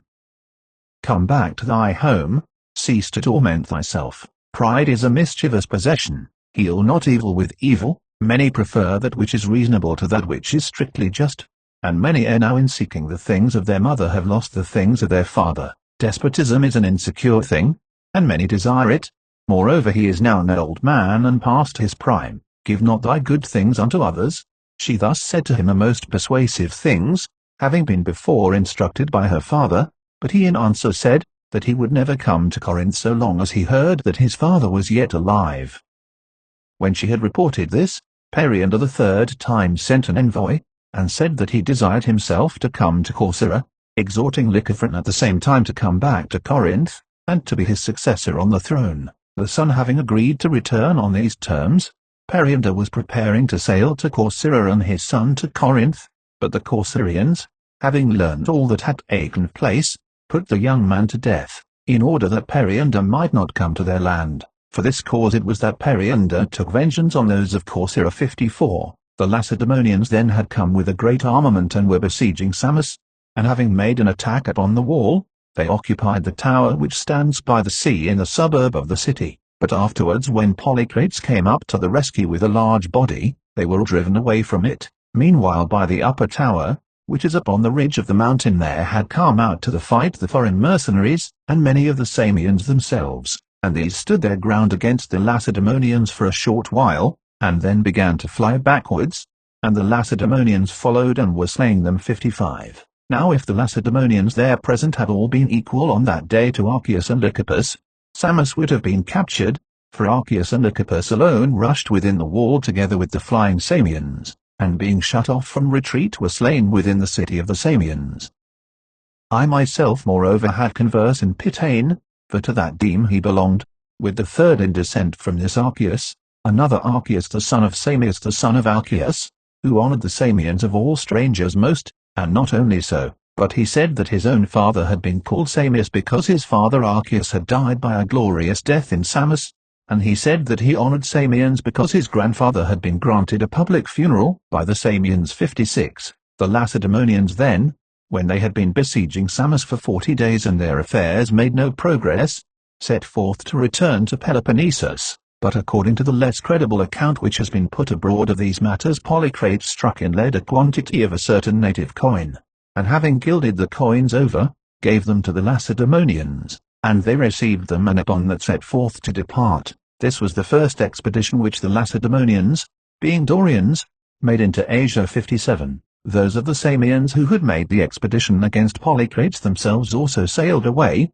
when the Lacedaemonians were about to desert them, and came to Cyphnos, for they were in want of money, and the people of Cyphnos were then at their greatest height of prosperity, and possessed wealth more than all the other islanders, since they had in their island mines of gold and silver, so that there is a treasury dedicated at Delphi with the tithe of the money which came in from these mines, and furnished in a manner equal to the wealthiest of these treasuries, and the people used to divide among themselves the money which came in from the mines every year. So when they were establishing the treasury, they consulted the oracle as to whether their present prosperity was capable of remaining with them for a long time, and the Pythian prophetess gave them this reply.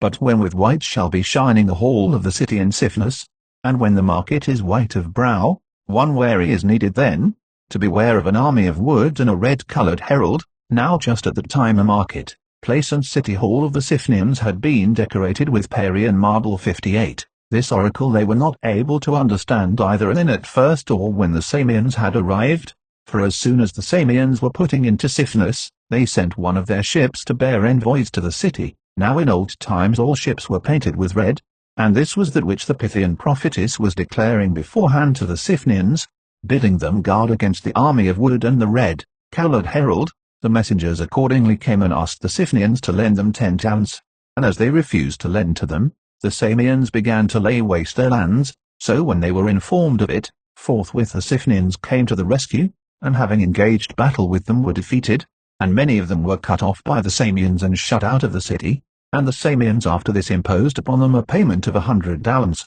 59. Then from the men of Hermion they received by payment of money the island of Hydria, which is near the coast of Peloponnese, and they gave it in charge to the Troezenians, but they themselves settled at Kydonia which is in Crete, not sailing thither for that purpose but in order to drive the Zacinthians out of the island. Here they remained and were prosperous for 5 years, so much so that they were the builders of the temples which are now existing in Kydonia, and also of the house of Dictynna. In the 6th year however the Egnatans together with the Cretans conquered them in a sea fight, and brought them to slavery, and they cut off the prows of their ships, which were shaped like boars, and dedicated them in the temple of Athene in Aegina. This the Egnatans did because they had a grudge against the Samians, for the Samians had first made expedition against Aegina, when Amphicrates was king in Samos, and had done much hurt to the Egnatans and suffered much hurt also from them. Such was the cause of this event. 60. And about the Samians I have spoken at greater length, because they have 3 works which are greater than any others that have been made by Hellenes. First, a passage beginning from below and open at both ends, dug through a mountain not less than 150 fathoms in height. The length of the passage is 7 furlongs and the height and breadth each 8 feet, and throughout the whole of it another passage has been dug 20 cubits in depth and 3 feet in breadth, through which the water is conducted and comes by the pipes to the city, brought from an abundant spring. And the designer of this work was a Megarian, Eupalinus the son of Nostrphus. This is one of the 3, and the second is a mole in the sea about the harbour, going down to a depth of as much as 20 fathoms, and the length of the mole is more than 2 furlongs. The third work which they have executed is a temple larger than all the other temples of which we know. Of this the first designer was Roicus the son of Phyllis, a native of Samos.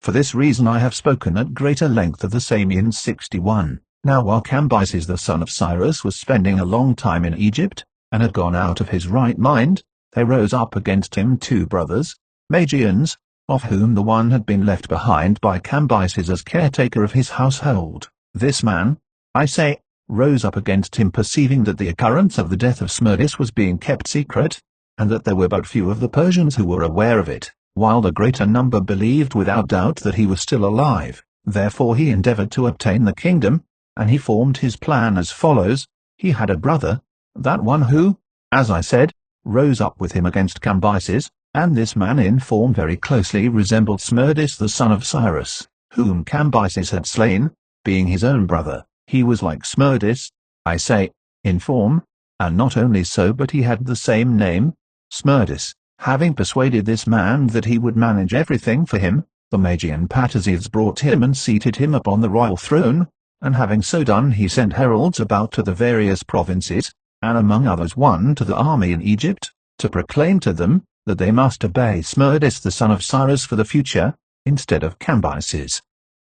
62. So then the other heralds made this proclamation, and also the one who was appointed to go to Egypt, finding Cambyses and his army at Ecbatana in Syria, stood in the midst, and began to proclaim that which had been commanded to him by the Magian. Hearing this from the herald, and supposing that the herald was speaking the truth, and that he had himself been betrayed by Prixaspes, that is to say, that when Prixaspes was sent to kill Smerdis he had not done so, Cambyses looked upon Prixaspes and said, Prixaspes, was it thus that thou didst perform for me the thing which I gave over to thee to do? And he said, Master, the saying is not true that Smerdis thy brother has risen up against thee, nor that thou wilt have any contention arising from him, either great or small, for I myself, having done that which thou didst command me to do, buried him with my own hands. If therefore the dead have risen again to life, then thou mayest expect that Astyages also the Mede will rise up against thee, but if it is as it was before time,